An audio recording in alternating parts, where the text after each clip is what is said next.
ó tún ti gbéra sọ ètò kan tó ń san tó ṣẹ́kù fún Yorùbá láti ṣe oyin tó yẹ kó rí bẹ́ẹ̀ à ń tẹ̀lé lọ. Ó tún ti gbéra sọ ètò kan tó ń san tó ṣẹ́kù fún Yorùbá láti ṣe oyin tó yẹ kó rí bẹ́ẹ̀ à ń tẹ̀lé lọ. Ó tún ti gbéra sọ ó tún ti kalẹ̀ nu ó tún ti gbéra sọ ètò kan tó ń sọ ohun tó tún kù fún Yorùbá láti ṣe oyin tó yẹ kó rí bẹ́ẹ̀ àwa ti ń bẹ́ẹ̀ lọ. Ó tún ti gbéra sọ ètò kan tó ṣẹ́kù fún Yorùbá láti ṣe oyin tó yẹ kó rí bẹ́ẹ̀ à ń tẹ̀lé lọ. Mo fẹ́ kẹ́ ní àbọ̀ kẹjọkọ́ láti gbọ́ lórí ohun tó ń ṣẹlẹ̀ láwùjọ Yorùbá oyin tó yẹ kó rí bẹ́ẹ̀ àbí ò yẹ kó ṣẹlẹ̀ lóní kí ẹ̀mí àbọ̀ ká tún gbé ìdébẹ̀ o. Ó tún ti gbéra sọ ọ̀sẹ̀ yìí ti bẹ̀rẹ̀ o. Fún Yorùbá láti ṣe oyin tó yẹ kó rí bẹ́ẹ̀ à ń tẹ̀lé lọ. Yorùbá ń sọ̀fà o. Yorùbá ń sọ̀fà o. Àfi ká ronú gidi tó yẹ ká tún máa pọ̀n lẹ́yìn àwọn amúnisìn o. Àwọn tó ń jẹ́ tiwa wọ́n máa ti ń jàgbá o. Ẹ̀tọ́ Yorùbá o wọ́n máa fi ń dùn wá. Àgbẹ̀ ò lè dóko mọ́ wọ́n ń pa wọ́n síbẹ̀ o. Wọ́n wọlé lọ́gànjọ́ wọ́n ń gbẹ̀mí Yorùbá o. Wọ́n wọlé lọ́gànjọ́ gbẹ̀mí ọmọ Yorùbá. Ojú títì márosẹ̀ wọ́n ń jí ní gbé kiri. Ẹ̀yin ẹ wá bíjọba pé kí ni wọ́n rí ṣe sí. Ẹ̀yà kan náà ni wọ́n ṣẹ̀ṣẹ̀ tẹ ẹran wọn ni. Yorùbá sọ gbọ́dọ̀ bọ̀ o ṣẹ̀gbọ́. Yorùbá sọ gbọ́dọ̀ pín ẹ jẹ́ ká mí àlọ́. Ó tún ti gbéra sọ ètò kan tó ń sọ tó ṣẹ́kù fún Yorùbá láti ṣe oyin tó yẹ kó rí bẹ́ẹ̀ à ń tẹ̀lé lọ. Kí ló dé?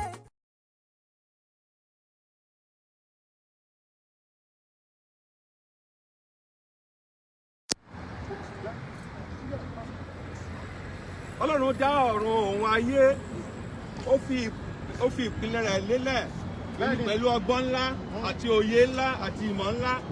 Ó dá olúkálùkù ní èdè tiẹ̀ ó sì fún ọ ní ilẹ̀ tiẹ̀. Wọ́n ní nǹkan bí 100 ọdún sẹ́yìn a pa oríṣiríṣi ọ̀pọ̀ ènìyàn pọ̀, oríṣiríṣi èdè, oríṣiríṣi ilẹ̀ èyí tí Ọlọ́run ò dá a so wọ́n pọ̀. Ṣùgbọ́n ọjọ́ pé lónìí nítorí ìnira tó wà nínú àìṣe gẹ́gẹ́ bí tí Ọlọ́run ṣe fẹ́, àìtẹ̀sí ọ̀nà tí Ọlọ́run fẹ́.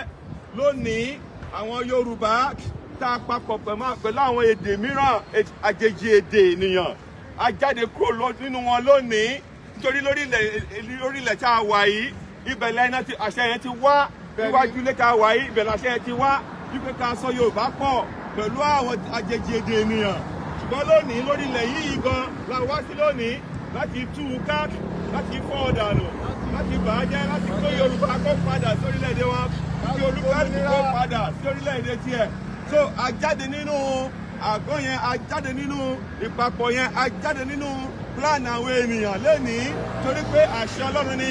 Bó tá a bá dé láyé a dé lọ́run, ìta bá sì fọ́ láyé a fọ́ lọ́run, ìta bá fọ́ láyé a fọ́ lọ́run, a fọ́ lọ́run. Láti òní lọ Yorùbá jáde kúrò léjèèjì lájèjì èdè ènìyàn. Láti òní lọ a jáde kúrò nínú àhámọ́, láti òní lọ a jáde kúrò nínú ìṣẹ́, láti òní lọ a jáde kúrò ní páńpẹ́ Sátánì òkùnkùn tó so wá pọ̀. Ajá tuntun, agbá òmìnira, agbá orílẹ̀-èdè tiwa, Odùduwà nation, Yorùbá nation. A bí lónìí, a jáde lónìí, àti fọ́ láyé, àti fọ́ Ọlọ́run, àti fọ́ láyé, àti fọ́ Ọlọ́run. Gbogbo agbára tó bá so pọ̀, ó fọ́ dànù láyé, ó fọ́ dànù lọ́run. Tàṣẹ lóòjò ń rọ̀, tàṣẹ ní ìrísẹ̀. Iná inú àpáta kì í kú, àṣẹ Ọlọ́run ní àfọ́ láyé, àti fọ́ Ọlọ́run, àfọ́ láyé, àfọ́ Ọlọ́run. Thank you.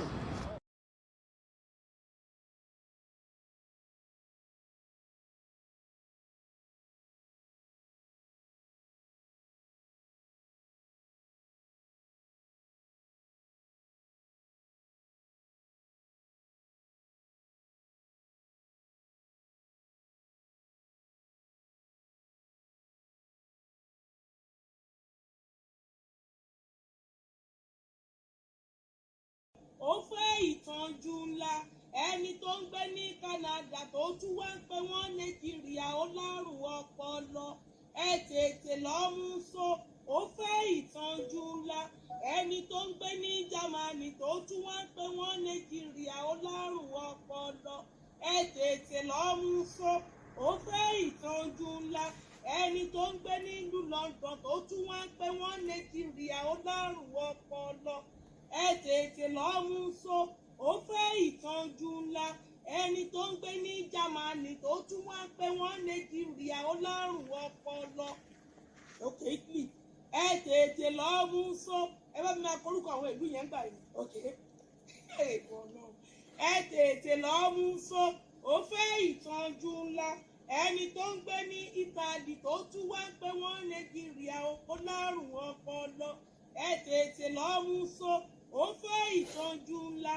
Ẹni tó ń gbé ní South Africa tó tún wá ń pe wọ́n Nàìjíríà ó lárùn ọpọlọ.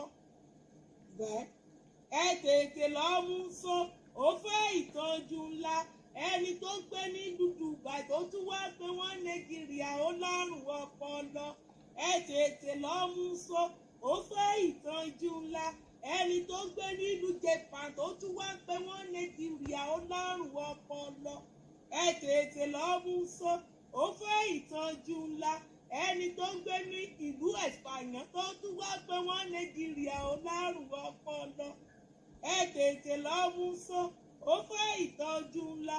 Ẹni tó ń gbé ní ìlú Austria tó tún wá ń pe wọ́n Nàìjíríà ó lárùn ọpọlọ. Ẹ máa juwọ́ orin mi sí mi o.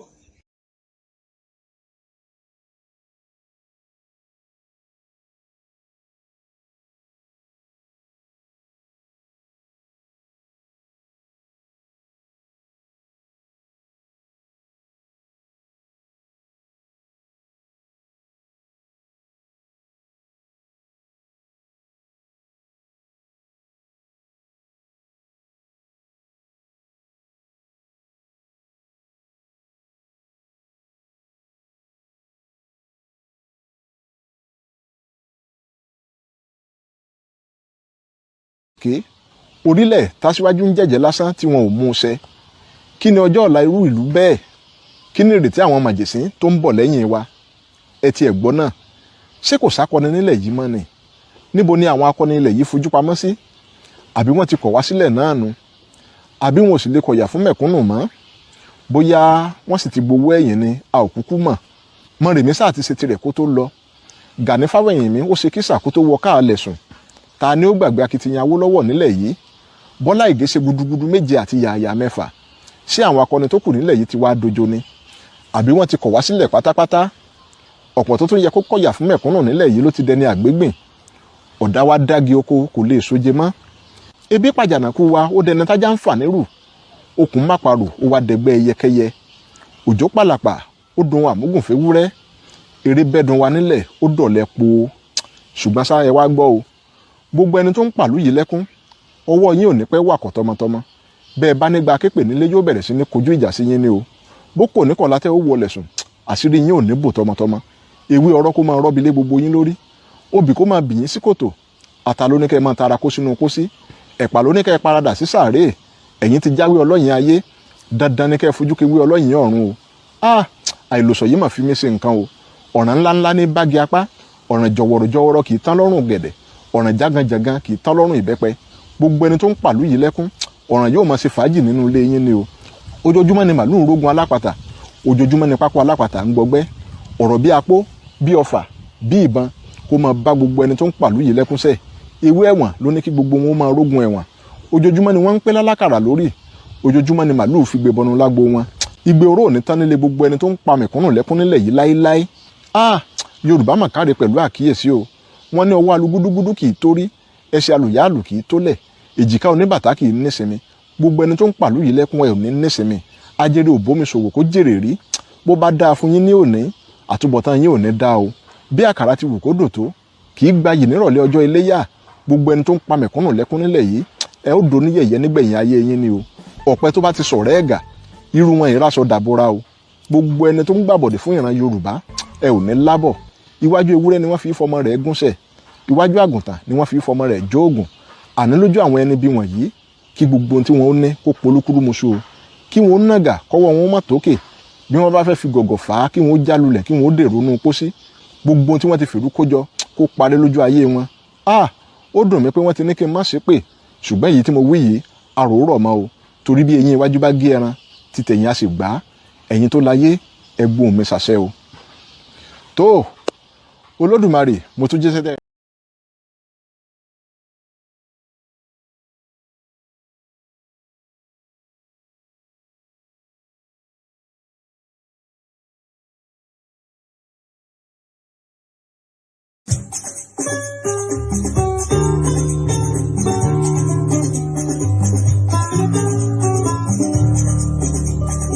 Ṣé ó yẹ kó rí báyẹn o?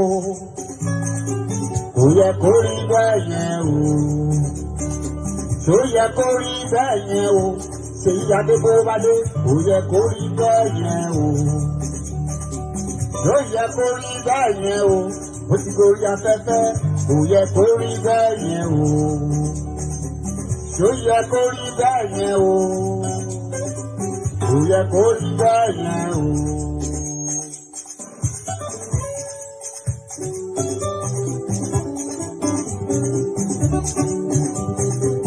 Ṣó yẹ kó rí báyẹn o?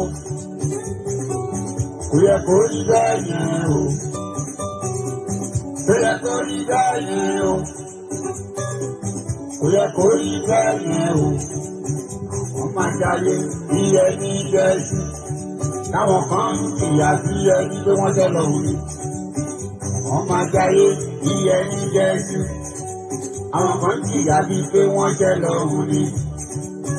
Wọ́n ń jayé bí ẹni jẹ́sí. Táwọn kan jìyà bí pé wọ́n ṣẹ́ lọ́hùn ni. Ìlú kìtọ́ fún wa náà ìlú Nàìjíríà kò yẹ kó rí bẹ́ẹ̀ yẹn o.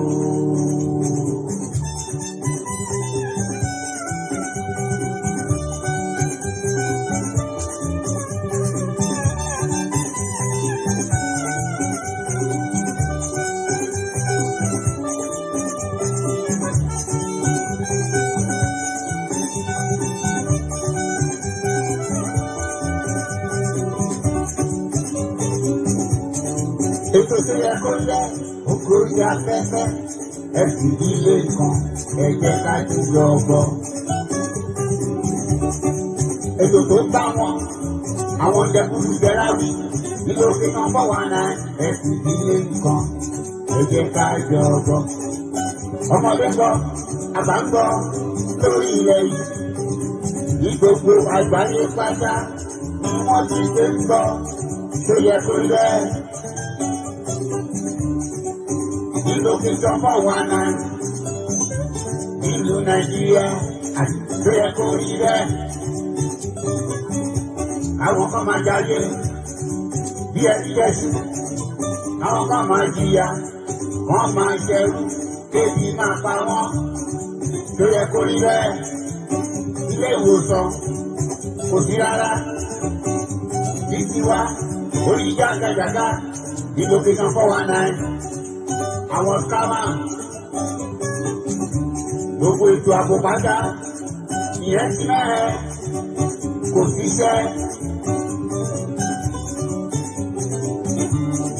Ìwà pẹ̀lúbá ó ti kárí nílòkè sanfọ́ wa náà tó yẹ kó rí bẹ́ẹ̀. Tó yẹ kó rí bẹ́ẹ̀ yẹn o. Kò yẹ kó rí bẹ́ẹ̀ o yìí.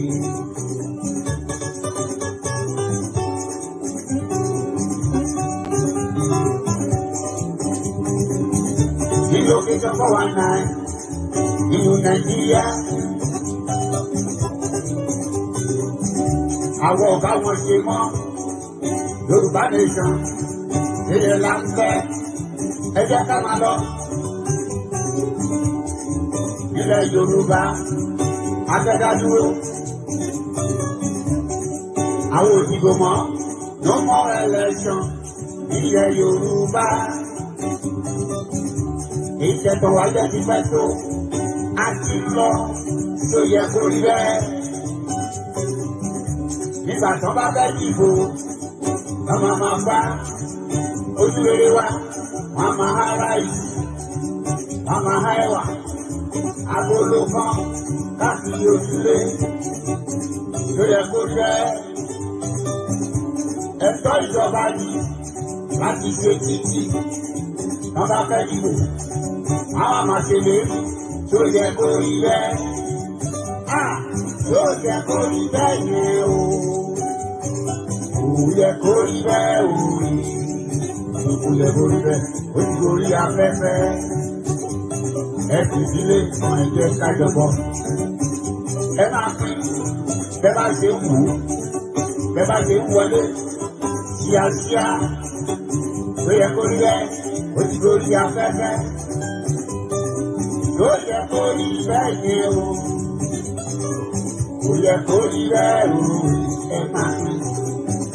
ẹ máa pín kíákíá kíákíá kíákíá kíákíá bóyá ẹ máa pín ẹ máa pín tó yẹ kó rí bẹ́ẹ̀ ẹ máa pín bóyá kíákíá kíákíá kíákíá ó gorí afẹ́fẹ́ ẹ máa pín ẹni nílé nǹkan àjọgbọ́ tó yẹ kó rí bẹ́ẹ̀ o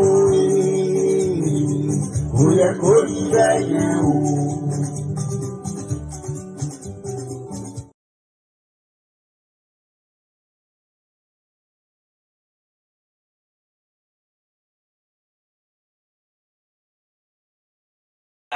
Káàárọ̀ gbogbo ilé ni mo kí pápátá share love like ṣó ń clear ṣó ń clear tó bá ń clear jẹ́ kí n mọ̀ pé ó ṣe kí ni ṣó ń clear bá mi tẹṣẹ́ bọ́tìn share love like tó bá ń clear jẹ́ kí n mọ̀ pé ó kí ni clear gan ni o ní gbogbo kíbi tẹ́ ti ń gbọ́ wa all over the world ẹ bá mi gbọ́ wọlé share bọ́tìn ẹ bá mi gbọ́ wọlé share button mo bẹ̀ wá mo rọ̀ wá tí ó bá ń clear jẹ́ kí n mọ̀ pé ó ń clear ní orí Facebook nǹkan ṣó ń clear ń bẹ̀ ní orí YouTube nǹkan ṣó ń clear lórí YouTube ṣó ń clear lórí YouTube ní orí Twitter nǹkan ṣó wà òkè lórí Twitter ṣó clear ń bẹ̀ ṣó clear lórí Twitter share ṣó clear lórí Twitter ẹ jẹ́ kí gbogbo wa gbọ́ wọlé share button mo bẹ̀ wá mo rọ̀ wá nítorí Ọlọ́run tí a bá ti ń gbé orí wọlé torí ibi tá à ń lọ lénìí ó máa ṣe kí ni ó máa pọ̀ díẹ̀ gan-an ni ẹ bá mi share káàkiri all over the world in tá máa play lénìí ó máa pọ̀ instead of tá máa fi play orin ẹ jẹ́ ká play bàbá wa MK èní ni ọjọ́ tí wọ́n yà sọ́tọ̀ fún wọn ní location 419 wọ́n ti kú ṣùgbọ́n ògo wọn ò kú orúkọ wọn ò kú ọ̀rẹ́ inú wọn ò kú wọ́n ti lọ ṣùgbọ́n orúkọ wọn ò lọ ọ̀rẹ́ inú wọn ò lọ ìṣe wọn ò lọ gbogbo ohun tán fi sílẹ̀ ò lọ ẹni bẹ́gi lójú igi arúwé ṣèkàṣèkà yéé ṣèkà ìkà kò níkà o rere abẹ́ ni rere bó ṣe rí nìyẹn ẹyẹ máa ṣèkà mọ́ ìkà ò dáa ẹ̀hún tá a bá ṣe lénìí ọ̀rọ̀ ìtàn ni ó dà lọ́la gbogbo ohun tí a bá ṣe lénìí ọ̀rọ̀ ìtàn ni ó dà lọ́la gbogbo àwọn ọmọ gbọ́dọ̀ dé nísìn ní location 9 nítorí bàbá wa MK ó ti kú o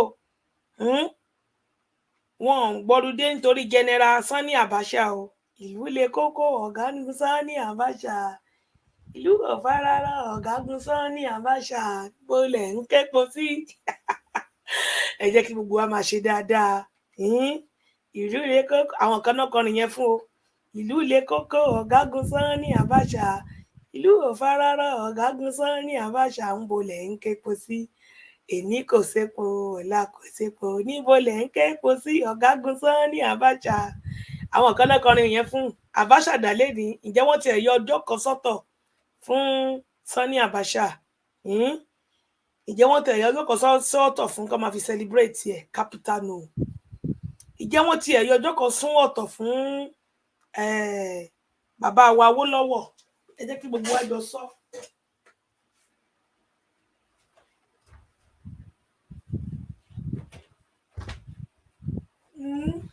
ẹ jẹ́ kí gbogbo wa jọ sọ tí ó bá ń clear jẹ́ kí n mọ̀ pé kíní ń clear o.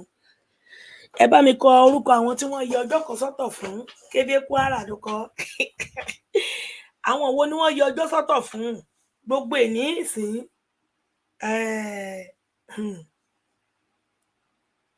gbogbo èní nísìn location 9 ní location 9 hello gbogbo wọn wà lọ́rídé àtòṣìṣẹ́ o àtọmọ school o àtọmọṣẹ́ o àtọ̀gá o gbogbo wọn wà lẹ́yìn holiday fún tani fún bàbá wa MK ó ṣe dáadáa ni o àríkà lárí sọ torí ìrègùn lèèyàn fi ṣoore wọ́n yẹ ọjọ́ ìsọ́tọ̀ fún bàbá yìí for life bó dẹ̀ ṣe máa wà nìyẹn for life torí kí náà fi ṣe torí iṣẹ́ rere wọn ni ìtàn wọn la máa gbé wálé ní gbogbo background wọn la máa gbé wálé ní gbogbo nǹkan tó ti ṣe la máa gbé wálé ní níwọ̀nba tí a bá lè gbé wá fún gbogbo wa ní ìwọ̀nba dọ́kúmẹ́ǹtì wọn tí a ní lọ́wọ́ gbogbo ibi tí bàbá yìí ti sọ̀rọ̀ tí a bá ní lọ́wọ́ tí agbára wa bá ká àwa tí a bá dẹ̀ mọ̀ tán bàbá yìí náà a máa pè wọlé láti sọ̀rọ̀ nípa bàbá wa tí wọ́n ń ṣe June 12 fún lẹ́ni èní ni àyájọ́ tí wọ́n yà sí ọ̀tọ̀ fún wọn. Ǹjẹ́ tí ẹ mọ̀ pé location 9 padà kábàámọ̀ pé ǹjẹ́ tí ẹ mọ̀ pé location 9 padà jẹ́wọ́ wípé àwọn rí wípé bàbá yìí ló padà wọlé a máa play náà fún wa níbi tí Buhari ti sọ nígboro ayé tó sọ jáde wípé lóòótọ́ àti lódodo bàbá wa MK Abíọ́lá ló wọlé lóòótọ́ pé wọ́n mọ̀ọ́mọ̀ má gbé fún ni ta ni ò mọ̀ọ́mọ̀ gbé fún hello ta ni ò mọ̀ọ́mọ̀ gbé fún ta ni ó mọ̀ọ́mọ̀ sọ pé kó má gbé fún ẹ bá wa kọ kí a tó play ẹ̀ fún wa kí gbogbo wa tó gbọ́ ta ni ó mọ̀ọ́mọ̀ má ní kó má gbé fún àwọn Babangida ń kó Babangida wà láyé lẹ́ni o ó wà láyé bẹ́ẹ̀ tí ò sí láyé ògbé ò fọhùn jáde Babangida wà láyé lẹ́ni o ó wà láyé bẹ́ẹ̀ tí ò sí ǹjẹ́ ìràwọ̀ ẹ̀ padà fọhùn jáde bí òkú ọ̀run ni wọ́n celebrate ní gbogbo Nàìjíríà lẹ́ni o ìyẹn ni bàbá wa MK Abíọ́lá kí Ọlọ́run túbọ̀ bá wa tọ́ wọn sí afẹ́fẹ́ rere àwọn IBB ẹ ṣé àwọn ta ni ò gbà pé bàbá yìí ló wọlé torí ọ̀rọ̀ wọlé kò wọlé yìí ni bàbá yìí fi jọ́lọ́run nípè tó fi dèrò ọ̀run dèní àwọn tán wá ṣokùnfà tí wọ́n rò pé àwọn dínà mọ́ bàbá yìí ní ojú ayé tiwọn lójú tiwọn wọ́n wà láyé bẹ́ẹ̀ tí ò sí láyé wọ́n wà láyé wọ́n gbójú fèrèsé ríran wọ́n wà láyé wọ́n pààrà mọ́ bàbá ní bàbá nínú wọn ò jẹ́ kí bàbá MK wọn ò jẹ́ kó gbàrà ẹ̀ wọn ò jẹ́ kó dára ẹ̀ lórí ilẹ̀ alàyè wọ́n rán lọ sọ́run ọ̀sán gangan ṣùgbọ́n síbẹ̀síbẹ̀ náà kọ́ tí ológo èèyàn bá kú orúkọ rẹ̀ ò ní parẹ́ bàbá yìí ó ti fi hàn wípé ológo ni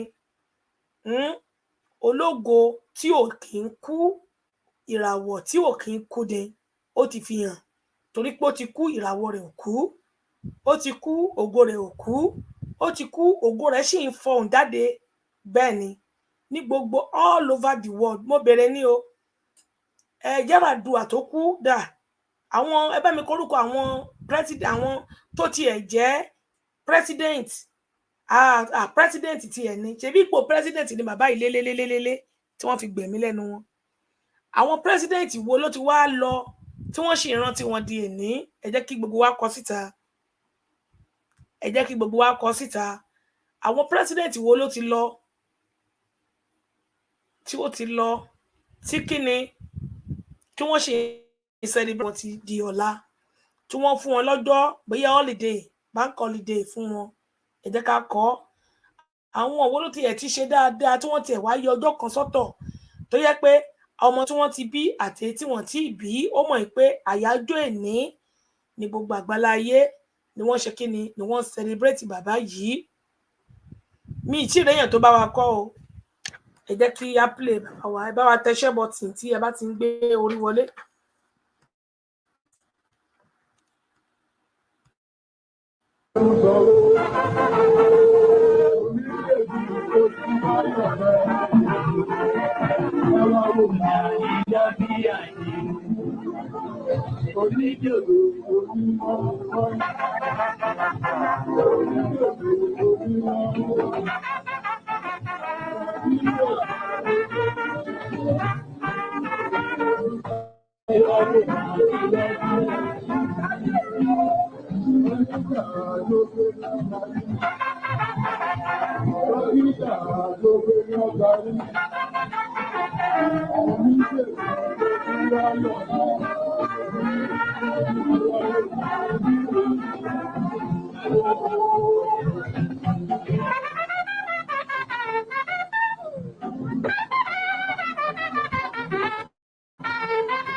Ẹ jẹ́ ká gbọ́ wọlé ṣe bọ̀ tí a bá ti gbé orí wọlé bí a ṣe ń gbọ́ orin tí bàbá wa yìí ké kọ wọ́n ti kọ ṣùgbọ́n ọ̀rọ̀ ẹnu wọn ò lọ wọ́n ti kọ ṣùgbọ́n ọ̀rọ̀ ẹnu wọn ò ẹ jẹ́ kí gbogbo agbọ́ wọlé ṣe bọ̀ tí ẹ jẹ́ kí gbogbo wa ṣì àì kí náà máa sọ sẹ́yìn náà bá lọ lénìí kí náà máa sọ tí ìgbọ́ náà bá lọ lénìí ẹ jẹ́ kó máa rókè àti ní wọ́n ṣèkàṣèkà bí ìkà ló wálé ayé tí wọ́n ṣe kí náà máa sọ ìgbọ́ náà bá lọ lénìí kó máa rókè lókè èmi àti ní agbọ́wọlé ṣe bọ̀ tí a bá ti gbé orí wọlé.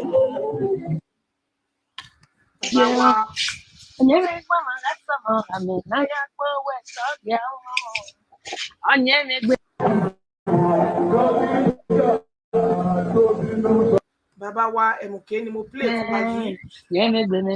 Àwọn fídíò wọn pọ̀ tí a máa play fún wa ní èní.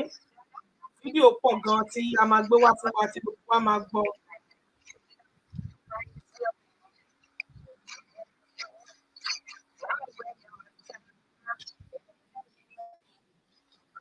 Níbo ni fídíò mi ti ṣe ń kọrin? Níbo ni fídíò mi ti ṣe ń kọrin? Ẹ bá wa gbọ́ wọlé share button tí ẹ bá ti ń gbé orí wọlé. Ṣó ń clear? Ṣó ń clear? Tó bá ń clear jẹ́ kí a mọ̀ pé ó ń clear. During the wife birthday, Simbiatu Abiola, wow. Ó ní bàbá kọrin yẹn. During the àwa tí a bá mọ ọ̀rọ̀ wọn náà a máa pè wọlé. Wọ́n ní during the wife birthday, Simbiatu Abiola, kí Ọlọ́run bá wa tẹ́ àwọn náà sí afẹ́fẹ́ rere. A máa play ọ̀rọ̀ fídíò mọ̀mọ́ wa Simbiatu náà tí gbogbo wa náà máa ṣe kí ni ká máa gbọ́. Bákan náà dẹ̀ ni àwọn tó play mọ̀mọ́ wa mua ó ti lọ a máa play tàwọn náà níbi táwọn náà ti sọ̀rọ̀ ya ẹ bá wa gbọ́ wọlé share button tí ó bá ń clear jẹ́ kí n mọ̀ pé ó ń clear o ẹ ti tẹ share button ni o ẹ ti tẹ share button ni o àwọn ìyàwó bàbá wa tí a mọ̀ dájúdájú àwọn ni ìyàwó bàbá pọ̀ ṣùgbọ́n àwọn tá a mọ̀ nìyẹn tẹ́ bá rí àwọn tí àwọn náà tí tó ń jẹ́ ìkan lára àwọn ìyàwó bàbá ẹ lè send ẹ̀ sí wa a fi ṣe partial kí a play ẹ̀ ní orí ìkànnì yìí mọ̀mọ́ wa Simbiatu a mọ̀ wọ́n fídíò wọn wà ní ọwọ́ tiwa a máa mú wa náà wá sí etí ojú máwòrán wa ní èní bákan náà dẹ̀ tún ni a tún máa ṣe kí ni a máa play ti mọ̀mọ́ wa náà mú à fún gbogbo wa tí gbogbo wa náà máa rí ní èní ẹ jẹ́ ká gbọ́ wọlé share button tí ó bá ń clear ẹ jẹ́ kí n mọ̀ pé ó ṣe kí ni ó ń clear share love like kí n tó máa bẹ̀rẹ̀ sí ń play àwọn fídíò yìí fún wa ẹ jẹ́ kí n sáré fi àsìkò yìí kí gbogbo àwọn ọmọkọ ilẹ̀ Yorùbá àkú program àná o ojú òní ti wà ní agbára Ọlọ́run kí ibẹ̀ láti ọ̀dọ̀ àwọn sọ̀rọ̀sọ̀rọ̀ àgbáyé gbogbo ṣe mo kí yín ẹ káàsán ẹ káàárọ̀ ẹ kú ìyálẹ̀ta ní gbogbo kíbi tí ẹ ti ń gbọ́ mi èmi ọmọ àbúrò yìí náà ni o Queen of Media olú ayé gbogbo sọ̀rọ̀sọ̀rọ̀ pápátá ìbẹ̀rù fáwọn jẹ̀búrẹ́ DVD pàṣẹ fáwọn ọmọ aláìgbọràn ṣé yẹ kó rí bẹ́ẹ̀ platform template fún gbogbo àwọn mídíà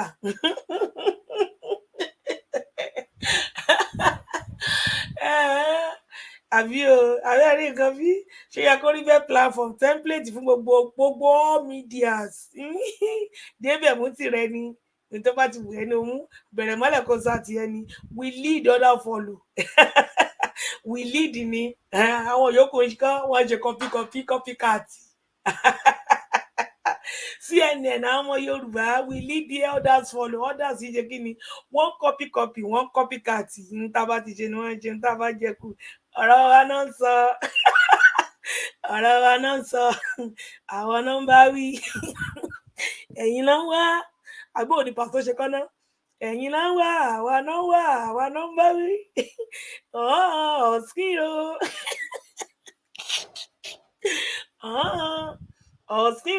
ọ̀sìkìrò blueprint fún gbogbo mídíà ẹ ṣeun. I can't love you less. Blueprint tó bàdé ẹ̀sìn burúkú blueprint fún gbogbo mídíà pápátá blueprint tó tíkì burúkú àtẹ́kọ̀ọ́ blueprint burúkú tó ṣe kí ni tó ta lẹ́nu dákúdákú template fún gbogbo mídíà all over the world home and abroad we lead other follow ni so yẹ kó rí bẹ́ẹ̀ come forward the rest ẹ máa follow àwa nọ́mbà wí àwa nọ́mbà skiro àbí ọ̀nà tí máa ń kọ mi mo rí Pàṣọ ń kọ Pàṣọ má bínú mi mo rí ẹ ń kọ àtẹ́kọ̀ lójú àwọn ọ̀tá ni ẹ bá mi tẹṣẹ́ bọ́tì blueprint media ẹ bá mi kọrúkọ mi sí níwájú dádì mi Táíwò Èjìrẹ́ ará Ìṣòkun ọba ọmọ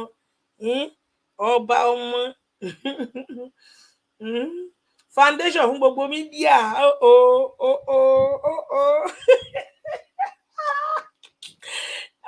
bá méjì rẹ ń bájọ bá méjì rẹ ń bayọ ẹ ṣeun foundation fún gbogbo mídíà àwòkọ́ṣe rere fún gbogbo mídíà ìbẹ̀rùbojo ọ́fíìsì fún gbogbo mídíà kọ́pì gbogbo mídíà kọ́pìkàtì gbogbo mídíà àwa náà fẹ́ bìlọ́ǹgì gbogbo mídíà ẹ jẹ́ káwa náà máa kọ́pì tó yẹ kó rí bẹ́ẹ̀ ẹ jẹ́ káwa náà máa kọ́pì ẹlẹ́ẹ̀kọ̀ọ̀kan bó tẹ̀ jẹ́ pé bó ṣe máa ń ṣe àjẹsà ni bó tẹ̀ jẹ́ pé bó náà ṣe máa ń ṣe àwọn sẹ́ẹ̀ ni ẹ jẹ́ káwa náà máa kọ́pì template fún gbogbo mídíà pàpátá blueprint fún gbogbo mídíà all over the world Ọlọ́run ó jura wọn lọ. ẹ bá mi gbọ́ wọlé iṣẹ́ bọ̀tì ṣó ń clear mo ti kọ́kọ́ kí gbogbo kí ni original òtítọ́ dáàdì mi Táíwò ẹ̀fíìsì tẹ̀ ń ju ìlágbára diamond lẹ̀fíìsì tẹ̀ ń ju Ọlọ́run diamond lẹ̀fíìsì tẹ̀ ń ju lára ó lẹ́sìkẹ́ gidi wọ́n ti ní kí ni original òtítọ́ fún gbogbo mídíà wow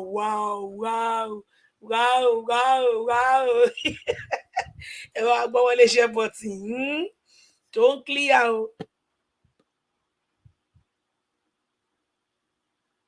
ṣé kò pọ̀ létí wọn ní ó dẹ̀ pé máa ní àlẹ́ yìí àwọn ọmọ ló máa nà 0 bẹ́ẹ̀ 2000 transfer ó rẹ̀ pé má ní àlẹ́yìn ṣé má ní àlẹ́yìn ni ṣé má ní àlẹ́yìn ni òkè má ní àkọ́ńfọ̀wọ̀ dùgbà náà ṣé má ní àlẹ́yìn ni ṣé kò pọ̀ létí wọn ni àbí tí wọ́n di ṣé kò pọ̀ létí wọn ni àbí tí wọ́n di ṣé kò pọ̀ létí wọn ni ṣé kò pọ̀ lójú yín ni àbí tí yín di Ọlọ́run. Mania mania àwa ti mania bá ti rí àwọn àjàsà mania mo á dára wa mọ̀ bá ti rí lógò adá lógò wa mọ̀.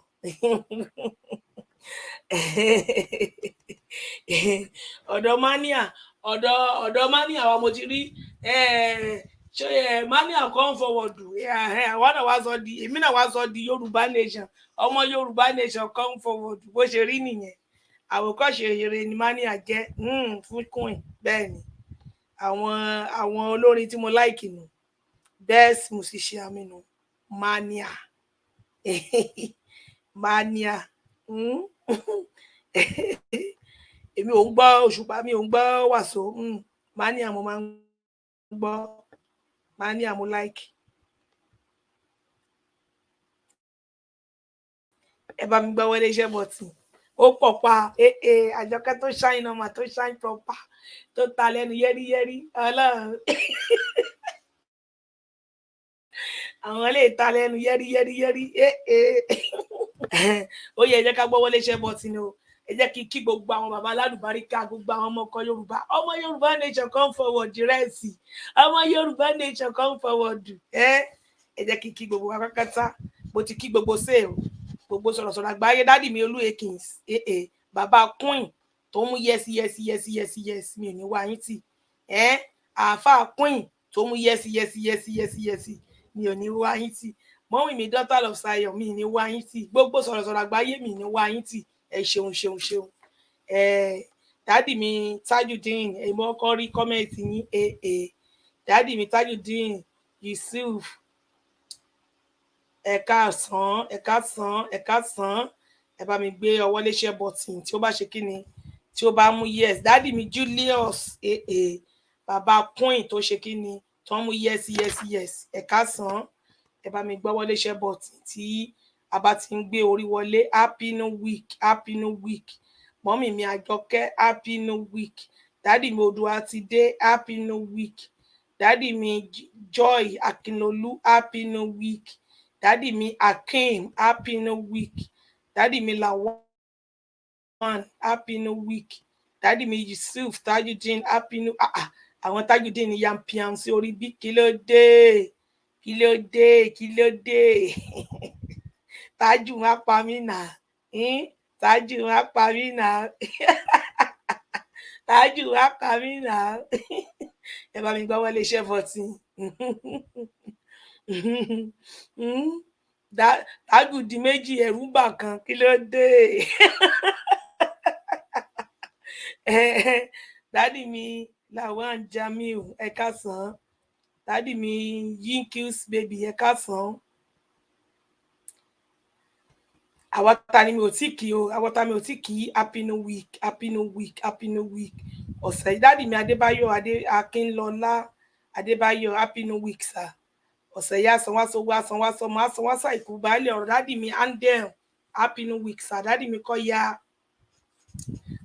Olú happy new week sir dádì mi Akeem happy new week sir Àkànní dádì mi Akeem wà Àkànní tún wà happy new week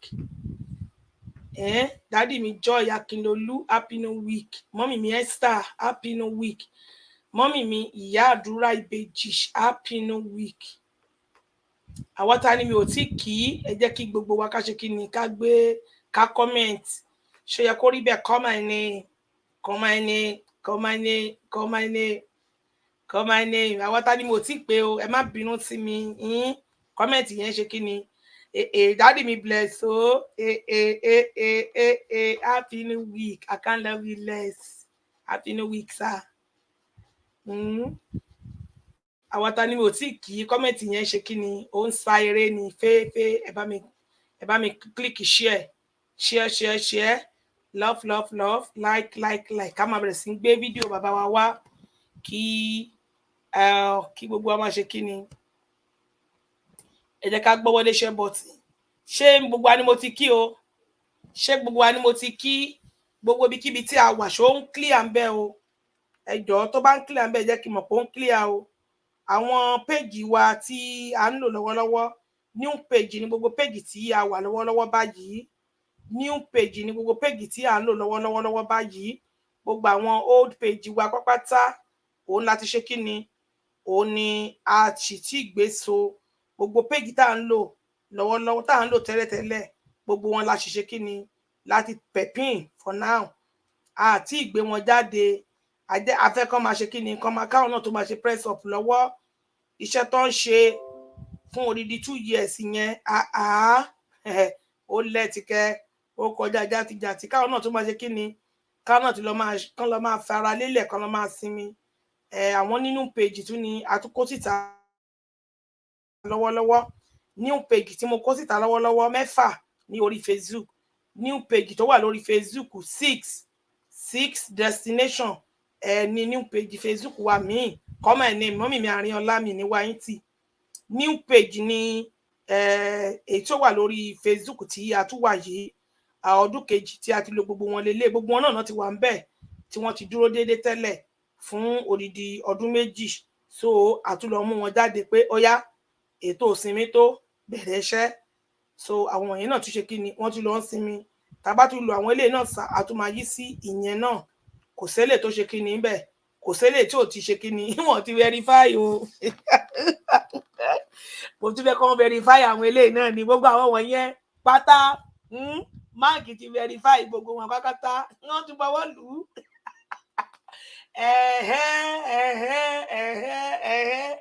àwọn aláṣẹ̀tì ní ìbò tó kó jáde máàkì bọ́wọ́ lù àwọn eléyìí náà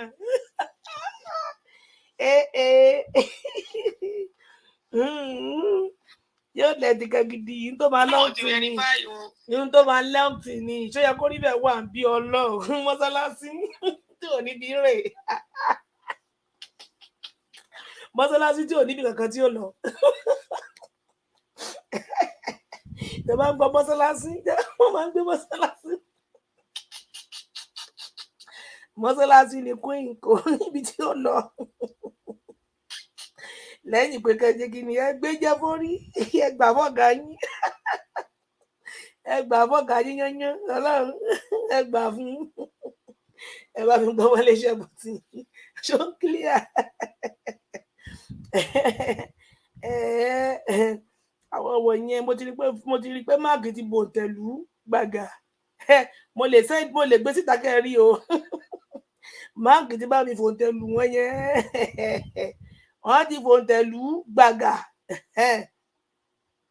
àwọn wọ̀nyẹn ti dúró ẹ jẹ́ ká tún ṣiṣẹ́ eléyìí náà kí máàkì náà tó bá wá fi kíni kó tó bá wá fò tẹ̀ gbágú tó ṣe rí nù so at any time làwọn yẹn máa ṣe kíni náà wọ́n tún bá bẹ̀rẹ̀ iṣẹ́ tí ó ṣe wà nìyẹn lórí ọ̀rọ̀ Yorùbá Nation iṣẹ́ ní tó máa náà tì ní mo wà ń bí Ọlọ́run mọ́sálásí lèmi mi ò níbi tí mo fẹ́ lọ o tọ́bẹ̀ nìkan bá dùpò kò pé bóyá wọ́n kàn fẹ́ lórúkọ queen jẹun ni o wọ́n fẹ́ forúkọ mi gùnkè kò ṣe nǹkan kan celebrity I'm a public figure I'm a celebrity oríṣiríṣi èèyàn ṣó yẹ kó rí bẹ́ẹ̀ queen of media fúnni ló ń jẹ máa wò bẹ̀ lèmi fúnni ló ń jẹ máa wò bẹ̀ máa jẹun lára mi kò ṣe nǹkan kan náà kò béwu dé rárá kò sí tó béwu dé ń bẹ̀ ẹ̀yin tí ẹ wà ní orí àwa tí a wà lórí ṣó yẹ kó rí bẹ́ẹ̀ kò yẹ kó rí bẹ́ẹ̀ Yorùbá yìí tí ẹ wà ní orí ṣó yẹ kó rí bẹ́ẹ̀ kò yẹ kó rí bẹ́ẹ̀ Yorùbá ní àwọn péèjì mẹ́fẹ̀ẹ̀fà tí a kó jáde eléyìí ṣó yẹ kó rí bẹ́ẹ̀ kò yẹ kó rí bẹ́ẹ̀ Yorùbá yìí star ti wà ń bẹ̀ ẹ jọ̀ọ́ ẹ bá wa fi promote péèjì yìí kí wọ́n lè rí pé àwọn tó wà ń bẹ̀ wọ́n ṣe kí ni wọ́n dúró déédéé mo dúpẹ́ lọ́wọ́ gbogbo ọmọ Yorùbá fún eléyìí tí à ń lò tẹ́lẹ̀ queen ṣó yẹ kó rí bẹ́ẹ̀ kò yẹ kó rí bẹ́ẹ̀ TV mo dúpẹ́ lọ́wọ́ yín thank you Facebook ti bá wa bu òtẹ̀lù yẹn kò sí pé wọ́n rìpọ́ọ̀tù ẹ̀ mọ́ kò sí nǹkan tẹ́fẹ́ tẹ́ bá ti mo ti sọ pé tẹ́ bá ṣe ń lo ṣó yẹ kó rí bẹ́ẹ̀ sí ìṣó yẹ kó rí bẹ́ẹ̀ ni àwọn mark lórí Facebook wọ́n fún mi ní ránkì sí tẹ́ ṣe ń lorúkọ mi sí ẹ̀ ń pò kìkì mi ni torí pé fún kí ni ariwo kan ìpọjọ́ òkìkí kan ìpòṣù bẹ́ẹ̀ ni tẹ́ ṣe ń lo ṣó yẹ kó rí bẹ́ẹ̀ sí ni máàkì yẹn recognize mi sí ni wọ́n dá mi ta ló ń jẹ́ ṣó yẹ kó rí bẹ́ẹ̀ yìí tẹ́ ṣe ń polongo mi sí ní gbogbo YouTube, Twitter, Facebook ni wọ́n recognize mi sí ẹ̀ ń promote orúkọ yẹn ni tèmi náà dẹ̀ ń rí ọwọ́ yín mo dúpẹ́ lọ́wọ́ gbogbo yín pápátá tí ẹ máa ń lo orúkọ mi ṣe program thank you mo dẹ̀ dúpẹ́ lọ́wọ́ gbogbo yín pápátá tí ẹ máa ń lo àwòrán mi fọ́tò mi gbogbo yín pápátá olólùfẹ́ mi ni gbogbo yín pápátá Ọlọ́run torí pé iṣẹ́ gidi lẹ ń ṣe fún mi mo gbọ́dọ̀ kí yín mo dẹ̀ gbọ́dọ̀ yìn yín gbogbo yín tẹ́ máa ń lo fọ́tò mi tẹ́ máa ń lo àwòrán mi mo dúpẹ́ lọ́wọ́ yín Ọlọ́run bá mi sọ yín lẹ́san rẹ̀ mo dúpẹ́ pẹ́ òkun thank you bẹ́ẹ̀ la ṣe máa rí olólùfẹ́ mi ni yín o ẹ̀yin gangan ni number 1 fans mi ẹ̀yin gangan lẹ nífẹ̀ẹ́ mi bẹ́ẹ̀ ni torí àìmọye fọ́tò tó wà lórí Facebook tẹ́ ẹ lò àìmọye èèyàn tó dáa jù mí lọ tẹ́ ẹ lò fọ́tò wọn ṣe program àìmọye ẹni tó lórúkọ jù mí lọ tẹ́ ẹ lórúkọ wọn ṣe program mo dúpẹ́ lọ́wọ́ yín mo really appreciate yín gbogbo ẹ̀ pápátá ni máàkì sọ fún mi mo dúpẹ́ lọ́wọ́ yín gbogbo ẹ̀ náà dẹ̀ mo dẹ̀ ń claim èmi náà ni mo ń jẹ́ bẹ́ẹ̀ èmi náà ni mo ní ara àwọn program mi náà ni so bó ṣe rí nìyẹn gbogbo ẹ̀ náà kọ́ wọ́n fi fún mi ní rank sí ni so ẹ ṣeun ẹ bá mi gbọ́ wọlé share button tí a bá ti ń gbé orí wọlé ẹ jẹ́ kí share button kó máa ṣe kí ni kó máa flow kí love kó máa flow kí sticker kó máa mo ní sticker kó ti mọ wá lára ẹ má bínú a sì pọ́ọ̀sì sticker for now àti ṣì sticker wa Facebook yìí nìkan torí pé ó jẹ́ new page nìkan ó ní àti ṣì ní àti ní star ní skinny wà ń bẹ lórí ẹ̀ àwọn yòókù ó dẹ̀ ṣe méjì ní mi tí ẹ mọ̀ ṣá èwo tún lélẹ̀ náà ṣe méjì ní mi tí ẹ mọ̀ ẹ̀yin tí ẹ wà ní Daddy mi blessing mo rí kọ́mẹ́ǹtì yín ní orí ṣó yẹ kó rí bẹ́ẹ̀ worldwide Yorùbá lórí Facebook Daddy mi blessing ṣó yẹ kó rí bẹ́ẹ̀ worldwide Yorùbá ẹ jọ̀ọ́ ẹ bá mi wò ṣé àmì ibi tí ẹ ti lè ra star wà ń bẹ ẹ jọ̀ọ́ ẹ bá mi wò ẹ kọ́kọ́ yes tẹ bá rí ń bẹ mi mọ̀ torí nínú àwọn new page náà ni tí mo ṣẹ̀ṣẹ̀ tí a kó síta ẹ jọ̀ọ́ sá ẹ bá mi wò ṣé ó wà ń bẹ kó bá mi kọ yes ṣé ibi tí wọ́n ti lè ra star wà ń bẹ yẹn kí n lè mọ̀ ẹ kọ́kọ́ yes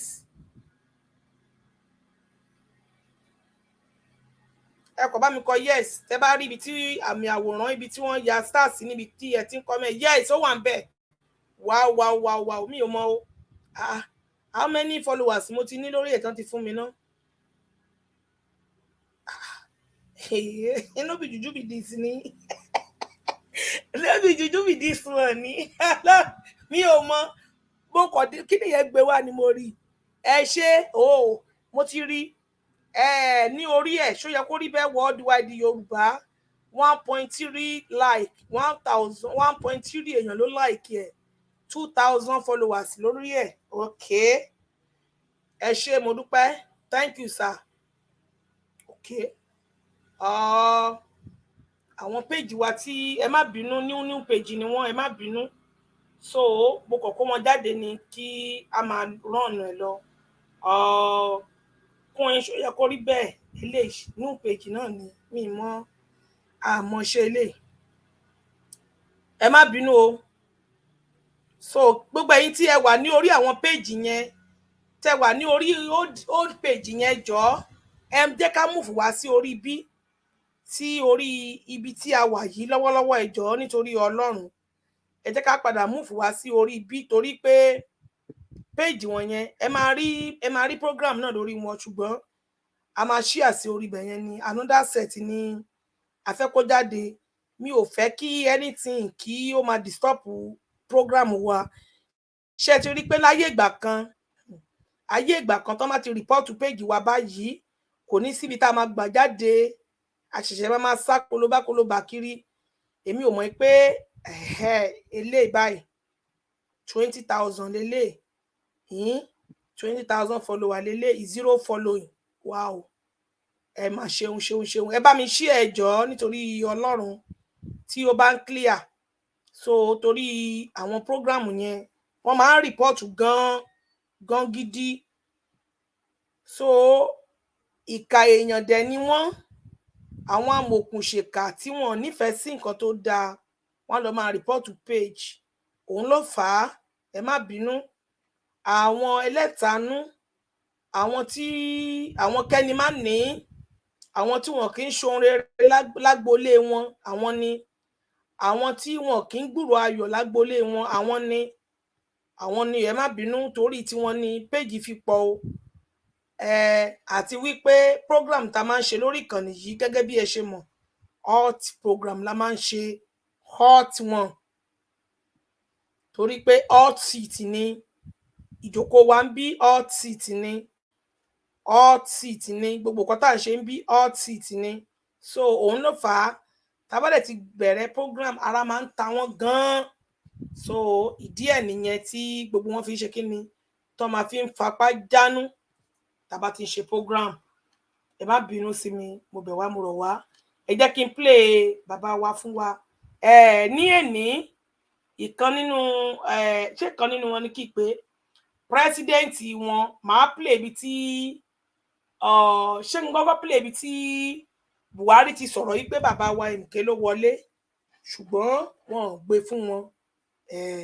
Àbí kí n kọ́kọ́ play ibi tí Kẹ́jẹ́wọ́rọ́ ti sọ̀rọ̀ lénìí nítorí bàbá wa MK, kí gbogbo wa gbọ́ ohun tó sọ nípa wọn. Ọmọlẹ́yìn wọn ni. بعد أعوذ بالله من الشيطان الرجيم بسم الله الرحمن الرحيم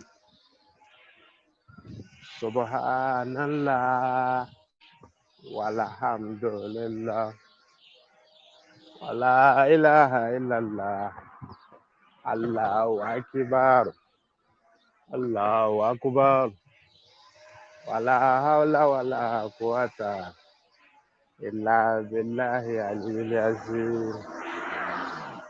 A dúpẹ́ fún Ọlọ́run,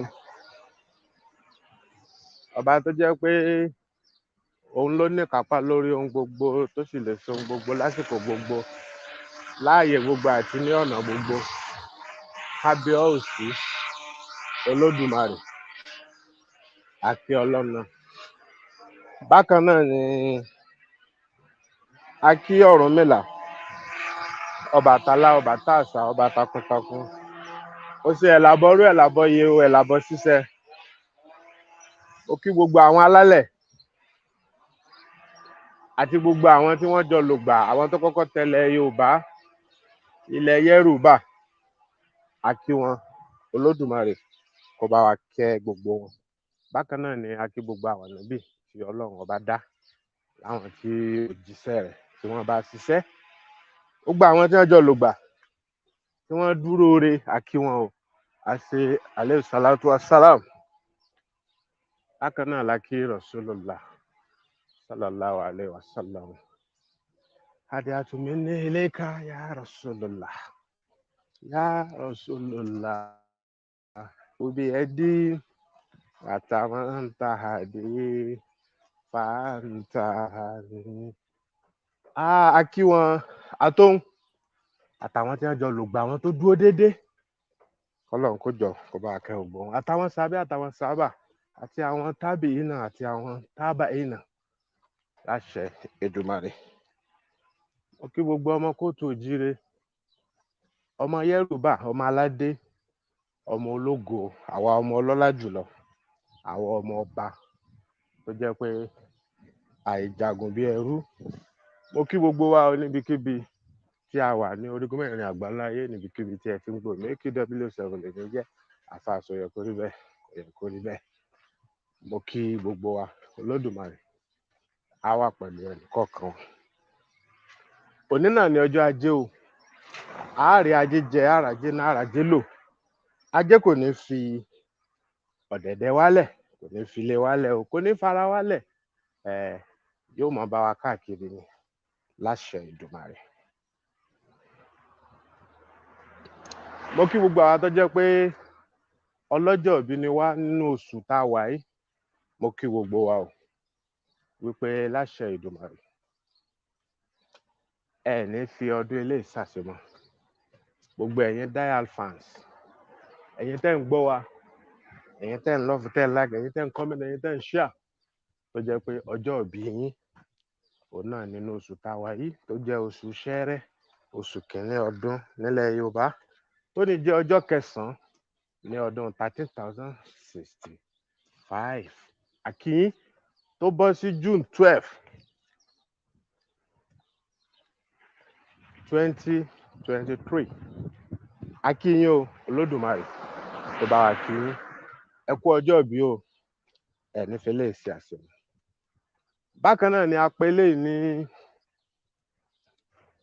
story June 12, ìtàn nípa June 12, Chief MKO Abíọ́lá Ọlámbíwọn nínú Káṣímáwo Ààrẹ Ọ̀nà Kakanfò títí àná àtìlẹ́ ní tìjẹta,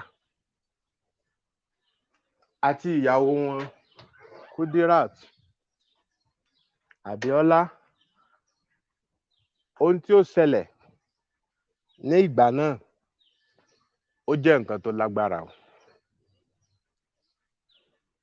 Ìgbà náà ni àwọn ológun ẹ bá wa pín, ẹ bá wa pín, ẹ bá wa pín, ẹ pín, ẹ jẹ́ káyé ẹjọ́ kókó, ẹ pín káàkiri, ẹ share rẹ̀ lógún lọ́gbọ̀n.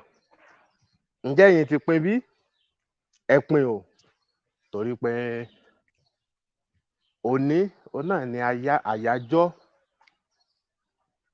ọjọ́ tí gbogbo èèyàn dìbò ní 1993 tí wọ́n fi ẹ̀hónú wọn hàn nílùú Nàìjíríà.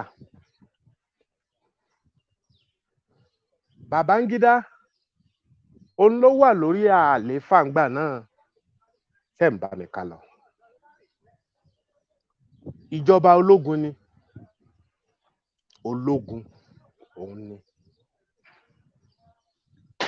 Gbogbo ìlú wa panupọ̀ pé a fẹ́ ológun mọ́, agbára yín ti pọ̀ jù, ẹ̀ ń tẹ ojú ẹ̀tọ́ ọmọnìyàn mọ́lẹ̀. Gẹ́gẹ́ bá a ṣe mú wá fún wa wípé ẹni tó ṣe alátakò náà òun náà ni Chief Mrs. Modúpẹ́ Onítìrí àti ọ̀pọ̀lọpọ̀ àwọn ènìyàn tí wọ́n jọ ṣiṣẹ́ náà gbà náà. Ìyẹn nígbà tí wọ́n dìbò tán ni o. Sẹ́ńdé àwọn àgbààgbà gbogbo wọn náà ni wọ́n fẹnu kò pé ẹ wo ìjọba ológun yìí agídí yín ti pọ̀ jù, àfẹ́yín mọ́, ìjọba yín ti le kankan jù, alágbádá la fẹ́, tiwantiwa. Ni àwọn ẹgbẹ́ méjì bá gbéra ni wọ́n fìdí múlẹ̀ kà. Ìyẹn SDP ẹgbẹ́ alákọ̀ọ́kọ́. Ǹjẹ́ a lè rẹ́ni tó lè rán wa létí ẹgbẹ́ ẹlẹ́ẹ̀kejì?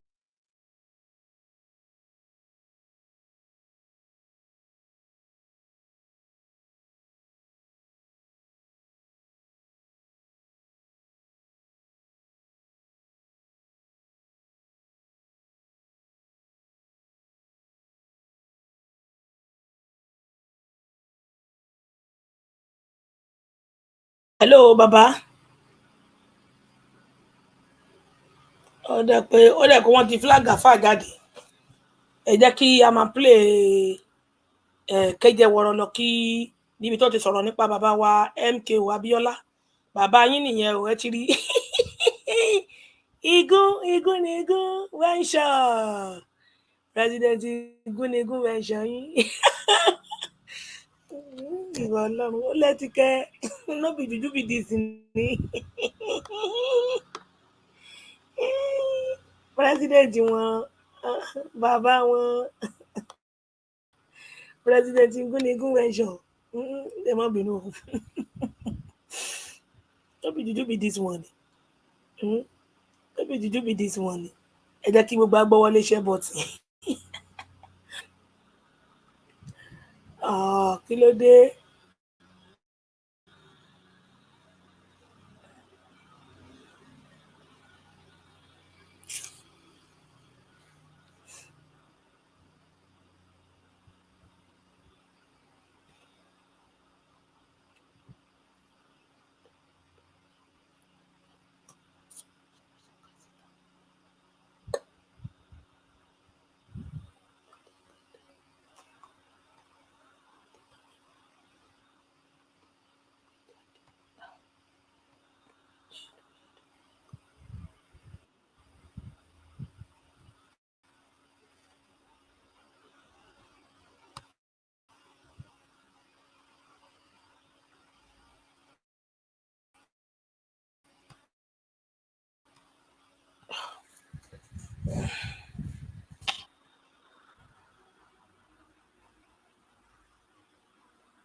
gbogbo iléeṣẹ́ ń gbọ́ wa.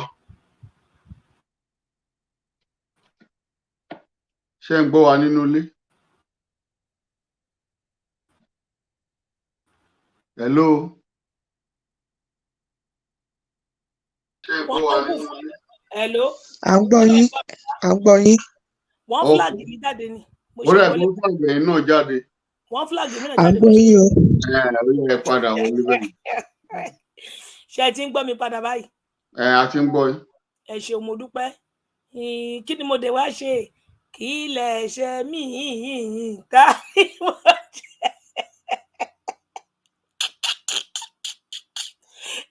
Dárí, ṣé nítorí pé mo sọ pé president igúnnigún venture ẹ̀dùn náà o, ṣé mi ò pé venture yẹn dáadáa ni?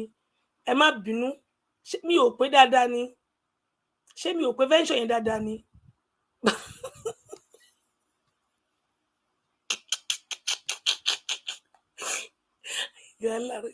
Kàtó yẹ bá ó lẹ ti kẹ o. President ya ojú ẹ ṣì ń tẹrù bà mí. Àbí ká gbé kinní sí lójú ni. President wọn nílùú àjẹgúdújẹrá. President wọn bàbá wọn ẹ má bínú o, ẹ jẹ́ fọwọ́ bẹnu.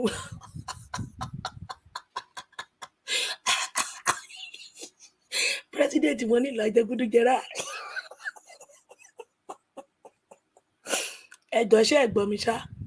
Ṣé ẹ gbọ́ mi nínú ilé? Ṣé ẹ gbọ́ ohun tí mò ń sọ? Torí mo fọwọ́ bẹnu ni ẹ má bínú. Ṣé ẹ gbọ́ mi? Hello.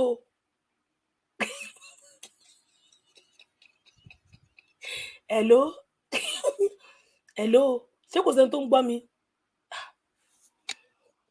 Ẹjọ kọ́mẹ̀ntì tẹ́ bá ń gbọ́ mi ẹ jẹ́ kí n gbọ́. Ṣé kò sẹ́ni tó ń gbọ́ mi nínú ṣé ni?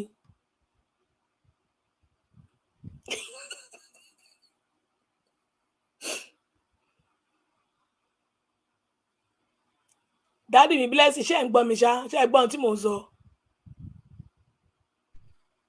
À ń gbọ́ yín o. Ẹ ń gbọ́ mi? Mo dẹ̀ fọwọ́ bẹnu ni o. Bí ṣe kọ́ mi ò kọ́ bẹnu dáadáa. Mo ní ohun tí mo sọ náà ní ẹ jẹ́ kí padà fọwọ́ bẹnu padà kí n sọ. Mo ní president wọn nínú location 9 igúnnigún venture. Ẹ dẹ̀ má bínú o. Igúnnigún venture president. Ẹ má bínú president wọn nílùú location 419. Ẹ jẹ́ ká gbọ́ ohun tó sọ nípa bàbá wa MK. Ẹ jẹ́ ká gbé wá kí gbogbo wa gbọ́.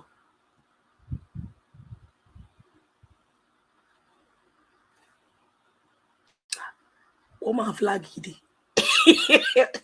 Ó máa flag gidi.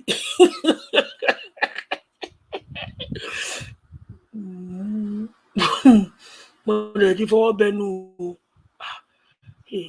Jésù ìdùnnú Ọlọ́run nìkan ló lè gbà mí.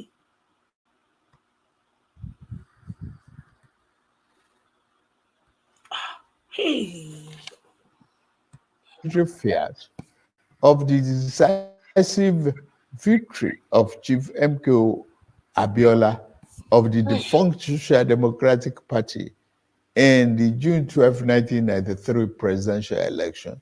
Up to that time, the fairest and the freest election in the country's political evolution turned out, ironically, to be the seed that germinated into the prolonged struggle that gave birth to the democracy we currently enjoy since 1999.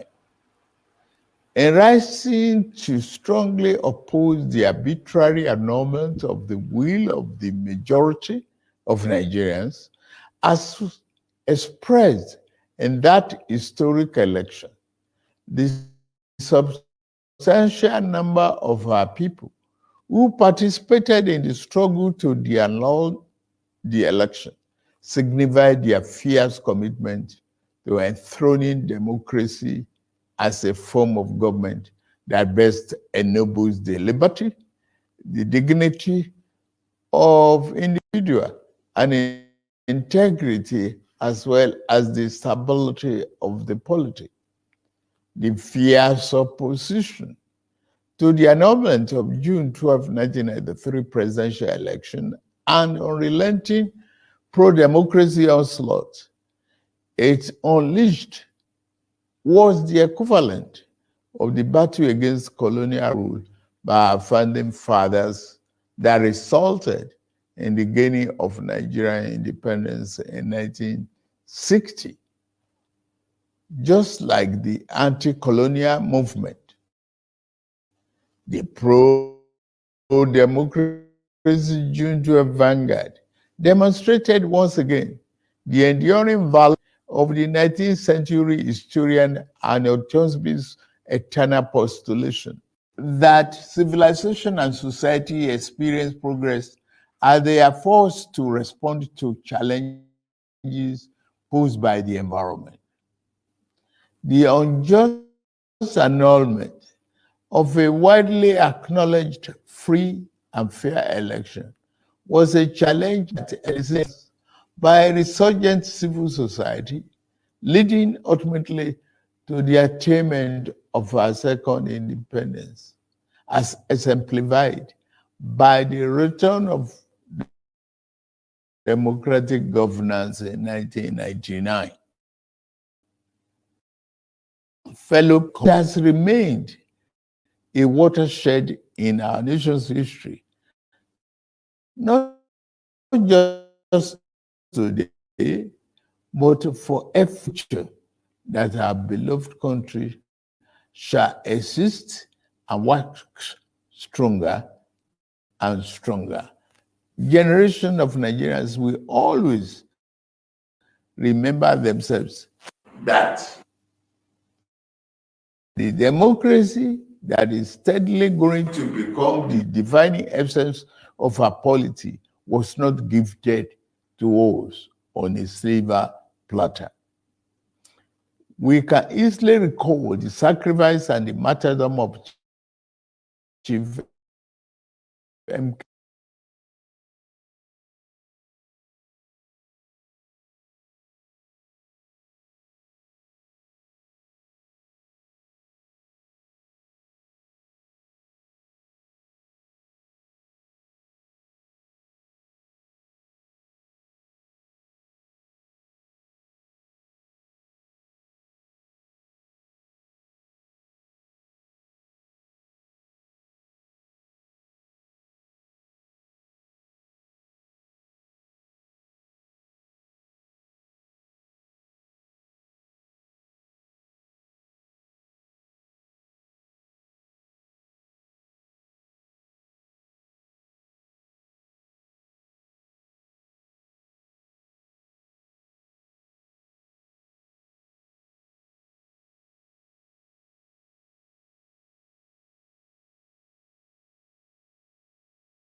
Ẹni ẹ̀gbọ́n ló volume kẹ̀. Ẹni ẹ̀gbọ́n nǹkan tí wọ́n ń sọ tí kọ́lù ń sọ ni. Hello. Mo ní ló volume ló. Àgbọ̀rọ̀ wọn mọ́ sà ó ṣe díẹ̀ tá àti gbọ́rọ̀ wọn mọ́. Ẹ jọ̀ọ́ nítorí Ọlọ́run ẹ bá wa click love èmi dẹ̀ ń gbọ́n bí ni mi ò fi mọ̀ o mo kàn kọ́mẹ̀ntì ni mo kàn gbójú lọ tí mo rí i pé wọ́n sọ pé àwọn ò gbọ́ ẹ gbọ́ kọ́lù dẹ̀ ti wá sọ̀rọ̀ sílẹ̀.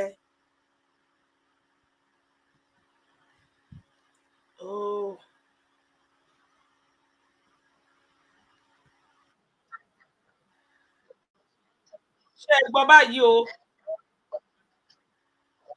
bò ní báyìí ṣe gbọ́ báyìí. Àti ìgbọ́mà. Àti Ẹ tí ìgbọ́rọ̀. gbọ́ kẹ. Bẹ́ẹ̀. Hello nínú kọ́mẹ̀ntì ńkọ́. Ibi kọ́mẹ̀ntì kan ṣẹlẹ̀ gbọ́ngàn tí Kọ́lú ń sọ. No. Mo ń bọ̀.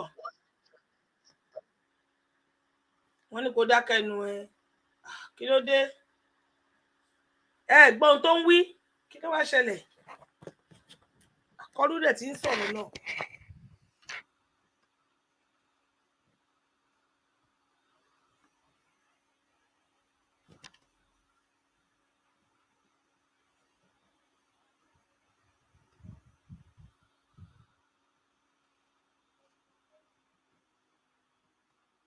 Mo ń bọ̀ wẹ́ jẹ́ kí n tún kí n padà gbé jáde padà fún wa kí gbogbo wa tún gbé jẹ́ kí n rọ́ọ̀fù yẹn kí n padà gbé mi jáde kí n padà lọ gbé wá padà kí gbogbo wa tún rí wò.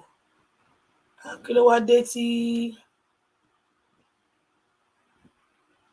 tá a gbọ́n tí Kọ́lú jí máa sùn. Kọ́lú ó ń ròlù lọ́wọ́.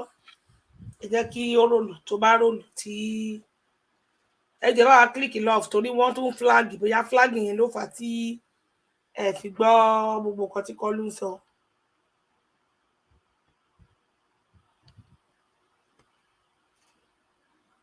Ká wá play ibi tí mọ̀mọ́ wa náà ti sọ̀rọ̀ àti ibi tí mọ̀mọ́ wa Kudirat tí àwọn náà ti sọ̀rọ̀ gbogbo ẹ̀ la máa gbé wá fún gbogbo wa ní èní tí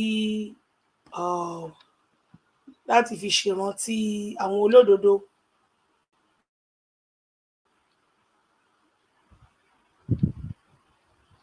Ẹ jẹ́ ká gbọ́wọ́ léṣẹ́ bọ̀tì ẹ jẹ́ kí á tẹ̀sí ẹ̀ ẹ jọ̀ọ́ nítorí Ọlọ́run.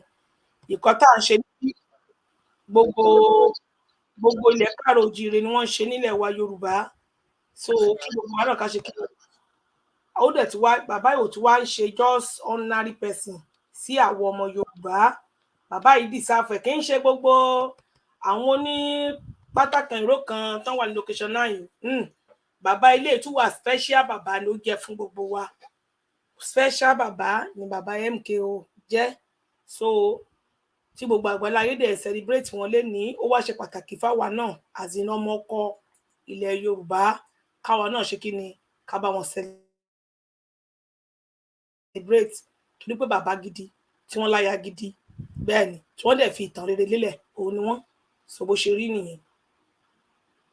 Kì í ṣe pé ọjọ́ tí kì í jẹ́ pé bóyá just anybody tó bá kú kò sí ohun tó kàn wá o èyí tó bá kàn wá la wa mójútó torí pé ọ̀rọ̀ bàbá yìí kàn wá ẹni ó kàn wá gan-an ni òun ló jẹ́ kí ká mójútó ọ̀rọ̀ wọn.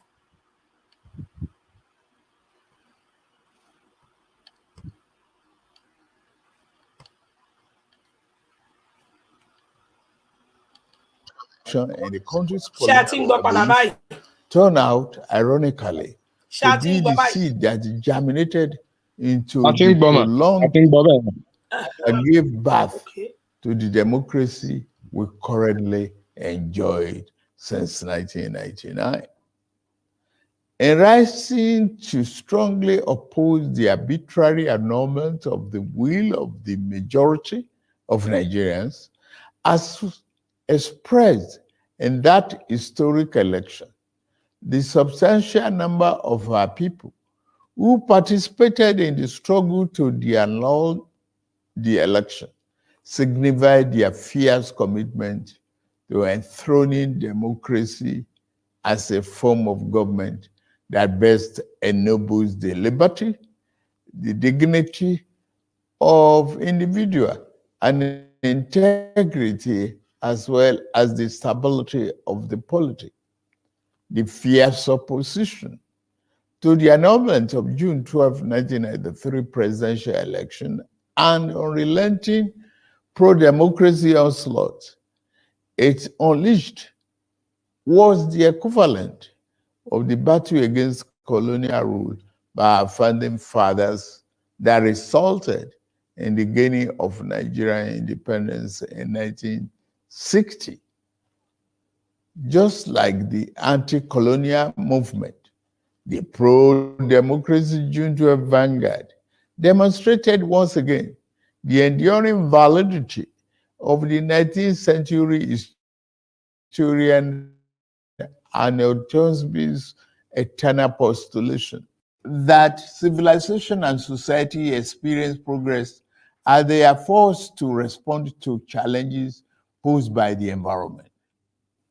The unjust annulment of a widely acknowledged free and fair election was a challenge that elicited resistance by a resurgent civil society, leading ultimately to the attainment of our second independence, as exemplified by the return of democratic governance in 1999. Fellow compatriots, we celebrate a day that has remained a watershed in our nation's history, not just today, but for every June 12, for the endless future that our beloved country shall exist and work stronger and stronger. Generation of Nigerians will always remember themselves that the democracy that is steadily going to become the defining essence of our polity was not gifted to us on a silver platter. We can easily recall the sacrifice and the martyrdom of Chief MKO Abiola, the custodian of the sacred mandate that was so cruelly annulled. He sacrificed his life in unyielding patriotic defense of the ideals of democracy, as symbolized in his choice by his fellow countrymen and women as their duly elected president. There was an easier choice for him. It was to forego the justice of his cause and opt for the path of ease and capitulation in the face of the tyranny of power.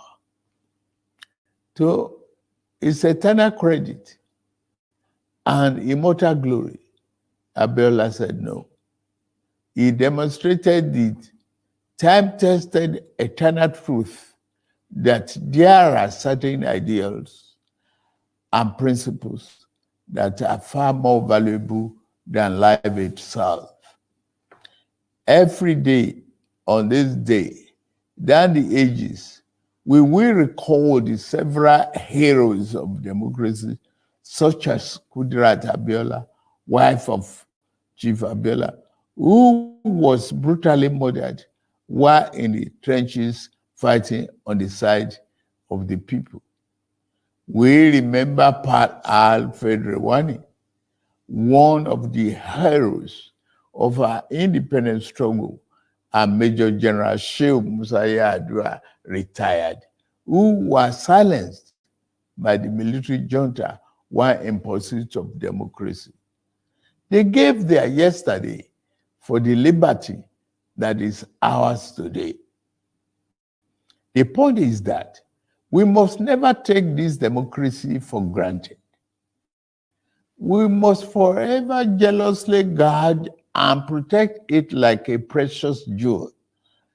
For a people can never truly appreciate the freedom and the right democracy guarantees them until they lose it. We have transferred the dark, thorny part of dictatorship before, and those who experience it can readily testify to the unbridgeable gap between the dignity of freedom and the humiliation and degradation of tyranny.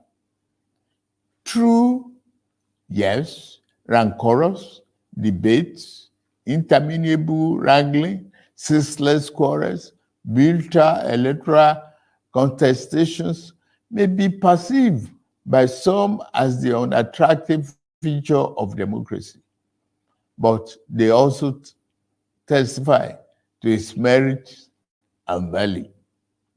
This year, we held the 7th in the cycle of elections that have become sacred ritual of our democratic practice in this dispensation since 1999.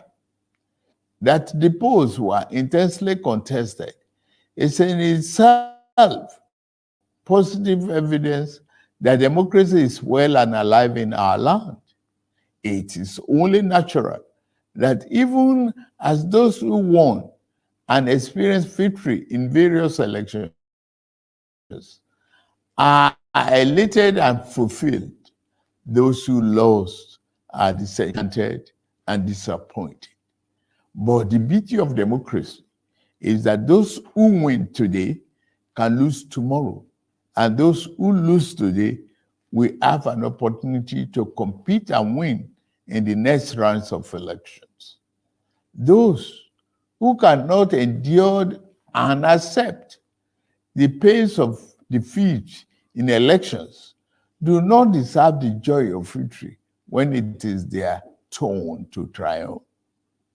Above all, those who disagree with the outcome of the elections are taking full advantage of the constitutional provision to seek redress in court. Sir? Sir? Yes, sir. Hey, ẹ pẹ̀lẹ́. Yes, ma'am. Ṣé mi lẹ fẹ́ bá sọ̀rọ̀? Ṣé mi lẹ fẹ́ bá sọ̀rọ̀? Any of the two, any of the ẹ̀yà àfa àbí. Mo ń bọ̀, ẹ ní sùúrù, hold on. Yes, ma'am. That is one of the reasons why democracy is the best form of government invented by man. For Chief MKO Abiola, the symbol of this day, in whose memory June 12 became a national holiday, democracy is eternal. It is about rule of law and vibrant judiciary that can be trusted to deliver justice and strengthen institutions. It has become imperative to state here that the unnecessary illegal orders issued to truncate or abridge democracy will no longer be tolerated.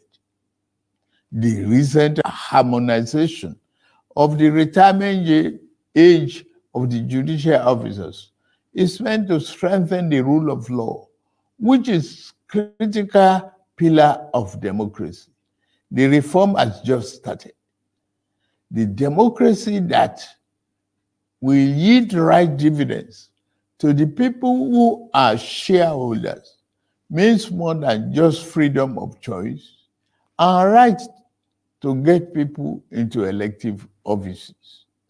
It means social and economic justice for our people. To the winner of June 12 democracy offers the best chance to fight and eliminate poverty. 30 years ago, he christened his campaign manifesto, Farewell to Poverty, because he was convinced that there is nothing defined about poverty. It is a man-made problem that can be eliminated with clearly thought out social and economic policies. It is for this reason that in my inauguration address on May 29, I gave effect to the decision taken by my predecessor in office to remove the fuel subsidy, the albatross, and free up the collective use of much needed resources, which had hitherto been pocketed by a few rich. I admit the decision will impose extra burden on the masses of our people. I feel your pain. This is one decision We must bear to save our country from going under and take our resources away from the stranglehold of a few unpatriotic elements. Painfully, I have asked you, my competitors, to sacrifice a little more for the survival of our country. For your trust and belief in us, I assure you that your sacrifice shall not be in vain. The government I lead will repay you through massive investment in transportation, infrastructure, education, regular power supply, healthcare, and other public utilities that will improve the quality of lives.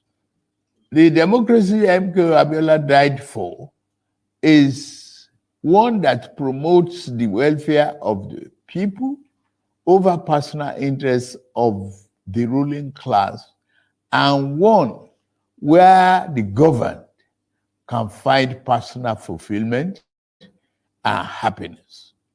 That is the hope MK Abiola ignited throughout our country in 1993. On this year's Democracy Day, I enjoy all of us, to rededicate ourselves to strengthening this form of government of free people that has been our guiding light these past 24 years. In particular, those of us who have been privileged to elect into public office at various levels in both the executive and legislative arms of government must recommit ourselves to offering selfless service to the people and delivering concrete democracy dividend in accordance with our electoral promises. On my part and that of my administration, I pledge anew our commitment to diligently fulfilling every component of our electoral pact with the people, the Renew Hope agenda. We shall be faithful to truth, faithful to equity, and faithful to justice. We shall exercise our authority and mandate to govern with fairness, respect for the rule of law, and commitment to always upholding the dignity of all our people. On this note, I wish us a happy Democracy Day celebration and pray that the light of liberty shall never be extinguished in our land. Thank you all, and may God continue to bless the Federal Republic of Nigeria. God will not bless the Republic of Nigeria. God will bless the Republic of Yoruba.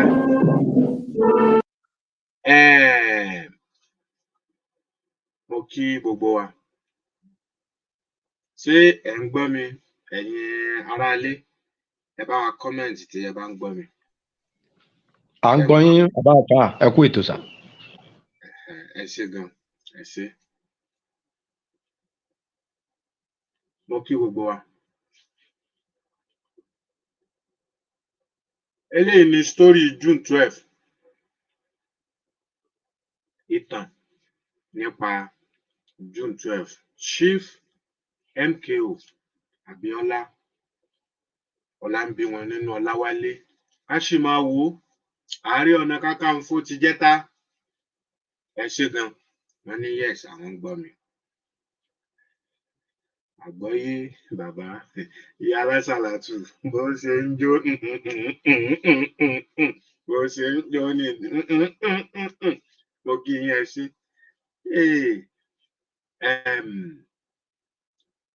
Ṣé rí kábẹ́ lọ́hùn Olódùmarè kó jọ kó dákun. Kó má jẹ́ kí ògo wa kó má bá wa nínú sàárè nígbà tí a bá ti padà. Ojú ayé wa yìí òun ni ká tẹ́wọ́ gba ògo wa, ká sì rógo wa lò láṣẹ Èdùmàrè. Mo kí gbogbo wa o, mo kí gbogbo wa. Ẹ rí bí? Ní ìgbà náà lọ́hùn tí àwọn èèyàn panu pọ̀ pé a fẹ́ ìjọba ológun. Ìjọba ológun wàhálà yín pọ̀. Wàhálà yín ó ti pọ̀ jù, kí ló dé? Gbogbo wa la rántí General Ibrahim Babangida Maradona. Maradona ni wọ́n ń pè é. Wọ́n ti tú. Mo pàlù fún yín o, mo pàlù fún yín o, Àjọkẹ́, mo pàlù fún yín. Mi ò tí ì rí ti yín rò báyìí, ẹ má wọ̀rí. Mo kí gbogbo wa bí mo ṣe ń bọ̀rọ̀ mi lọ. Gbogbo wa la rántí Ibrahim Babangida Maradona ni wọ́n ń pè é. Maradona. Ǹjẹ́ àti ẹ̀lẹ́ rẹ́ni tó lè sọ fún wa ìdí tí wọ́n fi ń pè ní Maradona? Sáà lè rẹ́ni tó lè sọ nínú stúdíò? Torí pé àbí ẹ̀yin tẹ́ bá mú ipa rẹ̀ ẹ pè wọlé. Bẹ́ẹ̀ni sà. Torí Babangida jẹ́ ẹni tó yẹ pé tí wọ́n bá sọ pé Maradona, ṣe mọ̀ pé Maradona kan wà nígbà yẹn tó ń play ball, so tó máa ń gègé. So Babangida ìwà ẹ̀ nígbà yẹn ni wọ́n fi sọ ní Maradona, torí pé ó máa ń ṣe mọ̀ ìwà ẹ̀ dàbí pé kó máa gègé, kó máa àbí àgàbàgebè bí irú nǹkan bẹ́ẹ̀. Ó yẹ kó ti yé mẹ́rin sà. Ẹ ṣé gan sà. Nǹkan tó ṣẹlẹ̀ nípa Maradona fi fún Babangida ni pé ó jẹ́ ẹ̀dá kan bẹ́ẹ̀ pé ó gbọ́n ló gbọ́n ta, ọgbọ́n àrékérekè ó wà lọ́wọ́ Babangida. Tó bá sọ̀rọ̀ ní ìsìn báyìí, ẹ má dúró lórí ọ̀rọ̀ ẹ̀, kẹ́ tó bọ́ta ti yọ ẹ̀ padà. Nǹkan tó ṣẹlẹ̀ gan nìyẹn tó ti fún Maradona. Ẹ ṣé gan ẹ̀yin bàbá mi, ẹ ṣé, ẹ kú làákàyè, ẹ kú làákàyè, ẹ kú làákàyè. Mo fi àsìkò yìí sọ fún ọgbọ́n àtẹ̀gbọ́n. Tí a bá rí ẹni tó fẹ́ polówó ọjà, ntẹ́ bá ń tà, ntẹ́ bá ń ṣe tó dájú, ẹ jẹ́ ká mọ̀ ká bá yín polówó. Bákan náà ni ẹ̀yin tẹ́ bá mọ̀ nípa June 12, ẹ mọ̀ sítórì yẹn dáadáa, tó dá yín lójú tẹ́ ẹ wà ńbẹ̀ ńgbà náà, àbẹ́ gbọ́ lẹ́kùnrẹ́rẹ́ tí ò jẹ́ àmúlùmálà àbí àbálòbólò. Ẹ lè pè o, ẹ mọ nọ́mbà mi o, ẹ lè pè wá, ẹ wá bá wa ṣàlàyé, torí ohun tá à ń celebrate lónìí náà nìyẹn. Torí wípé ìjọba ológun ló wà ńgbà náà lọ́hùn, ìyẹn ni Babangida General Ibrahim Babangida, tí wọ́n sọ di Maradona. Maradona yẹn jẹ́ ẹni tó ń play ball, tó jẹ́ ọmọ Pele Argentina. Ó ní ẹ rí bí wọ́n dàbí epo sì wádìí sí i, àwọn àbúdẹ̀ ti lọ ní bí ọdún kan sẹ́yìn, ó ti gbàgbé ṣá. Ẹ rí irú ẹ̀dá bẹ́ẹ̀ ni Babangida jẹ́. Ìwàásù náà o, bí kò ṣe ọgbọ́n àgbọ́njù rẹ̀, àmọ́ ó jẹ lọ o, torí gbogbo wa ǹjẹ́ ẹ mọ iye ọdún nìsín tábíọ́lá ti kú báyìí, bàbá ní kàkà. Babangida sì wà láyé o, ó wà ní Mínà o, ẹ rí bí ó wà ní Mínà o, ó sì sọ̀rọ̀ lóṣù tó lọ nígbà tí wọ́n fi Jaga Bush tí wọ́n fi jẹ president. Babangida sọ̀rọ̀ o, ọ̀rọ̀ tó sọ Babangida náà a tún lè padà gbé wá fún yín kẹ́ ẹ wá gbọ́, kẹ́ ẹ rí, kẹ́ ẹ lè mọ̀ pé àwa Yorùbá Yorùbá à ń para wa o, à ń ṣera wa nítorí owó. nítorí owó. Babangida wà láyé tó ń sayé ẹ̀ báyìí o, tí nǹkan kan kò ṣe é, bó tiẹ̀ jẹ́ pé ó wà lórí wíṣà, ó sá wà láyé, ó ń gbápá, ó ń gbẹ́sẹ̀, ó sì tún ń jẹ médèmédè, ó sì tún ń ṣe tibítibí. Bí ò tiẹ̀ ṣe yóò máa fojú rí, yóò sì tún máa lo àwọn nǹkan míì tí ó fi máa ṣe, kẹ́ ẹ lè mọ̀ pé ẹni tó bá ti kú ni tiẹ̀ ti tán o, ẹni tó bá kú ni tiẹ̀ tán. Ilé ayé le gbẹgẹ́, ilé ayé le. Má kú fẹ́nìkan, ṣe nǹkan tó tẹ́ ọ lọ́rùn, àmọ́ jẹ́ kó jẹ́ nǹkan tó dáa ló ń ṣe. Má ṣe nǹkan tí ò dára rárá, bóyá ní gbangba ni àbí kọ̀rọ̀, má ṣe nǹkan tí ò dáa o.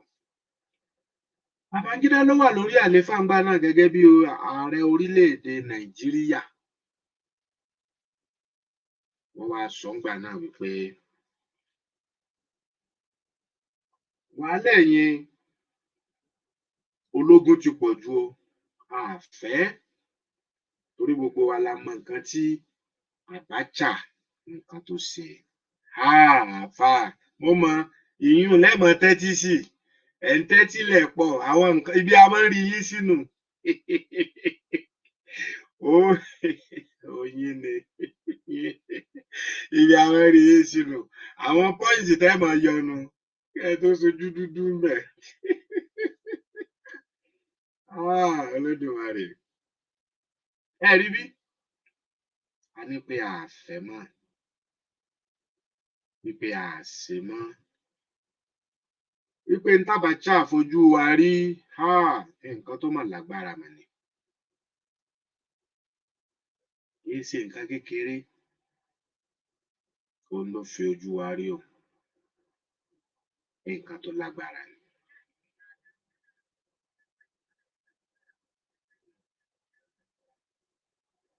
Òun ni wọ́n fojú wa rí. Bákan náà, Ibrahim Babangida general,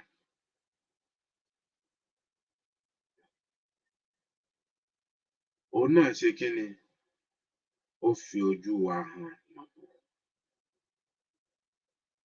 Òun ni wọ́n fi pè é, tí wọ́n fi sọ́ di Maradona o, torí wípé ọgbọ́n ó pọ̀, ó dẹ̀ ń lò wá gan-an, ó mórí eléyìí, ó ń dàpọ̀ mélé, ó ń ṣe tó wù ú, ó sì ti mọ̀ wípé àwọn àgbààgbà wa ńlẹ̀ Yorùbá, ohun tí wọ́n mọ̀, òun náà ni owó yìí náà ni, owó àti ipò, òun ni wọ́n mọ̀, ó dẹ̀ ń fún wọn, tó bá ti fún wọn báyìí, ó ti tán nù. Tó bá ti fún wọn, ó ti tán. Ní wọ́n bá ní ń dáa náà o, a fẹ́ ìjọba ológun o mọ́, ẹ jẹ́ ká ṣèjọba alágbádá, ìjọba àwa ara wa. Òun ló fà á tí ẹgbẹ́ méjì tó fi jáde nígbà náà o. Ǹjẹ́ a rántí ta ló lè sọ ẹgbẹ́ méjèèjì tó jáde nígbà náà, tí wọ́n jáde fún election tí wọ́n ìkan SDP ti baba MKO Abiola, Social Democratic Party, then NRC ti Tofa, National Republic Convention Party. So yẹn ni méjì tó wà ńgbà yẹn nìyẹn. Ẹ ṣé gan, àgbà ò lè tán lórílẹ̀ o, láṣẹ Èdùmàrè. Ẹ ṣé púpọ̀. Ẹ rí bí ẹgbẹ́ méjì tó jáde ńgbà náà nù o, tí gbogbo ọmọ Nàìjíríà fọwọ́ sí wípé ó yá, ẹ jẹ́ á dìbò. SDP, NRC, Tofa ó jáde ní NRC, Abiola òun ló jáde ní SDP. Ẹgbẹ́ méjèèjì tó wà nù wọn kò pé mẹ́ta, bẹ́ẹ̀ ni ò pé mẹ́rin, bẹ́ẹ̀ ni ò pé márùn-ún, kò pé mẹ́fà o, méjì ni. àwọn èèyàn tí wọ́n sì fà kalẹ̀ náà nìyẹn, Tófà àti Chief MKO Abíọ́lá, wípé ó yá ẹ bọ́ sórí ọ̀gbagadàgbè. Nígbà tí wọ́n bọ́ síbẹ̀, wọ́n ń ka ìbò yẹn lọ, wọ́n ń ka èsì ìbò yẹn lọ. Ẹ rí bí? Wọn ò tí ì dé ìlàjì o. Wọ́n rí wípé MKO ló ń kó gbogbo ẹ̀. Òun ló ń kó gbogbo ẹ̀. Òun ní ìbò rẹ̀ ti ṣe kíni o. Òun ló ti ń gbégbá orókè. A dẹ̀ ti sọ fún wa pé tó ń ṣe nǹkan tí a tún àtúnsọ. Wípé àwọn Fúlàní bòróòrò, Fúlàní, àwọn ni wọ́n ń rúùlù Nàìjíríà. Kò kì í ṣe Yorùbá àbí Ìgbò àbí àwọn ẹ̀yà tó kù tá a mọ̀ sí Middle Belt, gbogbo ẹ̀ mọ́ra wọn. Àwọn kọ́ o, àwọn kọ́ rárá. Ẹ ń bá láwọn ni kò mọ ohun tó ń ṣe. A ti fi ẹ̀rí múlẹ̀ tá a sì ti ṣàlàyé lóríṣiríṣi wípé àwọn kọ́. Wọ́n ti rí pé kinní yìí ò lè fẹ́ fún àwọn, torí pé Abíọ́lá sọ àwọn ọ̀rọ̀ kan nígbà tó ń campaign, láwọn ọ̀rọ̀ tó lágbára. Òun náà la fi ń sọ pé àwọn ọ̀rọ̀ tó sọ yẹn, òun ni wọ́n mú dání pé tẹ́lẹ̀ bá débẹ̀, yóò fi ojú wa hàn mọ́ bò. Ó lóun ó ṣe lé, òun ó ṣe lé. Babangida dẹ̀ ní pírẹ́sídẹ̀ǹtì, ẹ dẹ̀ mọ́ gbàgbé ológun ni. Bí Babangida ṣe give order nìyẹn o. Wípé kí wọ́n stop ohun tí wọ́n ń kà yẹn. Kí wọ́n má ka ìbò yẹn mọ́ rárá. Ó give order wípé kí wọ́n má kà á, kí wọ́n stop ẹ̀.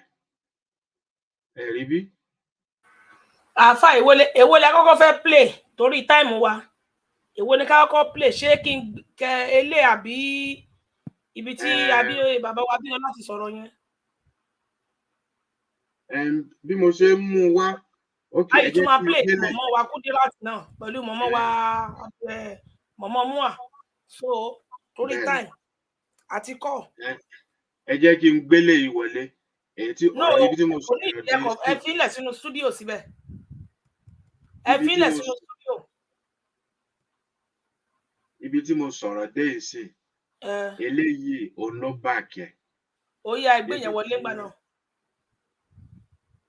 Babangida, ibi tó ti sọ̀rọ̀ òun lélẹ̀ tí wọ́n ti stop election tí wọ́n ń bá lọ. Òun nìyẹn. Ó ní kí wọ́n dá election dúró.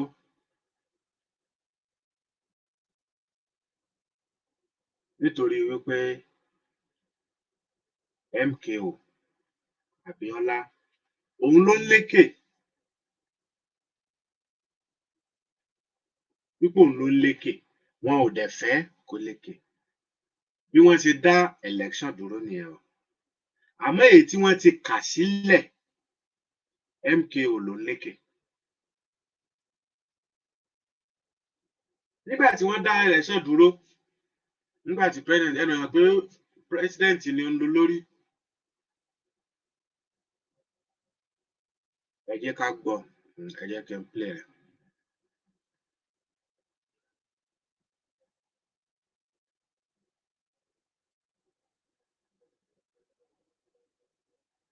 And we want MKO. Who's MKO? Abíọ́lá. The June 12, 1993 presidential election should have ended with Nigerians celebrating the end of another military dictatorship. Instead, the citizens were faced with a new and more dangerous phase of military rule as Nigerian head of state General Ibrahim Babangida and his cronies, in a flimsy attempt to disguise the continuation of their regime, annulled the elections, implemented a so-called interim national government, and postponed the military's exit from politics. Babangida's maneuverings did not only betray the Nigerian voters who in the June 12 elections had overcome ethnic, religious, and regional rivalries in an effort to rid themselves of military rule, but tragically brought such rivalries back to the political foreground. The intention of General Babangida and his allies to disallow civilians a significant voice in government was proven by the brutal reaction of his military and security forces to the outcry which followed the annulment of the June 12, 1993 presidential election. 1 month after the annulment in July 1993, over 100 demonstrators were believed to have died in pro-democracy demonstrations. Hundreds of human rights and pro-democracy activists, labor leaders, journalists, students, and workers were arrested in months to follow without access to their families, defense counsel, or doctors, despite court orders granting their release on bail. Media houses were proscribed, a number of journalists were detained, while some were declared wanted by security agents. New restrictive press regulations were decreed, thereby reneging on the promise Babangida had made in August 1985 after sacking the Muhammadu Buhari regime. I'm pleased to take this opportunity to declare once again, therefore, that this administration attaches the greatest importance to constructive and helpful criticisms as well as the freedom of the press, and to declare further that the administration also attaches the greatest importance of fundamental human rights. In this video, we shall take a look at the events that led to the June 12, 1993 presidential election, why General Ibrahim Babangida annulled the election, the aftermath of the annulment, and the intrigues, causes, and effects of the June 12 crisis.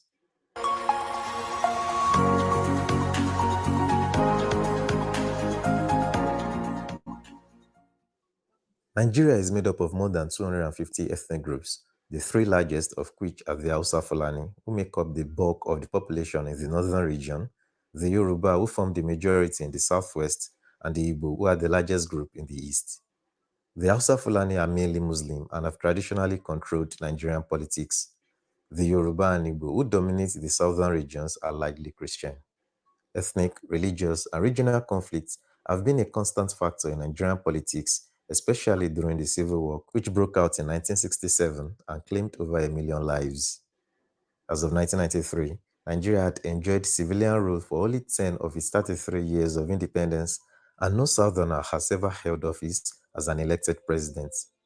The June 12, 1993 presidential election, in which a Southern Muslim, Chief Moshood Kashimawo Lawale MKO Abiola, won a majority of the vote in all regions of the country, represented a break with past traditions of ethnic, religious, and regional conflicts, and all too briefly raised hopes of unifying the nation to confront the serious economic and social problems that have grown more severe under decades of military rule.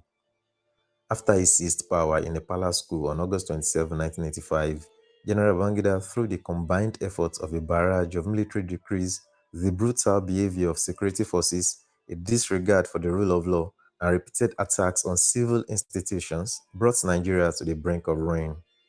In the period Mo kí gbogbo wa. Mo rò pé à ń gbádùn rẹ lọ. Adétáyọ̀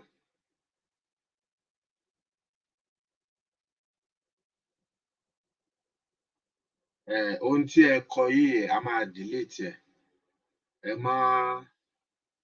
Ẹ má kọ kinní sí ibí báyìí. N tó yẹ kẹ́ ẹ ṣe, ẹ ẹ̀ ṣé. Tí ẹ bá fẹ́ ṣe nǹkan, ẹ é kọ́kọ́ sọ. Ẹ á gbé ìgbésẹ̀ tó tọ́. Kì í ṣe pé kẹ wá máa kọ sí ibi comment báyìí kẹ wá post. Ẹ má fi owó kankan sínú àkáǹtì yẹn o.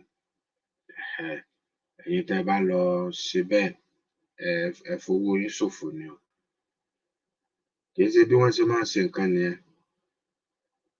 tó bá jẹ́ pé lótìítọ́ ni o kì í ṣe bí wọ́n ṣe ń ṣe nǹkan ó ní kí ni o ò lẹ́sẹ̀ yẹn àti wípé àwọn gbájúẹ̀ wọ́n pọ̀ tí mo wọ́n ti delete àfà mo ti delete ẹ má wulẹ̀ sọ̀rọ̀ lọ́bẹ̀ mo delete a sì ń bí fún ká máa fún yàn lówó lórí Facebook à ń ṣe charity orí Facebook fún àwọn ọmọ wọn Nàìjíríà rárá àwọn ọmọ Yorùbá ni àwọn tó fẹ́ fún nìkan ọmọ Yorùbá ní tàdé máa mọ̀ nǹkan tó ń fẹ́ ta fẹ́ fún wọn nìkan fún so mo ti delete comment ẹ má wọrí ṣe ti gbọ́. so bó ṣe jẹ́ nìyẹn so ẹ jẹ́ kí a máa gbọ́ fídíò yẹn lọ Babangida lẹ̀ ń wò yẹn o ẹ̀ ń gbọ́ kòtòkòtò tó ń wí lẹ́nu tó ń sọ̀rọ̀ human rights ẹni tí ò mọ̀ tí ń jẹ́ human rights kẹ́ ẹ lè mọ̀ pé a ti kẹ́ran mérò ti pẹ́ ọjọ́ ti pẹ́ ọmọ kóòtù òjìrè tá a ti kẹ́ran mérò ọ̀nà ti jìn tí a ti ń ṣe kíni tí ìyà ti ń jẹ ọmọ kóòtù òjìrè bọ̀ kéléyìí kọ́ máa sọ̀rọ̀ human rights kí ló mọ̀ tó ń jẹ́ human rights gbogbo àwọn èèyàn dìbò èèyàn wọlé wọ́n ń kà á lọ ẹni wọn dá dúró tẹ̀lé ni wọ́n dá dúró ẹni yẹn ti kú nìṣe o látọ̀ ọdún kelóore Abíọ́lá ti lọ ẹni tí wọ́n jọ lògbà tó dínà mọ́ òun ló sì wà láyé lónìí o ó sì ń bẹ láyé tó ń mí bẹ́ẹ̀ ni tó ń ṣe nǹkan tó wù lásìkò tó wù ẹ jẹ́ kí a máa bá fídíò yẹn lọ. Leading up to the June 12, 1993 presidential election, many Nigerians were not optimistic that the new civilian government would represent a significant change. The transition program, since its inception in 1987, had been tightly controlled by the government, which created and manipulated the two parties contesting the presidency, the Social Democratic Party (SDP) and the National Republican Convention (NRC). At election time, the two presidential candidates, Bashir Tofa of the NRC and Moshood Abiola of the SDP, were both widely perceived to be close friends of the military who would be unwilling to alter the status quo. Tofa, a Fulani millionaire businessman from Kano State, was relatively unknown to voters. Abiola, a Yoruba Muslim from Abeokuta, is Nigeria's best-known millionaire and philanthropist. Un luogo naturale, panorami mozzafiato, musica dal vivo. 22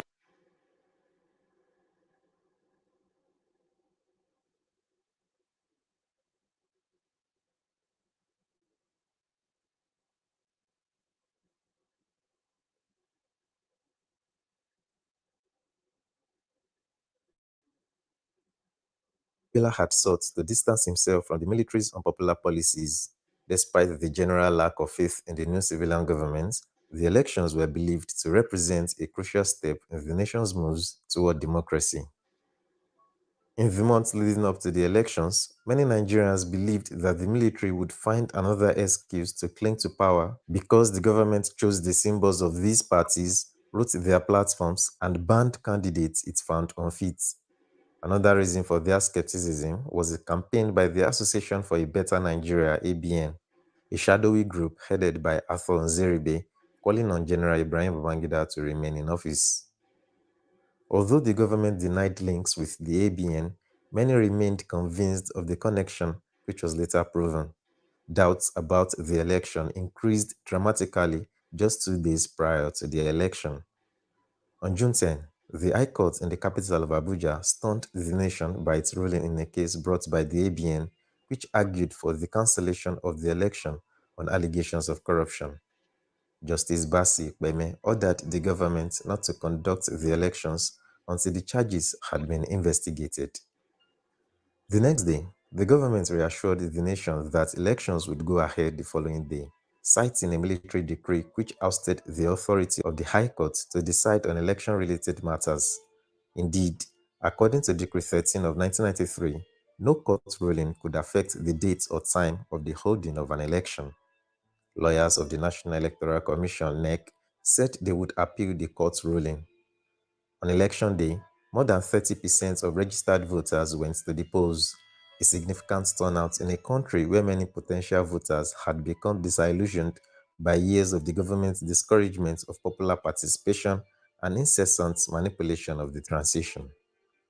With minor exceptions, election monitors reported that the voting went fairly and smoothly. The Nigerian Election Monitoring Group (NEMG) issued a release commending Nigerians for the visible high degree of political maturity and patience in the conduct of the presidential election. The victor was required to gain one-third of the vote in at least 20 of the 30 states. On June 14, on the billboard outside its headquarters in Abuja, NEC published results from 15 states, showing Abiola well ahead in all regions of the country, including in Tofa's home state of Kano. Regionalism appeared to have been, at least temporarily, an irrelevant factor in Nigerian politics. After the initial posting on June 14, no additional election results ever appeared on the NEC board.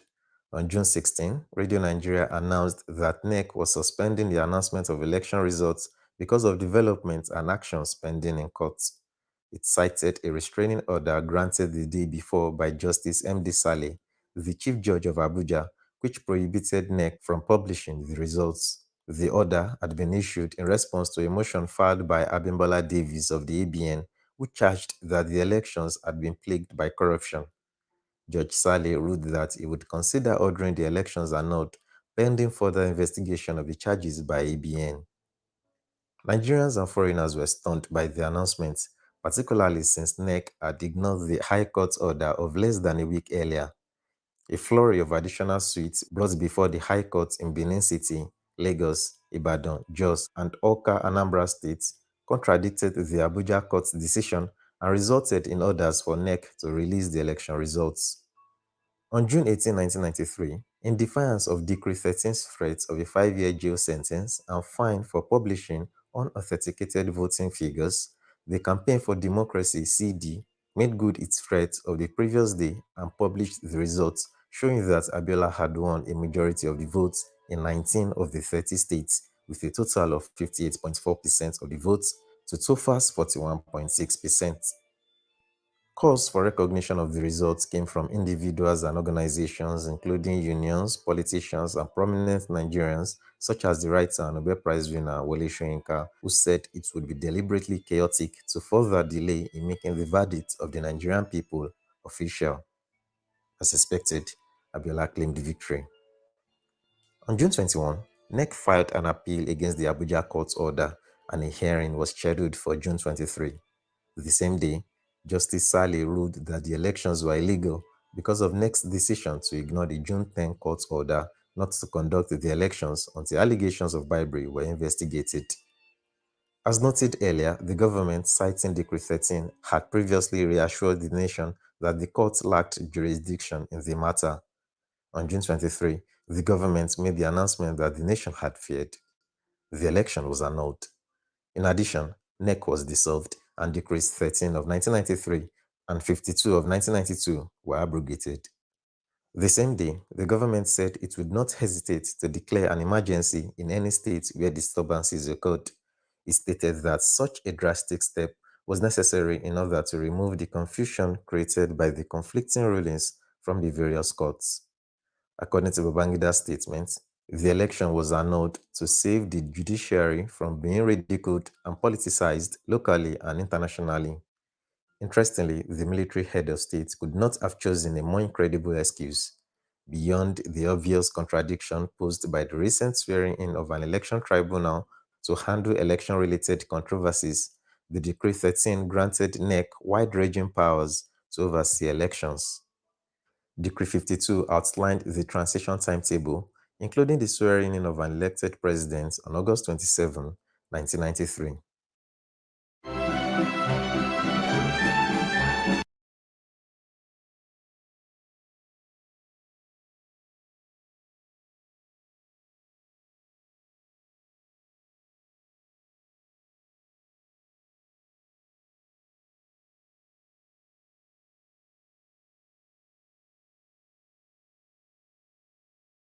An immediate outcry arose from all sectors of the society. Demonstrations were held in cities including Ibadan, Lagos, Ile-Ife, Modakeke, and Osogbo. At least one protester was killed in Ibadan and others were seriously injured. Individuals and organizations announced protests. The Lagos State branch of the Nigerian Bar Association (NBA), which accounts for 60% of the nation's lawyers, called a boycott of the courts to begin on June 30, 1993.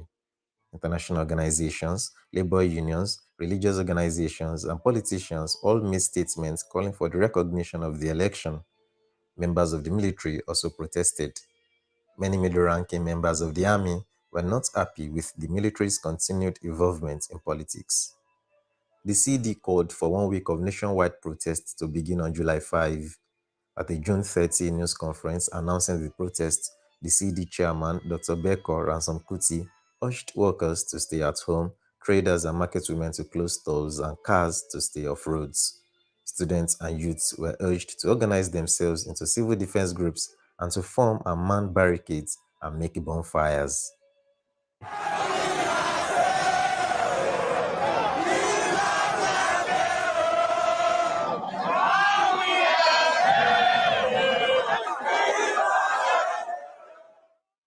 On the first day of the protests, thousands of youths closed major roads in Lagos, and the Campaign for Democracy led thousands of marchers to Abiola's home compound. Protests were also held in other cities, including Ibadan, Ilorin, Akure, and Kano. Unfortunately, the Lagos protests turned violent when they were overtaken by local thugs known as area boys, who looted shops and rampaged through the streets. Violent gangs were reported to have engaged in ethnic attacks aimed at Hausa Fulanis in Lagos. Police fired tear gas from helicopters and on the ground, but were unable to contain mobs. Police and military forces were deployed on July 6 to contain the violence and, in the process, turned their weapons on peaceful protesters. The protest ended on July 7 when army tanks were sent into Lagos streets. CD estimated that more than 100 demonstrators were killed by security forces throughout the country, while many more were arrested. Unmoved by the protests, on July 5, 1993, Babangida ordered the parties to agree to join an unelected civilian government or to face new elections. It was unstated but understood that Abiola would not be allowed to hold office. On July 7, the SDP national chairman, Tony Aneni, indicated that he was willing to sacrifice Abiola in order to preserve the SDP's share of National Assembly seats and governorships, and both parties agreed to the plan. However, an outcry by Abiola and his supporters within the SDP forced the party leadership to back away from this deal, and the party agreed to press ahead in the demand for Abiola to head the new government. Babangida's support continued to erode. On July 8, 1993, the spiritual leader of Nigeria's Muslims, Sultan Ibrahim Dasuki of Sokoto, a former friend of Babangida, threw his support behind Abiola, who said there was no other route away from the national catastrophe than swearing in of Moshood Abiola on August 27, 1993. Former military ruler Olusegun Obasanjo, who in May 1993 founded the Association for Democracy and Good Governance, became one of Babangida's fiercest critics. On July 12, 1993, after Obasanjo met with Muhammadu Buhari, who had been ousted by Babangida in 1985, and 10 former generals to discuss ways to force Babangida from power, the group issued a statement which included a demand that the Babangida administration be terminated forthwith. That day, Babangida once again reversed himself and announced his demand for a new election. The reason cited for his change of heart was the recognition that an unelected government would lack legitimacy and stability. Elections were then scheduled for August 14, 1993. Predictably, Nigerians who were still demanding that the result of the June 12, 1993 presidential election be respected opposed the move. The SDP said it would boycott the elections, while 14 of the 30 state governors also said they would block the new elections. A statement by the Nigerian Labour Congress on July 15, 1993, summed up the feelings of many Nigerians who opposed another presidential election and its attendant wastage, apathy, controversy, and lack of faith. Nigerians of all ethnic groups began leaving the cities for their home villages, fearing that a new election would result in violence. Over the next month, tens of thousands left Lagos, Kaduna, and other cities where the threat of violence was greatest. Shortly before the announcement of new elections, Abiola supporters had filed court papers asking the Lagos High Court to restrain the military government from handing over in any manner whatsoever the executive powers of the Federation to any person or persons other than the person duly elected as the president. A hearing was scheduled for July 21, 1993, and the judgment was ordered for July 23. In a related case, the Supreme Court agreed to hear a suit brought by it by 14 state governors seeking to reverse the election annulment. Once again, the government stepped in to block the actions of the courts, presumably forgetting its recently avowed concern for the judiciary. On July 19, 1993, the government issued a number of decrees, one of which barred all courts from hearing cases related to the June 12, 1993 presidential election. The other decrees gave retroactive backing to the annulment of the election and called for no voting, but gave no dates for transferring power. On July 16, 1993, evidence that the military had engineered the political crisis for its own ends was confirmed by an inside source. Abimbola Davis, the ABN member who had filed the ABN suit in the Abuja High Court that resulted in orders first to halt the election and then to prevent the announcement of its results, held a news conference at which he told reporters that the government had secretly organized the Abuja lawsuit in order to derail the transition and prolong Babangida's stay in government. In a statement, Davis begged Nigerians to forgive him and his cronies and for the resulting bloodshed that their actions had caused. At the conclusion of his remarks, David and his family fled the country. Faced with continued opposition to a new election, the government indicated that it would consider another arrangement. C'è un barista che mi ha fatto perdere la testa. Mi ha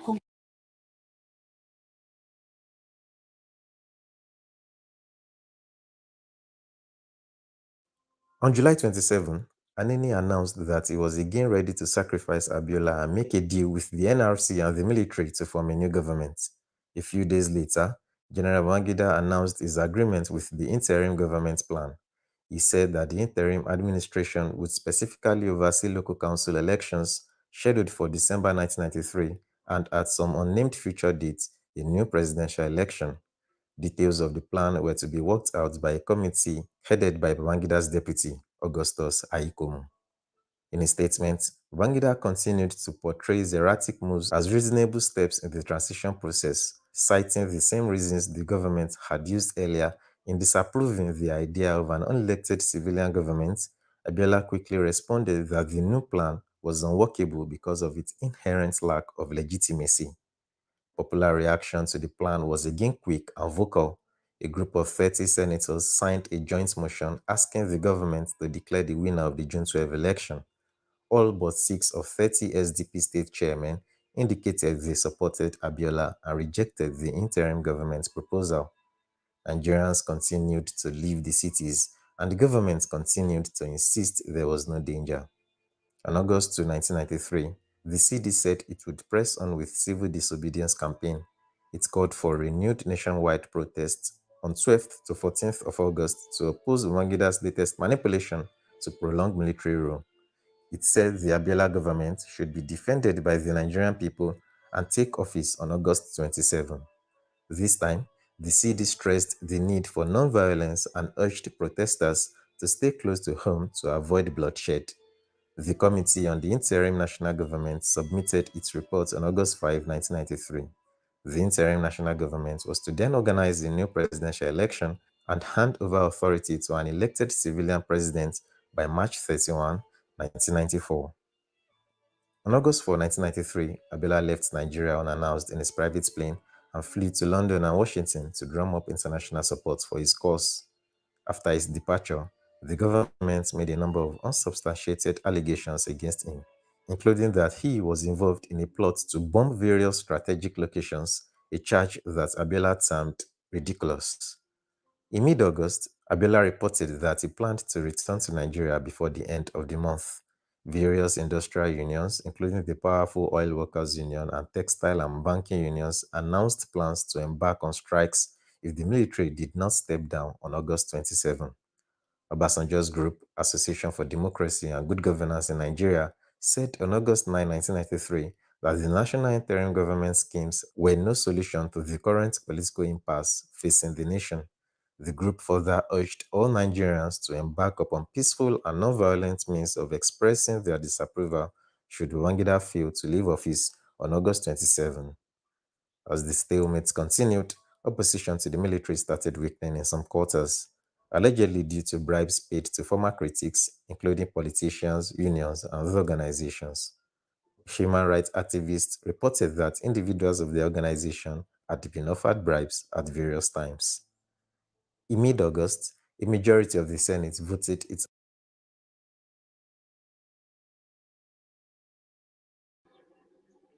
ṣé ẹ ti rí i pé onísọnù ó ní ẹni yìí ìyẹn Adétáyọ̀ ẹ ti rí i pé onísọnù ni torí wípé ó gbọ́ ò lè sọ wípé o ò gbọ́ ó tún padà post ẹ̀ ẹ bá wa delete ẹ̀ kẹ́ ẹ wulẹ̀ wá block ẹ̀ totally àwọn oníjìbìtì yẹn ni ẹ má dá lóhùn ẹ̀yin èèyàn o ẹ má fowó sí nǹkan kan o ẹ má fowó sí o ẹ má dá lóhùn ẹ má dá lóhùn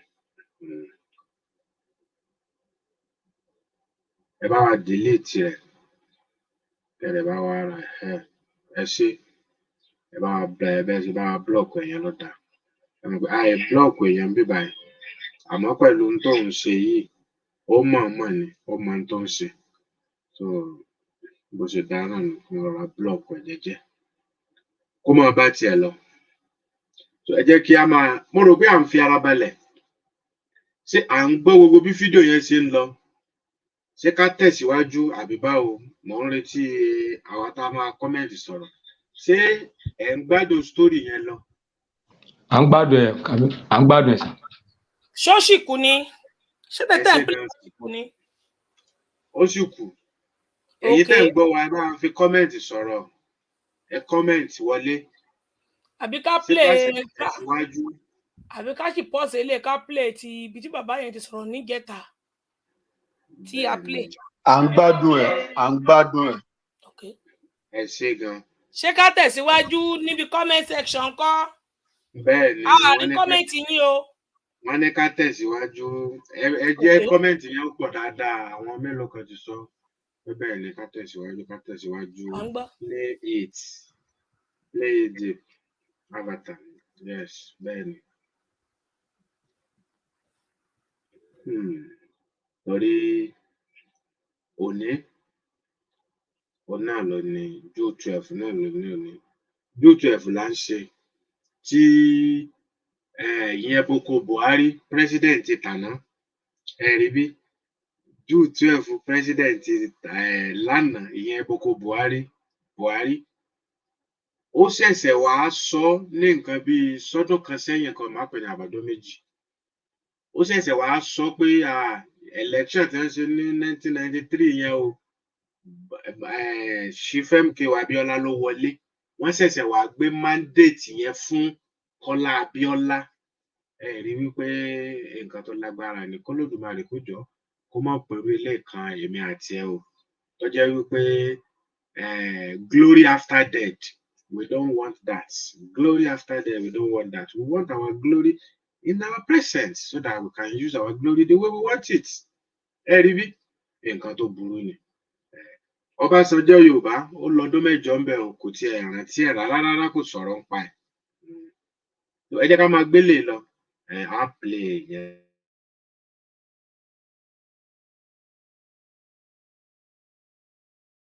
approval for the interim government plan. On August 10, 1993, confronted with the upcoming strike by the CD, the government threatened to impose a state of emergency. Government employees were threatened with dismissal.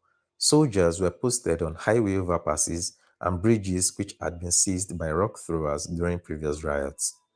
Merchants began shutting down shops. On August 12, the strike shut down businesses in Lagos, Ibadan, and other southwestern cities as Nigerian workers stayed at home. The following 2 days were also largely quiet in the southwest, but in the north, business reportedly took place as usual. However, the government's response to the peaceful strike was brutal. Because of the deplorable conditions of Nigeria's prisons and detention facilities, as well as the brutal tactics of security agents, there were serious concerns for the safety of all political detainees. In addition to the detentions, security agents raided the headquarters of human rights organizations on several occasions, destroyed equipment, and removed materials, including membership lists. Three leaders of the pro-democracy movement, Dr. Beko Ransome Kuti, CD chairman and president of the Committee for the Defense of Human Rights, Chief Gani Fawayemi, a well-known human rights lawyer, and Femi Falana, president of the National Association of Democratic Lawyers, were arrested and detained at Kuje Prison in Abuja on July 10, 1993. On July 15, the three detainees were charged before a magistrate court with sedition and conspiracy to incite violence. The court refused them bail and ordered that they be detained until September 30. The next day, they were informed that in addition to the criminal charges, they were also subject to detention under Decree 2, Nigeria's infamous administrative detention decree, according to which any person who posed a security risk may be detained for indefinitely renewable 6-week periods. Despite serious medical concerns about both Dr. Ransome Kuti and Chief Fawayemi, the three detainees were denied access to their lawyers, families, and doctors. Porta con te tutta la vita che vuoi e inizia la vacanza già dal viaggio su navi comode e accoglienti. Vai su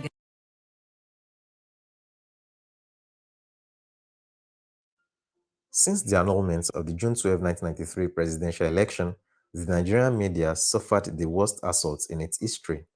5 media houses were shut down in July. 4 of them were proscribed in August.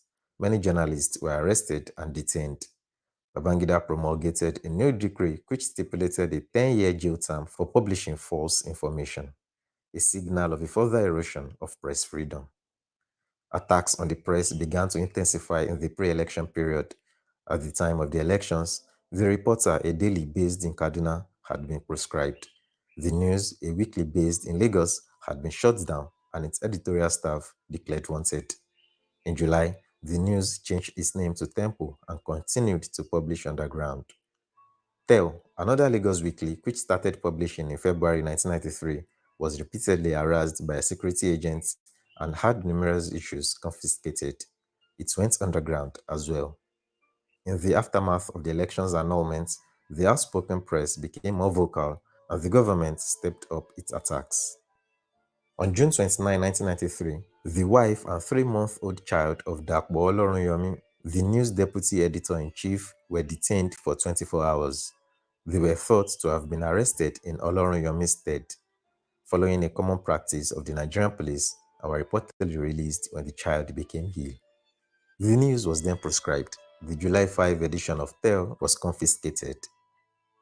On July 21, 1993, the Minister of Information and Culture, Uche Chukwumerije, claimed that a segment of the press was inciting violence and warned the media to stop publishing negative articles, charging that they had accepted bribes to publish information intended to incite the public against the government. The government raided and sealed off 5 media houses over the next 2 days. They were Concord Press, owned by Abiola; Punch, a Lagos-based daily; The Sketch Group, publisher of the Daily Sketch and Sunday Sketch, based in Ibadan, owned by 4 state governments; Newsday, a daily based in Abuja; and The Observer, a daily owned by the Edo State government and based in Benin City. The Ogun State Broadcasting Corporation was also shut, but then reopened the next day after the governor agreed to supervise and closely monitor the broadcasts. A number of journalists were arrested, including 2 from Newsday, and the publication was told not to publish until further notice. On August 16, 1993, the Babangida government issued 2 decrees. Decree 48 proscribed the Concord Group publications, Punch, The Sketch publications, and The Observer. Decree 43 contains many restrictions on the press, including punishments by a 10-year prison term of $11,000 fine or both for publishing false information. A requirement that all newspapers register annually with the government, which also requires a steep registration fee, the creation of a registration board, whose chairman would be appointed by the government, the establishment of an office for each paper in Abuja within 1 year, and an order to submit all newspapers to the Information Secretary. The financial burden imposed by the decreased various requirements undoubtedly led to the closure of most of Nigeria's independent presses. One of the reasons Babangida gave as to why he annulled the June 12, 1993 presidential election was to save the democratic government at the time. The gap-toothed general said he was compelled to nullify the election because of security threats to the enthronement of a democratic government at the time. According to him, his regime had decided that it would be the last administration that would ascend the seat of power through a coup d'etat, adding that it would make no sense to install a democratic government that would be sacked within another 6 months. He, however, admitted that the June 12, 1993 presidential election was free and fair, and also the best of all elections ever conducted in Nigeria's history. Nevertheless, Babangida was pressurized by the Defense Council to stick to the handover date, and he therefore resigned on August 26, 1993. The country was then ruled by an interim national government headed by Ernest Shonekan, with Sani Abacha, a confidant of Babangida, serving as Minister of Defense. On November 10, 1993, a Lagos High Court ruled that the decree establishing the interim national government was not properly signed. It was signed by Babangida after his removal from the presidency, thus making the government illegal. On November 17, 1993, Abacha toppled the interim government in a palace coup, dissolved the legislature as well as the state and local governments, and replaced the elected civilian state governors with military and police officers. In June 1994, Abiola declared himself president and commander-in-chief and was arrested and charged with treason. The Abacha government did not stop there. In March 1995, it announced an alleged coup attempt where Olusegun Obasanjo, Shehu Musa Yar'Adua, and Beko Ransom Kuti were among those secretly tried and either condemned to death or received long prison sentences. 7 months later, in October 1995, Abacha set a time frame of 3 years to hand over power to an elected civilian government, but he died on Monday, June 8, 1998, under mysterious circumstances. How Abacha died and what really caused his death has been highlighted in our next video.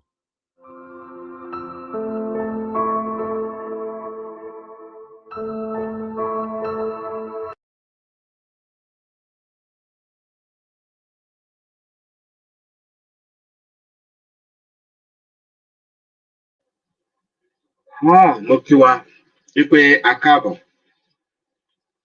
Sẹ́yìn náà ti rí, ṣé ẹ gbọ́ gbogbo aburú eléyìí tí Babangida dánwò, IBB, Ibrahim Babangida, Maradona. Ṣé ẹ rí àwọn aburú tó dánwò? Òun náà lẹ́yìn náà gbọ́ yẹn o. Ní ìgbà náà, wọ́n ní wọ́n dá dúró kí wọ́n má ka ìbò mọ́ torí pé wọ́n ti rí i pé Abiola ló mókè. Gbogbo ọ̀rọ̀ náà lọ bó ṣe lọ. Àwọn kan ńlẹ̀ Yorùbá, àwọn àgbààgbà kan àti ní gbogbo Nàìjíríà, wọ́n ní kí Abiola ó má gbà o, k'Abiola ó jáde. Kó sọ pé òun lòún win ní, kó declare ara ẹ̀. Ó ṣe o, wọ́n gbé Abiola. Wọ́n gbé, wọ́n tì mọ́lé. Gbogbo àwọn tí wọ́n sọ tí wọ́n láwọn wà lẹ́yìn rẹ̀ kò rí ẹnì kankan mọ́ o, kò rẹ́nì kankan mọ́. Ọ̀rẹ́ dẹ̀ lòun àti Ibrahim Babangida Maradona. Ọ̀rẹ́ lòun àti ẹ̀ o, ọ̀rẹ́ tímọ́tímọ́, ọ̀rẹ́ kòríkòsùn ni wọ́n o. Tó jẹ́ pé wọ́n jọ ń sọ̀rọ̀ dáadáa tí wọ́n dẹ̀ mọ́ra wọn. Tó sì jẹ́ pé òun náà ló tì lẹ́yìn pé àní ọmọ wọ̀rí lọ gbégbá ààbò, gbé kinní kan kí ó ṣe gbá. Wọn ò gbé f'Abiola o. Wọ́n tì mọ́lé, oríṣiríṣi nǹkan ló ṣẹlẹ̀. Àṣẹ̀yìnwá àṣẹ̀yìnbọ̀, Abiola ò rí ipò kankan. Ikú òun ló rí ńbẹ̀. Ní nǹkan bí ọdún mélòó kan sẹ́yìn, ìyẹn pírẹ́sídẹ̀ǹtì Buhari, òun ló ṣẹ̀ṣẹ̀ wá wò sùnsùn òun náà lélẹ́yìí ẹ jẹ́ ká gbé wọlé. Òun ló ṣẹ̀ṣẹ̀ wá declare Abíọ́lá ní winner fún June 12. Òun ló ṣẹ̀ṣẹ̀ declare Abíọ́lá o. Ẹ bá gbé wọlé. Òun ló ṣẹ̀ṣẹ̀ declare Abíọ́lá wípé tọ̀ Abíọ́lá o, òun ló win ní ìbò eléyìí tí wọ́n dì ní 1993 fún Nàìjíríà. Wọ́n lòun ló win ni o. Wọ́n ṣẹ̀ṣẹ̀ wá gbé mandate, wọ́n ṣẹ̀ṣẹ̀ wá gbé fún ọmọ rẹ̀ ló gbà á, ìyẹn kí lorúkọ rẹ̀, ọmọ Abíọ́lá yìí, òun ló gbà á, ìyẹn Kọ́lá Abíọ́lá, òun ló gbà á o. Ẹ rí wípé nǹkan bẹ̀. Republic of Nigeria, President Muhammadu Buhari, GCFR, the Vice President of the Federal Republic of Nigeria, Professor Yemi Osinbajo, GCON. If you wouldn't mind if I do not use protocol, I would like to mention my governor, Senator Ibukule Amosun, CON, FCA, and I would also like to mention my king, Alake of Egbaland, Obagbadebo. And I want to thank Brother Kola for giving me this opportunity.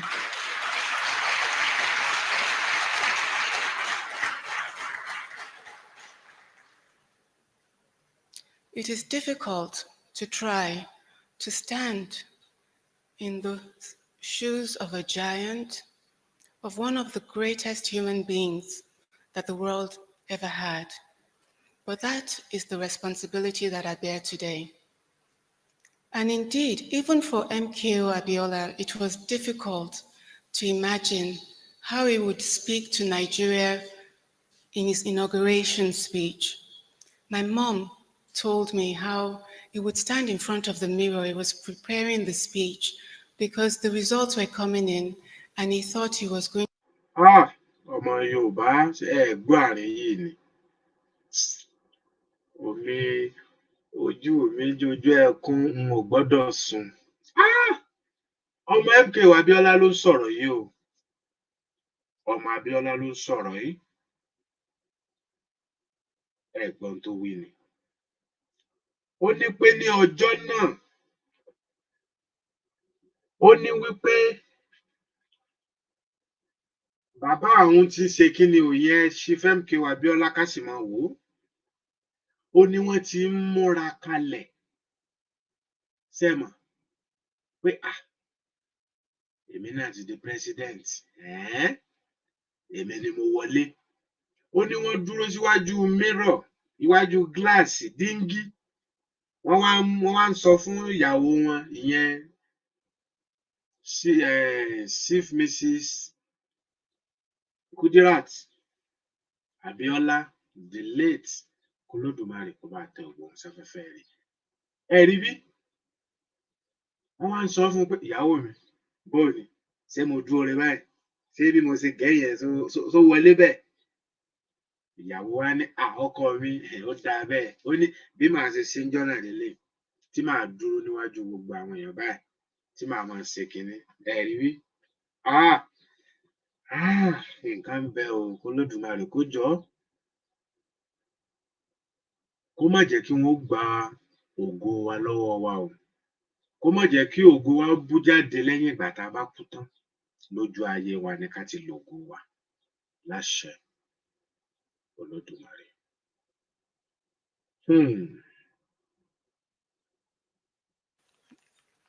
The President of the Federal Republic of Nigeria, President Muhammadu Buhari, GCFR, the Vice President of the Federal Republic of Nigeria, Professor Yemi Osinbajo, GCON.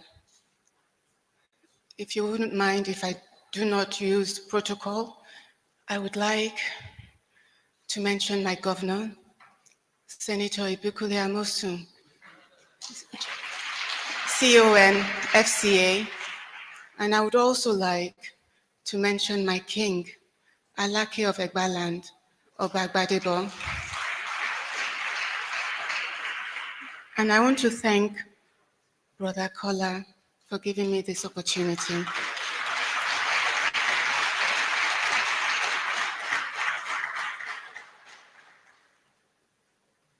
It is difficult to try to stand in the shoes of a giant, of one of the greatest human beings that the world ever had. But that is the responsibility that I bear today. And indeed, even for MKO Abiola, it was difficult to imagine how he would speak to Nigeria in his inauguration speech. My mom told me how he would stand in front of the mirror. He was preparing the speech because the results were coming in and he thought he was going to be able to deliver it. So he would èmi ni àbúrò Alájà Kúdí tí ọmọ wọn sọ̀rọ̀ lọ́wọ́ sìn. Àbúrò yín ló ń sọ̀rọ̀ yìí. Àbúrò Alájà Kúdí tí àbúrò mi ló ń sọ̀rọ̀, second born àǹtí mi ló ń sọ̀rọ̀, Rónkẹ́ Hafsa. Rónkẹ́ lórúkọ ẹni tó ń sọ̀rọ̀ yìí. Bẹ́ẹ̀ni, Hafsa àti Rónkẹ́, bẹ́ẹ̀ni, ló ń sọ̀rọ̀. So mo kàn fẹ́ fi àsìkò yìí dúpẹ́ lọ́wọ́ Ọlọ́run fún Ọlọ́run ọba tó ń ṣe nǹkan tó yẹ pé bó ṣe máa ń ṣe òun lóhùn. Ọlọ́run ọba kó jọ kó ṣàánú. Ìbànújẹ́ ni torí ìgbà tí ó wà yìí ọmọ kékeré ni nígbà yẹn. In fact, Amẹ́ríkà ni wọ́n wà nígbà tí ìṣẹ̀lẹ̀ ó wà ní Howard University nígbà tí ìṣẹ̀lẹ̀ tí Ọlọ́run ṣàánú. So nǹkan tí mo kàn fẹ́ káwọn èèyàn wá mọ̀ ni wípé kò sí nǹkan tẹ̀dá ṣe láyé tí ó lẹ́san. Lóòótọ́ wọ́n lè ti pa wọ́n ṣùgbọ́n its legacy still lives behind. So Ọlọ́run bá kó má ṣàìmọ̀lá gbogbo bí wọ́n ṣe jà fún democracy. Ọlọ́run bá kó bá wa gba orílẹ̀-èdè wa. Kó má jẹ́ kí gbogbo kó jẹ wọ́n gbé. Torí gbà yẹn àṣà ìgbà tí ó fi ń sọ̀rọ̀ yìí bàbá wọn àǹtí mi ṣì wà láyé nígbà yẹn. So ó sọ pé màmá pé ó béèrè lọ́wọ́ bàbá wọn pé báwo náà ṣe múra. So Ọlọ́run ṣàánú. Mo kàn ní pé kí n bá yín kí n dá sí ẹ ṣeun ẹ kú ìbánidárò. Ìgbà tí Rónkẹ́ tó ń sọ̀rọ̀ yìí tó ń sọ̀rọ̀ bàbá wa Abíọ́lá ṣì wà láyé ńgbà náà. Ìgbà tó ń sọ̀rọ̀ tí wọ́n ní ó sọ wípé kí bàbá òun pé kí màmá òun wò torí mo kàn ṣẹ̀ṣẹ̀ bọ́ sínú program yìí ni wípé ìgbà tí kí màmá òun wò bí òun ṣe múra.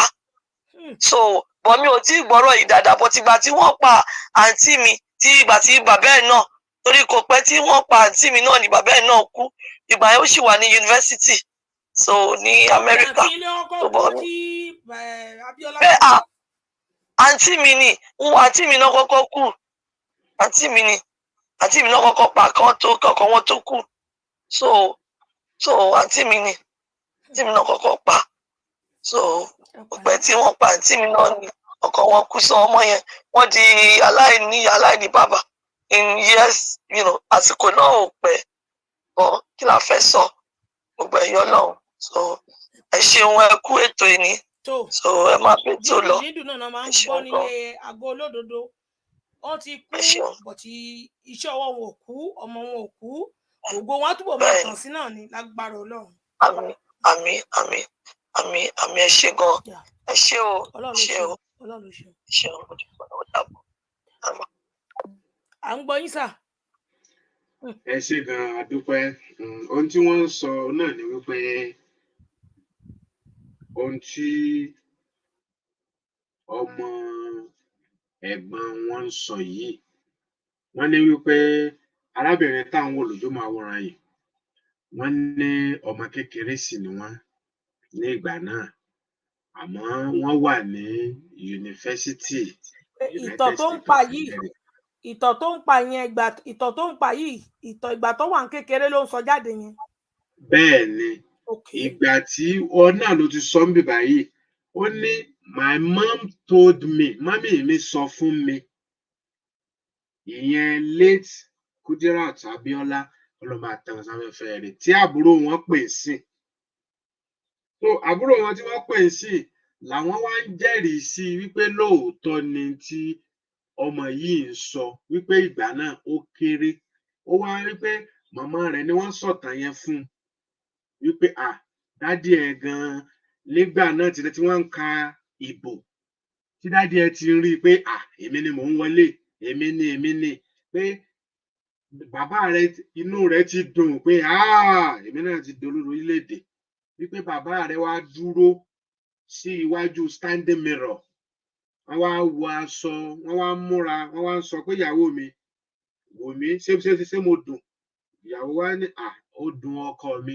ó ní tó bá ti di ọjọ́ inauguration ọjọ́ tí wọ́n máa hand over agbára Nàìjíríà lé mi lọ́wọ́ ṣé kí n múra báyà bí màá wá gbèwé síwájú báyìí màá wá máa sọ̀rọ̀ báyìí pé I greet you all so wọ́n ní wọ́n ṣáà ń ṣe preparation yẹn wípé ìyàwó wa ń sọ fún wọn pé ẹ ṣe báyìí wọ́n ń rí àzà wọ́n ti ń rí àzà rẹ̀ kalẹ̀ ká sọ pé yé ra wa báwọn òṣèré ṣe máa ń ṣe wọ́n ní wọ́n ń rí àzà kalẹ̀ so ìtàn òun ni sísítà wa tí à ń wò yìí òun ló ń sọ fún wa wípé màmá mi sọ fún mi nígbà náà pé báwo ni ò bá ṣe dùn tó kí bàbá mi ó sì wà láyé báyìí kó jẹ́ pé àwọn ni wọ́n máa àdírẹ́sì Nigerians báyìí báwo ni ó bá ṣe dùn tó pé ó mà ṣe o ikú Bọ́lá jẹ́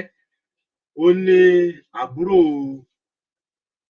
mọ́mì rẹ̀ òun làwọn fi wá pè wọlé wípé káwọn jẹ́rìí sí ọ̀rọ̀ tí ó ń sọ tí à ń play lọ́wọ́lọ́wọ́ tá a bá ń sọ obìnrin takuntakun ni àwọn obìnrin tá a lè gbàgbé nílẹ̀ Yorùbá òun ni Alhaja Kudirat jẹ́ aya Abiola MKO obìnrin tí ò sì bẹ̀rù ṣé a lè rírò àwọn obìnrin báyẹn mọ́ ṣá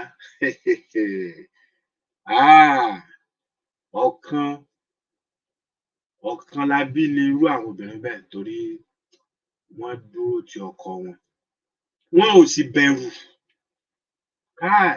wọn ò bẹ̀rù ẹ bá rí sítórì tiwọn gangan náà èèyàn mọ̀ pé akíkanjú obìnrin lélẹ̀ àwọn eléyìí ọkọ kílẹ̀ òṣù láìlá o àwọn eléyìí ò bẹ̀rù kankan lẹ́yìn Ọlọ́run Olódùmarè onìkan ó ní wọ́n bẹ̀rù tó jẹ́ wípé wọ́n gbà fún lẹ́yìn ẹ̀ pé ẹnìkan wà níbì kan èèyàn kan lè fèsì ẹ̀ kìí ṣe Alhaja Kudirat Abiola o wọ́n máa fèsì ẹ̀ lórí ọ̀rọ̀ òtítọ́ ni o kìí ṣe lórí nǹkan jákujàku o kò tí ẹ̀ ṣẹlẹ̀ rí gan àti ẹ̀gbọ́n rí nù tán pé bóyá àwọn àtẹnìkan jọ jà àbí wọ́n jọ fa nǹkan kan kí ló fẹ́ fà wọn papọ̀ kí ni wọ́n fẹ́ dà papọ̀ tí ó fi di nfànfà láàrin ẹnìkan àbí kinní kan níbo ni wọ́n ti ń pín ẹran ẹlẹ́dẹ̀ ní tó ń kan lèmọ́mù bẹ́ẹ̀ ni wọ́n jẹ́ obìnrin takuntakun ni wọ́n obìnrin takuntakun ni wọ́n nílẹ̀ Yorùbá tó jẹ́ pé gbogbo Nàìjíríà sì mọ̀ kìí ṣe Yorùbá nìkan gan ló mọ̀ wọ́n bí ìyá Fẹlá Aníkúlápó bí wọ́n ṣe mọ̀ káàkiri bẹ́ẹ̀ náà ni wọ́n ṣe mọ̀ Alhaja Kudirat Abiola bẹ́ẹ̀ ni wọ́n ṣe mọ̀ àwọn náà káàkiri torí wípé wọ́n jẹ́ ẹni tí ó dúró ti ẹ̀tọ́ ọmọnìyàn ẹni tí kìí fẹ́ kí wọ́n tẹ ẹ̀tọ́ ọmọnìyàn mọ́lẹ̀ ẹni tí ò fẹ́ yẹn jẹ tàbí ìrẹ́jẹ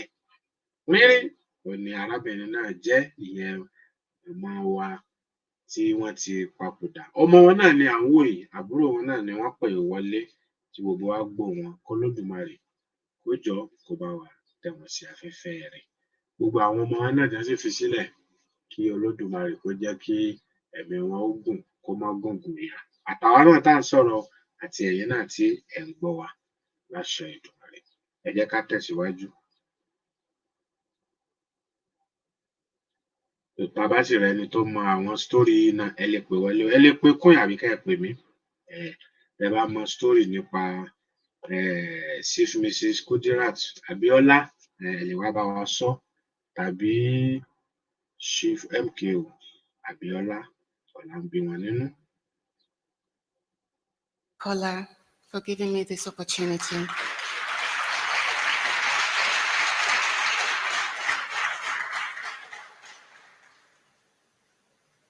It is difficult to try to stand in the shoes of a giant, of one of the greatest human beings that the world ever had. But that is the responsibility that I bear today. And indeed, even for MKO Abiola, it was difficult to imagine how he would speak to Nigeria in his inauguration speech. My mom told me how he would stand in front of the mirror. He was preparing the speech because the results were coming in and he thought he was going to be able to deliver it. And he used to stammer. So he would start, fellow Nigerians, and he never really got past fellow Nigerians. He would say a few words, he'd say, no, not like that. And he would start again. And he kept struggling to think what to say to the people of Nigeria.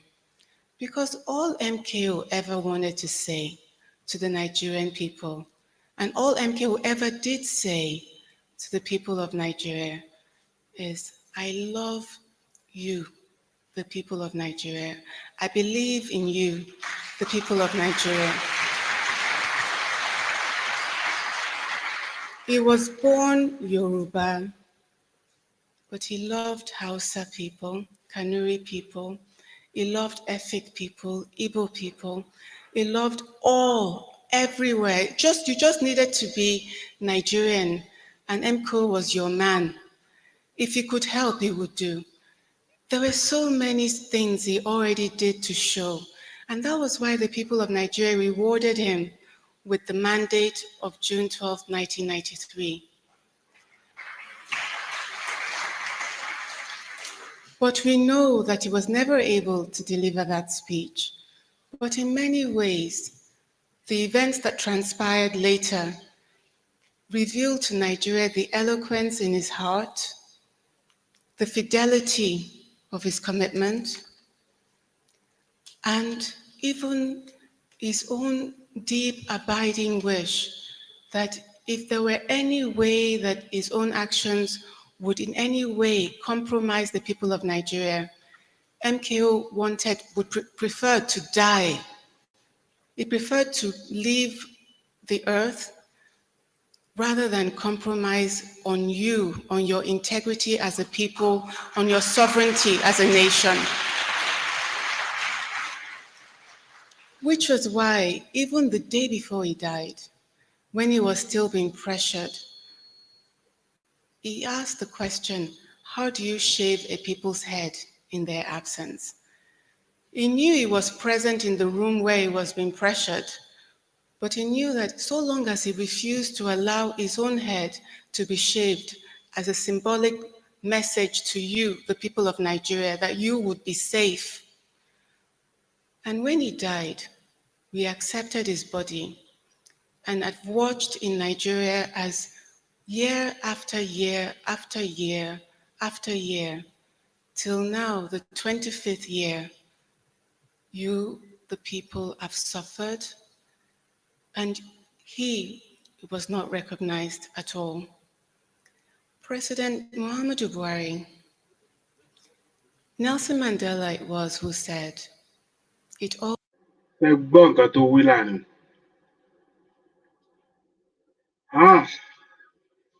Ṣé ẹ gbọ́ nǹkan tí ọmọ MKO Abiola wí? Ìyẹn ọmọ Chief Mrs. Alhaja Kudirat Abiola. Ìyálóde bó tiẹ̀ ni wọ́n jẹ náà o. Mo ti gbàgbé o. Ìyálóde gbogbo Ẹ̀gbá. Ìyálóde gbogbo Ẹ̀gbá. Ìyálóde gbogbo Ẹ̀gbá bó ń lọ lóde kò kára ilé. ilé ayé yìí kò tó nǹkan ọ̀rọ̀ ilé ayé yìí ilé kò ayé já. yìí kò tó nǹkan kan bẹ́ẹ̀ ni bẹ́ẹ̀ ni bẹ́ẹ̀ ni. ẹ rí bí ọmọ wọn náà lẹ ń wò yìí o tó ń sọ̀rọ̀. àbúrò wọn fẹ́ bá yín sọ̀rọ̀ sá ó fẹ́ bá gbogbo àbúrò wọn fẹ́ bá gbogbo. èèyàn ló pa wọn o kò kì í sọ Ọlọ́run o. èèyàn ló pa wọn o. èèyàn ni o kò kì í sọ Ọlọ́run o. àwọn tó pa wọn sì wà láyé lónìí tí wọ́n ń fi ta ewúrẹ́ jiyàn o tí wọ́n fi ta màálù. ṣé kò ń ṣe símbíàtù ìníyálòdì Ẹ̀gbá ni símbíàtù. ẹ rí bí èèyàn ló pa àwọn wọn.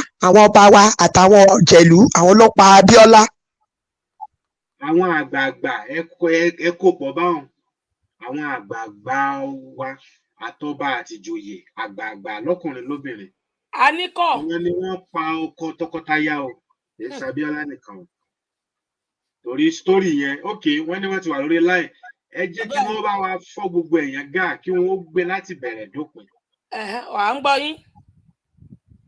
ẹ ṣeun gan fún àsìkò tẹ́ fún mi ẹ jọ̀ọ́ mo kàn fẹ́ ṣe àkíyèsí kan àǹtí mi ni ìyá àdínní of Ìjẹ̀bú-land alájà síbì ní ti Abẹ́òkúta ní ìyálóde fún tàbẹ́òkúta bọ́ ìyá àdínní ní àǹtí mi jẹ́ on the whole Ìjẹ̀bú-land alájà Kúdí Abíọ́lá mo kàn fẹ́ sọ díẹ̀ nínú ìtàn ọkọ wọn ni ọkọ wọn jẹ́ ẹni tó ní àánú in fact olówó tó ń fowó ṣàánú ni Ọlọ́run ọba irú èèyàn wà pẹ̀lú Ọlọ́run ní òsì but experience tèmi ní gẹ́gẹ́ bí ọkọ ẹ̀gbọ́n mi ẹni tí Ọlọ́run fi ṣe àánú ni kò sẹ́ni tó máa bá mi ojú délé wọn ní Abiola Christian tí wọn ò ní bá ìrìn jáde pàápàá jùlọ nǹkan tí ọ̀pọ̀lọpọ̀ àwọn èèyàn wa mọ̀ ni pé most of àwọn èèyàn tí wọ́n jẹ́ olówó lénìí most of them wọn ọlá Ọlọ́run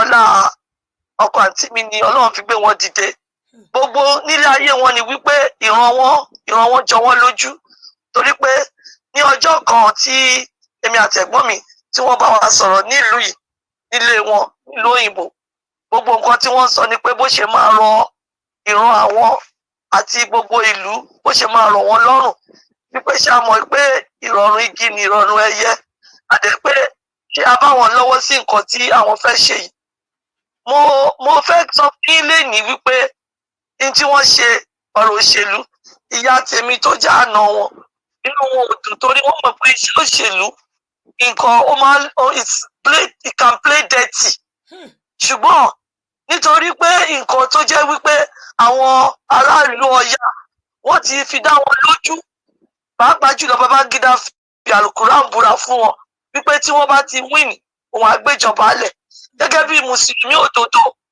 wọ́n dẹ̀ gbà sí lẹ́nu pé ókè o àwọn wọn fẹ́ fi dá yín lójú lẹ́nìí ṣe rí Ọlọ́run bá kó jọ kó dákun kó ṣàánú fún wa Ọlọ́run kó gbà wá lọ́wọ́ àwọn ọ̀tá tó ń ṣọ́ni táwọn mọ̀ tí wọ́n bá ń ṣe nǹkan nílé wọn ní Abiola Christian èrò tí mo máa ń rí lẹ́yìn wọn àwọn ará òkè Ọya wọ́n máa ń pọ̀ ju àwọn èèyàn wa lọ ṣùgbọ́n Ọlọ́run bá tó rí núròde olùmọ̀ràn ọkọ̀ tó rí mọ̀ pé kó lè dá gbogbo nǹkan tí wọ́n fẹ́ ṣe àmọ́ tí àwọn èèyàn tí wọ́n jẹ́ kán débẹ̀ mo mọ̀ pé lágbára Ọlọ́run gbogbo nǹkan tó ní kálukú bá ṣe Ọlọ́run á fún ní kálukú lẹ́san gẹ́gẹ́ bí mo ṣe ń sọ̀rọ̀ lọ ọkọ àti mi jẹ́ nìkan tó ṣe wípé Ọlọ́run dá lọ́lá adẹ́m kì í ṣe wípé Ọlọ́run dá ọlọ́lá nìkan kan ṣoṣo ni ẹni tó ṣe wípé wọ́n mọ ìyà tí èèyàn máa ń jẹ kí wọ́n tó rí owó bẹ́ẹ̀ ni mo sọ ní ọjọ́ tí wọ́n wá kí èmi àti ẹ̀gbọ́n mi nílùú yìí because bí wọ́n ṣe wà yẹn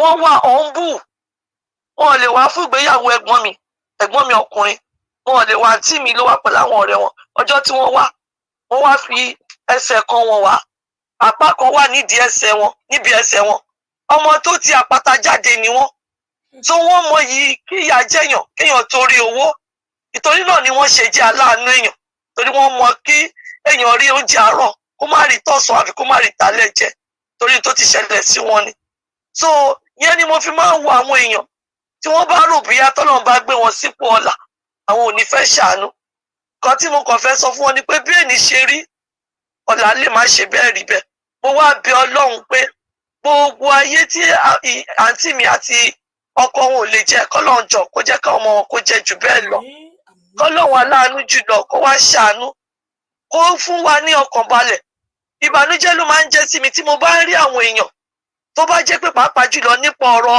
ìjàngbara tá à ń jà yìí kíní ti wà nílé ọjọ́ ti pẹ́ lóòótọ́ ìgbà yẹn wọ́n Nàìjíríà ní ọkọ àti mi ṣe ṣùgbọ́n wọ́n Nàìjíríà tó ń ṣe náà ìyẹn ò sọ pé kí ìfẹ́ ìran wọn kó má wà lọ́kàn wọn ìtorí náà ni wọ́n ṣe ń sapá pé táwọn bá ní ìrẹ́pọ̀ torí ẹ jẹ́ kí n sọ fún yín kò ìrẹ́pọ̀ tó wà nígbà yẹn kò lè wà nísìnyí mọ́ kì í ṣèpè nínú ìlú yẹn torí gbogbo ìlú pátápátá orígun mẹ́rẹ̀ẹ̀rin ibẹ̀ yẹn ni wọ́n vóòtì fún wọn tí wọ́n dẹ̀ wọlé láti ọjọ́ tí wọ́n dẹ̀ ti ṣerú ìdìbò yẹn ò tún wáyé mọ́ dì sín kí gbogbo ìlú àti Ìgbò àti Yorùbá gbogbo àti elédè kí wọ́n vóòtì kéèyàn wọlé kò lè wáyé ṣùgbọ́n ìbànújẹ́ ni wípé wọn ò jẹ́ kó débẹ̀ gbogbo nǹkan tí wọ́n wá fi polongo nígbà yẹn èwo ni wọ́n wà ní dìsín èwo náà ti ṣe láti 30 ọdún sẹ́yìn kò sí kankan kódà ó tún bàjẹ́ sí ni torí náà ló ṣe máa ń pa mí lẹ́kún pé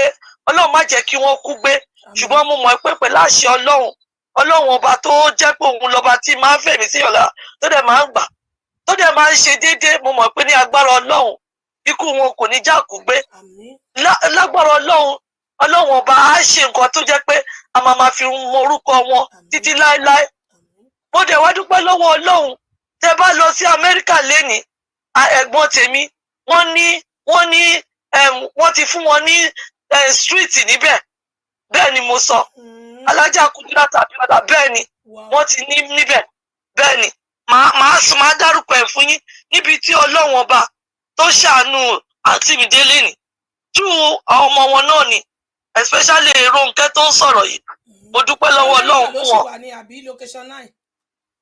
No, ó ti wà ní ó ti marry kò sí l'Amẹ́ríkà mọ́ ó ti marry but for security reason mi ò ní sọ ibi tí bẹ́ẹ̀ ni so ó ti marry so àmì àtàwọn yòókù náà lágbára Ọlọ́run so kẹ́ lè mọ̀ wípé Ọlọ́run ọba tó máa ń ṣẹ̀dá lẹ́san ni torí nígbà tí ìyálé àǹtí mi ti kú àǹtí mi ni wọ́n wá gbé gbogbo ẹ̀ sórí ni wọ́n dúró ti ọkọ wọn so kí Ọlọ́run gbà tí wọ́n dẹ̀ tọ́ lọ́jọ́ dẹ̀dẹ̀ tó fi di pé kí ni kí ọmọ mi alájà síbì lọ kọ́kọ́ kú alájà síbì lọ kọ́kọ́ kú ọ̀nà ó kú sí ìlú òyìnbó bẹ́ẹ̀ ni àti mi ní wọ́n ní Kudirat Abiola kọ́ ṣé kìí ṣe location náà nípa wọn tí wọn. no wọ́n ṣàìsàn ní ìlú yìí náà kú sí wọ́n wá gbé wọn wálé bẹ́ẹ̀ ni wọ́n ṣàìsàn ní kìí ṣe location náà ó ti so àti mi ní corner ní New York Kudirat Abiola corner wà ní New York so ìtumọ̀ bẹ́ẹ̀ ni so Ọlọ́run kó bá mi ṣàlékún ìkẹ́ àti gẹ̀ fún wọn àti ọkọ wọn náà. Wọ́n dirun wá dìgbà wọ́n dẹ̀ dolókìkí àgbáyé lágbára Ọlọ́run.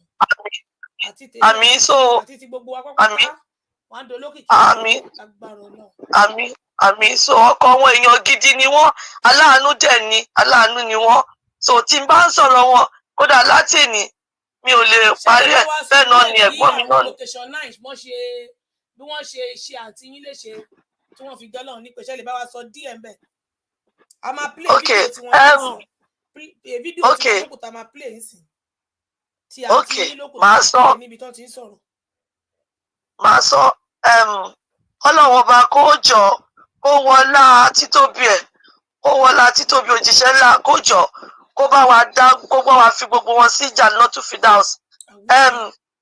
Nígbà tí àwọn náà mú mi wá sílùú yìí àǹtí mi náà mú mi wá pẹ̀lú ọmọ wọn méjì ìkan náà ọmọ wọn yẹn ni ó sọ̀rọ̀ ní TVC ní last week Mumuni then àti adi àbúrò ẹ̀ àjìjọ wá ni tèmi fi wá dúró so àǹtí mi nígbà tí mo kọ́kọ́ bẹ̀rẹ̀ èyí tó ń sọ̀rọ̀ lọ́wọ́ yìí ẹni tí wọ́n bí ilé ọkùnrin ni so ìyẹn wá pè mí pé kí n bá màmá wọn sọ̀rọ̀ pé because ẹ̀rù ń bà wọn torí ìgbà tí wọ́n fi ọkọ wọn sí wọ́n ti mú ọkọ wọn ẹ̀rù wá bà wọn mọ́ pé ṣé mo mọ̀ pé mo súnmọ́ màmá wọn pé kí jọ kí bọ́ màmá wọn sọ pé kí màmá wọn kúrò nílé àti mo wá bá wọn sọ bẹ́ẹ̀ ni so ẹ̀rù ti ń bà ọmọ yẹn. wà ní àtìmọ́lé mọ́mọ́ ò tí kú nígbà tí gbogbo tí bàbá wà látìmọ́lé.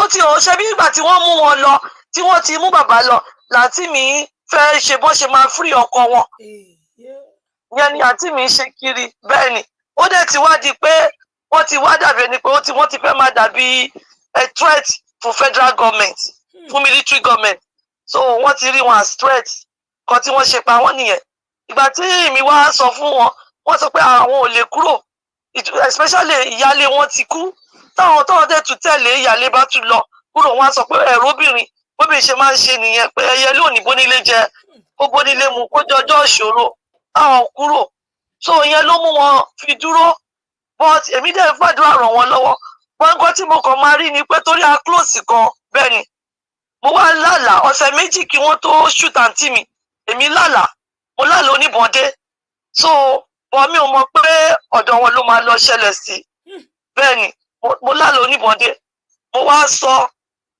wá sọ fún ẹ̀gbọ́n mi ọkùnrin pé mo máa lálàá oníbọ̀ndé wọ́n wá sọ fún àǹtí mi wọ́n sọ pé kò ní sí nǹkan kan pé ẹ̀gbọ́n mi wá sọ pé mò ń ké ni o wọ́n nípa ìyá mi má sunkún sọ fún mi pé kí n má ké pé kí n má sunkún mo lókè aṣá ń ṣàdúrà ọjọ́ tí kinní máa ṣẹlẹ̀ gangan ọjọ́ tó ṣẹlẹ̀ mo kàn lọ sí Brixton market ní níbí mo ti ṣe shopping tán mo kúrò níbi iṣẹ́ mo lọ bí mo ṣe wọnú underground pé kí n máa lọlé nǹkan kọ́kọ́ sọ pé kí n tún jáde mo wá jáde síta bí mo ṣe jáde síta mo wá rí àwọn èèyàn tí wọ́n mú newsletter dání ìgbà yẹn ní email ṣẹ̀ṣẹ̀ bẹ̀rẹ̀ sí ní electronic email tí wọ́n sọ pé tó bá jẹ́ pé lóòótọ́ ni o Nàìjíríà máa dàrú wọ́n ṣáà rí wọn tó ṣáà sọ pé wọ́n pa Alájà Kúdírà bí mo ṣe di orí mú nìyẹn pé yé mo wá fi phone booth gbàyà ṣì máa ní phone booth mo wá pe ẹ̀gbọ́n mi tí wọ́n bí mi lé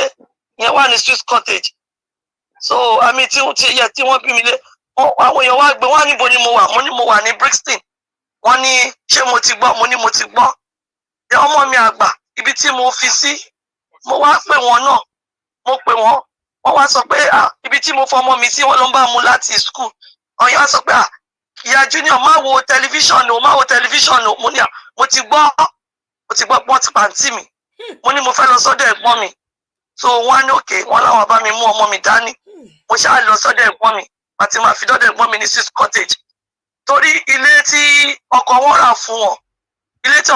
fún wọn Swiss Cottage náà ló wà lẹ́yìn òde jìnnà sílé ibi tí ẹ̀gbọ́n mi yìí ń gbé so mo ṣáà ti bá àwọn èèyàn bẹ́ẹ̀ o má ṣe kó sí nìyẹn ẹ̀gbọ́n mi ọkùnrin láti lọ sí Amẹ́ríkà wọ́n lọ bá àwọn ọmọ wọn tó wà lọ́hùn. ṣé ló ń ṣẹlẹ̀ tó ń fún ẹ̀gbọ́n yín ṣé ilé náà ti fún wọn níbọn ni àbíbo ni wọ́n lọ tó ti fún wọn níbọn. wọ́n wà ní àǹtí mi wà nínú mọ́tò wọ́n wà nínú mọ́tò bẹ́ẹ̀ ni wọ́n wà nínú mọ́tò wọn ò fẹ́ kó survive wọ́n wà nínú mọ́tò àǹtí mi wà nínú mọ́tò driver àwọn náà wà ń bẹ̀ so bẹ́ẹ̀ náà ti fún wọn níbọn lórí so wọ́n ní wọ́n sì gbé wọn dé hospital pé but tọ́lọ́jọ́ fi dé so èmi ṣèjọ́ mẹ́jọ wọn níbí ẹ̀gbọ́n mi ọkùnrin lọ sí Amẹ́ríkà wọ́n lọ bá àwọn àbúrò wa tó wà níbẹ̀ torí gbogbo ọmọ wọn ló wà ní Amẹ́ríkà yàtọ̀ sáwọn méjì àbí gbẹ̀yìn wọn yẹn ọ̀yàn kéékèèké ọ̀yàn ló wà ń bẹ̀ gbà tí wọ́n pa wọ́n so ó ṣe rí nìyẹn lọ́n bá mi tẹ̀wọ̀n sáfẹ́fẹ́ rere so tó ṣẹlẹ̀ ní. ìròyìn àti lọ́bọ̀ kọ pé wọ́n ti pàyàwó ẹ̀.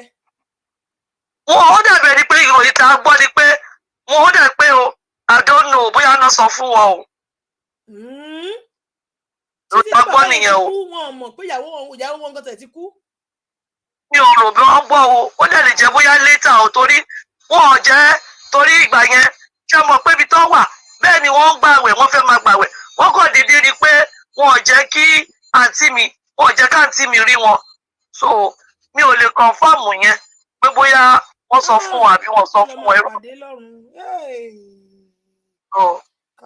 so mi ò lè kọ̀ǹfàmù bóyá wọ́n sọ fún wọn but wọn ò jẹ́ kí àǹtí mi rí wọn wọn ò jẹ́ kí àǹtí rí mi ó dẹ̀ pé wọ́n ti plan kínní yẹn wọn ò jẹ́ kí àǹtí mi rí wọn kí kákọ́ tó pàǹtí mi.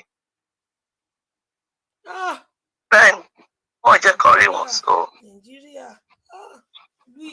wọ́n jẹ́ kó rí wọn so. ọmọ wọn tó wá ń sọ̀rọ̀ yìí náà àwọn náà máa wò ó the same Nàìjíríà náà ló pa bàbá òun ló pa ìyá òun àwọn náà tún wá ń bá sọ̀rọ̀ ṣé irú kan bẹ́ẹ̀ lè tán lára ṣá tó lè tán.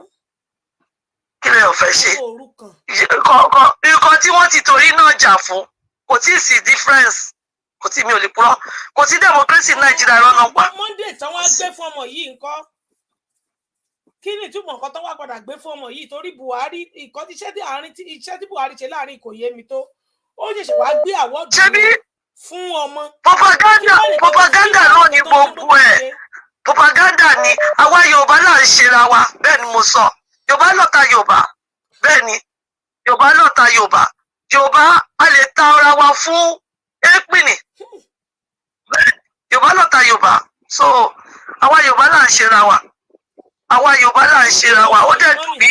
mọ́mì ṣé kíní tó ń gbé àwọ́dù tí Buhari wá àwọ́dù àwọn ọmọ wọn yìí kí nìkan tó wá ní kó fi ṣe báyìí kò yé mi.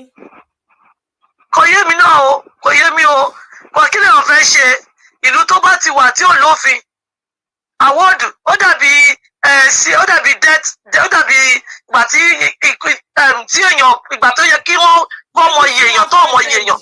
medicine after death.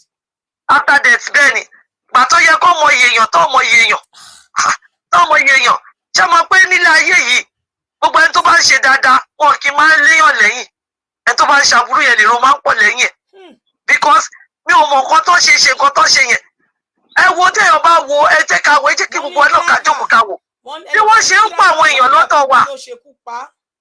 wọ́n ní dírẹ́bà ló ṣekú pa. irọ́ ni wọ́n pa bàbá ńlá irọ́ ni wọ́n pa bàbá ńlá irọ́ ni wọ́n pa tó bá yẹ pé dírẹ́bà wọn tèmi mọ̀ o ó yá Dáúdà o àbí kí ló ti pè kejì wọn yẹn o tèmi mọ̀ ńgbà tèmi wà nílé o Dáúdà àti máa nǹkan báyìí dírẹ́bà wọn ò lè ṣekú pa wọn wọn tí kò ní ò bá pa ni. ṣé dírẹ́bà yẹn ò kú dírẹ́bà tó gbé wọn kò kú.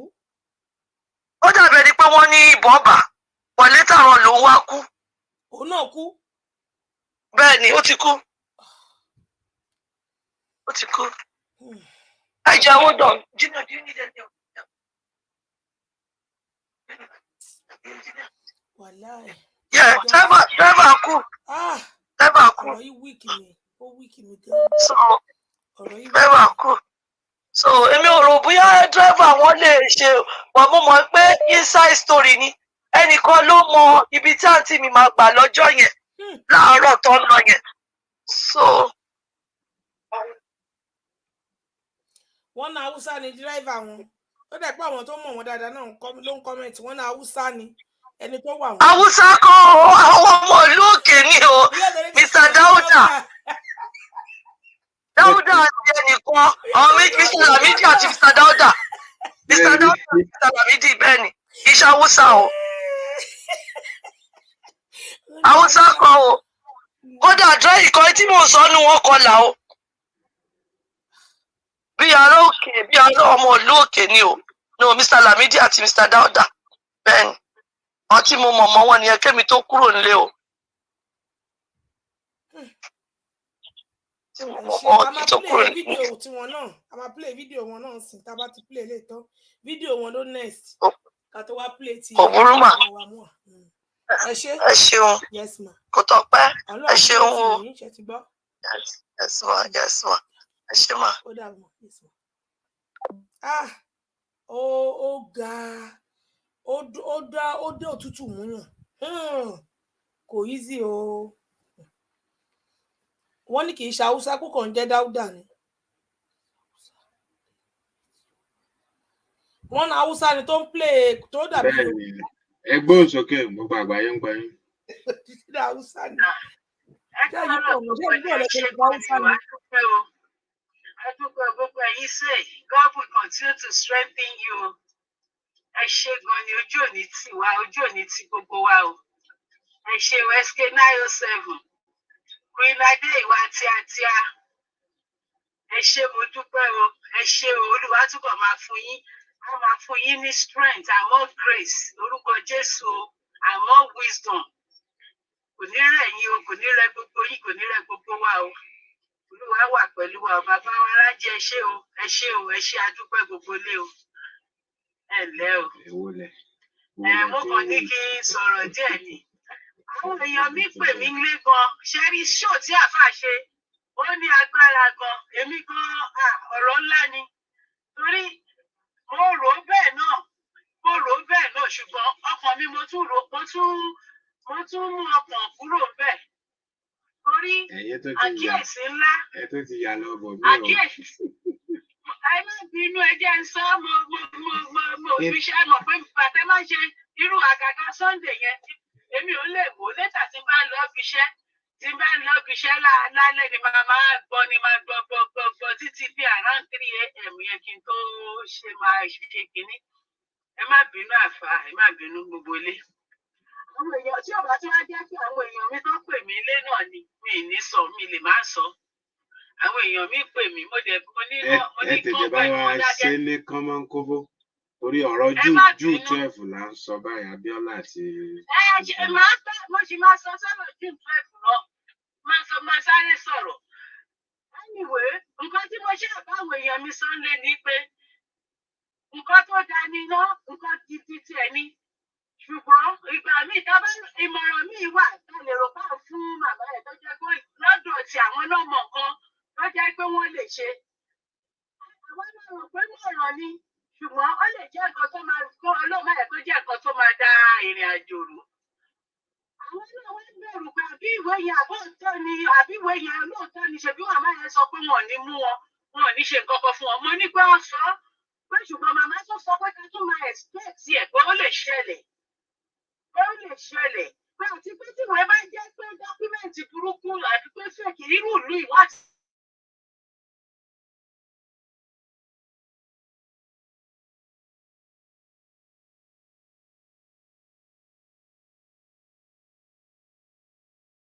Wọ́n máa responsible fún àwọn òde ń fi ẹ̀mí èèyàn ṣeré.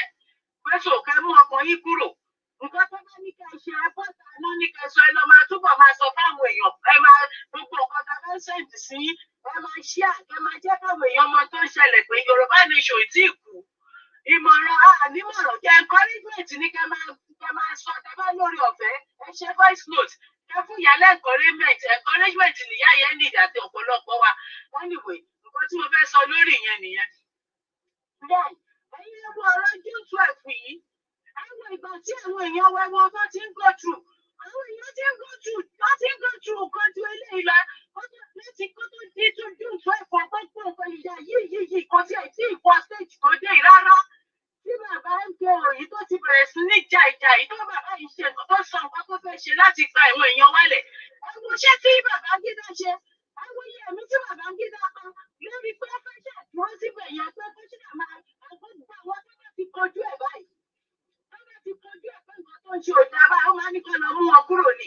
Wọ́n lọ pé wọ́n kéré gbọ́ngbẹ̀ ni ọ, ṣùgbọ́n mo mọ nǹkan tí dádì mi máa ń sọ àtàwọn ẹ̀gbọ́n mi, àwọn ọ̀nkùn mi, àwọn bírọ́dà mi gbogbo máa ń sọ lórí ọ̀rọ̀ bàbá ẹ̀. Ìgbà tí délé kí wọ́n ẹ lọ́gbà kúta jù. Kí ni wọ́n yẹn ṣe tó wọ́n tún àṣírí ẹ̀ Glory Okon yẹn wíìgò ni ọlọ́mọ ìyàwó ẹ̀ Mariam, ìyàwó Babangida wọ́n gbé ìyàwó bàbá ìgbìkan náà wọ́n jẹ́ ti Mariam Babangida ni. Tó bá bá gbé àtíkè lọ sí ìlú òyìnbó lọ́tà kó fi lọ́tà, mi ìfẹ́ dárúkọ àtíkè ti gbogbo àti mọ̀rú àtíkè yẹn tó máa ń fi símú. So wọ́n lè tí wọ́n ṣe òfin ní Nàìjíríà, wọ́n ló ṣe òfin pé ẹni tó bá rí tó gbé tó káàkiri yẹn mọ́ lọ́wọ́ pé pípa ni. So bí wọ́n ṣe mú lédi yẹn nìyẹn, làṣírí wá tú wọ́n mọ̀ pé Mariam ìyàwó Babangida ló rán ní kinní yẹn. Ṣó yẹ yín? Ọ̀nà tí wọ́n wá láti bàtẹ́ gbọ́njẹ́ àtàwọn ni wọ́n ti pa ọmọ Glory Okon yẹn. Lọ́kìlọ̀ yìí pé Glory Okon wọ́n ti sponsor ẹ̀, ó ti lọ sí UK, ó ti lọ sí Britain. So gẹ́gẹ́ yìí ìyẹn wá lọ sí UK lọ́wọ́ rí Glory Okon. Lọ́wọ́ rí ibi tó ti ṣe pàdé nìyẹn ṣá. Wọ́n á jẹ́ ìjọ sọ̀rọ̀ ṣàmọ́jọ ṣe fún sórí nǹkan tó ṣẹlẹ̀ pátá ní Glory Okon. Ló wá sọ fún Délé Gíwá. Bí Délé ìwé ṣe wà pé kí ló ń gbé magazine news watch ní lórúkọ magazine ẹ̀bẹ̀ ló ti máa ló máa ti ló ń ṣe journalist bó ṣe fẹ́ kí lẹ.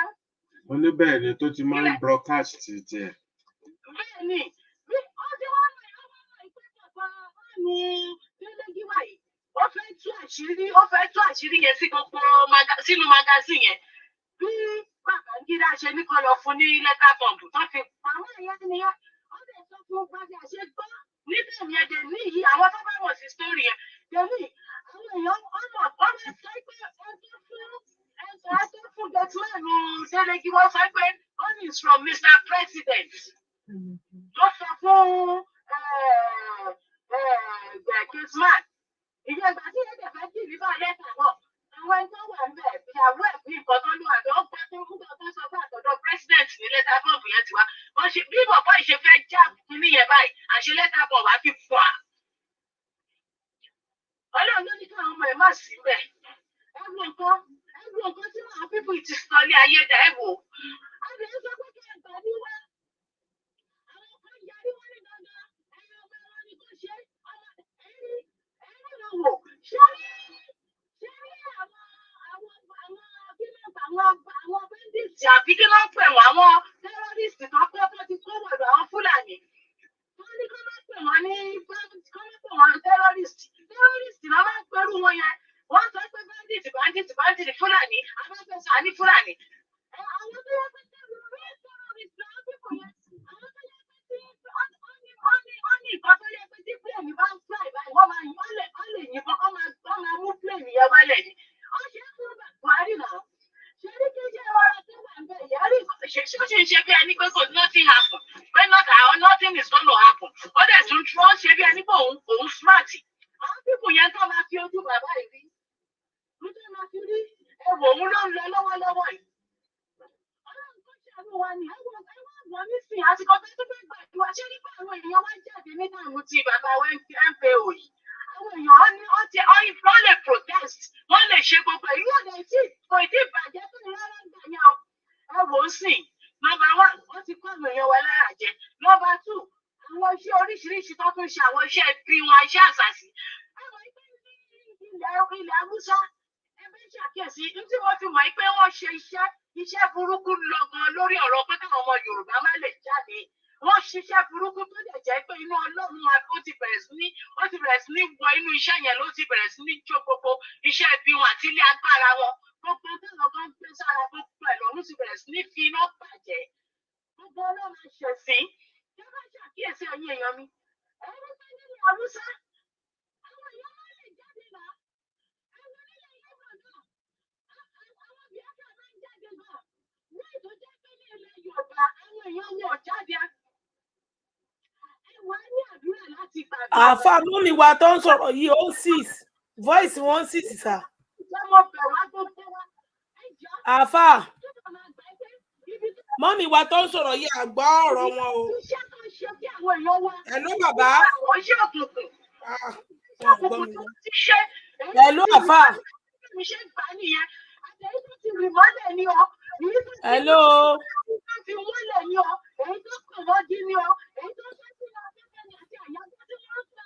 hello àfa.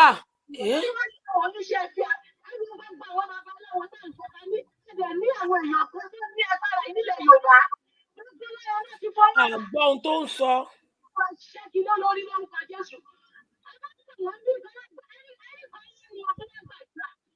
hello àfa. ìṣẹ̀ṣe wọ́n fẹ́ láti rí àwọn ìṣẹ̀ṣe oníwàdà sí àkàkọ́ àwọn tó wọ́n lórí fóònù.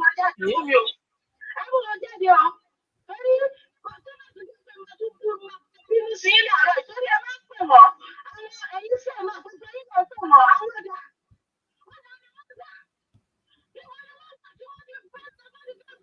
Yorùbá tó tó gba ayé àwọn èèyàn wọn jẹ́ tó fẹ́ kó àwọn èèyàn wọn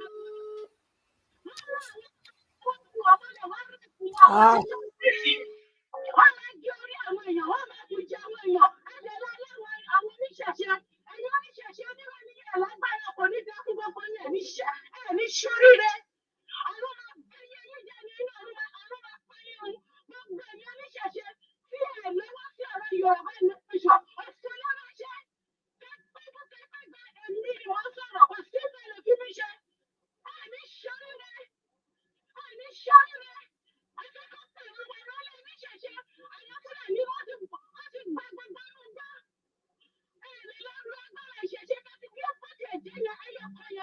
ṣe nílẹ̀ Yorùbá. Àfà ò gbé kọ́ọ̀lù o.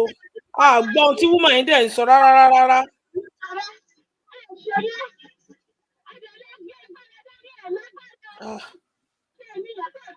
Àwọn yín sílẹ̀ kí ẹ̀dá fi dá sọ́rọ̀ òmìnira Yorùbá. Kò sẹ́ni tó gbọ́ ohun tó ń sọ. Àyàfi èyí tó bá fi ọ̀rọ̀ Yorùbá nation ṣe. Àyàfi èyí tó bá mo dẹ̀ ń pè wọ́n gan wọn. Mo náà gbọ́ wà ní báwọn. Gbọ́ ohun tẹ́ ń sọ, mo ti pè yín mo tún ti kọ́ yín gan ẹ̀ píìkì kọ́. Gbọ́ kẹ̀. Kò sẹ́ni tó gbọ́ ohun tó ń sọ. Ṣé tí wọ́n ń gbọ́ mi báyìí? Ohun ẹ̀kọ́. Mò ń bọ̀ náà ẹ̀ ń dàn. Wọ́n ń sọ ẹgbẹ́ bá wa kọ́mẹ́ntì. Ohun ẹ̀kọ́ àgbọ́ rárá gbọ́ gbogbo tó ń wí. Ẹ bá wa fi kọ́mẹ́ntì. Mo ti kọ́ ní gan ẹgbẹ́ fọ́ọ̀hún náà. Ẹ̀kọ́ wà ń bẹ̀, kò sẹ́ni tó gbọ́. Ẹ̀kọ́ wà ń bẹ̀. Ẹ lọ pẹ̀lú ọlọ́ọ̀kùn. Ẹnìkan wọ́n wà ní orí fóònù. Àtìgbà tó ti ń sọ̀rọ̀ ẹ̀kọ́ wà ń bẹ̀, àfà.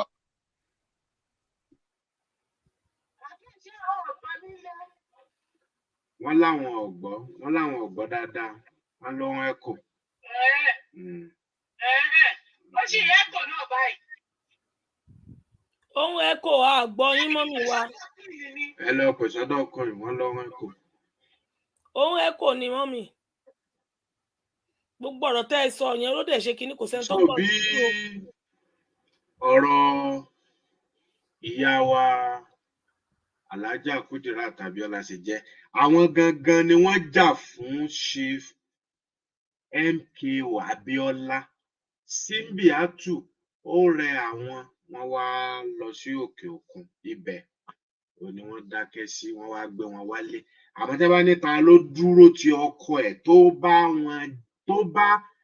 gbogbo Nàìjíríà jìgìjìgìjìgì, Kudirat Abiola ni. Kudirat Abiola ni.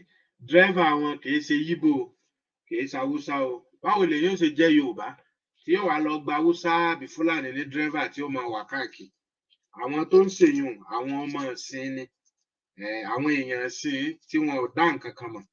Àwọn eléyìí ti mọ nǹkan gan. Torí tó dẹ̀ ṣẹlẹ̀, oríṣiríṣi ìtàn òun náà ni a gbọ́, oríṣiríṣi story òun la gbọ́ lórí ẹ̀, wípé àmọ́ gbogbo ẹ̀ náà wọ́n sọ wọn ni, torí wípé àwọn èèyàn náà lọ máa sọ ibi tí wọ́n ń gbà. Kì í ṣe ọjọ́ yẹn nìkan òun ni wọ́n ti ń àtáàkì wọn. Wọ́n ti máa ń gbìyànjú ẹ̀ tẹ́lẹ̀ dáadáa, tó jẹ́ wípé orí máa ń yọ wọ́n nígbà tí àkókò ò tíì tó. Ṣé ẹ̀ ń gbọ́ mi àbí ó tún ẹ̀kọ́? No, ẹ̀rọ inú yín ṣe yẹ́kẹ́yẹ́kẹ́ sà. À ń gbọ́ ẹ̀yin dáadáa.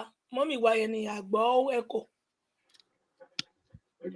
Bí ẹlẹ́gbẹ́ pé wọ́n wà lórí fóònù. Àwọn gangan ìyá wa Kudirat Abiola, ìyẹn tí wọ́n fi wọ́n jẹ ìyá àdínì gbogbo Ìjẹ̀bú, rí bí àwọn gangan ni wọ́n dúró déédéé, tí wọ́n wà lẹ́yìn ọkọ. Mo rò bó ti yé yín báyìí. Tí wọ́n wà lẹ́yìn ọkọ wọn, tí wọ́n dúró gidigba, tí gbogbo àgbáyé sì mọ̀ wọ́n pé ẹni yìí ó ń jà fún ọkọ ẹ̀, ẹni yìí ń jà fún mandate, pé ọkọ mi ló wọlé. Báwo lẹ́sẹ̀ ní wípé kí wọ́n stop èyí tí wọ́n ń kà, ìyẹn vote? Báwo lẹ tún ṣe máa wá gbé ọkọ mi mọ́lé, ẹ máa tì mọ́lé? Kò yẹ kó rí bẹ́ẹ̀ o. So àwọn ni wọ́n ń tú gbogbo àwọn àṣírí yẹn síta tí gbogbo àwọn journalist ń gbé. Ẹ rí wípé inú ìta ọkọ̀ bẹ̀rẹ̀ lákọ̀ọ́kọ́, journalist tí wọ́n tì mọ́lé, tí wọ́n kó, wọ́n pọ̀ gan-an tí èsè kékeré. Láwọn journalist tí wọ́n gbé, tí wọ́n tì, torí pé ojoojúmọ́ ni wọ́n máa ń lọ bá Chief Mrs. Kudirat Abiola, tí wọ́n máa ń gbóhùnsáfẹ́fẹ́, tí wọ́n máa ń gba ọ̀rọ̀ lẹ́nu wọn, tí wọ́n dẹ̀ máa ń publish ẹ̀ síta, táwọn èèyàn ń kà á, tí gbogbo nǹkan ń lọ ó làwọn gọ́fìmẹ̀ntì fi wá wò pé wàhálà obìnrin yìí pọ̀ jù o tó nìkan ni ó ti wá jẹ́ ònìkan tó sì ń bá wa pò ó torí pé wọ́n jẹ́ akíkanjú obìnrin wọ́n jẹ́ akíkanjú tẹ́ ẹ bá rí wọn gan lórí ìdúró ẹ ti mọ̀ pé àwọn eléyìí wọ́n dúró déédéé wọ́n stand wọn ò bend síbi kankan lẹ́ni tó sì jẹ́ wípé a ní kọlù ṣé ká gbà pé wọlé. bẹ́ẹ̀ni. hello gbogbo wa ń gbọ́ yín sà. hello èmi. yes sà bẹ́ẹ̀ni gbogbo wa ń gbọ́ yín báyìí. ẹ ṣé gan ni ẹ kú ètò náà. yes sà. Ọlọ́run ló mọ̀ rí a ṣe dáadáa fún gbogbo wa. Gbogbo ọ̀rọ̀ tó ràn nílẹ̀ ràn nílẹ̀ Yorùbá àti pẹ̀lú federal yìí Ọlọ́run ló mọ̀ rí a bá wa yanjú ẹ̀. Ṣé rí èmi gẹ́gẹ́ bí ẹnìkan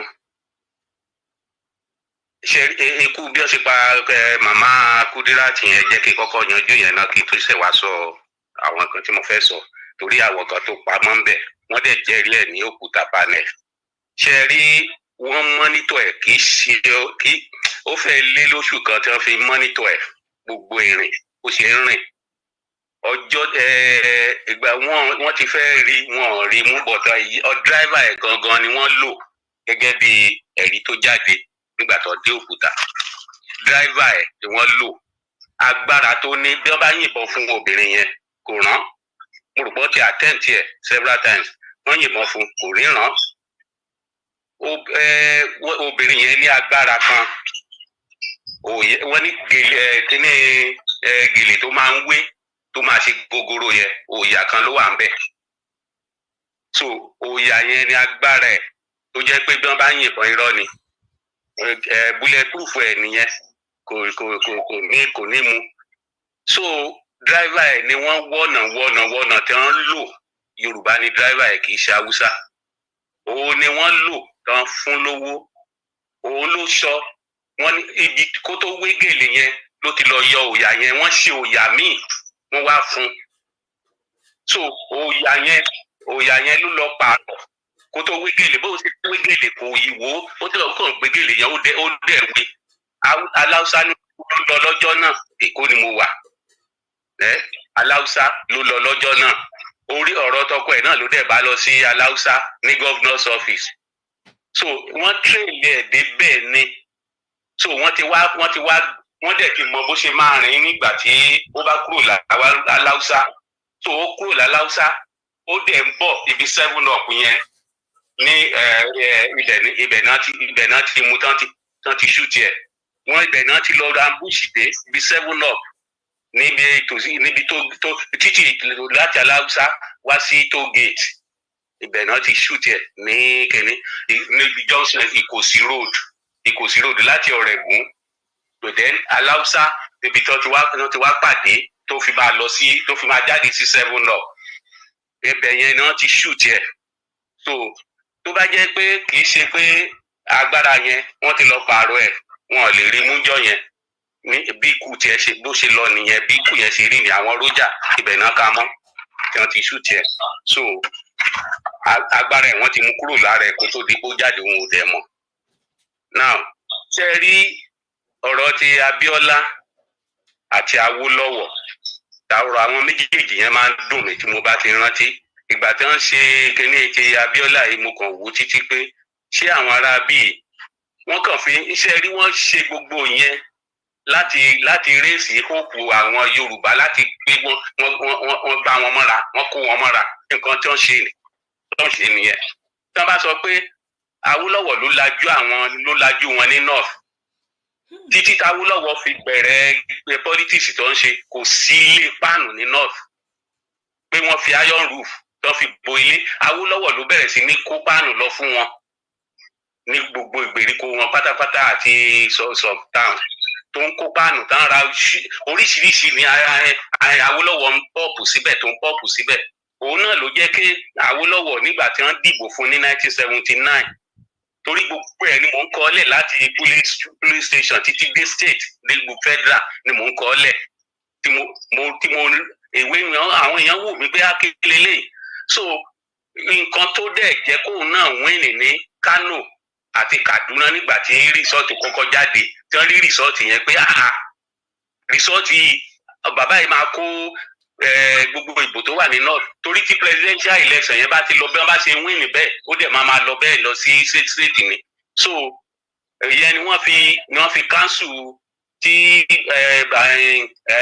Ọbásanjọ́ tó ń cancel announcement of the result evening time sì ti gbé result Kano àti Kẹ́ní jáde tó la Kẹ́ní ìgbà tí wọ́n dẹ̀ máa gbé result yẹn jáde wọ́n gbé ìbò ti Awólọ́wọ̀ wọ́n gbé fún Ṣàgàrí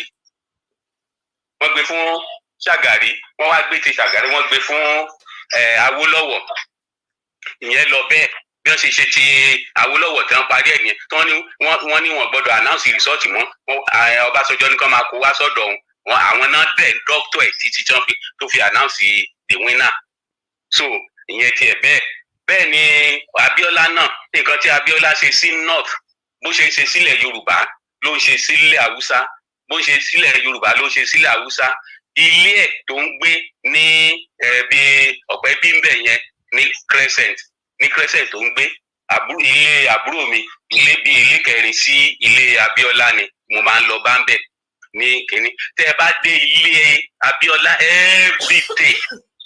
every day iwájú ilé ẹ̀ máa ń kún ni ó wà nílé kò sí ilé o wọ́n ń gbọ́ oúnjẹ fún àwọn èèyàn ní àwọn Haúsá yẹn ló dẹ̀ pọ̀ jù ń bẹ̀ àwọn Haúsá yẹn náà máa tó rẹ́rẹ́rẹ́rẹ́ lọ báyìí so gbogbo ilé ẹ̀ gbogbo ọjọ́ ọdún ni níbi ilé ẹ̀ ń bẹ̀ yẹn so gbogbo nǹkan tó ṣe pátápátá òun ló mú kí ìbò ẹ̀ kó fi jẹ́ pé ó borí ìbò àkídẹ̀ ni nǹkan tó ṣe ń ṣe lé fún wọn ìgbà tán ṣe Fáwólọ́wọ̀ wọ́n ti mọ̀ pé tó bá débẹ̀ nǹkan tó máa ṣe gbogbo àjẹ́ndà tí àwọn Fúlàní àti Haúsá tí wọ́n ti ní sílẹ̀ wọ́n máa change ẹ̀ torí nǹkan tó máa ṣe ó máa change ẹ̀ gbogbo àjẹ́ndà yẹn wà ń bẹ̀ tí Abíọ́lá náà wọ́n ti mọ in and out ẹ̀ wípé tó bá ti débẹ̀ yẹn nǹkan tó ń bọ̀ wá ṣe ó máa favour everybody every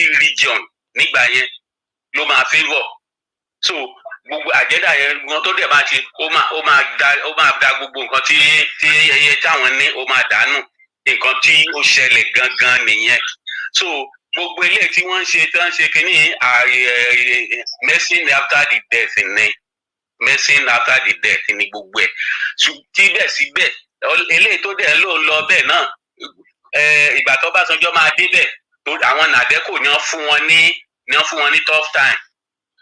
ní tough time tí ìyá wa Modúpẹ́ tó líìdì wọn tó wà náà àwọn tó ń líìdì àwọn ìgbà yẹn Fálànà Gani Fáwẹ́hìn ni gbogbo wọn yẹn àwọn nàdẹ́kò yẹn tí wọ́n ṣe wàhálà òun ni wọ́n ṣe lọ mú ìgbà yẹn wọ́n ní àwọn náà máa mú Fálànà ní Yorùbá gbélẹ̀ wọ́n ní àwọn làwọn gbà tó wò kan tó máa ṣe tí nàdẹ́kò fún wọn ní oríṣiríṣi pressure táwọn kan ti lọ tán ti sá lọ tí Ọbásanjọ́ Ẹ̀náhòrò àti Ajásin tó sọ fún àwọn young boys yẹn gbogbo àwọn Bọ́lá Tinubu àti àwọn yòókù tó sọ pé ẹ̀yẹ ẹ̀dán pápá bora wọ́n bá fẹ́ pa àwọn kan pa àwọn sí bíbá yìí ṣùgbọ́n ẹ̀yin tó wà lẹ́yìn yìí ẹ̀yin lè máa wá ṣe ẹ̀yìn wa ẹ̀yin lè máa wá ṣe ẹ̀yìn ya nǹkan tí Ajásin àti Ẹ̀náhòrò ṣe nígbà yẹn òun làwọn àgbààgbà sí yóò lè ṣe wọn ò lè ṣe wọn fẹ́ dúró síbẹ̀ kán kú síbẹ̀ wọn lè fi ẹ̀yìn lẹ̀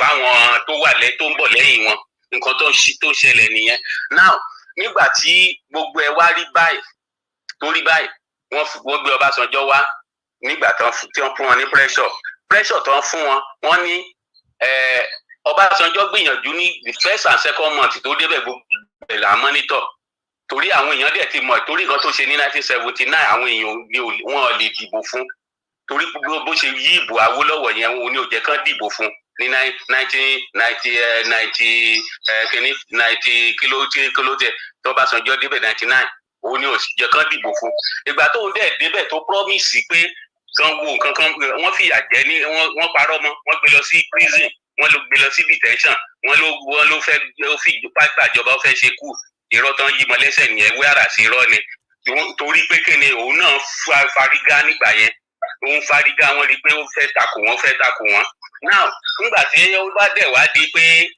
nàdẹ́kò fárígá pátápátá tí wọ́n wá sọ pé òkè o tán rí ọ̀rọ̀ náà gbà mọ́ wọ́n ti fún wọn pa nàdẹ́kò ti fún wọn pa wọ́n wá ní òkè àwọn làwọn ó chúùsì pírẹsidẹ́ǹtì fún wa láàrin àwọn èèyàn wa ìgbà tán máa ṣe náà bá ní wọ́n wá lọ mú Ọbásanjọ́ jáde ní ibi tán fi sí ní àhámọ́ so Ọbásanjọ́ fẹ́ gbìyànjú nǹkan tèmi sì ń sọ bí gbogbo àwọn èèyàn wa tán sọ pé wọ́n fẹ́ ṣe dandan Ọbásanjọ́ fẹ́ gbìyànjú torí òun náà fẹ́ retaliate Ọbásanjọ́ ó fẹ́ retaliate ìyàtọ̀ fi jẹ́ ó ṣí àpá ẹ̀yìn ẹ̀ ní Abẹ́òkúta àpá mẹ́ta ló wà lẹ́yìn ẹ̀ tó bó fẹ́lẹ́fẹ́lẹ́ tó jẹ́ pé ó ní wọ́n náà ó dẹ̀ débẹ̀ gbogbo àwọn tó ń gbé agbádá kiri ó ní this time is not kíní pépà kíní pépà tán máa gbé máa lọ tà fáwọn èèyàn wa wọ́n á gba order wọ́n á gba contract wọ́n á gbà pé wọ́n wá tà wọ́n á ti gbowó àwọn oníṣe kankan wọ́n á tà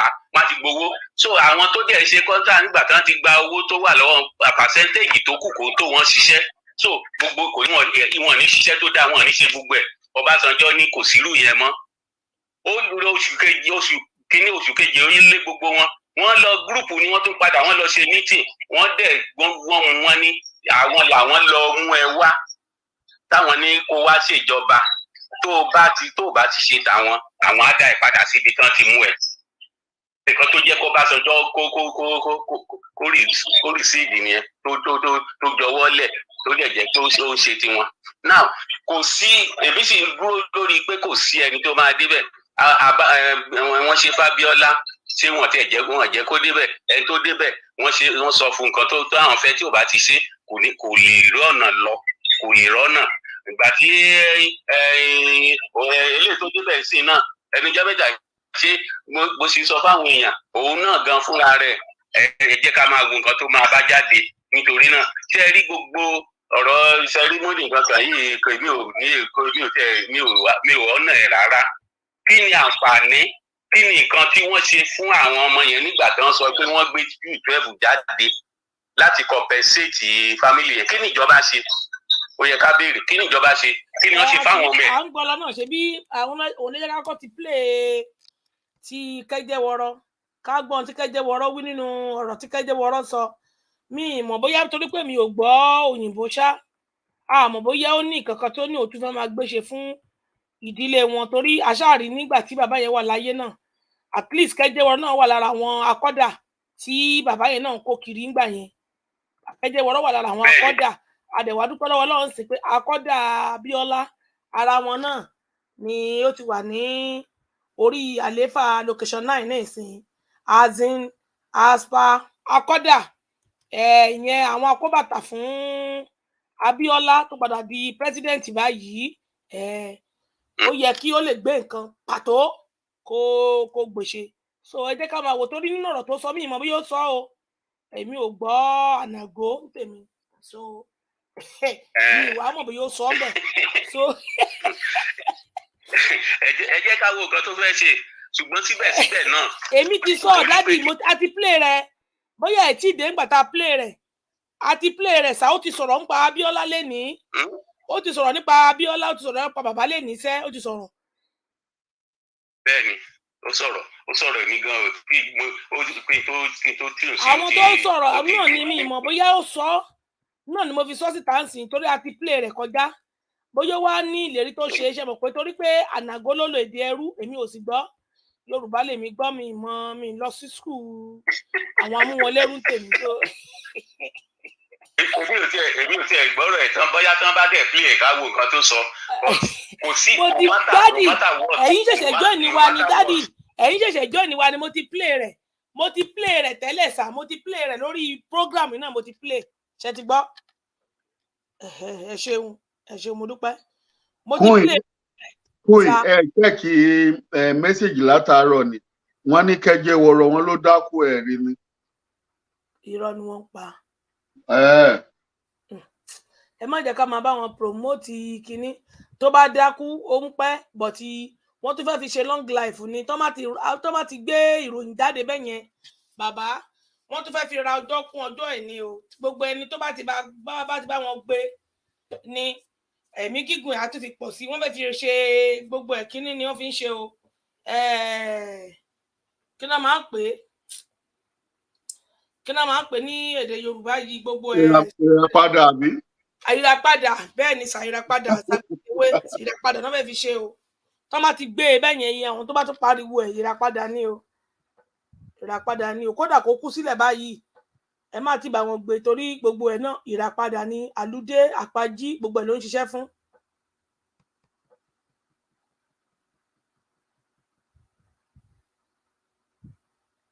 àlùdé àpájí gbogbo ẹ̀ ló ń ṣiṣẹ́ fún tó má ṣe gbé sí ìdímọ̀ tó má ṣe gbé sí ni lọ́jọ́ orí àtúntì gùn sí so òwúrò àwọn èèyàn bẹ́ẹ̀ yẹn tó bá kú èèyàn kì í sọ pé wọ́n ti kú wọ́n ti dákú náà wọ́n á tún fi ní long life sí ni. bàbá wa fà ẹ play fídíò yẹn lọ́dọ̀ yín sa gbogbo wa ń gbọ́ yín.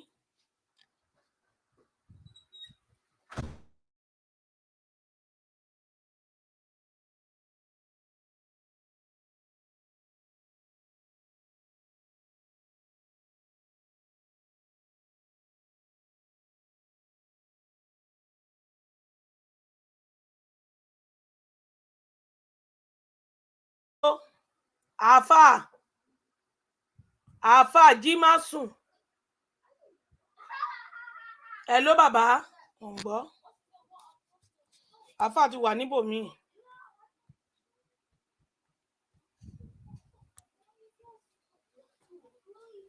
ẹ jẹ́ kí n gbé fídíò bàbá wa ẹ̀mùkélé wọ́n bá padà wọnú fídíò padà wọ́n máa play lè fún wa lọ ibi tí ọmọ wọn ti sọ̀rọ̀ yìí.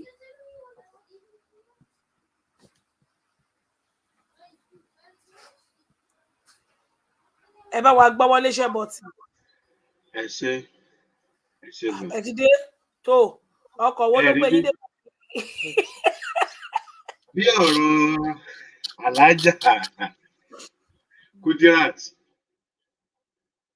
Abíọ́lá ìyá àdínní gbogbo Ìjẹ̀bú bó ṣe jẹ́ nìyẹn akíkanjú ni wọ́n dẹ̀ dúró ti ọkọ wọn kí gbogbo àgbáyé dẹ̀ mọ̀ wọ́n pé eléyìí wọ́n jẹ́ freedom fighter pèsè ọkọ mi ni ìtàn olóògbé wa bí Kọ́lá ṣe sọ ọ̀pọ̀lọpọ̀ náà ló gbọ́ bẹ́ẹ̀ pé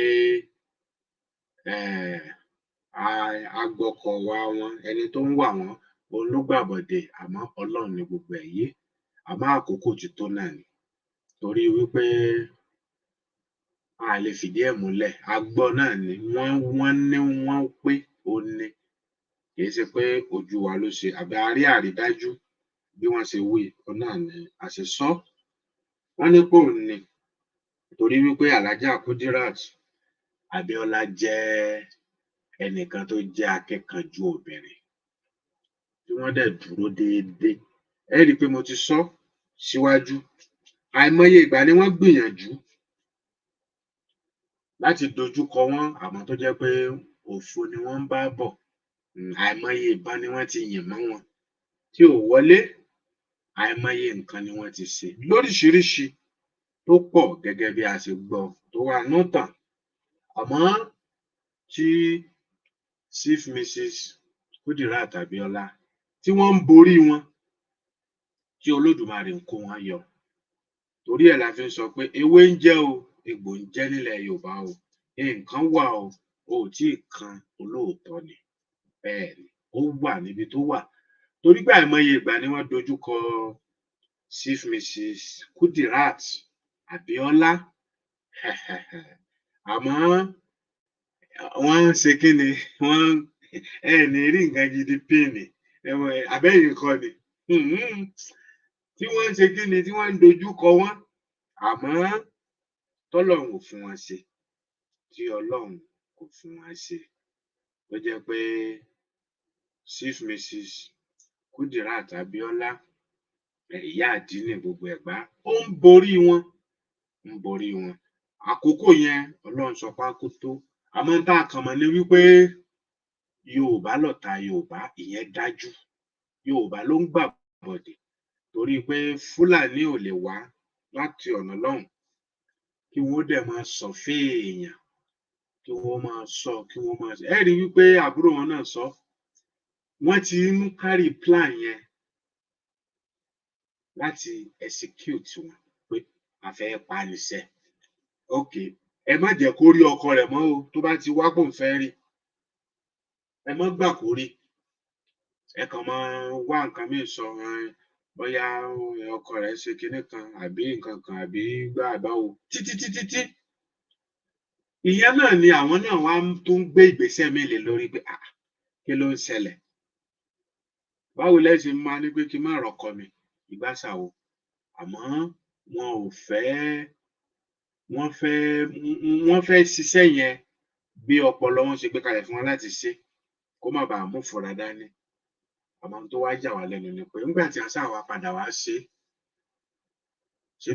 bá láwọn àgbààgbà ńlẹ̀ Yorùbá lọ́kùnrin lóbìnrin kí ni wọ́n ṣe sí gbogbo wọn dákẹ́ ni wọ́n dákẹ́ wọ́n ń wòran ẹ̀rí bí kó pẹ́rẹ̀ ọkọ wọn náà ṣe kí ni òun náà tó lọ ṣùgbọ́n náà ni àṣírí padà tún tá a gbọ́ tí sọ́jà tó wà ní ìcháàjì wá tú àṣírí fún àgbà náà la gbọ́ tí wọ́n sọ pé àwọn àgbààgbà ilẹ̀ Yorùbá ni wọ́n gba owó ẹ̀mí Abíọ́lá tó jẹ́ pé òun wà lára àwọn tí wọ́n gbowó lọ ṣe ti rí báwọn bí wọ́n ṣe fọ́kọ náà wọ́n ṣe fàyà bí wọ́n ṣe pa aya náà kì í ṣojú lásán wọ́n ti fún àwọn tó yẹ wọ́n fún ní owó ni torí tí ì bá ṣe bẹ́ẹ̀ ó yẹ kí gbogbo ilẹ̀ Yorùbá ó dàrú nígbà náà ni pé kí leléyìí àmọ́ àwa Yorùbá a máa ń tètè gbàgbé ọ̀rọ̀ tó bọ́rọ̀ yẹn ṣe jẹ́ nìyẹn praise after death òun náà ni wọ́n ṣe fún Awólọ́wọ̀ àti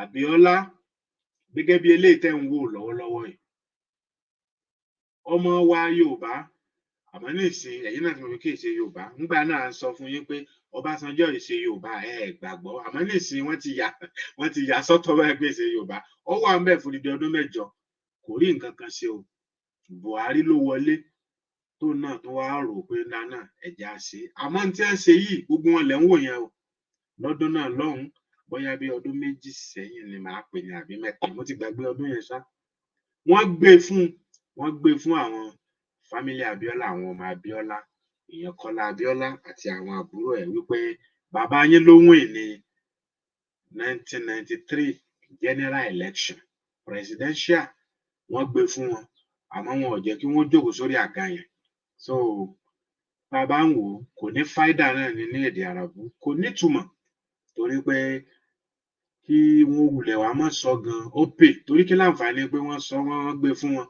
àwọn èèyàn mọ̀ tí wọ́n bá ń ka president lónìí nígbà tí wọ́n ń kà á nígbà Tinubu fẹ́ gbà ṣe rí kí wọ́n fi Abíọ́lá síbẹ̀ so táwa ló wá ń kírèsì ta ni wọ́n ń tàn wálẹ̀ ń tàn ta ló ń tàn yàn nígbà tí wọ́n bá ń ka àwọn president tó ti jẹ ṣé wọ́n ka Abíọ́lá mọ́ ẹ̀dẹ̀ sọ ń bì báyìí ẹni wípé òun náà ti wà lára president so olóhùn ní June 12 ẹ̀dẹ̀ gbé kíní certificate yẹn fún wọn lọ́wọ́ àmọ́ tí wọ́n bá ń ka president kó kọ rẹ̀ mọ́ kò sí ń bẹ̀ so kí wàá ní alẹ́ wá ń tàn ta ló ń tàn yàn torí ìdílé yìí ẹ̀tànjẹ náà ní gbogbo ẹ̀ ọmọ Yorùbá ọmọ kóòtù òjìrì ẹ mọ́ sùn o kẹjẹ wọ̀rọ̀ tó wà ń bẹ nísìnyí Jaga Bush ẹ̀rí bí Bọ́lá Ahmed tinú òfò tinú ìranù tinú jákujàku tinú ra ẹ̀rí bí ọmọlẹ́yìn MKO Abíọ́lá ni o ọmọlẹ́yìn rẹ̀ ni mo tiẹ̀ ń gbìyànjú láti wá fídíò yẹn gan ẹ̀yin tẹ́ ẹ bá rí ẹjọ́ ẹ lè send ẹ̀ sí mi torí fídíò yẹn ti lò bóyá bí ọdún mélòó kan sẹ́yìn ni mo ti gbàgbé ẹ̀rí bí wọ́n wà lẹ́yìn Abíọ́lá Jaga Bush yìí ó ń bẹ lẹ́yìn Abíọ́lá àti kí lorúkọ rẹ̀ àti Sowore ẹ̀yin tẹ́ ẹ bá rántí fídíò àwọn méjèèjì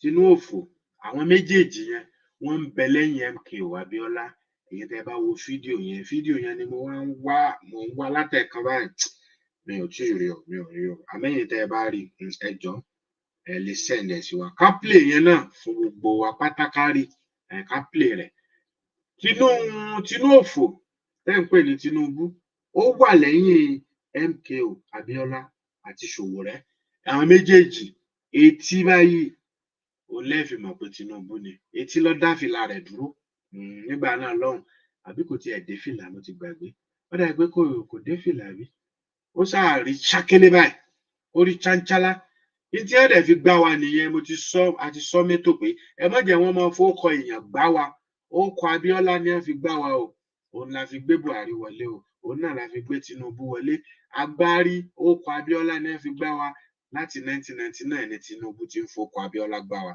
ẹ bá rántí tí ẹ bá tí ìrìnàjò bá ra wọn létí kò sí àbúrú níbẹ̀ SDP tó jẹ́ ẹgbẹ́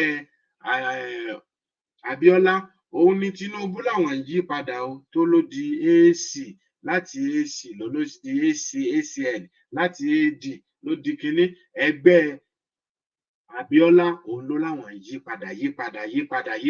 padà táwọn sáfi wá sọ di APC ètò túmọ̀ sínú òun tó sọ nìyẹn o SDP ìgbà yẹn ni Tinubu òfò ló ní pé àwọn ń yí padà títí ṣe ti rí i pé orúkọ Abíọ́lá ni wọ́n fi gbá wa o orúkọ Abíọ́lá lè gbá wa o orúkọ Abíọ́lá òun ló fi débi tó déhùn o tòtórí ìdí eléyìí akànnì kárára wa létí ká lè mọ irú èèyàn tí ìyá wa Chief Mrs. Kudirat Abíọ́lá ká sì máa wo ìyá àdínì gbogbo Ìjẹ̀bú pátápátá lápapọ̀ ká lè mọ irú èèyàn tí wọ́n jẹ́ àwọn gangan ní gbogbo ọmọ Nàìjíríà àti gbogbo àgbáyé lè tọ́ka sí tí ẹ̀rí sì wà fún pé eléyìí ó dúró tán lẹ́yìn ọkọ rẹ̀ ó dúró ti ọkọ ẹ̀ tí gbogbo èèyàn sì ń rí káàkiri ní gbogbo ìgbà náà lákòókò náà tó sì ń sọ̀rọ̀ yáyáyá tó sì ń sọ pé ẹ gbọ́dọ̀ fún ọkọ mi ní báńdẹ̀tì ẹ gbọ́dọ̀ fún tí wọ́n sì rí pé wàhálà rẹ̀ ń pọ̀ ó ti ń pọ̀ jù tí wọ́n dán pé kí ni ẹ jẹ́ ká wá bá ṣe máa pa eléyìí tó bí àárín ẹ̀ ṣe jẹ́ nù ẹ jẹ́ kí a máa bá fídíò yìí lọ ẹ máa bá wa kàn lọ. Try to stand in the shoes of a giant, of one of the greatest human beings that the world ever had. But that is the responsibility that I bear today. And indeed, even for MKO Abiola, it was difficult to imagine how he would speak to Nigeria in his inauguration speech. My mom told me how he would stand in front of the mirror. He was preparing the speech because the results were coming in and he thought he was going to be able to deliver it. And he used to stammer. So he would start, fellow Nigerians, and he never really got past fellow Nigerians.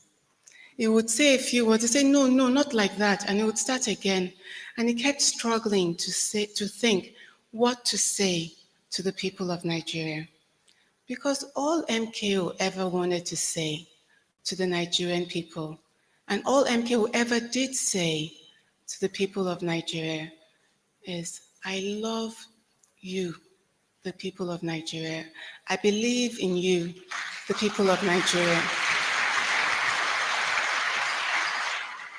He was born Yoruba, but he loved Hausa people, Kanuri people. He loved Efik people, Igbo people. He loved all, everywhere. You just needed to be Nigerian, and MKO was your man. If he could help, he would do. There were so many things he already did to show, and that was why the people of Nigeria rewarded him with the mandate of June 12, 1993. But we know that he was never able to deliver that speech.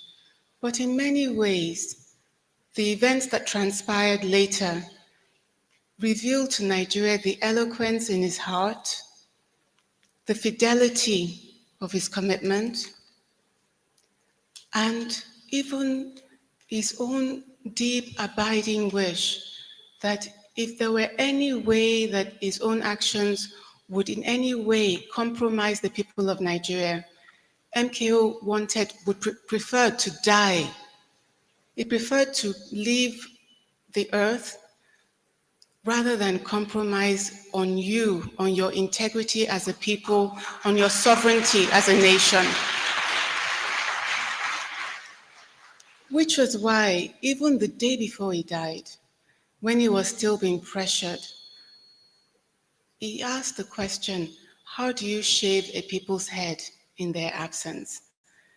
He knew he was present in the room where he was being pressured, but he knew that so long as he refused to allow his own head to be shaved as a symbolic message to you, the people of Nigeria, that you would be safe.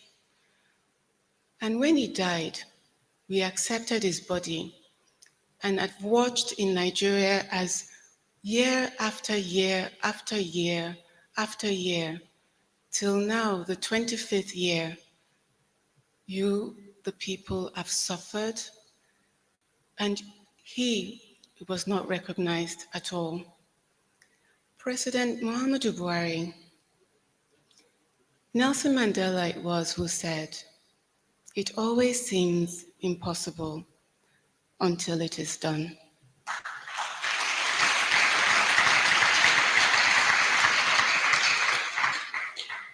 Who would have ever believed, given the relationship that you had with Chief MK Abiola, that you would be the instrument God would use to honor this man and to bring reconciliation and healing to the country? You apologized to my family, and it touched my heart. You know that I lost also my mother in this struggle, so that apology meant so much. Let me use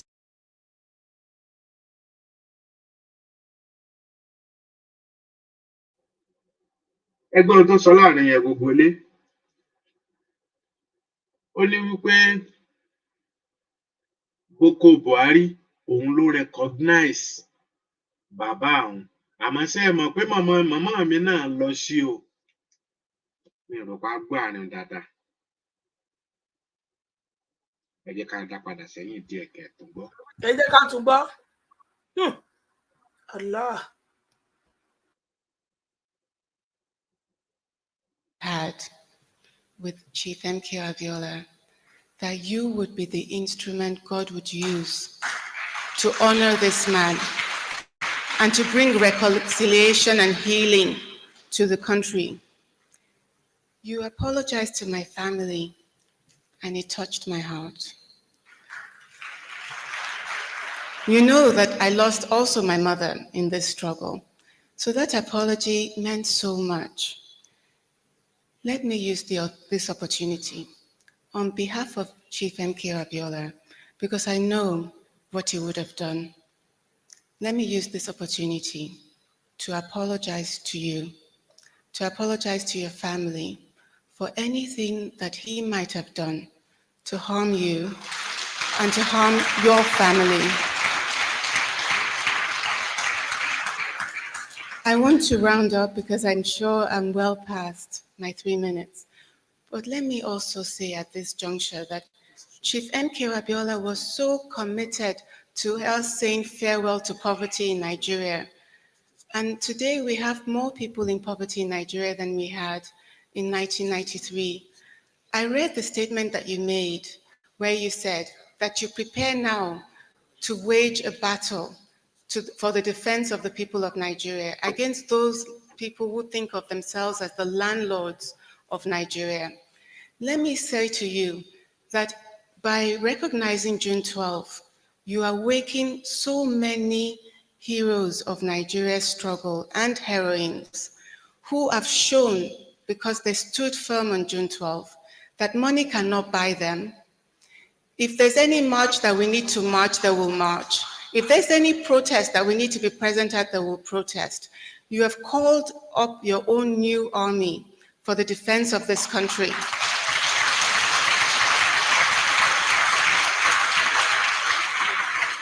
And Wow, Buhari gan President Muhammadu pàtẹ́wọ́ fún Buhari, ọmọ yìí o. this Buhari gan pàtẹ́wọ́. Wow, ọmọ dáadáa. Buhari èho president gan pàtẹ́wọ́ fún. Wow, wow, ẹ wo bó ṣe rárá ń sọ̀rọ̀ ọ̀rọ̀ ẹ̀ dẹ̀ ń sẹ́. Ọ̀rọ̀ ẹ̀ ń sẹ́. No. Ẹ bá play ẹ lọ bàbá mi. fight will not take you, God willing, as it has taken MKO, but let us fight and bring about the conclusion of MKO's struggle, that the Nigerian people should be the ones in full control of this country. It is not for a few landlords, whoever they may be. It is for the 200 million people of Nigeria. I thank you, Mr. President.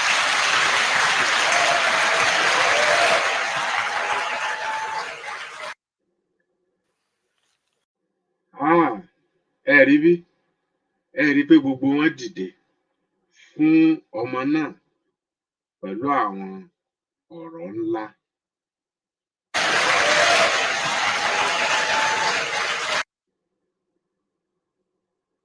Ẹ ti rí. His secondary education and uphold his family. Ẹ ti rí.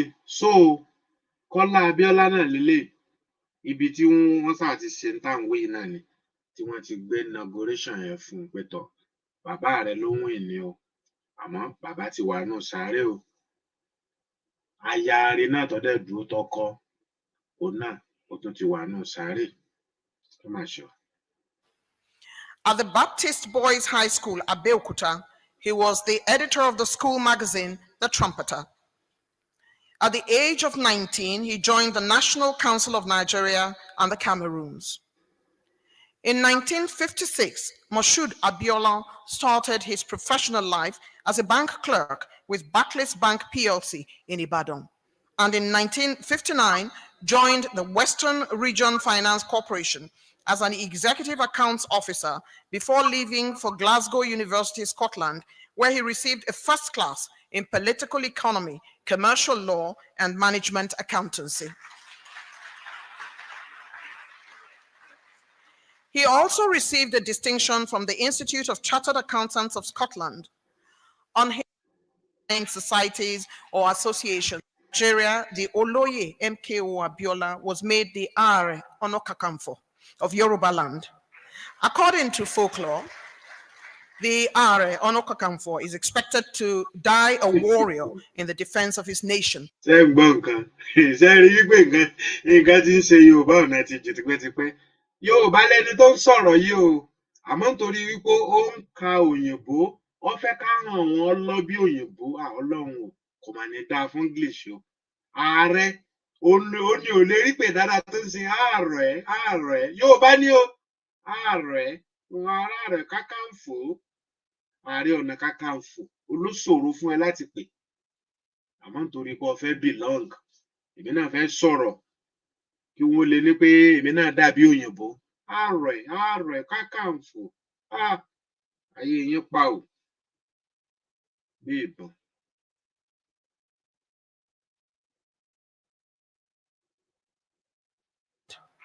According to folklore, the Are Onokakamfo is expected to die a warrior in the defense of his nation in order to prove himself in the eyes of both the divine and the mortal as having been worthy of his title. A knight of repute and a philanthropist par excellence is today honored with the award of Grand Commander of the Federal Republic, GCFR. Your Excellency, I present Basharun Moshood Kashimawo Olawale Abiola for the conferment of the posthumous award of the Grand Commander of the Federal Republic, GCFR.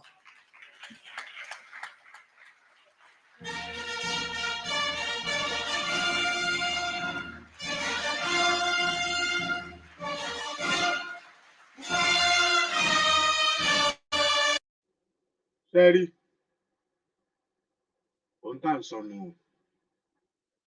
Ṣé rí bó ṣe gbé fún Grace after death ni wọ́n pe léyìí? Ẹ rí bí? Ibi tí mo fẹ́ lò náà nù o.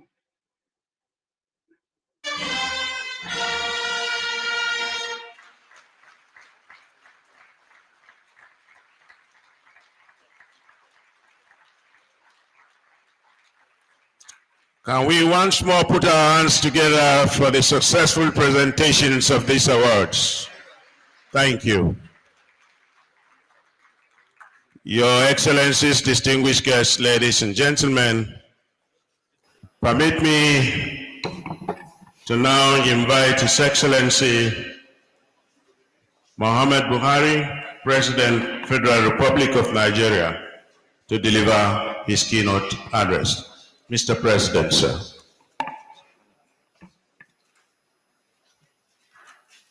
ẹ rí i pé Tinubu náà wà ń bẹ́ ń gbà náà òun ló jókòó yìí o òun lẹ̀ ń wò yìí o òun ni mo gbé mouse wá yìí o ó wà ń bẹ́ ẹ ti rí. Your Excellency, the Vice President, Your Excellencies, the state governors, members of the National Assembly, former state governors present here, members of the Federal Executive Council. Today, I am very happy to be present and to preside over the commemoration and investiture marking the formal official federal government recognition of June 12 as National Democracy Day. ṣẹgbọ́n nǹkan tí Boko Buhari wí ńgbà náà lọ́hùn wípé òun ti sọ ọjọ́ òní di ọjọ́ Democracy Day June 12. Tẹ́tìrí wọ́n yí padà àmọ́ tẹ́ bá dé Nàìjíríà báyìí ǹjẹ́ wọ́n ń ṣe June 12 lónìí bí ǹjẹ́ wọ́n sọ di Democracy Day bí lẹ́yìn wọ́n kàn fún wọn lọ́lùdé ó sì lóun ti sọ di Democracy Day ìyẹn ni wípé ọjọ́ tá a gba òmìnira democracy demo tó ń crazy ó mà ṣe o àti nípè kan bí báyìí ẹ káàbọ̀ sórí ètò à ń gbọ́ yín ẹgbẹ́ òsókè.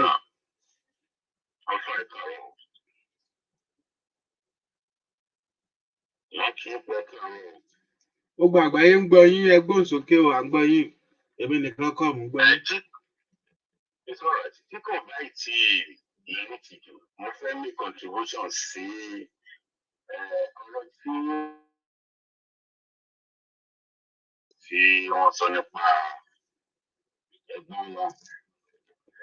Ok ẹ̀yin tẹ́ wà lé ṣé ẹ̀ ń gbọ́ wọn dáadáa so clear ṣé kí wọ́n tẹ̀síwájú so clear.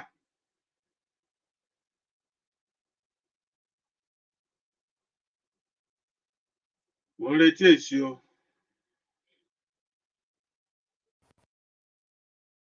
Ẹni kan sọ̀rọ̀ ọ̀nà ká gbọ́. Kọ́là dáadáa so clear. Ẹni kan sọ̀rọ̀ ọ̀nà ká gbọ́. Wọ́n ní yes wọ́n ló ń clear no wọ́n ti ń sọ̀rọ̀ lọ tẹ́lẹ̀ èmi náà lọ mú wọn dà ó yá ẹgbẹ́ òsókè. Ó clear dáadáa ń gbọ́. Jẹ́ nǹkan tó yà mí lẹ́nu náà pé ohun tó ní sítórì gangan ọ̀rọ̀ sítórì ni ò yí àwọn alára. Fẹ́ríkù Raja Kudrat wípé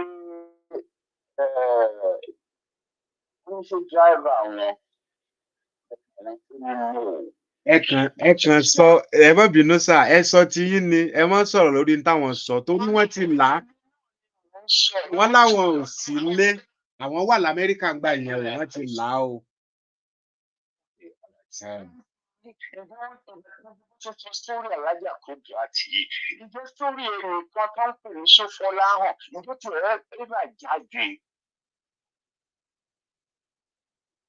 Nítorí ẹ̀yin ò wá jáde nǹkan tá a gbọ́ ní ìtàn ni wípé gẹ́gẹ́ bí ọ̀rọ̀ ìlú Nàìjíríà ṣe rí gbogbo nǹkan ìlú Nàìjíríà ó ti gba ìfọwọ́sí ìyẹn ló fà á nígbà tí arábìnrin yẹn jà fitafita fún ìṣẹ́gun lórí ọ̀rọ̀ ọkọ ẹ̀.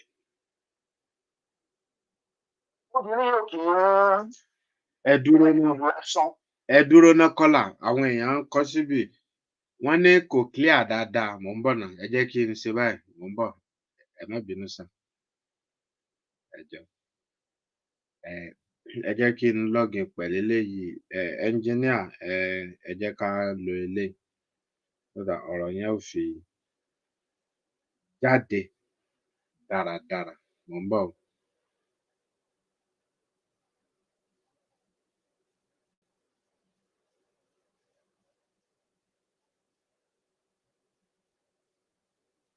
Torí ohun tá à ń ṣe lónìí June 12 ló bá dé gbogbo nǹkan tá a sọ June 12 náà ni torí pé òun náà là ń ṣe lónìí a lè sọ lónìí ká tún sọ lọ́la ó tó bẹ́ẹ̀ ó jù bẹ́ẹ̀ lọ so ẹ jẹ́ ká lo eléyìí máa jáde dáadáa eléyìí máa jáde dáadáa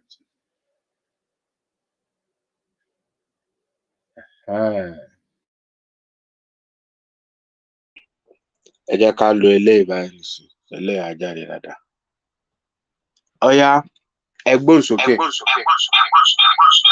Ọ̀rọ̀ ẹ ṣe rí bóyá ẹ̀yin gan-an tẹ jẹ́ àǹfààní orí ètò yìí bóyá òkodoro ibi tí ọ̀rọ̀ yẹn fìtì tó pọ̀ sí gẹ́gẹ́ bí onímọ̀ bóyá ẹ fẹ́ sọ ojú abẹ ní kò ní.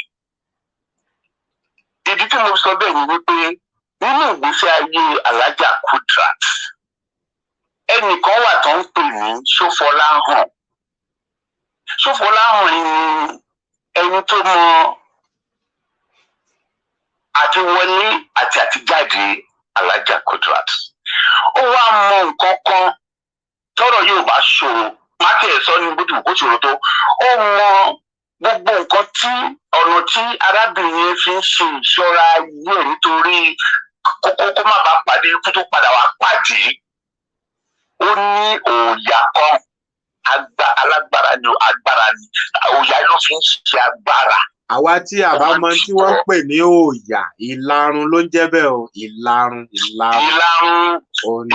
yìí ló ṣe mọ̀ pé obìnrin máa ń pọ̀ ìlarun yìí gbogbo bó ṣe lọ ṣe agbára ìlarun òòyà yẹn kò sí gẹ́gẹ́ bí mo ṣe sọ gbogbo àti wọlé àti jáde obìnrin kò ṣẹ́yìn Ṣófọláhàn yìí mo rò bó jẹ́ awakọ̀ ẹ̀ ibi tó ti rí Dáúdà tó ti rí Haúsá gbogbo ẹ̀ òye ni.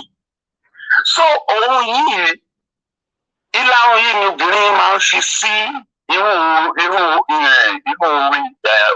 irun ẹ̀ kò sí ìbọn náà láyé nǹkan tó fi ń ṣe agbára ní ìrìn àjò ayé ẹ̀ nìyẹn ló fi ń dáàbò bo ara ẹ̀ kó náà má kàn wá kú just like that. So Ṣófọláhàn yìí ní àwọn tí wọ́n dìbò fẹ́ mú arábìnrin yẹn lọ bá sọ̀rọ̀ bóun láti lè mú ẹni yìí gẹ́gẹ́ bí ẹni tó súnmọ́ gidi gan. Gbogbo ibi tó ti lọ sí lárún bóyá wọ́n jọ lọ náà ló ṣe mọ ibi tí agbára tó jẹ́ ìyàwó Samson inú Báíbù tó títàn Ṣófọláhàn yẹn fẹ́ jọ ti ìyàwó Samson inú Báíbù tó fi ibi tí agbára ọkọ ẹ̀ wà hàn àwọn tó ní. Ìgbà tí wọ́n wá tọ̀ wá pé a fẹ́ mú arábìnrin yìí bóyá wọ́n ti ní ìbọn tí gbọ́ ọ̀rọ̀ ló ṣe òun gbà ó ní kọ̀kọ́ tó fi ṣàgbára ló fi sọ fún wọn pé ó ní ìlarun kan tó máa ń fi sí orí láì jẹ́ pé wọ́n gẹ̀tìrì bó la ṣe fẹ́ ṣe ọmọ ní ọdà kó bá wọn pààrọ̀ ìlarun yẹn. Ìlarun yẹn ni wọ́n lọ wá awúkúndùn ìlarun ó pààrọ̀ ẹ̀ tó bí tí obìnrin ni ò mọ̀ wípé ìlarun tí Ṣófọláhàn mú wọlé tó pààrọ̀ ó ṣe mọ̀ kéèyàn ṣe dúpílíkètì nǹkan náà kọ́dẹ̀ ra fi kọ́kẹ́ dúpílíkètì sí ọyẹ síbi kankan wọn mú ọ̀ríjìnà kó bẹ̀. Ẹni yẹn kúkú mọ̀ ó kàn lò láwọn lọ́ǹtì ẹni bí wọ́n ṣe rí obìnrin yìí mú kó jù bẹ́ẹ̀ lọ. Níbo náà ti rí wọn bóyá obìnrin tí àbúrò ẹ̀ tó sọ̀rọ̀ bóyá kò lè fẹ́ sọ ojú abẹ ní kò ní. Alfa kò ń ṣe pé sórí yìí ò yẹ wù gangan gẹ́gẹ́ bí onímọ̀ tó mọ̀ sórí yẹn kò ń ṣe pé kò yẹ yín gangan. So obìnrin Alájà Kudrat yìí akíkanjú ni kì í ṣe obìnrin ọkùnrin ni ó jà fitafita lóòótọ́ fún Moshood Kashimawo Abiola so nǹkan tí mi kàn mọ̀ tí mo lè sọ nípa ẹni bá ní story tó tún lè káńtà ju ti tèmi ń sọ yìí lọ irọ́ lẹ́ni yẹn fẹ́ gbélẹ̀.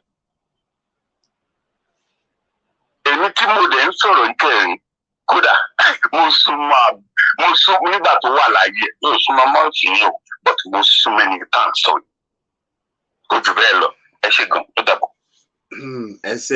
ẹ ṣe àdúpẹ́ ẹ kú òun náà ẹ rí bí mo ti sọ mọ́ ọ̀rọ̀ náà ṣe mọ̀ pé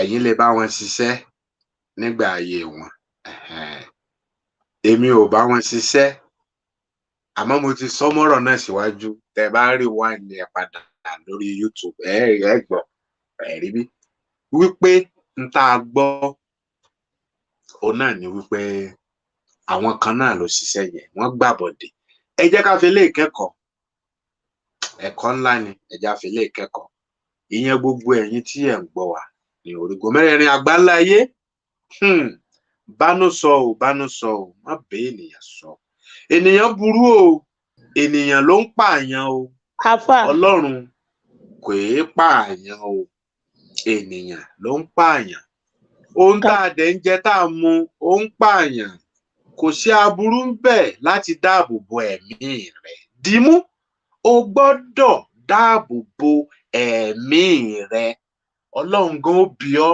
bó o ṣe lo ìṣẹ̀mí ẹ̀ ó wà nínú Báíbù sì wà ní Àlùkùránì Olódùmarè ó béèrè pé ẹ̀mí tí mo fún ọ tó lè dáhùn bó o lo ṣe dáàbò bò so orí kú o sì dúró tì àbọ̀ lọ kó sómi ó ní wọ́n fi máa ń sọ pé ẹnikẹ́ni tó bá gbẹ̀mí ara rẹ̀ yóò jẹ bàbá ńlá àyà torí pé ẹ̀mí tí wọ́n ò lè dá ìwọ má ṣe gbà á kò sáburú bẹ́ẹ̀ o má jẹ́ nìkan kan tàn ẹ́ o gbọ́dọ̀ wá gbogbo ọ̀nà láti dáàbò bẹ̀mí ẹ̀ tó jẹ́ wípé tẹ́ni tí nǹkan kan tẹ́yin bá fọ orísun àpáta kó fọ́ ká yángayánga tí Yorùbá tí àwọn onímọ̀ àwọn òyìnbó elédè fàlákúlà tí wọ́n ń pè ní back to sender tó dájú o gbọ́dọ̀ dáàbò bẹ̀mí ẹ̀ kò sáburú ń bẹ o láti dáàbò bẹ̀mí ẹ̀ o kò sáburú ń bẹ ó rí wípé Jesus Christ gan ńgbà tí wọ́n ń fìyà jẹ tó débì kan o gan ni Ọlọ́run mi ò bá ti kànú Báíbù ni o ò wá sí adé burúkú yìí kúrò lórí mi ìyà yìí pọ̀ kí ló dé bákan náà ni Muhammad o ẹ̀rí bí Prophet Muhammad òun náà ó ń lọ sójú ogun ó máa ń dáàbò bo ẹ̀mí rẹ̀ o kò ní wípé ànábì ni mí Ọlọ́run máa ń rán yẹn sí mi kí n ṣàyà gbangba kò sí nǹkan tí ó ṣẹlẹ̀ kó máa lọ sójú ogun kó máa mú idà dání àti n tó fi máa dìfẹ́ǹdì ara rẹ̀ àti aṣọ ogun bí kò bá mú dání wọn ó ti pa ànábì ti pẹ́ o kó tó dìgbà tó kù ẹ gbọ́dọ̀ mílé ìdání má jẹ́ kẹ́nìkan ó tàn ọ́ bóyá nílànà kìrìsìtẹ́nì ni àbí ìlànà mùsùlùmí ni pé kò sí nǹkan kan àfọlọ́run ọmọ ìyá mi ó ti kú ti pẹ́ o lóòótọ́ Ọlọ́run ni o ẹ má sì mí gbọ́ Ọlọ́run ni àmọ́ o gbọ́dọ̀ dáàbò bo ẹ̀mí ẹ̀ etí Ọlọ́run ṣe ó ti ṣe gbogbo ẹ̀ létò ẹ rí bí ìyá wa Kudirat ó náà mo fi sọ pé bá a ṣe ń bá ètò yìí lọ kò ní bóyá a tún máa kọ̀ntínú padà ní ọ̀la o bóyá a tún máa tẹ̀síwájú tó máa jẹ́ apá kejì torí wípé ọ̀rọ̀ ń bẹ o ọ̀rọ̀ ń bẹ ìtàn wà Chief Mrs. Kudirat Abiola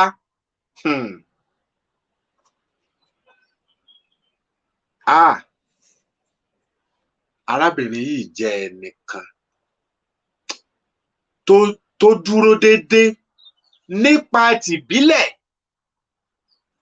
nípa tiwantiwa tí kì í bá ṣe tiwantiwa tí wọ́n fi kún tí wọ́n fi dúró déédéé wọn ò bá ti jẹlẹ̀ tipẹ́tipẹ́ o kó tó wá dìgbà tí wọ́n ṣẹ̀ṣẹ̀ wá ṣe àrùmọ̀jẹ̀ fún wọn wọn ò bá ti dẹni àná wọn ò bá ti dẹni ìgbàgbé tipẹ́tipẹ́ ẹ̀rí bí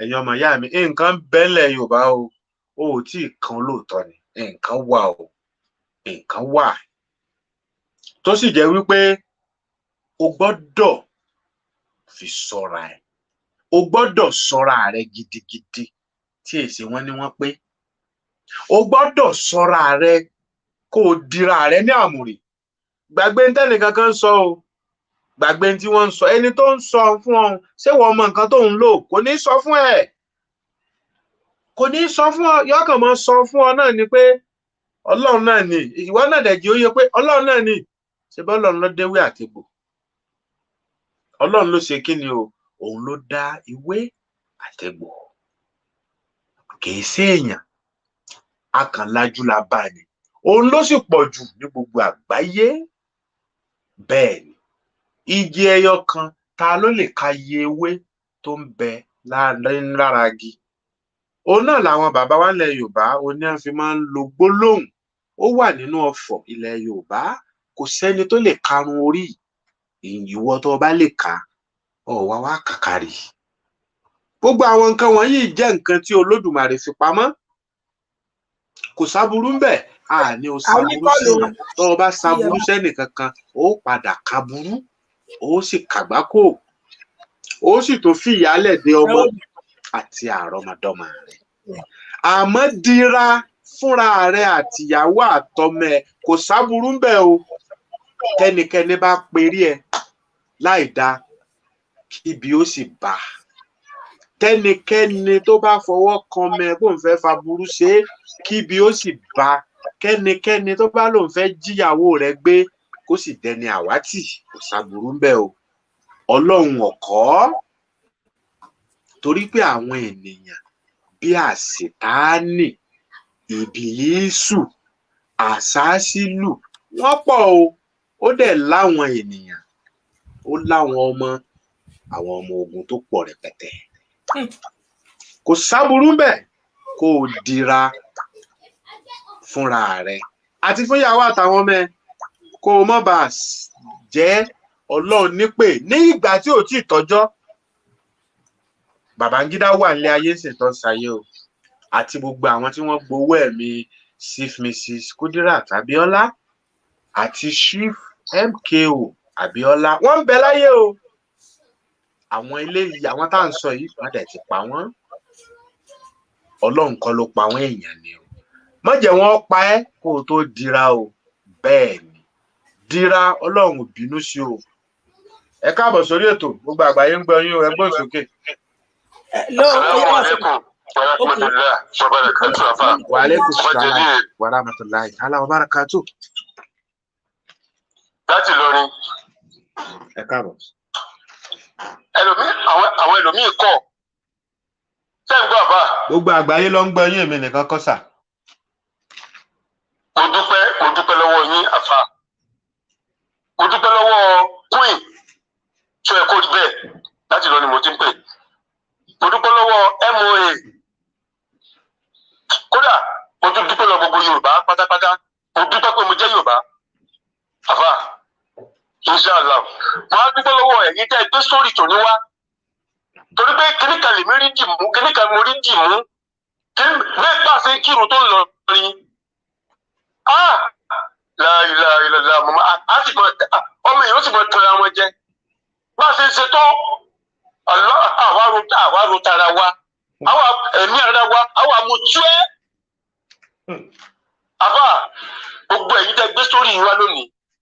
Lágbára Ọlọ́run ayé ò ní mú yín kì í ṣẹ̀yin nìkan gbogbo ẹ̀yin tẹ́ gbé sórí yìí wá lè mí sọ o nǹkan tẹ́mi rí dì mú nìyẹn o pé gbogbo nǹkan tá a gbé lọ́wọ́ yìí lágbára Ọlọ́run wọn ò ní dúró dì wá èyí tá a gbé lọ́wọ́ tá a jẹ tẹ́yìn náà gbé lọ́wọ́ yìí tẹ́ gbé sórí pẹ̀lú kòsó ẹ̀kọ́ níbẹ̀ pẹ̀lú MOA pẹ̀lú gbogbo Yorùbá tó jọmọ ọkọ ni o tí ó tó gbé sórí tí tẹ́gbẹ́ tẹ́bá láti Nàìjíríà lẹ́nìí ẹni tí wọ́n máa lé wà ń bẹ̀ o lágbọ́rọ̀ náà àfà àti ẹ̀yin tẹ́ jọ gbé sórí àtẹ̀mí náà tí mo sọ̀rọ̀ yìí náà lágbọ́rọ̀ Ọlọ́run ìsọ Ọlọ́run pàtàkì ìsọ Ọlọ́run tòótọ́ tó lè jẹ́ wúrí lọ àti kẹta sí ilé ayé yìí lẹ́yìn tá a bá sí lọ́hùn tán táyé òfin ní rí wa mú. Wọ́n ló dákun mọ́tà sí ẹgbẹ́ nìkan wa. Ọlọ́lá ilà. Àbá mo dúpẹ́ lọ́wọ́ yín. Aláwọ̀ yìí ní àwùjọ bí kàmínẹ̀lẹ̀ àmì wàlẹ̀ azali. Wà àwùjọ bí kàmínẹ̀lẹ̀ àjísí wàlẹ̀ kásálì. Wà àwùjọ bí kàmínẹ̀lẹ̀ túbùlẹ̀ wàlẹ̀ búkùlẹ̀. Wà àwùjọ bí kàmínẹ̀lẹ̀ ti dẹ́ni bìkọ̀wárì rìjà. Aláwọ̀ àkúrú yà lálíkà wọn là ráfíkà. Wà gẹ̀nẹ́ níbi fàdílíkà àmọ̀ síwága. Aláwọ̀ yìí ní àwùjọ bí kàmínẹ̀lẹ̀ àzábìlì kọ́ọ̀bùrì. Wà àwùjọ bí kàmínẹ̀lẹ̀ fìtìnà máyà wà fìtìnà tẹ̀lé màmáàtì. Aláwọ̀ yìí ní àwùjọ bí kàmínẹ̀lẹ̀ mátàmí wàlẹ̀ mọ́gẹ̀rẹ̀mì. Àmín àbá mo dúpẹ́ lọ́wọ́ yín. Ẹ jẹ́ padà sórí ètò torí mo kọ́ tí kì í tó láyé pè yín ni. Okay sir, yes sir. Láwọn gba ọlọ́run ọmọ èèyàn. Láyé. A ní pè mí o. Àgbà ò lè tán lórílẹ̀ láṣẹ ìgbìmọ̀. A ní pè mí o. Ẹ̀yin náà ni àwa náà kọ́ bàbá ń ṣe táwa náà látùmọ̀ ọgbẹ́ látùmọ̀ wò ni. Àfà a ní pè mí sà. Ẹ̀yin náà ni o. Ẹ̀yin ni o. Bẹ́ẹ̀ ṣe ń gbé fún wa, àwa náà ń gbé fún yín o. Bẹ́ẹ̀ ṣe ń gbé fún gbogbo ṣe lápapọ̀, gbogbo ṣe náà ṣe kí ni à ń gbé fún yín. Kudos to you all, gbogbo ẹ̀yin supporter wa all over the world. A gbé fún yín o. O gbọ́dọ̀ sọ ẹ̀mí ẹ ṣe kókó ṣe pàtàkì. Má jẹ́ ẹnikẹ́ni ó tàn ọ́. Ẹ̀mí ò ṣe é rà lọ́jà. Ìpè wà àáfà ó ní ìpè wà ń bẹ̀ yẹn Queen bá yín sọ̀rọ̀ sà. Mo ń gbọ́ Queen. Ok, a ní kọ́ ni sà. Nẹ́tíwọ́ọ̀kì ẹjọ́ bá kíríkì love soft flag kí ló dé tẹ́tí fi flag báyìí? Ẹ tún bínú àwọn òkú ọ̀run méjì, Ọlọ́run á bínú sí gbogbo ọwọ́ tó ń flag. Gbogbo ẹ̀yin tẹ́ ń flag tá a ṣe ń sọ̀rọ̀ àwọn ẹni re tí wọ́n lọ. Ọlọ́run á bínú sí yín o. Mọ́mì mi ẹ máa sọ̀rọ̀ yín lọ gbogbo à ń gbọ́ yín. Ẹ ṣe gan-an, ẹ káàsán gbogbo lé, mo kí everyone o, gbogbo ṣe àti àáfà network àáfà àríbá kan bákan lẹ́yìn. Mo gbàdúrà pé Ọlọ́run á bá mi tó ṣe tó máa ṣe ẹ̀kọ́. God bless you. Ṣé ẹ kó rí bẹ́ẹ̀?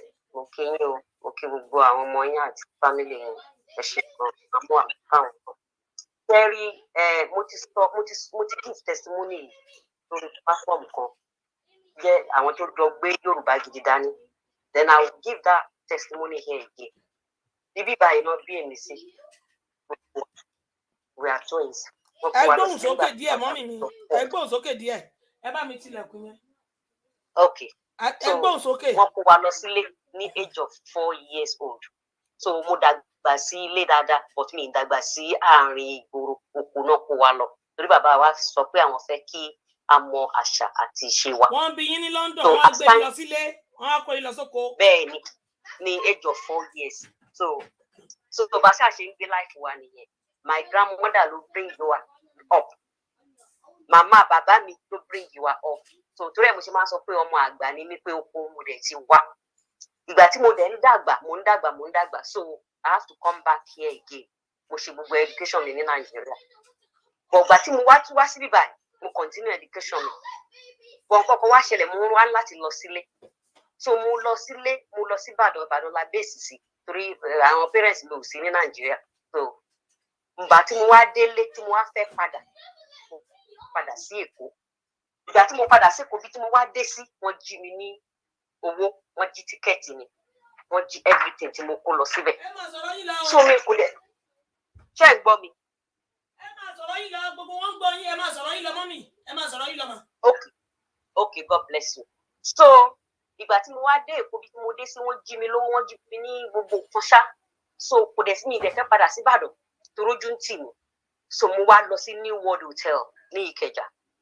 Mo lọ wáṣẹ́, mo sọ fún àǹtí mi dẹ̀ mọyàn kan bẹ̀ tó ń jẹ́ Dúpẹ́ Àjàyí, ìyàwó jẹ́ǹbẹ̀ wọn ni. So ìyàwó tó fẹ́ sọ́nà ń gbà yẹn ni. So mo ṣáà lọ ṣiṣẹ́ ní New World Hotel yẹn. Mo wà ń bẹ̀ for few days, bóyá bíi few months, bóyá kí n lè fi kówó jọ kí n lè ra ticket padà. So ibi tí mo gbé ti ń ṣiṣẹ́ lọ. So ni woman yìí kàn wọlé, very slim woman, very slim, but French ló ń sọ. So mo ṣáà bá ṣe irun ẹ̀. So ìgbà tí wọ́n á bá ṣe irun ẹ̀ ló wá ní wípé you are not Nigerian. Mo ní of course I'm a Nigerian. Ó ní bọ̀kùn ṣe bíbá yẹn mo ti train. Mo ní yes bíbá yẹn mo ti train. Yíwà ni mo ti ṣe tán. Bọ̀kùn tó wá padà sí UK, mo ṣe hairdressing. Gbọ̀gbà tí mo tún wá débí náà, mo tún wá lọ sí college again láti ṣe dáadáa kí n lè mọ̀ ọ́ ṣe dáadáa. So no, no, the way you are doing things is different. Mo wá sọ fún mo láti wá sọ story with mo wálé. Pé ìgbà tí mo wálé wọ́n jí passport wọn ò jí passport wọ́n jí tíkẹ́ẹ̀tì mi àti owó wípé so mo dẹ̀ fẹ́ padà wípé so mi ìdẹ̀ lówó lọ́wọ́ wípé torí ẹ̀ mo ṣe wá ṣiṣẹ́ ní World Hotel ní saloon yẹn saloon Dúpẹ́ Àjàyí ni ìyẹn ìyàwó jẹ́ǹbẹ̀ wọn ó ń fẹsẹ̀ náà ń gbà yẹn kò tí ì fẹ́ délé. So wá ní wípé okay, I will give you a note to go to my husband. Money, excuse me, who's your husband? Nobody MKO. Money, I'm not going, Only MKO. Money, I'm not going. Only no. What is a very good money? Moment bon con. If we put new law, only more anybody to what the other woman bestselling. Nobody know. King law chat, many notes, Mushallo. So Mushwa then get, Jackie Wally. So, Aboaba, and cotton fang by Aboaba, who are Paranda.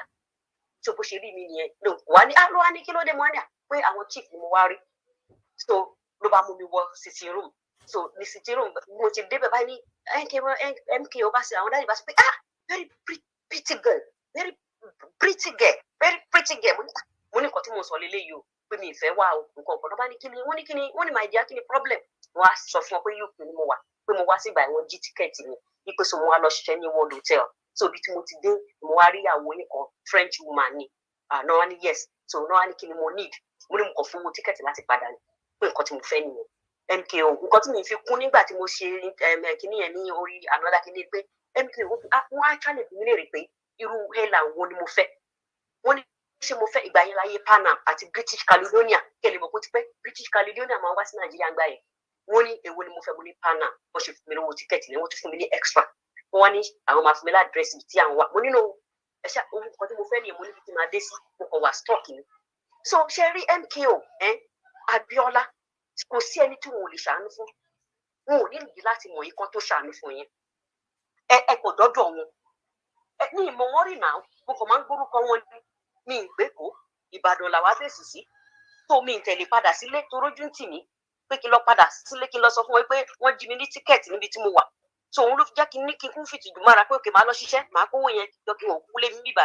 mo dẹ̀ lè wọlé at any time ṣe understand but MKO tí ò mọ̀ mí rí láti anywhere wọ́n fún mi ní owó ticket wọ́n tún fún mi ní extra ṣé mo pé nígbà tí mo dé ìlú yìí MKO ń wá mi first ilé tí mo ní àwọn wọ́n fún mi ní part of owó tí mo fi get ilé yẹn ní Starmore àwọn gbọ́dọ̀ no don't stay in this area go to Starmore ni first ilé tí mo ní àwọn fún mi lówó ẹ̀ láti fi kún this is the person that I did not know mo mọ̀ pé àwọn wọ́n lè sọ pé èyí ò lè rìn kórí mami àwọn èèyàn máa lè sọ pé wọ́n ní lọ́wọ́ ní pàtó wọ́n ṣàánú pẹ̀lú owó wọn ewu gba àwọn ta ní tó lówó sí Nàìjíríà àti tó lówó sílẹ̀ Yorùbá ẹjọ́ àánú mélòó náà ń ṣe chifa MKO mọ̀ mí bọ̀ wọ́n gbà mí tọwọ́ tẹsẹ̀ ṣé rí gbà tí mo gbọ́ nígbà tó kú báyìí in fact mo fẹ́ dákú torí mi wà níbí báyìí gbà yẹn mo sun bàbá lẹ́kún wípé wow báwo ló ṣe máa parí èèyàn báyìí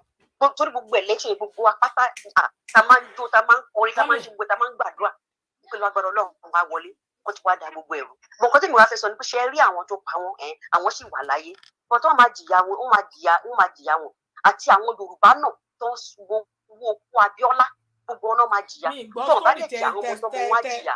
tẹ ẹ sọ ní ìgbà tẹ ẹ sọ pé wọn after tó gbé yín dé oko máa padà lọ gbọ́ after program ẹ máa sọ̀rọ̀ yín lọ. honestly so gbogbo àwọn tó fi kú tó ṣe ikú pa wọn àti ìyàwó wọn káwọn náà má kú mọ́ kán jẹ́ agbélé ayé má kú wọ́n jọ bàbá wọn tí ò kú wọ́n jọ grandfather wọn tí ò kú gbogbo wọn náà máa lọ gbogbo wọn ni wọ́n máa ṣíwé ìrántí kan gbogbo wọn pátá nǹkan tó wá ń dùn mí jù ni pé ṣe wá rí nǹkan tó dùn mí ṣe rí chief MKO Abíọ́lá ló jẹ́ kí n mọ díkò òun ló jẹ́ kí n mọ ṣọ́nẹ́kàn òun ló jẹ́ kí n mọ gbogbo àwọn èèyàn pàtàkì tó wà ní embassy ìgbà àwọn ló jẹ́ kí n mọ wọn àwọn náà jẹ́ kí n mọ gbogbo wọn tó bá pè mí jẹ́ ọmọ tó wà wíwọ́ tó jẹ́ oṣù níṣekúṣe ni màá fẹ́ kan lára àwọn ọ̀rẹ́ wọn but wọn ò kọ́ èmi bẹ́yẹn àgbà ló kọ́ èmi ilé muslim mo dẹ̀ ti jáde ṣe understand so anybody tó bá fẹ́ sọ̀rọ̀ MKO Abíọ́lá láì dá ní wákàtí yìí kó rántí pé aláàánú kò sẹ́ni tó kì í ṣe oore fún kò sí àwọn náà jẹ́ kí n padà dé ìlú yìí ọdún ìbí iná bí mi sí fẹ́ yẹn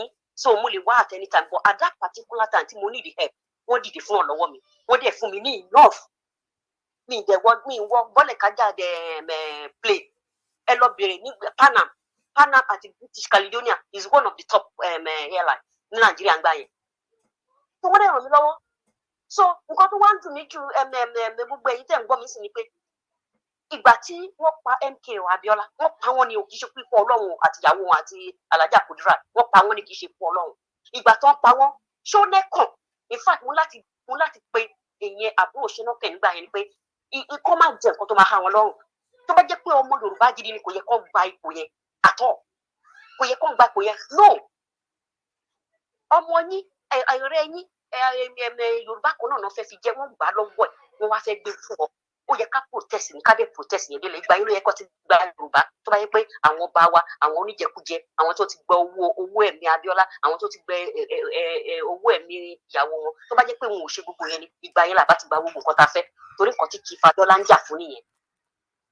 tó mo fọ àsìkò yìí mo fi gbàdúrà pé Ọlọ́run á bá mi tẹ́ wọn sáfẹ́fẹ́ rẹ̀ àti àwọn àtìyàwó wọn àwọn ọmọ wọn tó kù lágbára Ọlọ́run ò ní jẹ̀bàjẹ́ ibikíbi táwọn náà bá dé wọn ara láàánú ojú rere àti mọ́lẹ̀ Olúwa á tàn sínú ayé wọn wọn ò dẹ̀ ní jẹ̀kọ̀rọ̀ wọn ò dẹ̀ ní ṣiléwọ̀ wọn ò ní gbé egun léegun tóògùn bá ń jẹ tolúwa ìyẹn ló ṣe dùn mí fún Kọ́lá Abíọ́lá òun ló yẹ kó máa jà fún Yorùbá ń sè ní nǹkan tí màmá ẹ̀ tí màmá àti bàbá ẹ̀ tó ti go through.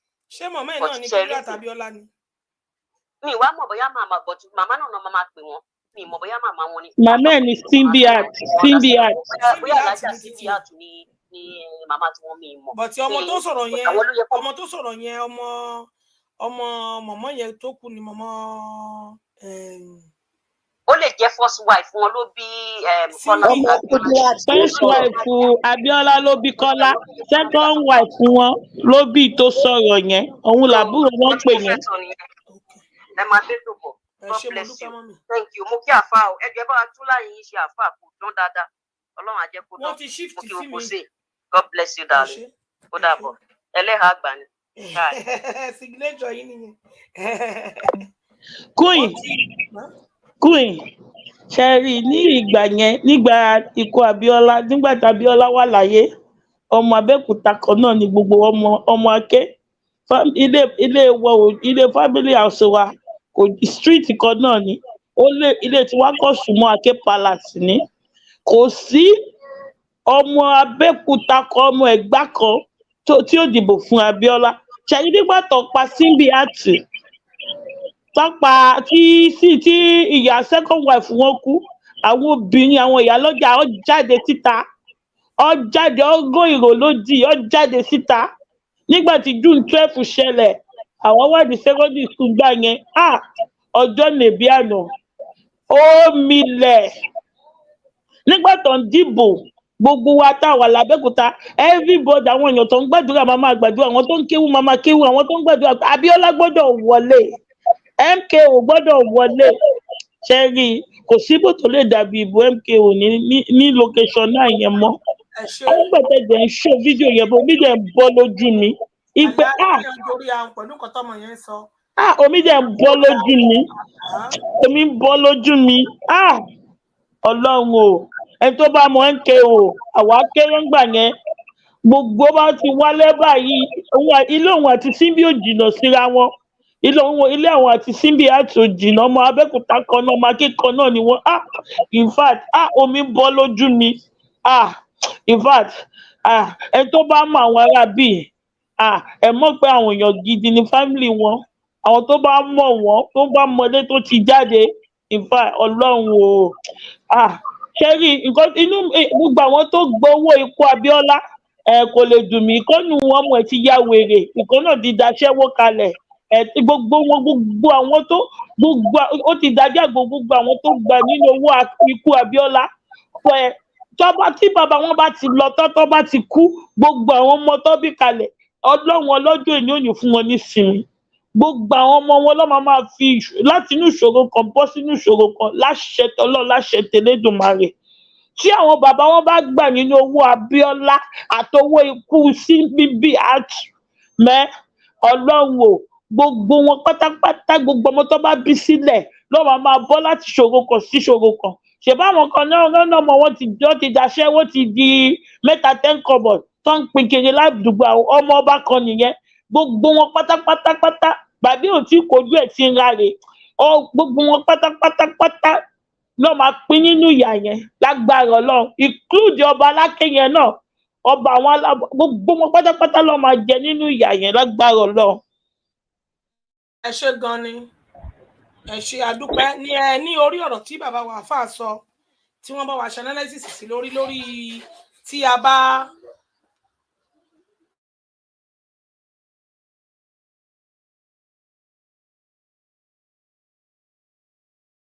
ní orí ọ̀rọ̀ tí bàbá wa àfáà sọ ní orí mọ̀mọ́ wa Kudirat tí wọ́n kú pé dírẹ́fà ló pa wọ́n, dírẹ́fà ló sọ àṣírí wọn, dírẹ́fà ló sọ àṣírí wọn, àbí òun ló lọ mú òòyà, ìyẹn ni agbára tí mọ̀mọ́ yẹn fi ń ṣe agbára.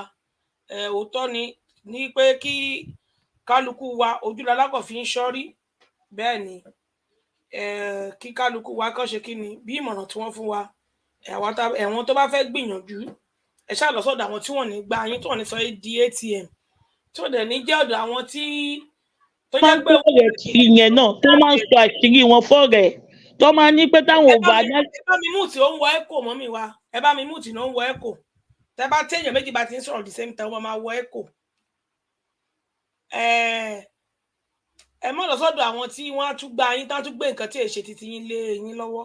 Ẹ̀yin tẹ bá mọ Ọlọ́run pè, ẹ pè é, Ọlọ́run súnmọ́ wa bí iṣan ọrùn, ẹ pè é níbi tó ti dáa. Ẹ̀yin tó bá dẹ̀ pé tẹ̀sívíù náà ni yálà tí fún yálà, ẹ pè é níbi tó ti dáa. Ẹ̀yin tẹ bá dẹ̀ pé ẹsẹ̀ ìṣẹ̀ṣe náà ni, ẹ gbìyànjú sí ara yín. So ìyẹn jẹ́ ìmọ̀ràn tí bàbá wa fà fún wa. Kí ni máa fẹ́ fàyọ ni pé nípa ti ẹni tó lọ change, ó lọ pààrọ̀ òòyà tí mọ̀mọ́ yẹn fi jí agbára, tó máa ń fi sí irun ẹ̀, tá a kìbọ̀ irun ìlàrí, tí tó bá fẹ́ jáde táwa wé skáàfù sí lórí, ó lọ pààrọ̀, ó lọ fi ètí òsì kankan bẹ́ẹ̀, ó lọ rà míì, ó lọ change ẹ̀, ó fi míì síbẹ̀. Ẹ̀kọ́ ńlá ló kọ́ wa. Kò sí béèyàn ṣe súnmọ́yàn tó, wọ́n lè yàn kí ìjà wà ìjà ò sí, always guiding, kí èèyàn dẹ̀ máa ṣe kí ni, kéèyàn máa fojú ṣọ́ra. Bí èrò mi bí mo ṣe máa ń sọ, màá ní tó bá close mọ́ mi jù ni mo máa ń ṣọ́ra fún jù, torí pé ẹni tí ò close mọ́ mi kò ń ṣe pé ó fẹ́ mọ̀ mí, ṣùgbọ́n tó bá close mọ́ ẹ, kọ́lọ̀ má jẹ́ ká close mọ́ ẹni tó jẹ́ ìkà. Èèyàn lè close mọ́ ẹlòmíì náà tó jẹ́ èèyàn gidi, but èèyàn gidi, èèyàn burúkú ti bèèyàn rere jẹ́. Báwo la ṣe fẹ́ mọ ìkà èèyàn, báwo la ṣe fẹ́ mọ èèyàn gidi èèyàn? Ojúlalákọ̀ fi ń ṣọ́rí. Gbogbo nǹkan tá a bá mọ̀ pé ó jẹ́ nǹkan agbára wa, kò sí bẹ́ẹ̀ ṣe close mọ́yàn tó, ẹ jẹ́ kó jẹ́ pé nǹkan agbára yín lélẹ̀. Kò sí bẹ́ẹ̀ nìyẹn ṣe close mọ́ yín pẹ́kípẹ́kí tó, ẹlòmíì á lẹ̀ máa yé yín láti fi bì yín wó.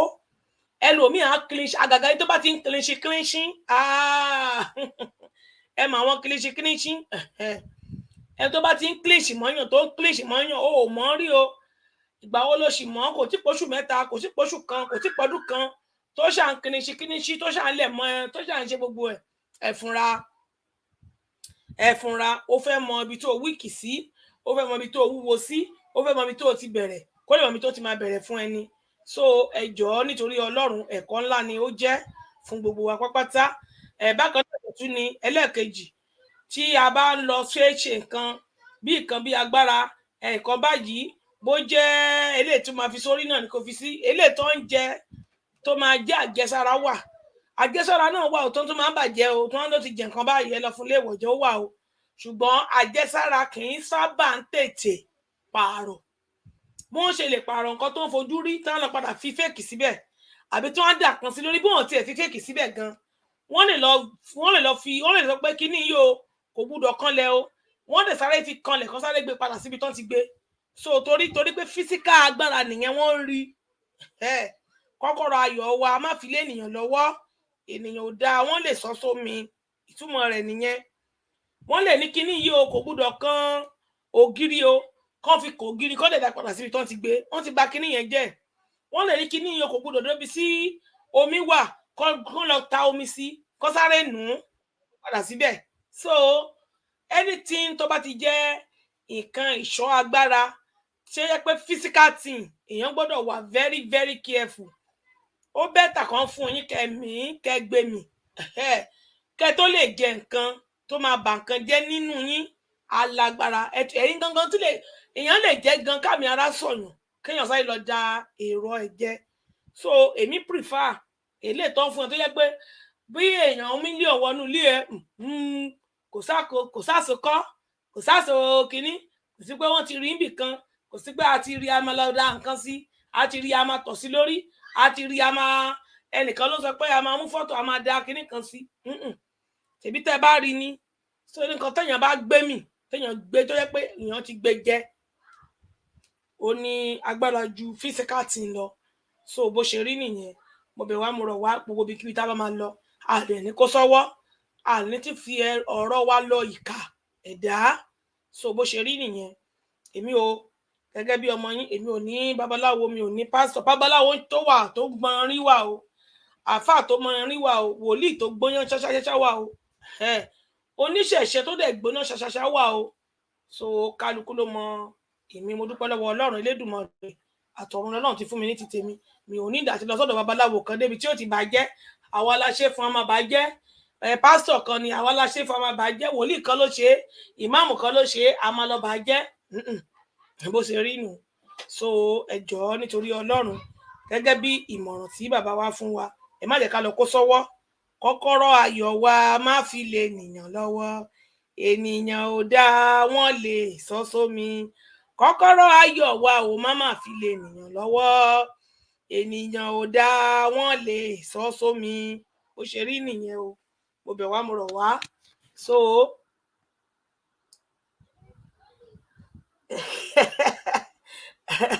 dáàdì wa mí kí wọ́n ní ẹ lọ di ara ẹ lọ jẹ̀fẹ́ ẹ lọ jàmàlà tó ṣe rí nìyẹn kẹṣà wojú ẹ̀fọ́ tẹ máa jẹ kó má délé tó má délé tẹ máa jẹ tó tún máa ba nǹkan jẹ́ mọ́ yín lára bàbá wa fàṣẹ wà ń bẹ̀ sà ṣẹ wà ń bẹ̀ o. ẹ káàsán o bí ojú ọjọ́ ṣe rí lọ́dọ̀ wa ń bí ẹ kú iṣẹ́ takuntakun Olúwa Ọlọ́run Elédùmarè á pín gbogbo wa lérè èmi jẹ́ ọjọ́ tí gbogbo wa máa ń rántí lọ́mọ Yorùbá àtàtà tó dẹ̀ máa ń dùn wá ẹnìkan bí èmi irú ọjọ́ ìní mi ò ń jáde torí n tó ṣẹlẹ̀ lọ́dún náà lọ́hùn Hope 93 ó jẹ́ nǹkan tí àwa kan ò lè gbàgbé nítorí ìgbà tí bàbá wa olóyè MKO Abíọ́lá iṣẹ́ tó yẹ kí bàbá Awólọ́wọ̀ ṣe tí wọn ò rí ṣe ìgbà tí wọn ò bá ṣe é nìyẹn ṣùgbọ́n àwọn ọlọ̀tẹ̀ àwọn oníjẹkújẹ àwọn tí ò fẹ́ kí àwọn ọmọ Yorùbá kúrò lóko ẹrú àwọn náà pò bìrìkòtò tí wọ́n rí wípé ìjọba ò dọ́wọ́ bàbá wa yìí. Mo kí gbogbo ìdílé bàbá wa MKO Abíọ́lá pátápátá wọ́n kú ìfaradà nítorí kò sí ẹni tó lè ṣe tí ò ní máa rántí lójoojúmọ́ ká má sọ pé lọ́dọọdún wọ́n ń rántí lójoojúmọ́ ohun tó ṣẹlẹ̀ sí ìdílé wọn. Ẹ wo gbà tí màmá wa mú à ń sọ̀rọ̀ lọ́ǹdì fọ́ wọ́n ń sunkún bọ́n ṣe ń sunkún ọ̀pọ̀lọpọ̀ wa là ń sunkún níbi tá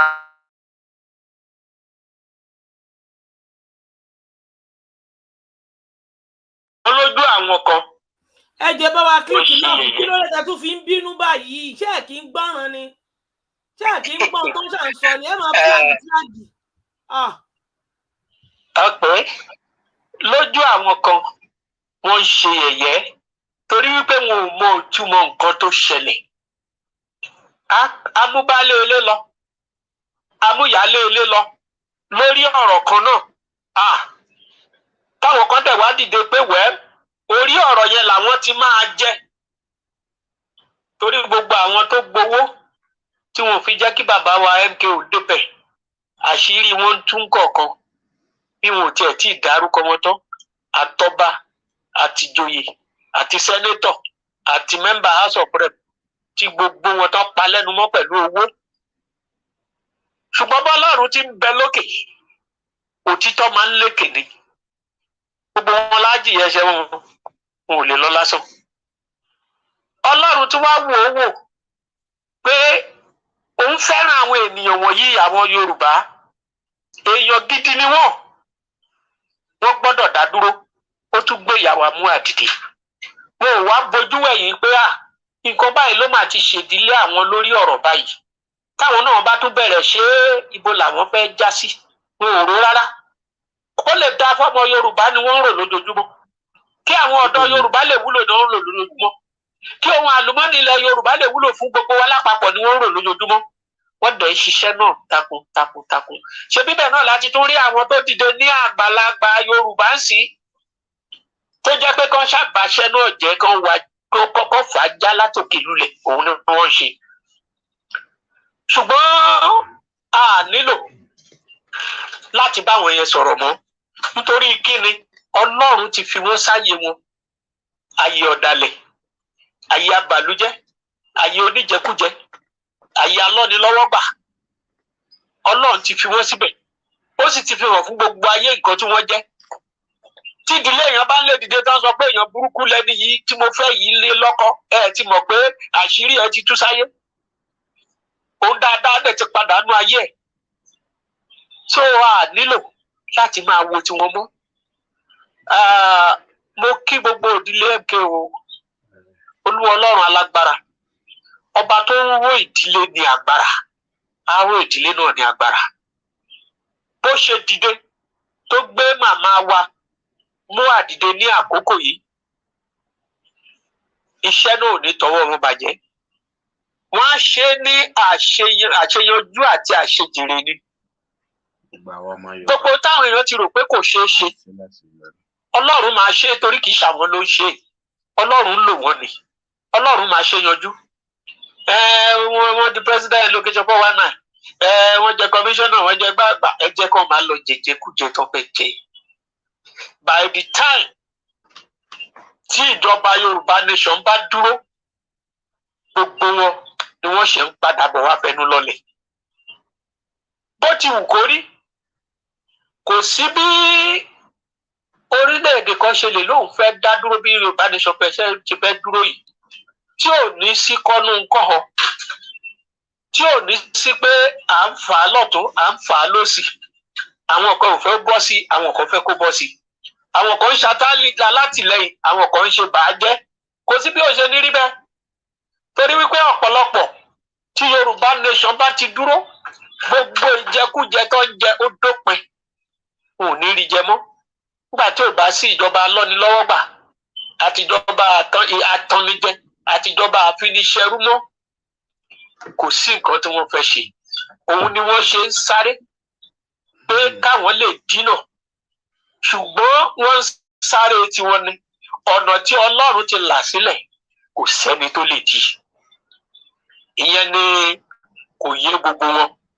Ṣùgbọ́n ní agbára Ọlọ́run, ohun tí Olúwa ṣe fún Yorùbá nation, àwọn èèyàn ò tí ì mọ̀ nítorí wípé ìbẹ̀rù òun ló ń dà wọ́n láàmú. Bí bẹ́ẹ̀ kọ́, níbi tí àjàjàgbara ìdè yìí, ó yẹ kí ọ̀pọ̀lọpọ̀ ti dìde. Ṣùgbọ́n n tó ń tẹ̀ wọ́n mọ́lẹ̀ ní ìjáyà. Wọn ò wọ̀ bá dédé jáyà. Ó nídìí torí Olúwa fi àṣírí ẹ̀ hàn. Wọ́n ti ṣe oríṣiríṣi nǹkan bí sílẹ̀ Yorùbá ní ohun ẹbọ tí wọ́n rì mọ́lẹ̀. Yàtọ̀ sí èyí tí àṣírí tú ní tí bàbá Kútọ́nù ṣe o. Wọ́n ti ṣe oríṣiríṣi nǹkan láti fi bu ọmọ Yorùbá lójú pé ká má ríran pé oko ẹrú la wà. Wọ́n ti ṣe oríṣiríṣi nǹkan láti fi ra wá níyè. Gbogbo ẹran tó ń rù wá màálù tá ń jẹ, gbogbo àlùbọ́sà, gbogbo ata, gbogbo iṣu ni wọ́n ṣe nǹkan lé lórí pé kí iyì ọmọ Yorùbá lè ra. Torí wọ́n mọ̀ pé ní Nàìjíríà yìí o, àwa la abẹnugan tá ń jàjàgbara, adẹ̀ ń jà pẹ̀lú ọgbọ́n àti òye ni. Wọ́n ṣe é débi pé wọ́n ṣe àwọn nǹkan kan tí wọ́n lọ dà sínú omi odò gbogbo Yorùbá nation. Ṣebí àwọn tí ò lómi ẹ̀rọ nínú wa nílé tí ò sì gbẹ́kànga tí ò ní bọ́wọ́, ṣe bá omi odò là ń mu? Báwo odò dẹ̀ ń ṣàn kanra wọn ni? Nítorí náà ẹ jẹ́ ká múra ká kọjú síṣẹ́ yìí taratara pẹ̀lú àdúrà. Àdúrà nìkan ló lè mú wa débùté ògo yẹn bí màmá ṣe ń darí wa pẹ̀lú àdúrà. Ká máa gbóhùn sókè nígbà gbogbo pé gbogbo ohun tó ń ṣe sórílẹ̀-èdè Yorùbá pé kí Yorùbá má gbèrí kọ́lọ́run bà á jẹ́.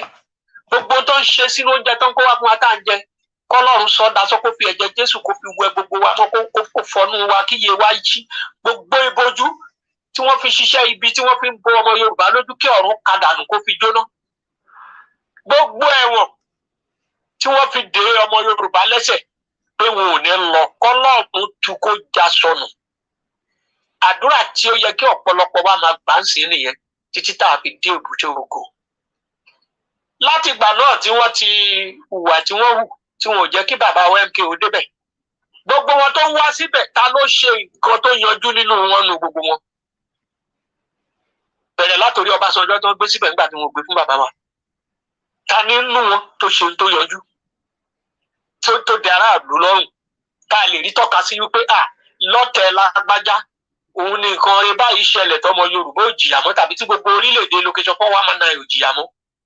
Kò sí ohun tá a lè rí tọ́ka sí. Àwọn gan mọ̀ pé omi ti tán lẹ́yìn ẹja wọn. Omi ti tán lẹ́yìn ẹja. Torí gbogbo documents tán ti rí gbà yẹn ó ti fi hàn wọ́n wípé kò sí ohun táwọn lè ṣe sí. Ṣùgbọ́n wọ́n á jà fitafita láti rí pé àwọn dẹ́rù bà wá. Ẹ̀rù yẹn ni ká wá mú kúrò. Ká jáde bí akíkanjú ọmọ bí ọmọ ológun. Ìyẹn ló ń dùn mí fún gbogbo ọmọ Yorùbá. Ọ̀pọ̀lọpọ̀ tẹ́ ẹ bá sọ̀rọ̀ Yorùbá nation létí wọn á máa sọ̀sọ̀kúsọ ni. Ṣùgbọ́n àwa ń fi yé wọn wípé tẹ́ ẹ bá jára yín gbà kẹ́ kúrò lóko ẹrú. Ẹnìkan ti ṣíwájú tó ń jàjà yìí fún yín. Ó yẹ ká tì lẹ́yìn ni. Tẹ́ ẹ bá jókòó pé ẹnìkan ló máa ṣe é délẹ̀ tẹ́yìn ò ní jáde tá a bá gbélé yín lọ́wọ́ ìrọ̀lẹ́ pa ọ́. Bó ṣe wù kó rí akẹ́ni kankan. Nígbà tí ìjà ń lọ lọ́wọ́ ní South Africa ṣé bá àmọ́ ọ̀nà tó ń gbé tí wọ́n gbà ẹ wo iye èèyàn tó kú ní South Africa. Ṣé bí location 419 náà ló support wọn gbà yẹn lọ́hùn. Àwa wà ní school gbà yẹn àfi bẹ́ẹ̀ di wálẹ̀ fún ọmọ South Africa kan kó wá. À ń fóúnjẹ wa sílẹ̀ fún wọn ní canteen tó ń jẹ. Ṣé báwọn nílé ni tí wọn ò bá jà ṣe wọn á gbòmìnira. So gbogbo ajàjàgbara tẹ̀yìn èèyàn wá ń jà àti sè àti gbogbo àwọn mìíràn tó ń tì í lẹ́yìn. Ọ̀pọ̀ tá a wà lé ń bí Ọlọ́run alágbára kò ní jẹ́ kán wá ẹnì kankan wá tì nígbà tí àkókò náà bá tó. A mọ̀ wípé ó kù sí dẹ̀dẹ̀ ní díẹ̀ ló kù. Ọlọ́run ti parí iṣẹ́ ṣùgbọ́n àkókò tó wọ̀ lolúwa dúró dè láti ṣe fún wa.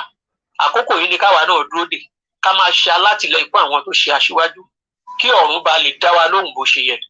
Olúwa á ràn wá lọ́wọ́. Lẹ́ẹ̀kan sí mo kí gbogbo ìdílé bàbá wa MKO Abíọ́lá, ìdílé màmá wa Kudirat Abíọ́lá, màmá wa tó jẹ́ ìyálé wọn pátápátá Simbiat Abíọ́lá, àwọn náà ti di ìrọ̀rùn lónìí. Ọlọ́run alágbára kò dẹ̀lẹ̀ rí fún wọn. Gbogbo àwọn ọmọ tó fi sílẹ̀ kí ọ̀run má jẹ́ kí wọ́n yọ sọnù bí ọwọ́. Gbogbo ìdílé tó fi sílẹ̀ kí ààfo bàbá yìí kó má hàn lára wọn títí. Bí Ọlọ́run ṣe wà lẹ́yìn wọn tó ń tì wọ́n lẹ́yìn kó túbọ̀ máa tì wọ́n lẹ́yìn kó má fi wọ́n sílẹ̀. A kí gbogbo wọn. Ẹ kú ara fẹ́ra kù. Ẹ kú ọjọ́ òní tẹ̀ ń ṣèrántí. Mo wá kí màmá wa Mua àtèmi àti gbogbo òdi wa bí. A kí màmá kú ṣe. A kí wọn kú ìfaradà, ìforítì. A kí wọn kú àìkò gbọ́n tí gbogbo àwọn ọlọ̀tẹ̀ ènìyàn ń wí nípa wọn. Wọ́n dẹ̀ tẹ̀síwájú nínú iṣẹ́ Yorùbá nation. Ọ̀run á tì wọ́n lẹ́yìn. Máa kẹsẹ̀ járí lórúkọ Jésù. Gbogbo àwa tá a tì wọ́n lẹ́yìn. A ò ní bọ́ sọnù lẹ́yìn wọn. Gbogbo ẹ̀yin ṣe ọwọ́ agbára látọ̀run fi dìyín mú tẹ̀ ń lè ṣiṣẹ́ yìí kò ní já kúrò lára yín o. Ìdílé ẹnì kọ̀ọ̀kan yín kò ní ṣòfò ọmọ. Ẹ ò sì ní ṣòfò iṣẹ́ yín tẹ̀ ń ṣe lọ́hùn. Ọlọ́run alágbára á tì í lẹ́yìn. Torí nínú ìwọ̀nba tẹ́ ẹ ní lẹ́bí ń ṣiṣẹ́ yìí tẹ́ ẹ dẹ̀ ń gbé sáfẹ́fẹ́ fún gbogbo àwọn ènìyàn pé kí wọ́n lè mọ̀ wípé Yorùbá nation orílẹ̀-èdè kan gbòógì ni Ọlọ́run á dẹ̀ máa tì í lẹ́yìn bẹ́ẹ̀ ṣe ń ṣiṣẹ́ náà ẹ ò ní ṣe lásán. Mo kí gbogbo yín, gbogbo àwọn màmá wa tó ń sọ̀rọ̀ níṣẹ́, gbogbo àwọn màmá wa tó ń fóònù láti orílẹ̀-èdè gbogbo tí wọ́n tì í lẹ́yìn, pàápàá màmá Kogi, mo kí ẹ kú oríire. Wọ́n dánwò ní bóyá ṣe é ṣe, ṣùgbọ́n wọ́n ti rí wípé àtàrí àjànàkú ni kì í ṣẹrù ọmọdé, so wọ́n ti gbé wọ́n ti rí wò. Nítorí náà màmá ẹ kú iṣẹ́, a ò ní wá yín tì lójijì o. Mo wá kí ìyá mídíà, ṣó yẹ kó rí bẹ́ẹ̀ kò yẹ kó rí bẹ́ẹ̀, ẹ kú iṣẹ́ o.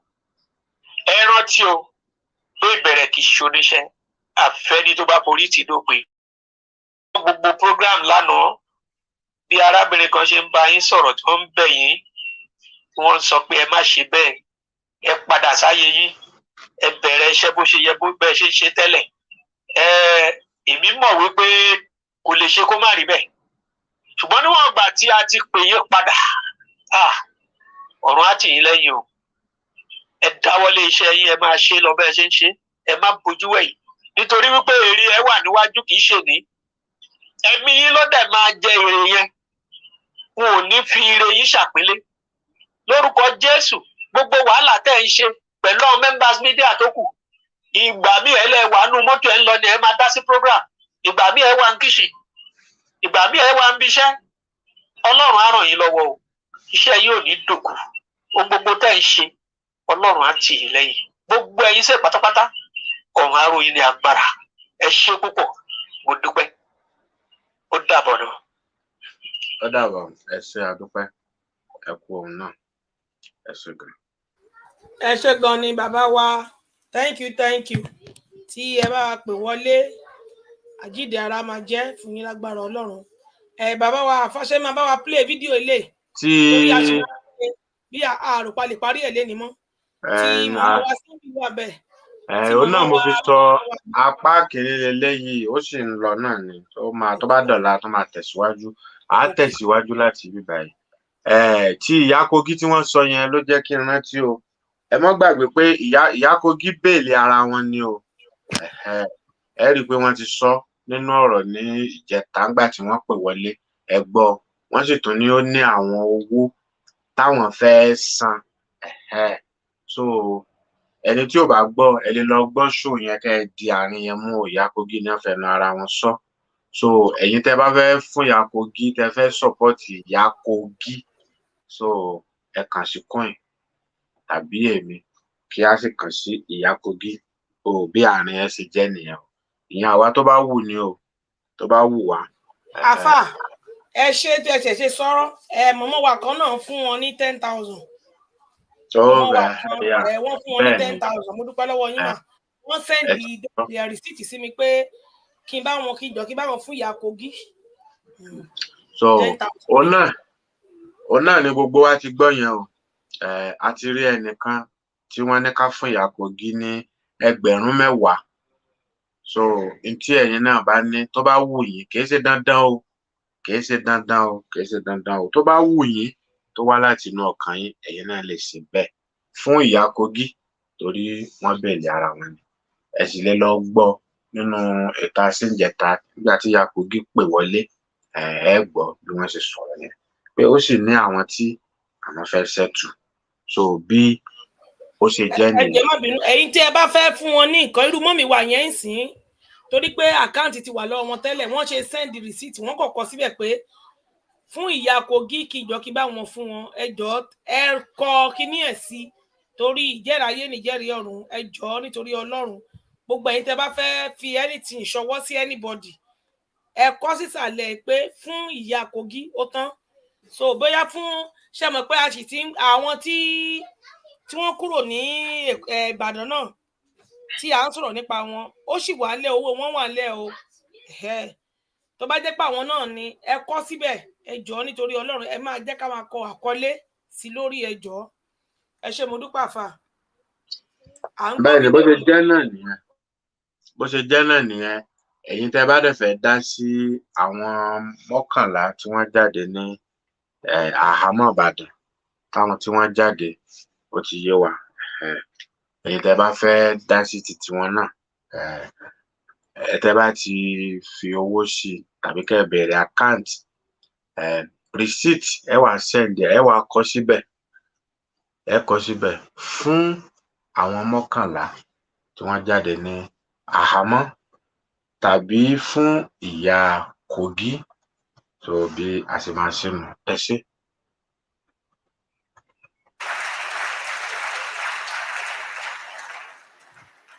The decision and this event is not meant to be and is not an attempt to open old wounds, but to put right a national wrong.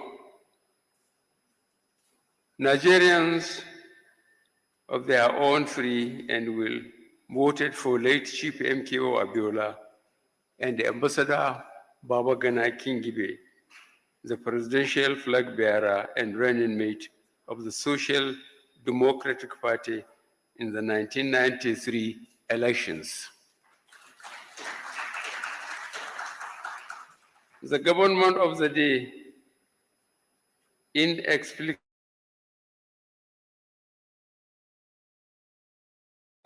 who was winning that a wrong has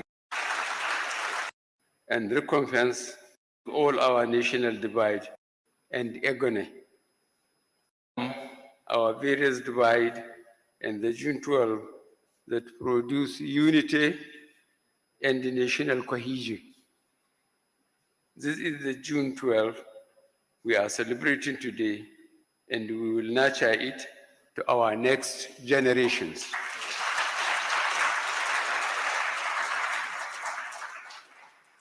Accordingly, on behalf of the federal government, I tender the nation's apology to the family of late MKO Abiola,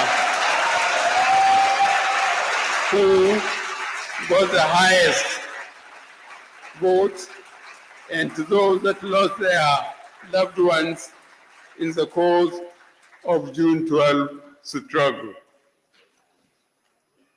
At this juncture, ladies and gentlemen, I would like everybody present to stand and observe a minute's silence in honor of the memory of Chief MKO Abiola and Chief Femi, and indeed all those who lost their lives in the struggle of June 12, 1993.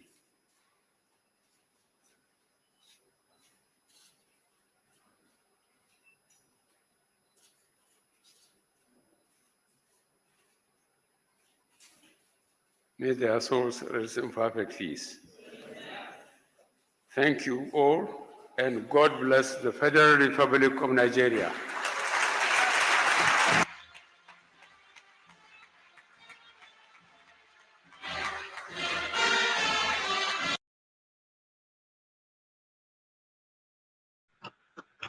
Ọmọ kóòtù òjíire ṣe ń rí o. Àtẹ́wọ́ àti ìdákẹ́jẹ́jẹ́ fún ìṣẹ́jú kan, òun ló máa gbé Chief Mrs. Kudirat Abiola, sóun ló máa gbé wọn jáde nínú sàárè. Àbẹ́ẹ̀ rí ọmọ ènìyàn. Àwọn tẹ́ ń pè lágbààgbà Yorùbá náà ló wà ń bẹ̀ yẹn o, àwọn ló wà wájú yẹn o. Àfáà ẹ̀gbọ́n nǹkan tó sọ ni ó láwọn ò fẹ́ àwọn ò fẹ́ ó fún àwọn ní àwọn wájú yẹn o, Wọlé Ṣóyínká, àwọn ní àwọn wájú yẹn o tí wọ́n tò. Ṣé àtẹ́wọ́ àti ìdákẹ́jẹ́jẹ́ fún ìṣẹ́jú kan sóun ni ó máa gbé Chief MKO Abiola Kashimawo Mashood Ọláwálé Ọlámbíwọn nínú Ààrẹ Ọ̀nà Kakanfò tìjẹta, sóun ló máa gbé wọn jáde nínú sàárè? Ṣé ẹ ti rí wípé ìwà ènìyàn nìyẹn o, ìwà ọmọ èèyàn òun lẹ rí yẹn o. tí wọ́n bá ṣaburú tán wọ́n á tún máa fi ní ṣe yẹ̀yẹ́. Ìwà wọn nù. So ohun tí wọ́n ṣe náà leléyìí wípé àwọn honor, àwọn dẹ̀ tọrọ àforíjìn wípé kí wọ́n foríjìn àwọn o. Behalf of Nigeria òun ló pé àti gbogbo àwọn tó jẹ́ pé wọ́n kú sí June 12, 1993 tí wọ́n bá lọ gbogbo wọn òun ni kíni òun ni wọ́n sọ wípé àwọn tọrọ àforíjìn fún wọn. Àìmọye ọmọ ọlọ́mọ tó kú tó bá lọ o, àìmọye aya aláya, àìmọye ọkọ ọlọ́kọ o, àìmọye fámílì òun ló bá lọ. Ìyẹn June 12.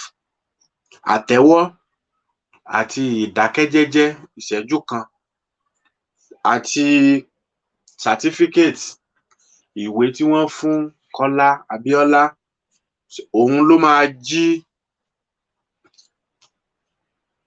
Abíọ́lá nù sáré padà.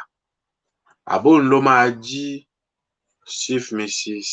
Kudirat Abíọ́lá nù sáré.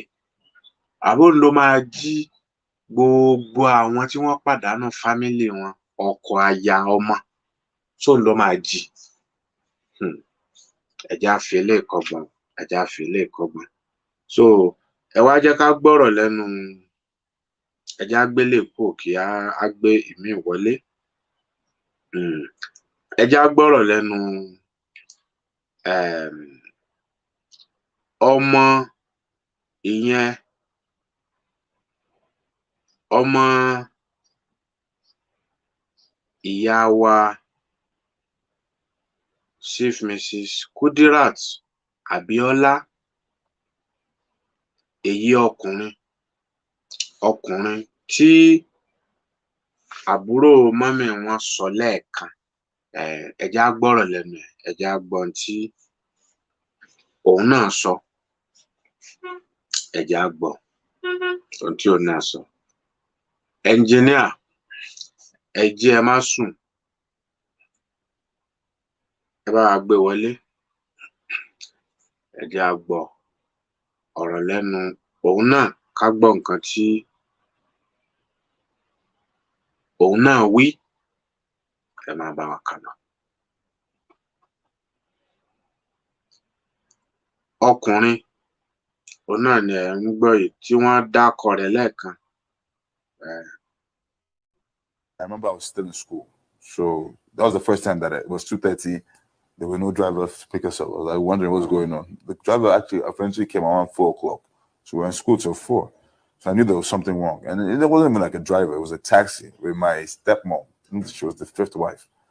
She picked us up and she took us to the house. When we get into the house, we hear, Anigba, you know, but I didn't make sense of it. I just thought it was just another party. The house is always loud. We're always having one party or another. Well, my normal move when we're having the parties, I'll get on my knees and just pick the money off the floor, make a lot of money on doing that. So I was like, oh, is this another party? But then I got into my room. I was just playing games in my room, and this was my room then. I was playing games, and me and my brother Hadi and my auntie, my mom's younger sister came in, Auntie Dupe, and said, "Mommy's passed. Mommy is dead." You know, I didn't make it. And I was like, "What are you talking about? I just saw it this morning." You know, like whatever. You know, I discarded it, and I started to concentrate on what they were saying outside. And then when I looked out the window, and I saw the grave, like her coffin being pulled, and I was like, "Wow." My brother Hadi he was a little bit more upset. So I think he broke a couple of chairs or something. But anyway, they calmed us down a bit, put us in clothes, and we went. So it was only me and my younger brother Hadi who were in Nigeria at the time for my mom's grave. Then we went to stay with my auntie Tidupe. My sister Hafsat, Kafila, Moriam, Jamia, and Lekon were in America, and you know they obviously knew that we were not happy. We didn't, you know, we never really stayed with my auntie before. So we didn't know, you know what I mean? This was new to us. So they got us tickets. So I think about a week after my mom died, my uncle Bayoshino came to pick us up. And we entered his car, we drove. We get to the border, we're in Kutonu to the airport, get to the airport. And then, like I said, he gave us $400. The trip was, like every kid wants to go to America, but not under those circumstances. It was a disaster. So we want to get to America. My sisters were there. Obviously, my half Kafila is now. She's the ultimate cry in the family. She's like, oh, it's crying going on. So she's crying, and then I can't hold it back. So I'm crying, and we're all crying. It's like, oh my days. And then we go to Virginia. Get to Virginia with my brother Lakon in his 1-bedroom apartment. And we're 7 of us. And this is the first time we've ever been in such a small, confined area. Like, we all, like I said, was just so independent, all of us. So obviously there were clashes. I rebelled. Like, even when I was in school in the United States, I rebelled. I used to get into fights, try to get suspended. I was something else. So this is 96. By 1999, I had gotten expelled a couple times. I had gone into a lot of fights. Anybody who said anything about me, the first thing I do is just start to fight. Like, I think I was just lashing out. I was just upset about, the new reality of what I find myself, because now there's no mom. So my sisters are taking care of us, and obviously they're trying to take care of themselves too. So you can't really ask too much from them. So I had to grow up real fast. Anyway, I get into trouble in 1999. They decide that, come back to Nigeria to learn manners. So in punishing me, they had to punish my younger brother. But my brother Hadi was always a good boy. He always did his homework. He always did his chores and everything. But he came back with me.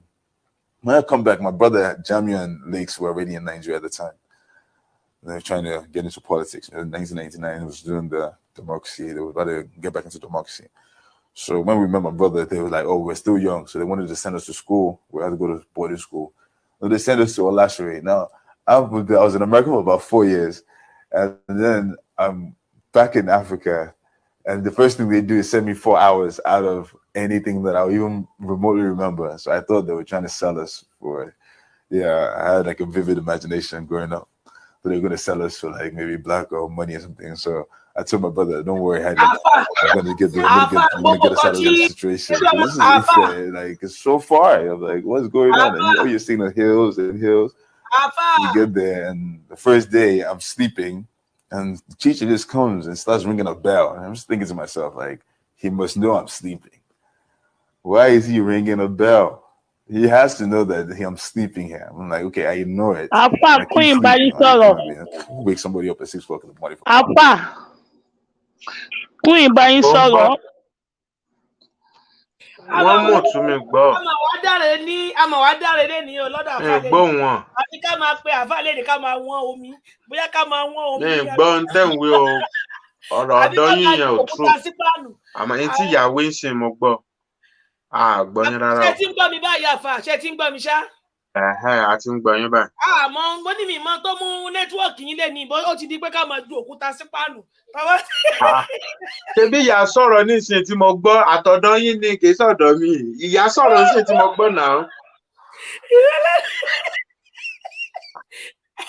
Ìgbà tẹ́yìn sọ̀rọ̀ mi ò gbọ́. Àmọ́ gbà tí ìyá sọ̀rọ̀ sí mo gbọ́.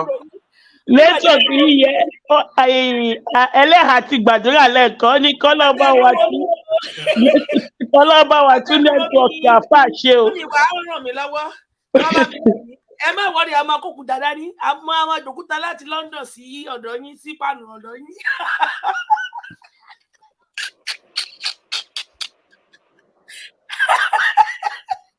Ìyàlá nẹ́tíwọ̀kì ni. Ó lẹ́tìkẹ́. Èyí tí mo tiẹ̀ fẹ́ sọ ni pé ọmọ bàbá wa Ẹ̀mùkẹ́ tó ń sọ̀rọ̀ yìí. Èmi ò gbọ́ èsíngú kínní nínú tó ń sọ àmọ́ ẹni tó bá wa ṣàké sí kò yẹ tó. Amẹ́ríkà ló ń sọ ẹ̀rí tó ṣe ń sọ kò dàbí British ẹ̀dọ́ kò dàbí British fìtìkò Amẹ́ríkà ló ń sọ. èmi ò tiẹ̀ wá gbọ́ wá kí n pa ẹnu gbogbo tó ń wí báyìí ní ìsìn bí ó ká ní ó máa ń bá wa ju ṣàlàyé àfáà tí wọn bá wa ju àké sí àbí jígà. ó ń ṣàlàyé àwọn nǹkan tó ṣẹlẹ̀ ni wọ́n bí léèrè màmá rẹ̀ náà lẹ̀ ń wò yẹn àti bàbá ẹ̀ àwọn nìyẹn ìyẹn Chief Mrs. Kudirat Abiola àti Chief MKO Abiola.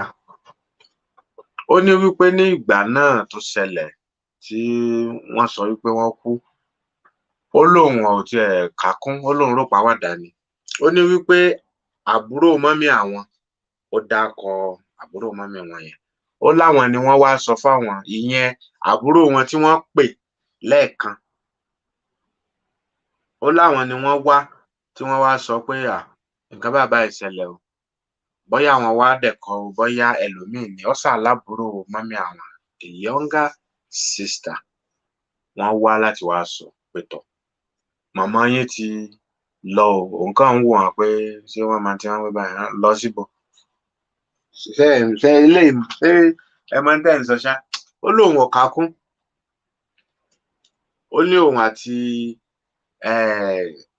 àwọn àbúrò òun àtẹ̀gbọ́n òun tí ó sọ̀rọ̀ ní ẹ̀ẹ̀kan yẹn tá a gbọ́ ó dákọ gbogbo wọn náà ó ní gbogbo wọn yẹn kó ń kálukú kan sáà ń wò pé kí ni wọ́n ń sọ báyìí sódẹ̀ ṣe ṣáṣọ pọ́sibù ó láfi bí òun kàn ṣe òun sáàrí pẹ̀lú àwọn nǹkan tóun ti gbọ́ àti tí wọ́n sọ àti tóun tó kà á ṣé kinní ìlérí bẹ́ẹ̀ ṣá àfi ìgbà tóun rí tí wọ́n gbé pósí wọn dé ó ní òun yọjú lójú wíńdò àbíbi fàràdà yìí òun kàn rí tí wọ́n gbé pósí wọn dé wà ní eléyìí ṣe irọ́ o kì í dẹ̀ ṣàwàdà mọ́ o ló ń bá ní o ìgbà náà ni òun ṣẹ̀ṣẹ̀ mọ̀ pé màmá ti lọ o màmá ti lọ ó ní kò jù bẹ́ẹ̀ lọ ó ní àwọn èèyàn dẹ̀ ń sunkún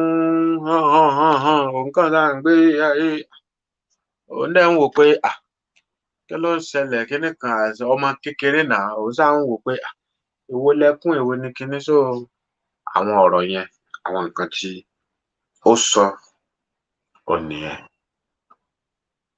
ní èdè Gẹ̀ẹ́sì èdè ẹrú fàlákùlà. For God's sake. It didn't dawn on me that that's the normal. Then he comes back with like a little switch, like a cane, and he hits me with it like a couple of times. I was like, well, this is child abuse. So I take the cane and I hit him back, and I'm like, this is why you using child abuse. This is child abuse. Do you like it? If you don't like it, why are you doing it to me? Apparently, that's a no-no in Nigeria. Coming from America, you're talking to your children by her first name. You're like, Miss Jones. You're not saying Miss Jones. You're Jones. You're like, so it was a drastic change. Anyway. Ó ní wípé ńgbà tí àwọn dé ẹja gbélé epo mẹ́ka gbé mi sí ó nígbà tí àwọn dé ó ní pé wọ́n bá yọ bóyá àwọn ń ṣeré àbí kìnìún sámọ̀ bá a ṣe máa ń bá ọmọ wí nílẹ̀ Yorùbá ó ní wọ́n bá yọgi ní wọ́n bá yẹgba ní wọ́n bá na òun lòun bá ní ẹ wá gbà mí kí leléyìí tí ẹ ń ṣe ìwà tí ọ̀dà leléyìí ìtẹ́jú ọmọ ènìyàn mọ́lẹ̀ leléyìí ẹ bá gbé wọlé ìbí ìta fẹ́ play nìyẹn ìtẹ́jú ọmọ ènìyàn mọ́lẹ̀ leléyìí child abuse ni ẹ nà mí lẹ́gba ó lóun gba ẹgba lọ́wọ́ ẹni yẹn ó ní òun náà wá padà pé kìnìún kan sọ àwọn àwàdà tí ó sọ ní ìparí yẹn nìyẹn. Ẹnjìníà ẹ jẹ́ ẹ mọ́ sùn ẹ bá gbé yẹn wọlé so kí ká tẹ̀síwájú pẹ̀lú ètò. So bí ó ṣe sọ nìyẹn ọmọ Chief Mrs. Kudirat Abiola tí a ti kọjá lọ ọ̀làgbọ́n. Gruesome murder of the wife of the winner of the June 12, 1993 presidential elections in Nigeria. Chief of the protracted legal battle surrounded the gruesome murder of the wife of the winner of the June 12, 1993 presidential elections in Nigeria. Chief Moshood Abiola has been laid to rest today as a former chief security officer to late General Sani Abacha, Major Hamza Al-Mustafa, and the former protocol officer to Kudirat Abiola, Latif Shofalaun, have been sentenced to death by hanging by a Lagos High Court. And in this next report, our correspondent, Deji Bademosi, takes a look at the life and times of Alhaja Kudirat Abiola, a woman who stood solidly behind her husband in the struggle for the revalidation of the June 12 presidential elections mandate. Kudirat Abiola, wife of the adjudged winner of the 1993 presidential elections in Nigeria, late Moshood Kashimawo Olawale Abiola, was born in 1951 in the northern Nigerian city of Zaria, present-day Kaduna State. She attended Muslim Girls High School Ijebu-Ode in Ogun State, southwest Nigeria, where she demonstrated the qualities of hard work and diligence, becoming the head prefect in her final year. In 1972, at the age of 21, she got married to Chief Moshood Abiola, a union that eventually produced 7 children. Kudirat was a successful businesswoman who lived an ordinary and private life. In 1993, her husband, Chief Abiola, contested the presidential election that was adjudged the freest and fairest in the nation's history. However, it was annulled by then military ruler General Ibrahim Babangida. The Chief Abiola continued to seek the restoration of his mandate. In 1994, he was arrested in controversial circumstances by the late General Sani Abacha's government and put in jail without trial. The concern of those world leaders and act of treason is as serious as it is grievous. It is an assault on one's country and a deadly affront of one's fellow citizens. Those who describe Chief Abiola as a political prisoner seek to trivialize the grave offense for which he is charged. Chief M.K. Abiola cannot be in any doubt whatsoever that the election which he claimed to have won was an inconclusive exercise which had been declared illegal by a competent court of law. From the time of Chief Abiola's arrest, Kudirat courageously called for her husband's release. Despite constant and vindictive harassment of her family and supporters by the military government's agents, Kudirat Abiola granted interviews on several occasions to the foreign and Nigerian press in which she called for her husband's release. She was later arrested by the Abacha's government on trumped-up charges of making false statements, but the Lagos State High Court acquitted her of those charges. Despite the harassment and intimidation, Kudirat persisted in her outspoken campaign on behalf of her husband. Her participation in the democracy movement inspired new levels of activism in Nigeria. In 1994, she was actively involved in moving and sustaining the oil workers' 12-week strike against the military. On June 4, 1996, a few days to the anniversary of the June 12 commemorative date of the elections, Kudirat, a persistent and courageous critic, was brutally assassinated. She and her driver were shot at a close range by unknown assailants near her home in Ikeja, Lagos State. Kudirat Abiola died later in the hospital. The driver was seriously wounded. Mo rò pé a gbọ́ dáadáa, ẹ wá jẹ́ ká tún play káwa mọ̀ tú lẹ́yọ kọ̀ọ̀kan.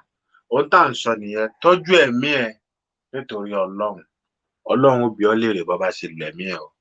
Tọ́jú ẹ̀mí ẹ, má dẹ̀ sọ fún ẹnì kankan. Ó ṣe kókó, ṣe pàtàkì, èèyàn ló ń pààyàn o. Ọlọ́run kò kí ń pààyàn, bí mo ṣe máa ń sọ. Èèyàn ló ń pààyàn, ní tá à ń jẹ, tá à ń mu, ó dẹ̀ ń pààyàn. Kódà tá a fi ń jókòó, ó ń pààyàn. O gbọ́dọ̀ ṣe kíni, tọ́jú ara rẹ̀. Ẹ rí bí? Chief Mrs. Kudirat Abiola, àwọn là ń wò yẹn o, arẹwà obìnrin.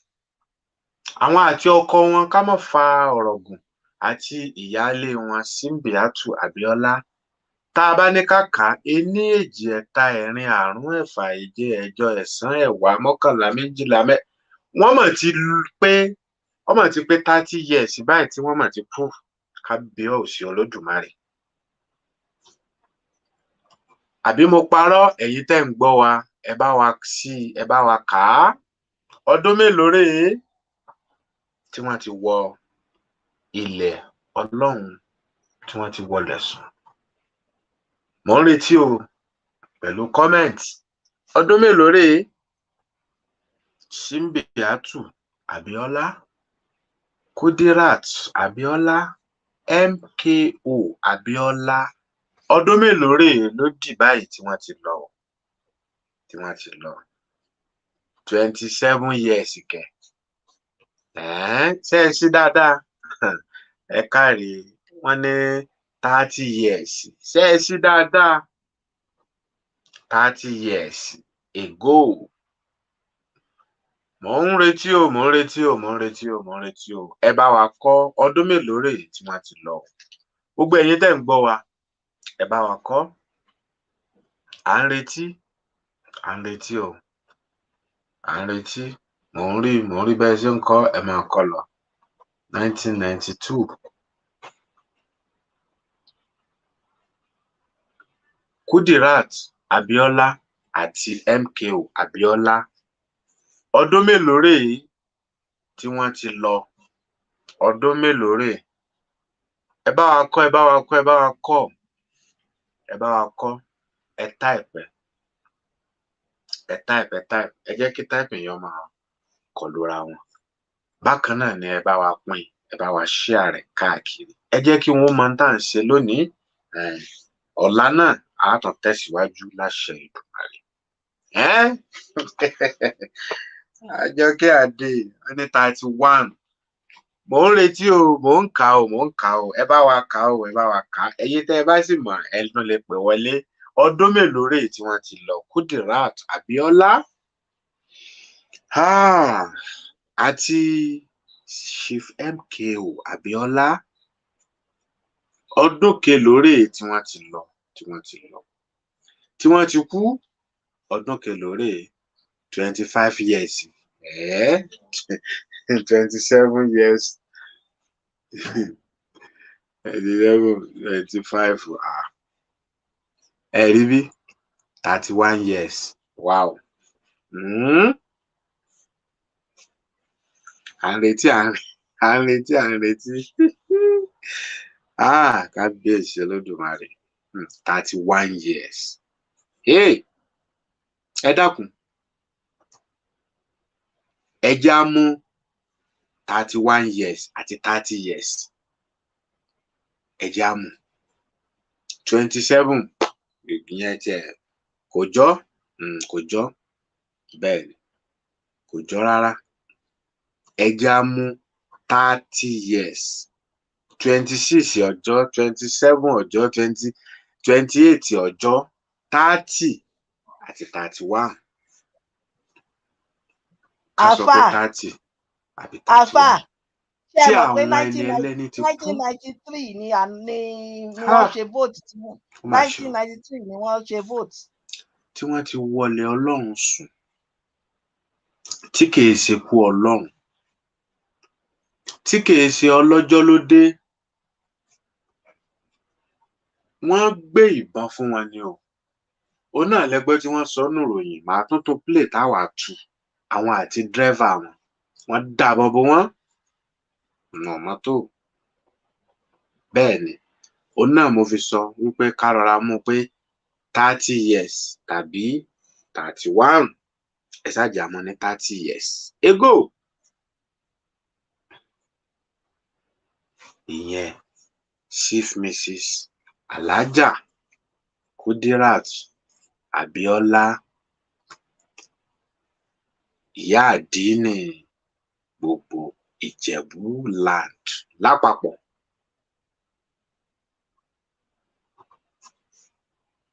Ẹ máa bá wa kà lọ.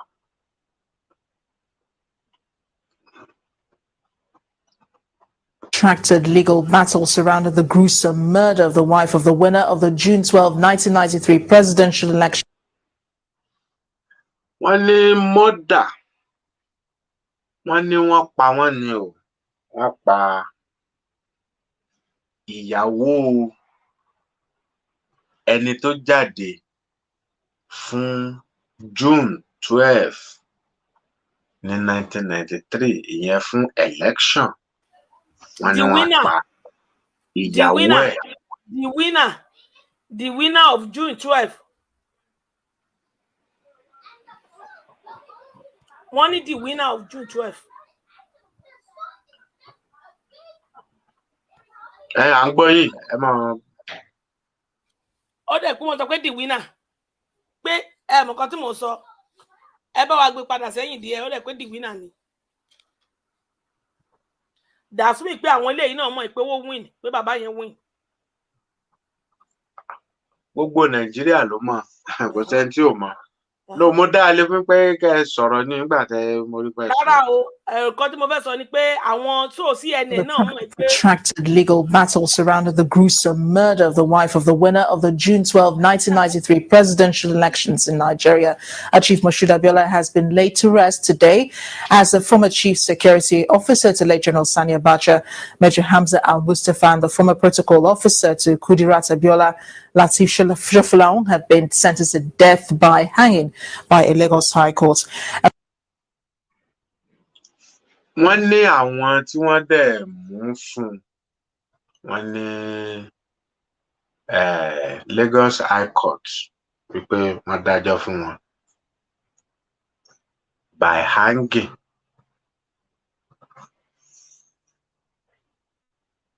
Kí wọ́n lọ pa wọ́n. In this next report, our correspondent, Deji Bademosi, takes a look at the life and times of Alhaja Kudirat Abiola, a woman who stood solidly behind her husband in the struggle for the revalidation.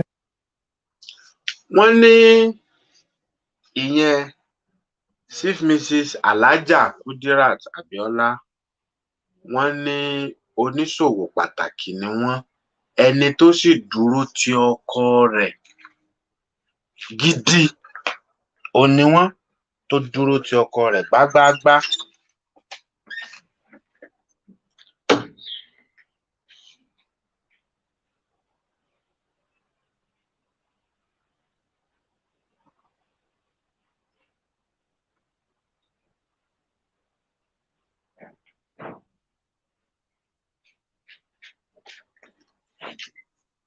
Alẹ́ni tó jẹ́ pé ó ti ọkọ rẹ̀ lẹ́yìn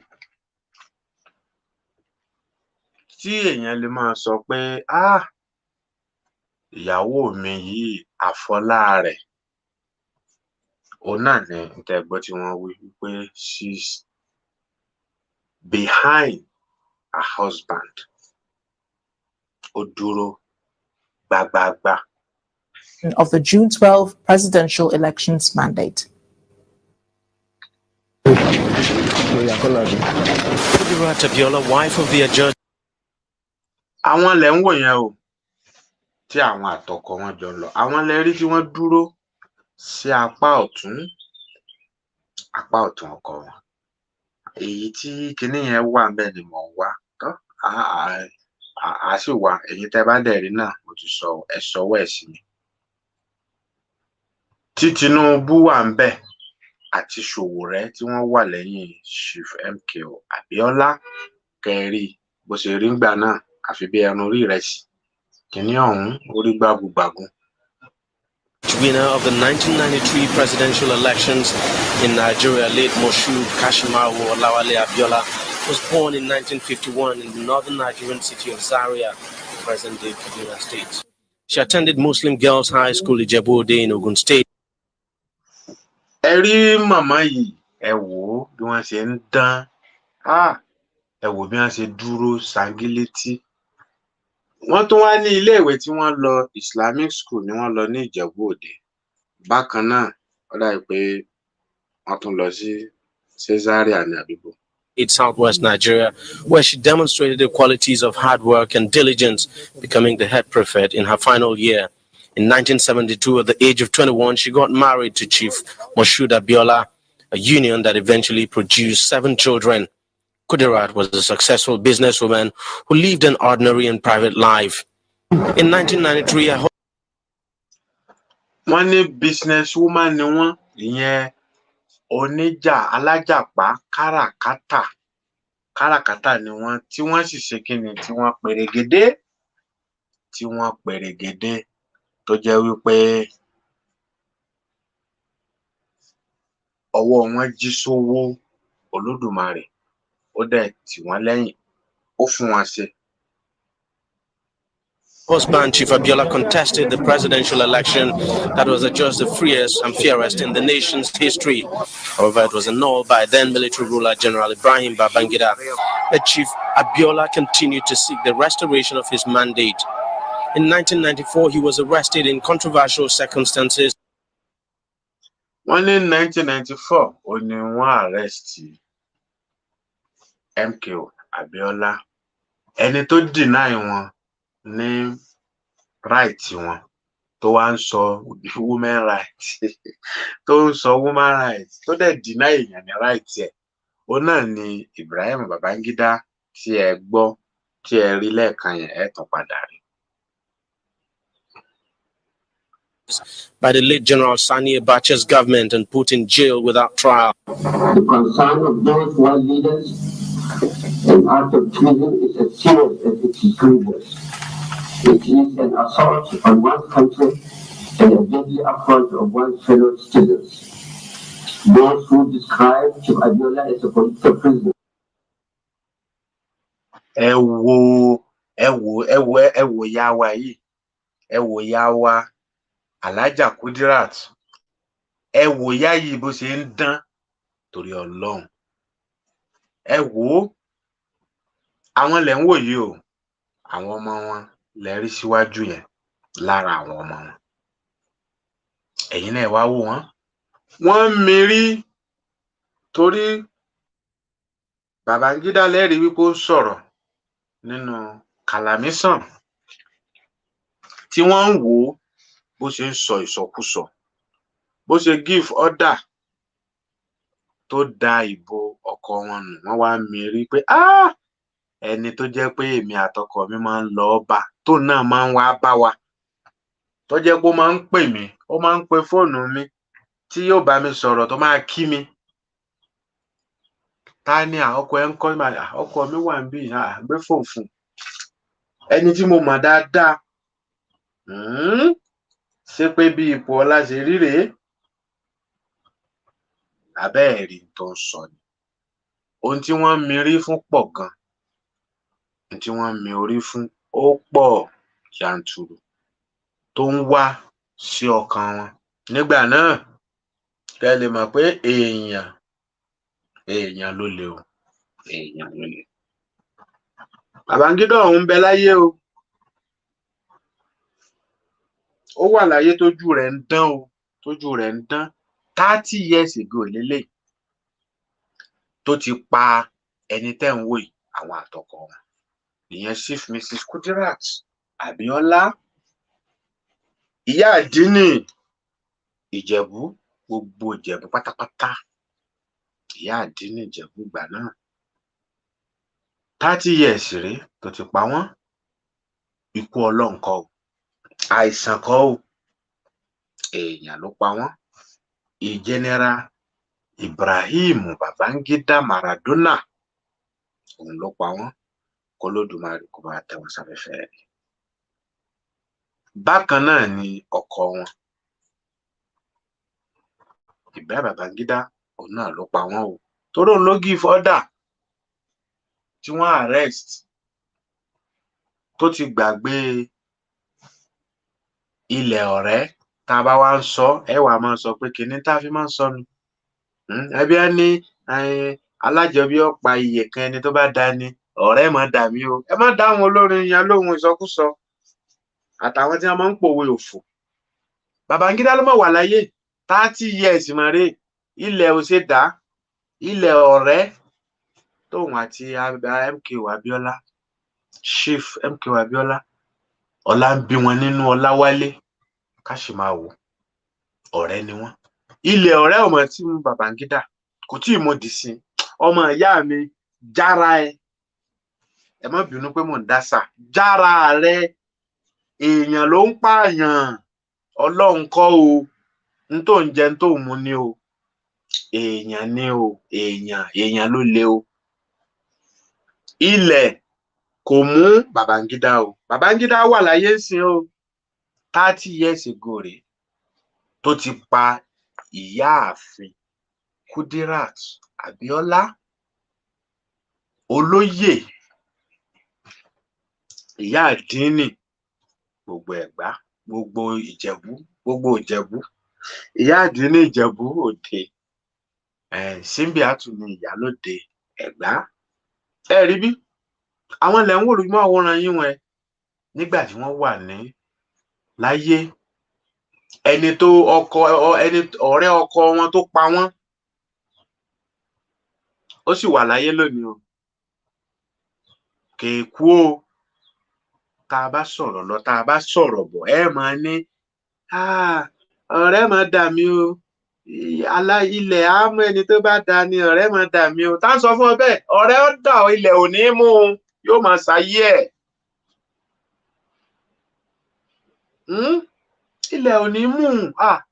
Kábíyèsí Olódùmarè, mi mọ̀ bóyá tí mò ń sọ bóyá ó ń yé àbí òye, ṣó ń yé àbí òye.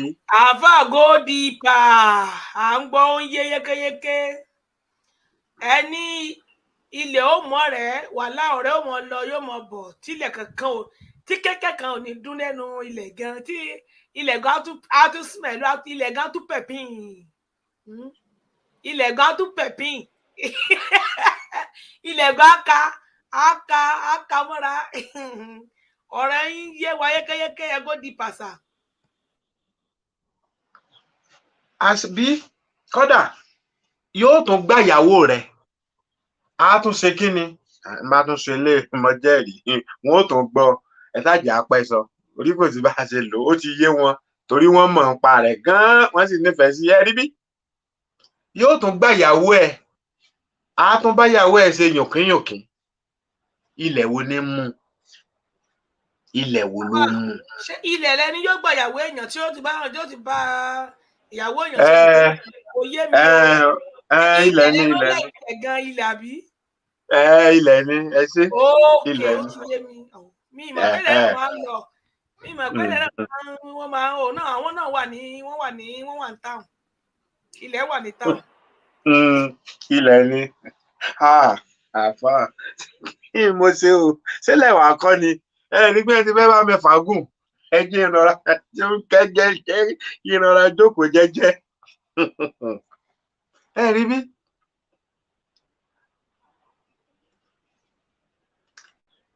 Má jẹ́ kí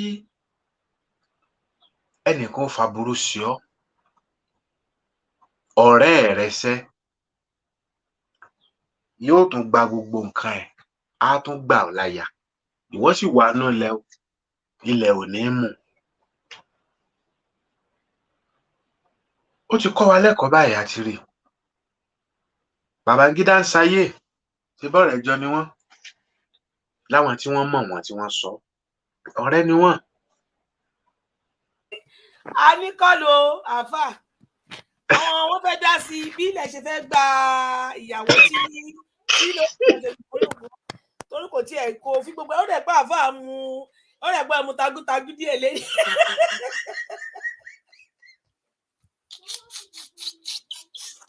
Ó dẹ̀ ká àfà mu tagútagú.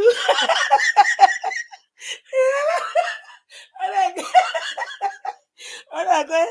dẹ̀ gbé mu tagútagú díẹ̀. Ní parí wà lẹ́yìn.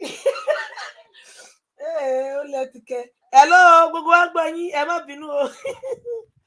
Àfà àti jẹ́ kí n rẹ́rìn àárín roll on the floor ní ọ̀sán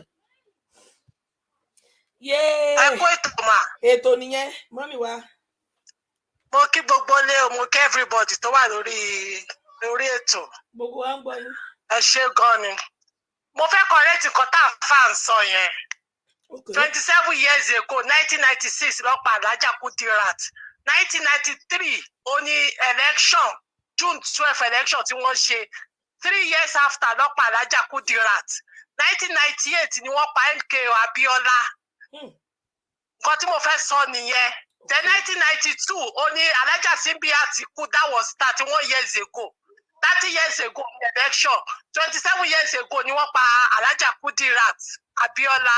Ṣe 30 years ago lọ pa wọ́n torí gbogbo èèyàn ló ń wò wá so ká lè máa give wọn ní full correct information ó ní mo sọ pé dẹ́ ṣe Babangida ló pa àwọn méjèèjì Abacha ló pa wọ́n torí July 1993 ó ní bàbá ní August 1993 ní kíní gbé ìjọba lẹ̀ Babangida gbé ìjọba lẹ̀ tó gbé fún Ṣónẹ́kọ̀ Ìfìdíhẹ́ October 1993 òun ní Abacha overthrown Ṣónẹ́kọ̀ kó tó di pé ó wá bẹ̀rẹ̀ sí arrest wọn ní 1994 tó arrest Abiola ní 1994 nígbà yẹn so Abacha òun ló organize bó ṣe pa Alhaja Kudirat Abiola òun náà dẹ̀ ló Abdulsalami òun ló mọ bó ṣe pa Abiola so kì í ṣe Babangida nìkan nǹkan tí Babangida ṣe ni pé ó àná June 12 ó dẹ̀ ṣe tán ó gbéjọba lẹ̀ iṣẹ́ tí yẹn ṣe lórí oyè nìyẹn bẹ́ẹ̀ bó ṣe pa Alhaja Kudirat Abacha ni wọ́n dẹ̀ ṣe àrẹ́sì Abiola Abacha ni wọ́n dẹ̀ ṣe wá pa Abiola Abdulsalami ló mọ̀ yẹn nǹkan tí mo fẹ́ correct nìyẹn. ẹ ṣé mọ́mì ẹ ṣé gan ni thank you ma. bó ṣe jẹ́ gan nìyẹn ẹ ṣé gan ni. ẹ ṣé púpọ̀ ẹni tí gbogbo àgbáyé lè tọ́ka sí kó ṣe tí ẹ̀rí sì wà fún tó jẹ́ wípé ó sọ jáde lẹ́nu ara rẹ̀ tó sì wà lórí àlééfà òun lèèyàn máa ń sọ torí wípé tí wọ́n bá ní níbo ni Abacha ti ṣe níbo ló ti sọ nǹkan kan ó máa fa ọ̀rọ̀ gúngùn wá àmọ́ ẹni tí gbogbo èèyàn tí wọ́n máa tọ́ka sí tó sì sọ jáde tí gbogbo ènìyàn gbọ́ òun ni Babangida Ibrahim Babangida torí wípé òun ló gbà á nígbà náà so tá a bá wá ń sọ wípé MKO òun ló ní June 12 tá à ń ṣe lónìí ẹ sí láti ìgbà tí wọ́n ti pa ọdún mélòó ló dì ní 2023 tá a wà yìí.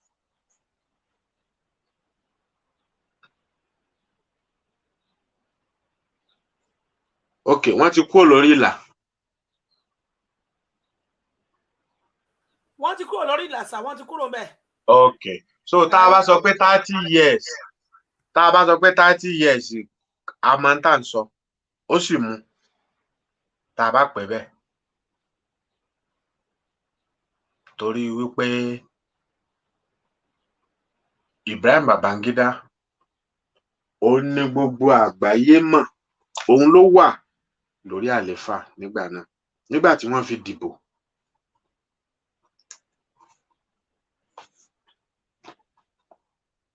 ẹ rí bí so ibi tí mo ti lọ òun náà ni wípé ẹ jẹ́ kí a ṣọ́ra wa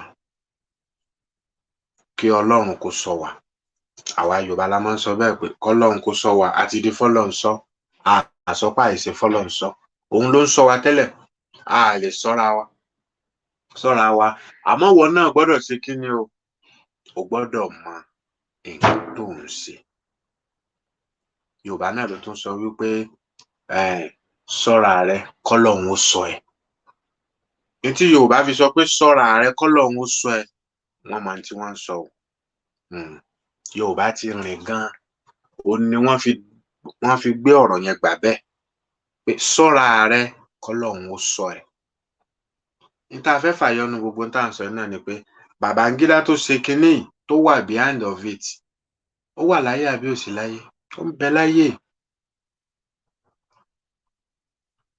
tó ń dán lójú tó ń dán lẹ́nu so bó ṣe jẹ́ nu. Seek to trivialize the grave offense for which he is charged. Chief MK Abiola cannot be in any doubt whatsoever that the election which he claims to have won. Ṣé ẹ ti gbọ́ ta la rí tó ń sọ̀rọ̀ yìí? Ṣé ẹ ti gbọ́? Was an inconclusive exercise which had been declared illegal by a competent court of law. From the time of Chief Abiola's arrest, Kudirat courageously called for her husband's release, despite constant and vindictive harassment of her family and supporters. Wọ́n ní ìyá wa Chief Mrs. Alhaja Kudirat Abiola ìyáàfin. Wọ́n gbé ìgbésẹ̀, wọ́n dẹ̀ sọ̀rọ̀ jáde pé ẹ gbọ́dọ̀ fọkọ mi lẹ̀, ẹ fi ọkọ mi sílẹ̀ o. By the military government's agents. Kudirat Abiola granted interviews on several occasions to the foreign and Nigerian press in which she called for her husband's release. She was later arrested by the Abacha's government on trumped-up charges of making false statements. But the Lagos State High Court acquitted her of those charges. Despite the harassment and intimidation, Kudirat persisted in her outspoken campaign on behalf of her husband. Her participation in the democracy movement inspired new levels of activism. Ẹ wo obìnrin yẹn, ẹ wò wọ́n bí wọ́n ṣe dùn, ẹ wò wọ́n bí wọ́n ṣe kábíyèsí Olódùmarè, Ọlọ́run bá tẹ̀ wọ́n sáfẹ́fẹ́ rẹ̀. In Nigeria, in 1994, she was actively involved in moving and sustaining the oil workers' 12-week strike against the military. On June 4th, 1996, a few days to the anniversary of the June 12 commemorative date of the elections, Kudirat, a persistent and courageous critic, was brutally assassinated. She and her driver were shot at a close range by unknown assailants near her home in Ikeja, Lagos State. Kudirat Abiola died later in the hospital. The driver was seriously wounded. Yoruba àti Igbo kan, Abiola. They follow you, they talk, they go anywhere, they smoke, you go come and sit down here. What's the word?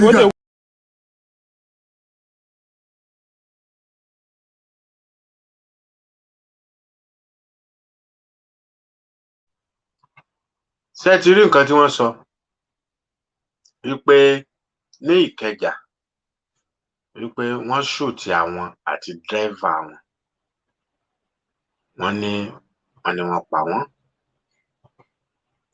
wọ́n ní wọ́n dẹ̀ gbé wọn lọ sí ilé ìwòsàn wípé ibẹ̀ ò ní wọ́n dákẹ́ sí, àbí ká sọ pé lójú ọ̀nà ni wọ́n ti dákẹ́.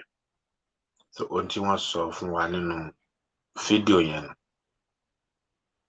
So ẹ wá jẹ́ kí a bọ́ sí ìbàyí, ẹ bá wa ẹnjìníà, ẹ jí ẹ má sùn o, oorun àkókò ìkọ́, ẹ bá gbé eléyìí wọlé.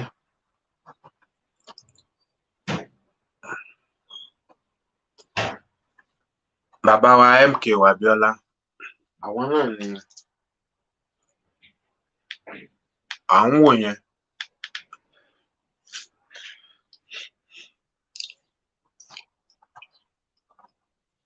Ẹnjìníà,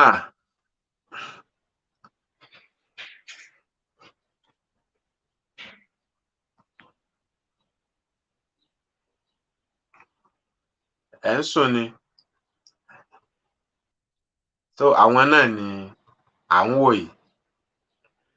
Ẹ jẹ́ kí a gbọ́ ohun tí àwọn náà sọ. Orin ni wọ́n kọ níbí báyìí kẹ́ ẹ lè mọ̀ pé tálẹ̀ǹtì wà. Ọlọ́run kẹ́ Yorùbá gan lọ́pọ̀.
أعوذ بالله من الشيطان الرجيم بسم الله الرحمن الرحيم الحمد لله رب العالمين والصلاة والسلام على أشرف المرسلين سيدنا ومولانا.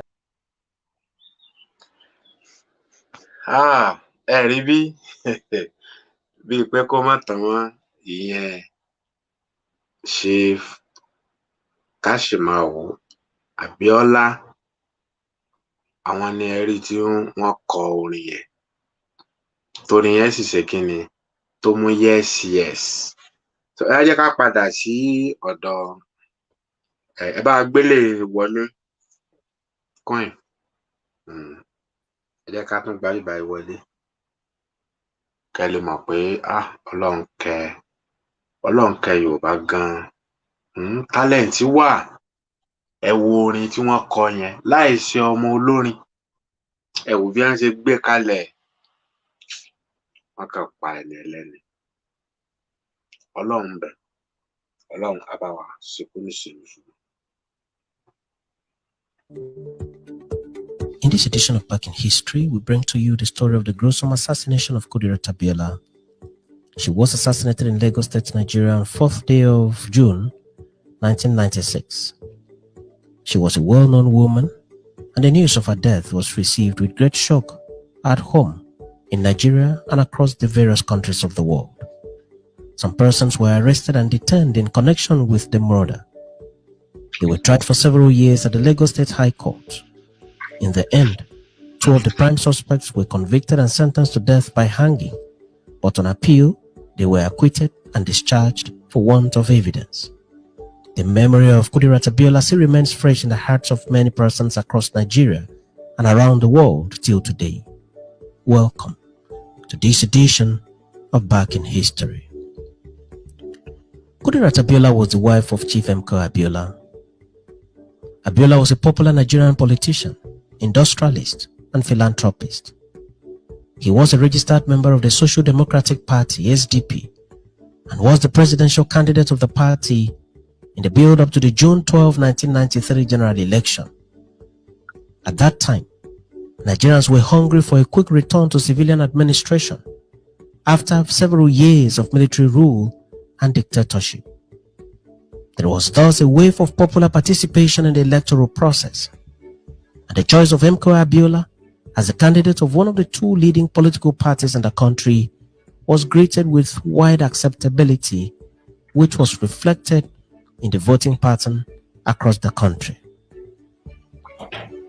On the day of the election, millions of Nigerians lined up in front of the SDP logo to cast their votes in favor of MKO Abiola. At the close of ballots, MKO Abiola won in about 98% of the total votes cast across the country, with results from only 2 states left to be declared. While the country waited to hear the final announcement of results and the pronouncement of MKO Abiola as the winner of the presidential election, the unthinkable happened. The military stopped the further announcement, and before Nigerians could fully understand what was going on, the election was completely annulled. MKO Abiola thus became a man who came very close to the presidency of Nigeria, but who was blatantly denied the precious opportunity of clinching the presidency. A serious struggle thus began across the country and in the diaspora to mount pressure on the military for them to allow MKO Abiola to be announced and sworn in as the President of the Federal Republic of Nigeria, having secured the majority of lawful votes cast at the election. Abiola was eventually arrested and detained by the military, and the struggle thus expanded to include the agitation for the release of Abiola from prison. One of the prominent persons who spearheaded the struggle for the actualization of the mandate of MKO Abiola was Kudirat Abiola. At that time, the military had once again taken over the reins of power in the country, with Sani Abacha as the head of state, with little or no tolerance to criticism and opposition. The presence of the military in power did not, however, discourage Kudirat from her determined struggle for the actualization of the mandate of her husband and the release of the husband from unlawful detention. It, however, appears that some persons within the country were not comfortable with her activities or sustained struggle for the actualization of a mandate that was annulled and considered forgotten by the military. Kudirat started receiving threats to her life from unknown persons until she was finally brought down by the assassin's bullets in broad daylight on the streets of Lagos State, Nigeria. On the ill-fated day, Kudirat Abiola dressed up at home and stepped out for the day's activities. She was driven by her personal driver in a white-colored Mercedes-Benz car. In the city of Lagos, there are several traffic points, causing vehicles to slow down at intervals in the course of her journey. Kudirat's car was approaching the popular 7-Up depot bus stop in Ikeja, and her vehicle began to slow down as there was a traffic point in front. Unknown to Kudirat and her driver, their vehicle was closely followed by an unmarked vehicle.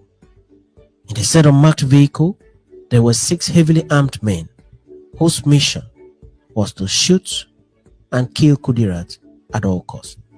The assassins shot into Kudirat's vehicle. The driver was hit and the vehicle came to a halt, giving the assassins more shooting advantage.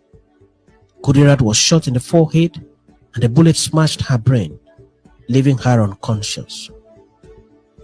Following the rain of bullets on Kudirat and the escape of the assassins, Kudirat was rushed to a hospital by public-spirited individuals. She was taken into the intensive care unit, and the medical personnel on duty battled assiduously to save her life, to no avail. Kudirat died, and the news of her death was received with shock across the country. Kudirat was only 44 years old at the time of her death. Also at the time of her death, her husband was in detention at the behest of the military. In other words, the news of the death of Kudirat Abiola was relayed to the husband in his prison cell. Kudirat's driver did not also survive the attack. He was shot at close range by the assassins, and his chances of survival was extremely slim. In a single day and in very few minutes, humanity lost 2 human persons, Kudirat Abiola and her personal driver, to the assassin's bullets. The military government at the time, which was headed by General Sani Abacha, frowned seriously at the assassination of Kudirat and her driver, and immediately pledged a bounty of $45,000 as reward for anyone who would provide information that can lead to the arrest of the killers.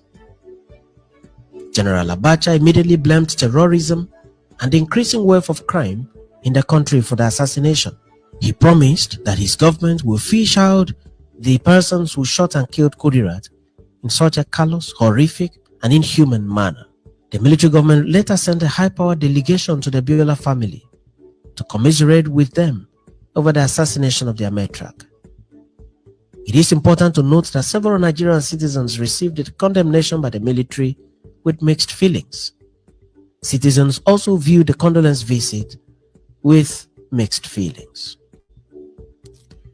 Inside the same car with Kudirat was her personal assistant Lateef Shofolohan. Interestingly, Lateef was not shot by the assassins. His life was spared. Before her eventual assassination, Kudirat had complained of threats to her life by unknown persons. She complained that her vehicles were usually trailed by vehicles whose number plates were concealed. 1 month before the assassination, precisely in May 1996, she was arrested by agents of the state for, quote, possessing publications that were deemed to be critical of the Abacha military government. Her assassination was officially announced to the world by MK Abiola's brother, Mudashiru Abiola. As noted earlier, the assassination of Kudirat Abiola was widely condemned at home and abroad. South Africa condemned the attack in a press release by its Foreign Affairs Minister, Alfred Nzo, who called the attack, quote, a horrific event. He added, unquote, that it is all the more regrettable that such tragedy occurred while her husband remains detained in custody. On his part, the spokesperson for the British Foreign Office described the attack as, quote, a tragic news. Other countries also condemned the attack. Civil liberty organizations and human rights groups also condemned the attack. There were protests in the country with persons carrying placards amidst fear of arrest and detention by the military and security agents. It is important to note that although Kudirat was killed in 1996 during the military regime of Sani Abacha, no serious investigation was done to unravel the assassination. Despite the promises of the military junta, not much was done by the military to match its words with action. Serious efforts to unravel the mystery behind the killing was launched during the tenure of President Olusegun Obasanjo, who took over the reins of power in 1999. The Lagos state government at the time played a major role in the prosecution of the arrested persons. A number of persons who served in Abacha's administration were arrested and detained on charges of murder of Kudirat and the driver. Some of the persons arrested were Major Hamza Al-Mustafa, who was Abacha's chief security officer, Lieutenant General Ishaya Bameyi, who was Abacha's chief of army staff, Sergeant Rogers, who was a member of the Special Strike Force unit of the military at the time, Muhammad Abacha, son of General Sani Abacha, was also arrested and detained. Others were also arrested in connection with the murder. Some of these persons were tried at the Lagos State High Court for several years, spanning not less than 13 years each. Several revelations were made at the trial, especially from the testimony of Sergeant Rogers, who was the singing bird of the trial. He admitted that Kudirat Abiola was assassinated by his squad, but added that they were only obeying orders from their superior, Major Al-Mustafa. He mentioned names and locations and also mentioned the type of ammunition that was used in the assassination of Kudirat. He stated that one of Kudirat Abiola's aides, Lateef Shofolohan, was very helpful to his squad, that Lateef provided relevant information about Kudirat's itinerary. At the end of trial, lawyers on both sides addressed the court and judgment was reserved. In his final address filed on behalf of the state, Lawal Pedro now a senior advocate of Nigeria, addressed the court as counsel for Lagos State, while Olalekan Ojo addressed the court as counsel for the accused persons. In the judgment delivered on 30th June 2012, Al-Mustafa and Latif Shefolahan were found guilty, convicted, and sentenced to death by hanging. The convictions were challenged to the Court of Appeal, and in the judgment of the Appellate Court, the convictions were set aside for reason that at the trial court there was no evidence beyond reasonable doubt to have warranted the conviction of the persons in issue. Under the Nigerian legal system, the prosecution is expected to prove the allegation of commission of crime against an accused person beyond reasonable doubt. The judgment will further appealed to the Supreme Court by the government of Lagos State, but the Supreme Court also acquitted and discharged the duo in its judgment. It is worthy of note that the murder of Kudirat Abiola also featured prominently at the Truth and Reconciliation Panel, otherwise known as Oputa Panel, which was set up by the administration of Olusegun Obasanjo with Justice Chukwudifo Oputa as the chairman of the commission. At the Oputa Panel, Al-Mustafa, for instance, narrated that he knew nothing about the assassination of Kudirat Abiola and that he did not at any time authorize Sergeant Rogers or anyone else to shoot and kill Kudirat Abiola. He pleaded his innocence and added that his trial was malicious and made on pure suspicion and nothing else.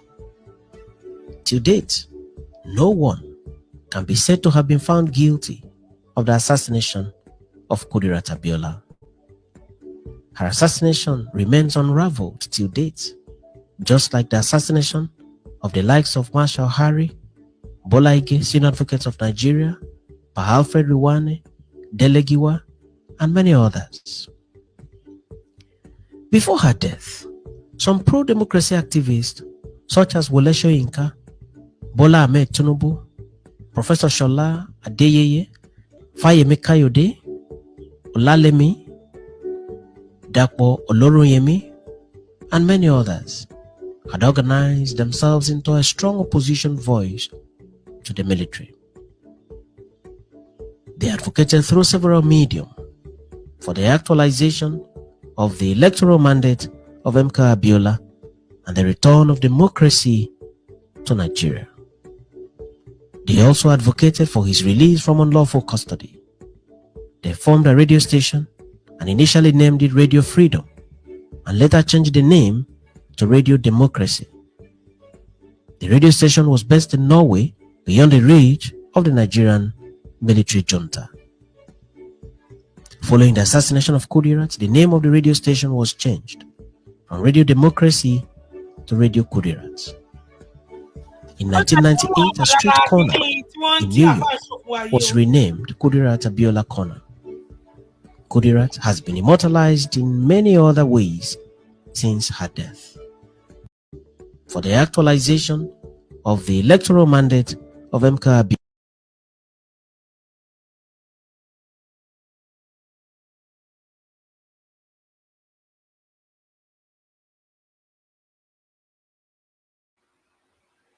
hello Afa. bó ṣe rí nìyẹn ṣe òun náà lẹ ń wò yẹn gbogbo àwọn tí wọ́n láwọn ń wá fídíò káàkiri tí wọ́n láwọn ò rí òun náà ni wọ́n ti rí òun náà lẹ ń wò yẹn ó ní. ṣebí mọ̀mọ́ nìyẹn tán pupa láàrin yẹn níwájú. mú àlẹ ń wò yẹn ṣe òun náà mo sọ fáwọn tí wọ́n láwọn ń wá ẹ̀rí káàkiri tí wọ́n ò rí òun ní CNN nìkan ni ọmọ Yorùbá ti fi hàn yẹn lónìí o. ọkọ wọn ló wà ní dódéfìlà black yẹn. Professor Shola Adeyeye, Fayemi Kayode, Olalemi, Dapo Oloronyemi, and many others had organized themselves into a strong opposition voice to the military. They advocated through several mediums for the actualization of the electoral mandate of MK Abiola and the return of democracy to Nigeria. They also advocated for his release from unlawful custody. They formed a radio station and initially named it Radio Freedom, and later changed the name to Radio Democracy. The radio station was based in Norway, beyond the reach of the Nigerian military junta. Following the assassination of Kudirat, the name of the radio station was changed from Radio Democracy to Radio Kudirat. In 1998, a street corner in New York was renamed Kudirat Abiola Corner. Kudirat has been immortalized in many other ways since her death. Brigadier General Olagunshoye Oyinola was the military governor of Lagos State when the incident happened. In a recent interview with Daily Post newspaper of 27 May 2000, Governor tó wà lórí àlééfà ń gbà náà rèé o, ìyẹn nílùú Èkó, Governor Oyinlọlá òun náà lẹ̀ ń wò yẹn tó wà ní orí governor nílùú Èkó. Ìyá wa Chief Mrs. Kudirat Abiola ẹ̀rí wọ́n ní iléeṣẹ́ rédíò òun náà lẹ gbọ́ tí wọ́n sọ yẹn.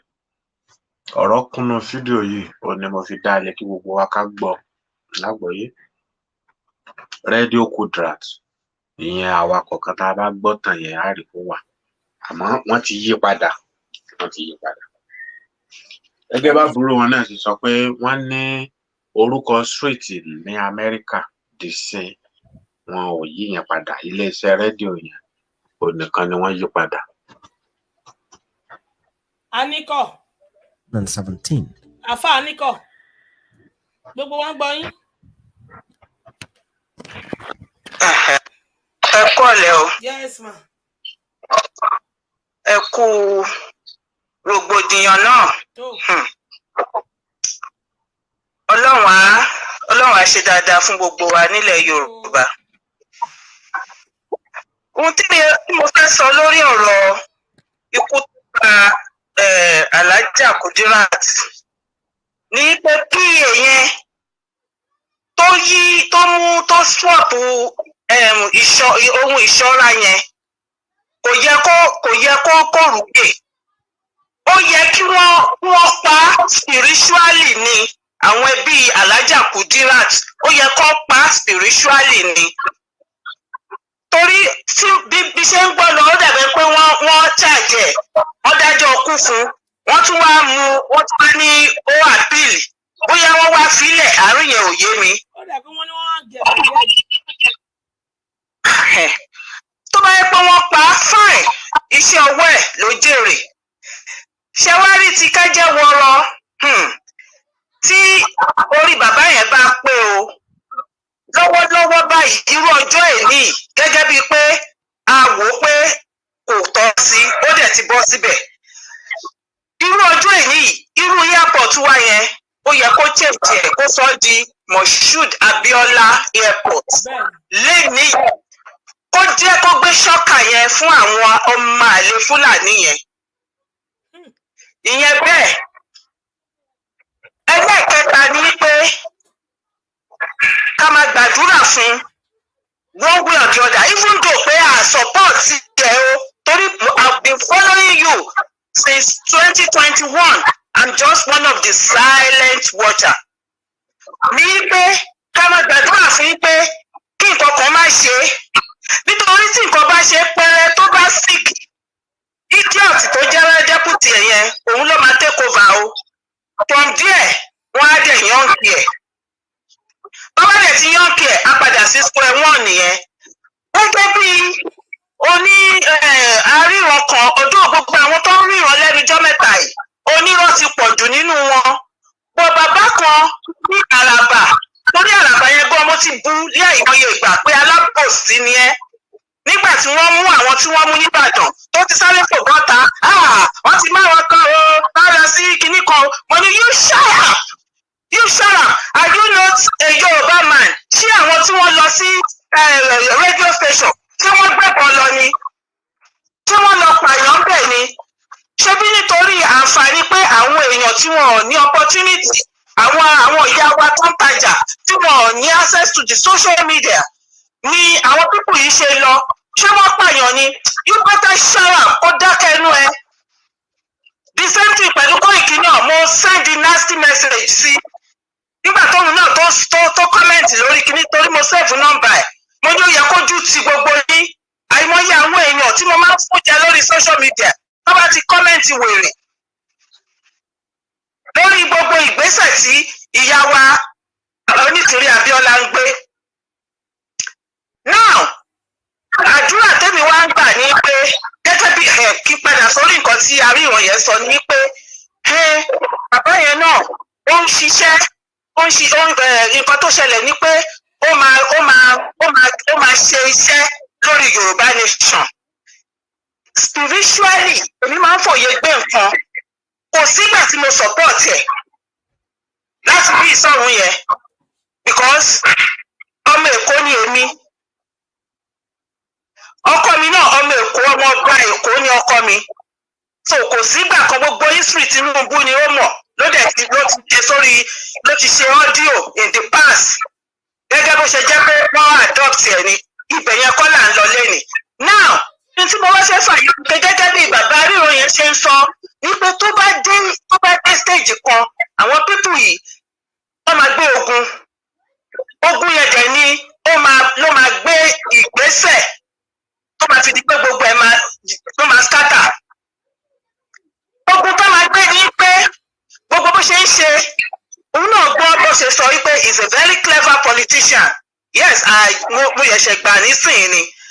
Ẹ wo gbogbo ìgbà tó ń sọ pé àwọn youth wa we give them cassava we ṣe kinní kan ó gbọ́n lẹ́yìn ó mọ̀ nǹkan tó ń ṣe o bébí ṣe rí o gẹ́gẹ́ bí ọgbọ́n ọmọdé tèmi because at least èmi náà ti dáyé ó tójọ́ mẹ́ta I'm over 60 ìgbà tí mo dẹ̀ ń dàgbà tí mo dàgbà ní Nàìjíríà ìbínú bí mi sí ìgbà tó dẹ̀ gbé mi lọ́lé tí mo lọ léèwé nílé ọmọ ọdún méjì náà ti gbé mi lọ́lé ìgbà tí mò ń dàgbà nílé tí mo kọ́kọ́ máa bẹ̀rẹ̀ primary school ìgbà yẹn ni ogun yẹn ṣẹ̀ṣẹ̀ bẹ̀rẹ̀ ogun Biafra tí gbogbo nǹkan tó ṣẹlẹ̀ Nàìjíríà mo enjoy ẹ̀ kó tó di pé mo wá padà wá in my late 20s sílùú yìí.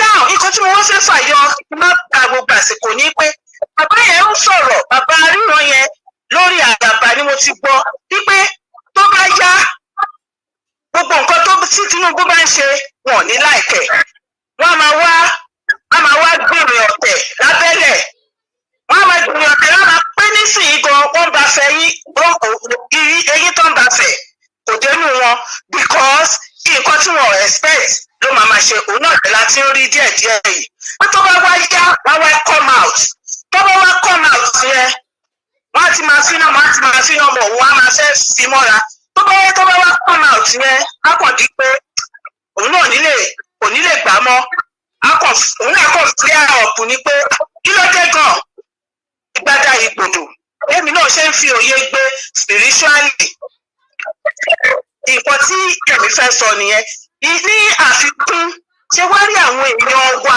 torí àná ni mo pè but ẹ ti close mo dẹ̀ understand kò jẹ́ kí n lè ṣàlàyé ẹ̀ ní alẹ́ àná ṣé wá rí àwọn èèyàn wa lórí pé kó jáde we are still gullible àwọn èèyàn wa ti bẹ̀rù jù wọn ò ní fẹ́ jáde in the sense that pé ìrẹ̀wẹ̀sì ọkàn ti mú wọn nítorí pé Tinubu ti wọlé although there are still many people tí wọ́n yìí wà eager tó yẹ pé wọ́n wà committed tí wọn ò dẹ̀ fẹ́ ṣe àbòsí tí wọn ò dẹ̀ fẹ́ dalẹ̀ ọmọ Yorùbá but ó dàbẹ̀ pé àwọn yẹn wọn ò pọ̀ púpọ̀ àwọn tó jẹ́ pé ìrẹ̀wẹ̀sì torí pé Yorùbá I feel so sorry for us a máa ń tètè ń gbàgbé ìyà tó bá jẹ wá now àwọn èèyàn ti ní ìrẹ̀wẹ̀sì ọkàn wọn ò fẹ́ jáde gẹ́gẹ́ bí ìyá Onítìrí ṣe ń sọ pé ó kù sí wa lọ́wọ́ kí everybody jáde àwọn tó fẹ́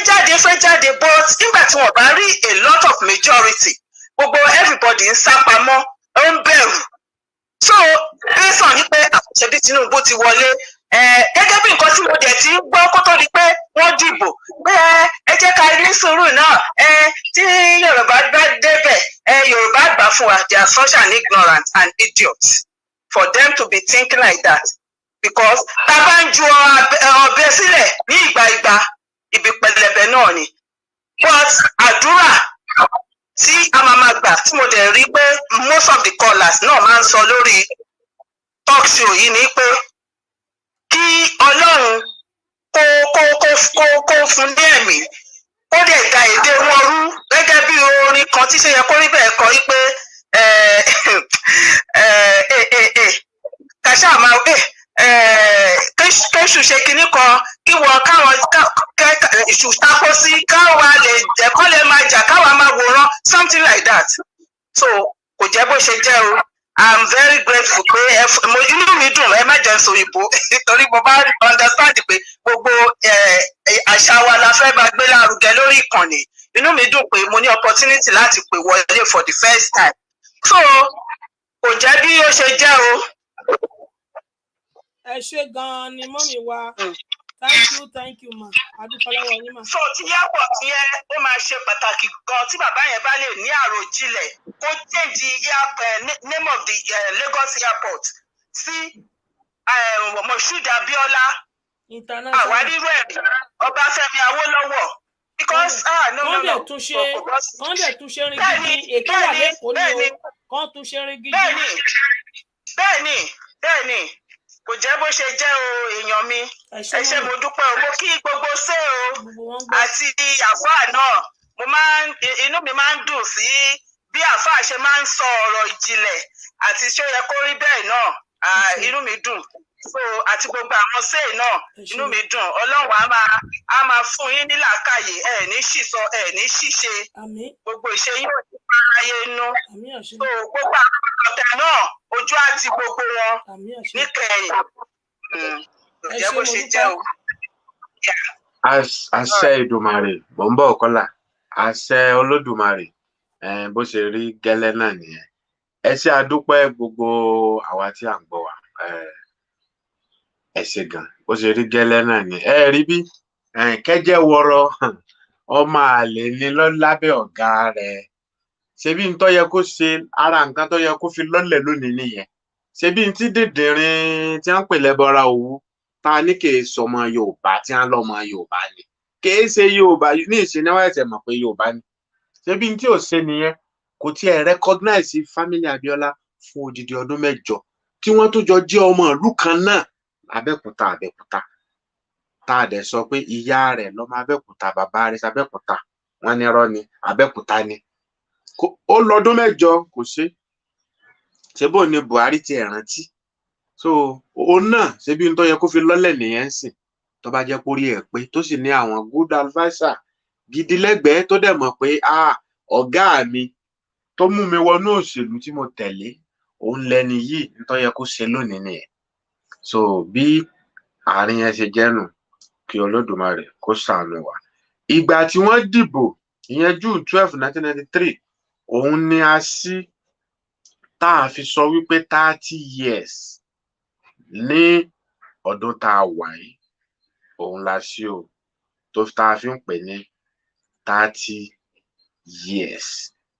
Bákan náà ìgbà tí wọ́n pa ìyáàfin Kúdírátù Abíọ́lá tá a sọ ẹni tó jẹ́ gọ́vnọ̀ lẹ́kọ̀ọ́ òun náà lẹ̀ ń wò yìí tí ìyáàfin fẹ́ lọ bá tí wọ́n lọ bá láláúsá níbi tí gbogbo wa mọ̀ lónìí tó jẹ́ gọ́vnọ̀ ọ́fíìsì tí wọ́n ń bọ̀ òun náà ni wọ́n fi ṣe wọ́n bí wọ́n ṣe ṣe wọ́n. Àwọn a lè sọ wípé 27 years ló jẹ́ báyìí tá a bá ní wípé kàkà sẹ́ńdé. Bákan náà ìgbà tí wọ́n pa MKO Abíọ́lá tá a bá ní kàkà yẹn náà 25 years. So kò jẹ́ bí ó ṣe jẹ́. A ní kọ́là mi báyìí ẹgbọ́n sókè o gbàgbà yín gbọ́ yín. Ẹ ṣé gan ni mo dúpẹ́ lọ́wọ́ kọ́là tó pè kẹ́yìn ṣe rí èyí tó dùn èmi tó sì dùn èmi tó jẹ́ pé ó fún mi ní sleepless night ni pé irú àwọn àgbààgbà wo la ní nílẹ̀ Yorùbá irú àwọn ọba wo la ní nílẹ̀ Yorùbá tó jẹ́ pé wọn ò lè jókòó kán pera wọn jọ kán ṣe ìpàdé pé bí nǹkan ṣe rí àwa yìí náà nǹkan tá à ń rí tá a rí pé kinní yìí kò sí nǹkan kan tó lè mú jáde lóòótọ́ nítorí àwọn àgbà gan tẹ́mi pẹ̀lú wọn sọ̀rọ̀ àwọn wọn kó tó di pé wọ́n dìbò yẹn wọ́n ní tí tó bá débẹ̀ ọlọ́gbọ́n ẹ̀wẹ́ ni ó máa darí gbogbo mọ́ bẹ̀ takú mọ́ wọn lọ́wọ́ pé ìrọ̀lẹ́ pa.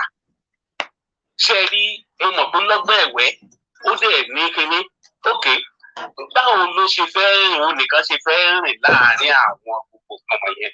ìkíní òfin tí gbogbo àwọn àgbààgbà yìí náà sọ pé kò dáa àwọn ò fẹ́ kán fi dìbò mọ́ ni wọ́n tó padà sórí ẹ̀ tó fi yẹn wọ́n dẹ̀ tún ba òfin yìí jẹ́ wọ́n tó kó gbogbo nǹkan tó wá kó sí tó wá burú ju tàtẹ̀yìn wá.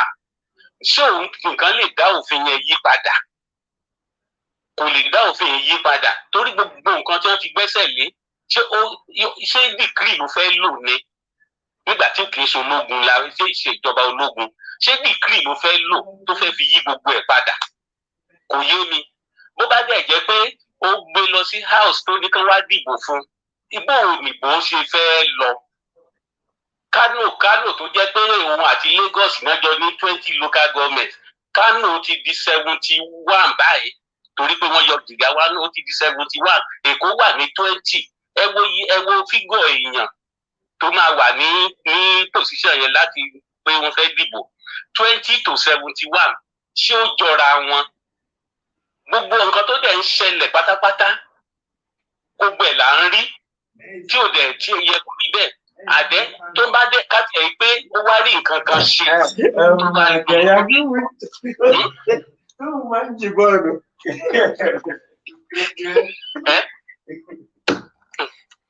so tó bá lo ọdún mẹ́jọ tó bá kúrò ń bẹ̀ ṣé gbogbo nǹkan tó bá ṣe síbẹ̀ ṣé wọn ò ní yí padà? àbí o tó bá ṣe wọn kó lè yí padà. àbí o. a ní ká kúrò ní gbogbo ẹrú yìí kó ní kálukú dánmú ìyá ẹ̀ gbé. pátápátá. wọ́n takú pé irọ́ níṣẹ́. ẹ wo Ọlọ́run nìkan ni ká máa bẹ o Ọlọ́run nìkan ni ká máa bẹ o a nílò àdúrà gidigidi torí àwọn ò lérò ire kankan fún gbogbo àwọn tó ìran yìí àwọn àgbààgbà yẹn ò lérò ire fún ìran yìí rárá.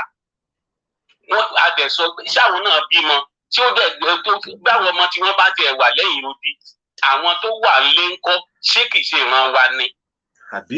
ẹ wo ó yà mí lẹ́nu o kò sí nǹkan tó lè solution nígbà tí òfin tó dè wá pọ̀ ti sọ pé lẹ́yìn 100 years ẹni tó bá rí pé kò tẹ́hùn lọ́rùn ó láyè láti máa lọ kí là ń wá òfin yẹn wà ń bẹ̀ òfin àgbáyé wà ń bẹ̀. tí wọ́n bá tiẹ̀ wá sọ kínní kan òfin 2014 tó sọ pé after 100 years ìyẹn wà ń bẹ̀ tó ti expire tó dẹ̀ ti lọ adẹ̀ní kínní yóò tó tẹ́ wa lọ́rùn mọ́ ìgbàjọ gbé wa ò ṣe mọ́ torí pé nǹkan tó ń fojú wa rí ò tẹ́ wa lọ́rùn ọ̀dẹ́ òfin àgbáyé dẹ̀ ni pé ó tún sọ̀pọ̀tì pé tá a bá fẹ́ lọ wọn gbọ́dọ̀ dá wa dúró pé tá a bá fẹ́ lọ tá a ti sọ pé kò tẹ́ wa lọ́rùn náà nìyẹn òfin 2014 àti ti àgbáyé méjèèjì ló fẹ́ràn wa kí là tó ń dúró wa torí Ọlọ́run kò yé mi o Ọlọ́run ká bẹ̀ o àdúrà níjà àdúrà lọ́wọ́lọ́wọ́ tá a wà yìí o fún àwọn èèyàn wa yìí o torí ìjẹkújẹ tara wọn nìkan nígbà tẹ́yin bá ń jẹun táwa dẹ̀ ṣe ọ̀gbẹ́ni tó lọ síbẹ̀ ẹ jẹ́ kí n sòótọ́ ọ̀rọ̀ fún yín Èkó ni mo wà tó fi di gómìnà ojú first time ẹ̀ ó ṣe ló tan àwọn èèyàn jẹ ó fà wọ́n mọ́ra ó fà wọ́n lójú mọ́ra ó ṣe kùràkùrà nǹkan tó ṣe nígbà yẹn ló ṣe lọ́wọ́lọ́wọ́ yìí tí àwọn tó jẹ́ pé a ti hé ilé ẹ̀ pé yes èmi wà nínú àwọn tó sọ pé fáyà ni bọ̀bọ̀ yìí nígbà tó bẹ̀rẹ̀ sí tó gbogbo ẹ̀ tó tọwọ́ ẹ̀ kan tẹ gbogbo nǹkan tó ń fẹ́. tó ti conquer everywhere tán. ó pàwọ́dà. ó gba àwọn afọbajẹ ó kó wọn sábẹ́. ìgbà yẹn ló bẹ̀rẹ̀ sí ní wá mú àwọn area boys tó gbogbo àwọn tó ti lò nígbà kínní ló bẹ̀rẹ̀ sí ní kó wọn jáde tó sọ wọ́n di ọ̀gá ní koi park tó máa gbowó ta tó máa gba gbogbo ẹ̀ ó wá di pé ó ń bíríìdì area boys. ẹ̀yìn ọdún mẹ́jọ tó lọ tí Fáṣọlá take over ó clear gbogbo ẹ̀ gbogbo Ṣòdì tó burú tẹ àti Mùṣín àìkankan tí ọ̀rẹ́ mi gan sọ pé kò sí ẹni tó lè clear kìíní yẹn Fáṣọlá clear ẹ̀ o kì í ṣológun o ó clear gbogbo ẹ̀ tí gbogbo ẹ̀ mọ́ láwù ìgbà tó ti Fáṣọlá kúrò ń bẹ̀ gbogbo wọn tún padà àwọn agbèrò gbogbo wọn tún padà èwo là ń sọ irú nǹkan tó máa ṣẹlẹ̀ nìyẹn àwọn aráabí nǹkan tó fẹ́ ọkàn tèmi balẹ̀ ni pé àwọn aráabí yóò nígbà fún o kò ń ṣe ìjọba tó lò lẹ́kọ̀ọ́ ló fẹ́ lọ lò lọ́hùn yẹn kò ń ṣe bó ṣe lágbára lẹ́kọ̀ọ́ ló fẹ́ lágbára lókè lọ́hùn yẹn torí àwọn tọ̀hún ò ní gbà fún Ọbásanjọ́ tó jẹ́ sójà sẹ́ẹ̀ oṣù méjì lẹ́yìn oṣù méjì wọ́n mú balẹ̀ kí ló wá fẹ́ ṣe ẹjẹ́ máa wòran fíìmù là ń wò ẹjẹ́ máa wòran so ẹ ṣé mo dúpẹ́ lọ́wọ́ yín jáde thank you ẹ mọ bí tó lọ. ẹ ṣé púpọ̀ àdúpẹ́ àgbà ọ̀nẹ́tán lórílẹ̀ o ẹ kú gbogbo ìgbà ẹ ṣé púpọ̀ Ọlọ́run bá wa gàn yín lẹ́mìí gbogbo ẹ̀yin bàbá wa ẹ̀yin ìyá wa gbogbo yín pátá Ọlọ́run bá wa gàn yín lẹ́mìí láṣẹ Èdùmàrè Olódùmarè ẹ pa yín báyìí tọ ìgbà tí wọ́n pa Abíọ́lá 27 years ago àbá sì ní 28 ó náà mo fi sọ wípé àbá ní 30 years kankan náà ni ẹ rí bí ẹni tí wọ́n ń sọ tí ó ṣe kí ni o tó change ìlarun màmá tó ti mọ̀ tó change ìlarun màmá ẹ rí àwọn náà lè ń wò ẹ jẹ́ kí á play lè so ká wá fún àwa ṣe tá wà nínú ilé náà láàyè ẹni tó bá fẹ́ sọ̀rọ̀ kí ká fi lè bá sọ̀rọ̀ kó fi lè bá kárí ilé lórí MKO Abiola June 12. ó dẹ̀ pa níkọ̀ bíbá hello gbogbo wa ń gbọ́ yín. hello ma. yes sir.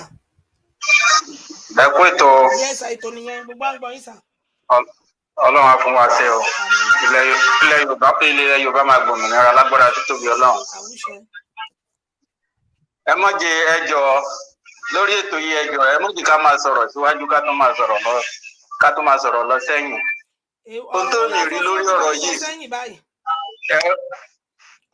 irú ilé ẹ ti sọ̀rọ̀ bóyá ẹ dúró sọ yẹ kó rí bẹ́ẹ̀ ẹ ti sọ̀rọ̀ ní bóyá ìta. ẹ dáhùn pẹ́sọ̀ tí mo béèrè ṣé èmi ni mo sọ̀rọ̀ síwájú ni àbí àfà ẹ kọ́kọ́ sọ pé èmi ni àfà ni nǹkan tí mo kọ́kọ́ fẹ́ gbọ́ nìyẹn ṣé èmi ni mo sọ̀rọ̀ síwájú ni àbí àfà torí àwọn tá à ń sọ̀rọ̀ tá a wà lórí program tá a kì í sọ̀rọ̀ lẹ́nìí nìyẹn ṣé èmi ni tàbí àfà mò ń gbọ́ yín.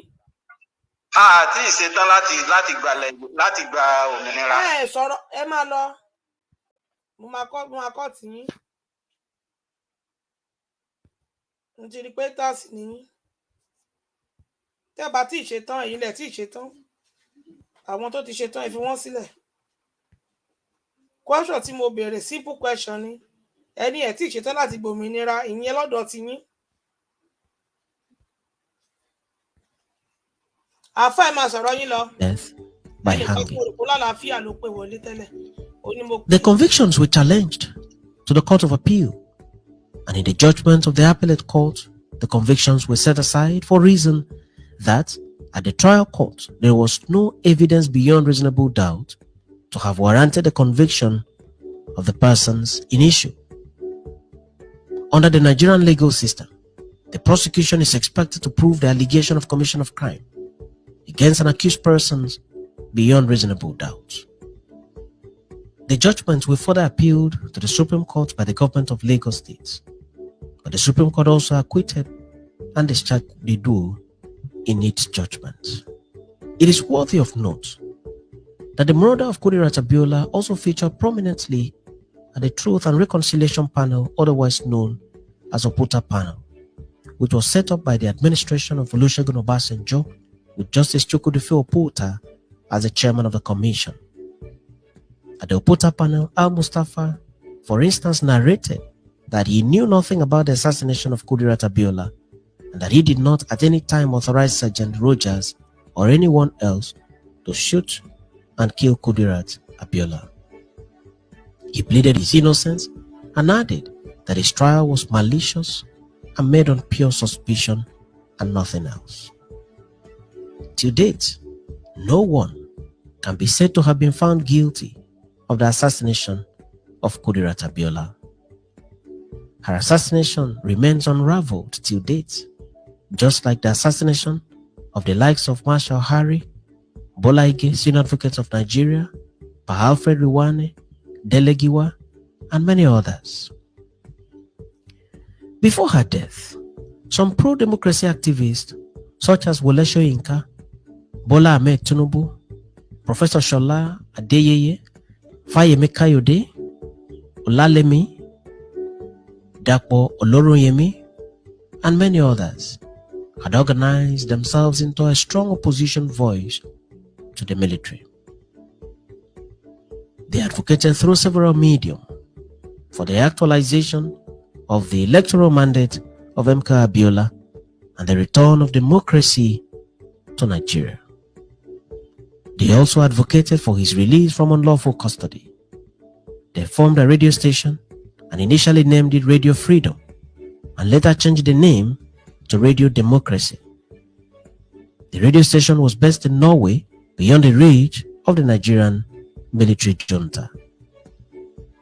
Following the assassination of Kudirat, the name of the radio station was changed from Radio Democracy to Radio Kudirat.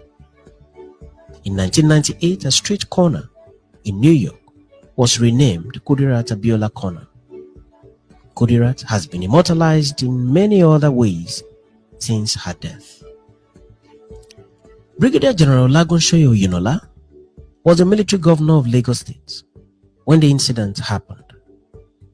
In a recent interview with Daily Post newspaper of 27 May 2017 with the caption, quote, Oyinola opens up a murder of Kudirat Abiola, Oyinola told newsmen that, quote, the murder was an unfortunate incident that he had to grapple with.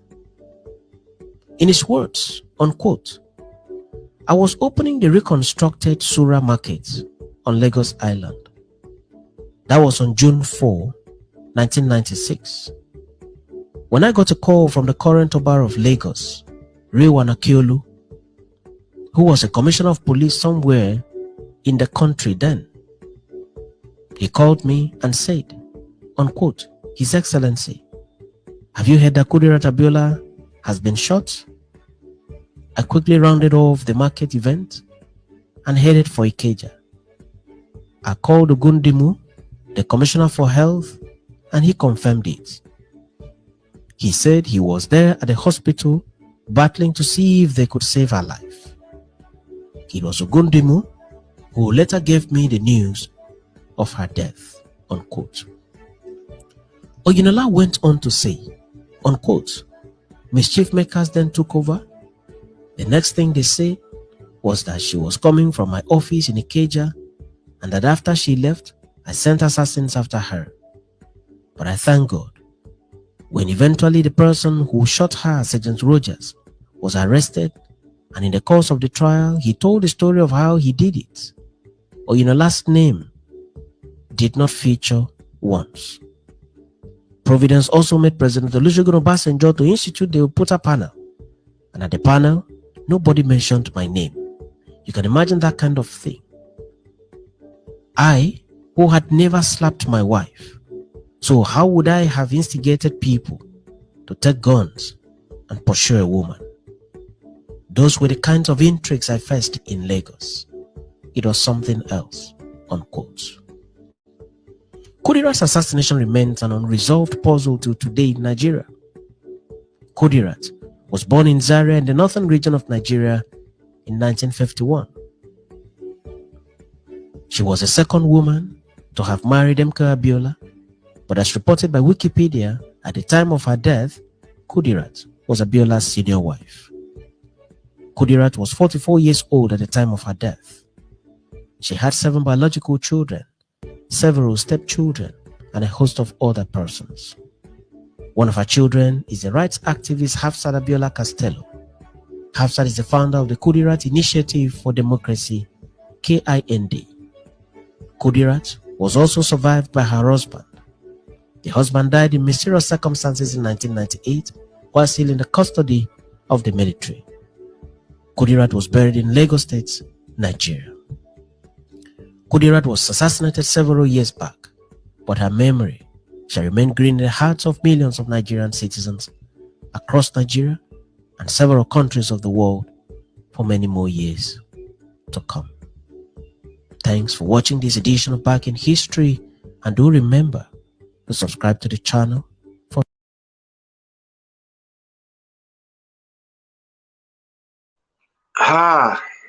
kábíyèsí Olódùmarè. Ẹ ṣé púpọ̀ àkí gbogbo wa. Ẹ rí bí Chief Mrs. Ìyáàfin Alhaja Kudirat Abíọ́lá, àwọn náà ni ẹ̀ ń wò tí à ń mú bọ̀ lẹ́sẹ̀lẹ́sẹ̀.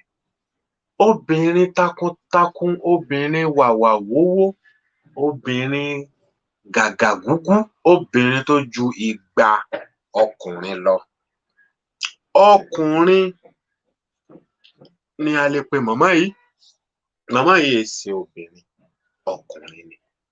Torí wípé ìtàn onígbàgbé,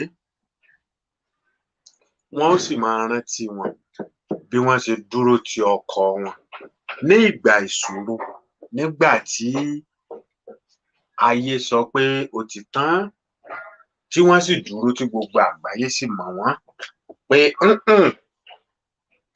obìnrin yìí obìnrin rere ni. Ó dúró tọkọ pé ńbó kò jọ, mi ì ní gbà ń rojọ́ yín ká. Ẹjọ́ tí wọ́n ń rò àti ìgbésẹ̀ tí wọ́n ń gbé, òun náà ló fà á tíjọba Nàìjíríà fi rò pé ibi tá a rò òun kọ́ ni àti bá ọ̀rọ̀ yìí o.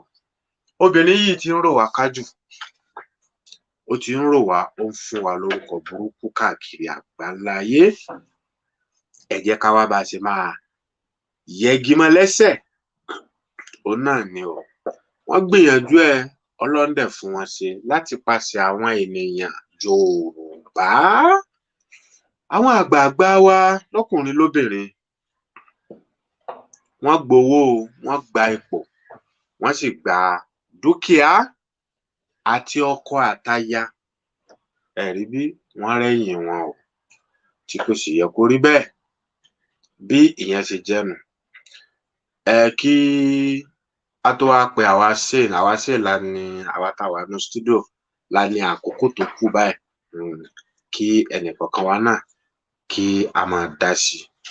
Ẹ rí bí gbogbo ẹ̀yin tí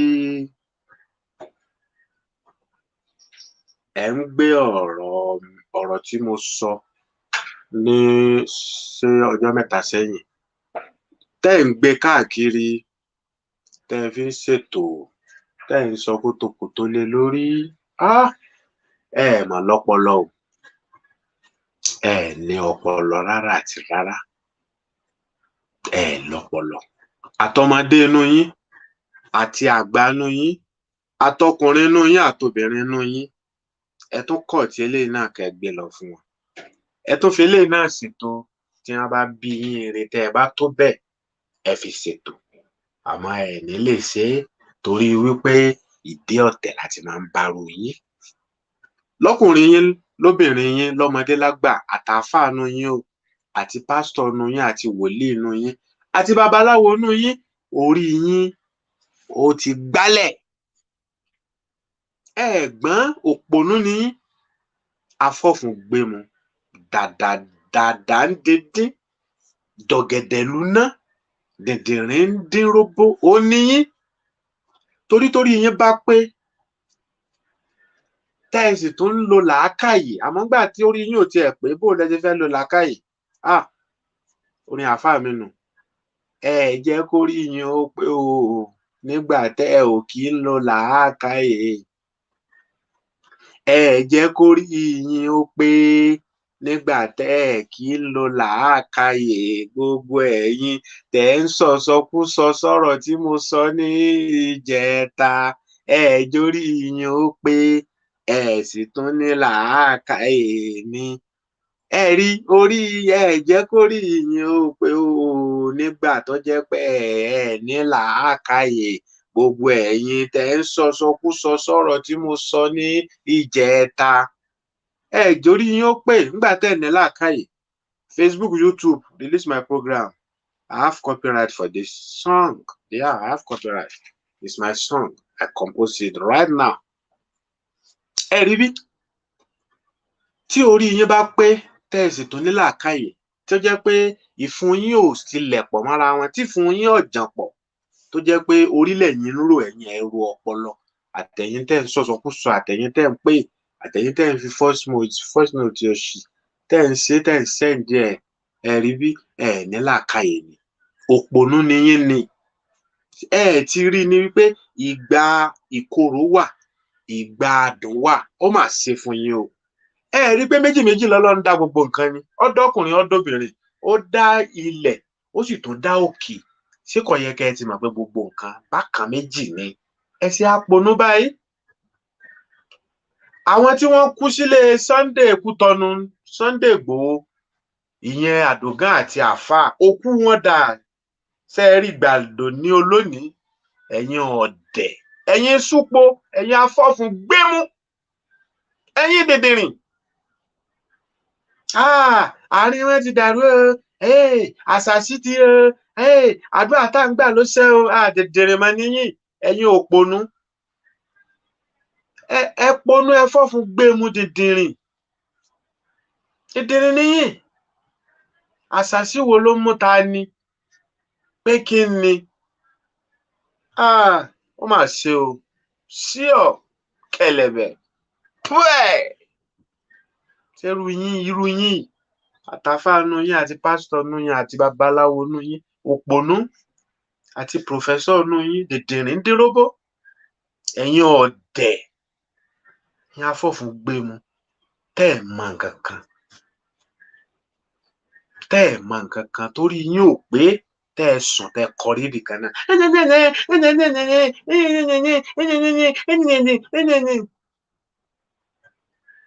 Àáfàá àtàdògán tí wọ́n pa sílé Sunday Ìgbòho ní sókà ní July 1st ọdún kelòrè ǹjẹ́ ẹ rókù ẹ̀ ṣé wọ́n rí gbàdò ní lẹ́yìn dẹ̀dẹ̀rìn ntọ́ yẹ kẹ́ ẹ sọ̀rọ̀ lé lórí kẹ́ ẹ ṣiṣẹ́ lé lórí mọ̀ sí ṣe bẹ́ẹ̀mi tí mo jókòó ń bíbá yìí náà ni mò ń sọ fún yín gbà yẹn Oòduà Nation ni o ṣe bẹ́ẹ̀mi yìí náà ni bẹ́ẹ̀ ṣe lẹ́yìn ní pòfẹ́sọ̀ tó kàwé tèmi náà mo sọ pé ẹ má dá wàhálà lẹ̀ Oòduà fámílì Oòduà wà tẹ́ ẹ bá ní àjúwe wọn fún yín á sọ ilé wọn àìmọye àwọn èèyàn ló tiẹ̀ mọ̀ Yorùbá Nation ni ẹ pè é ìyẹn ni ò ní fàjà ìyẹn lorúkọ tó so gbogbo wa papọ̀ torí ipá wa ti mọ̀ tán á ti ṣèwádìí àìmọye àwọn ọba tí wọ́n ju Oòduà lọ láìmọye ìgbà tí wọn ò gbà fún gbogbo ẹ̀yin àwọn tẹ́yin wò tó wà wájú yẹn irú ọba Aṣárun of Ìṣárun yẹn sìn àwọn ló yẹ kó jẹ́ number 1 class ọba torí ìtàn ń tá a rí àwọn ló yẹ kó jẹ́ ní àkọ́kọ́ lẹ́yìn ọ̀dẹ̀. Bákan náà àwọn tẹ́ ẹ rán jáde tẹ́lẹ̀ fẹ́ ṣe rálì lẹ́kọ̀ọ́ tí wọ́n lọ sọ́jọ́ta tí wọ́n pa ọmọ ọlọ́mọ tó mú dání látẹ̀kìtì lọ ṣé ẹ sọ̀rọ̀ ọmọ yẹn dòní ṣé ẹ rókù ọmọ yẹn gbà ẹ ṣe àponú báyìí lẹ́yìn ọ̀dẹ̀ amọ̀kùn mẹ́kọ̀ọ́ ẹ ṣe ponú báyìí tẹ́ ẹ fọ́fun gbému tẹ́ ẹ wá ń wí kòtò jáde lẹ́nu àtọmọdé inú yín àtàgbà inú yín àtọkùnrin àtobìnrin àtàáfàá inú yín tó lò nímọ̀ tó jẹ́ pé òfúùtù fẹ́ tẹ̀ ni àṣà tí ò ní kán ọbẹ̀ tó ti kan tó ti pinyìnkì nímọ̀ torí ìmọ̀tẹ́ ní òwúlò fi ran ara yín lọ́wọ́ débi pé fi ran ọmọ kóòtù òjìrè lọ́wọ́ ìsọkúsọ lẹ̀ ń sọ ìtukùtù lẹ̀ ń tu ìtọ́yẹ kẹ́ ẹ sọ sọ ìtẹ̀yìn ò lè ṣe torí wípé ẹ̀yin ẹ gbé Ọlọ́run síwájú èèyàn lẹ́yìn nífẹ̀ẹ́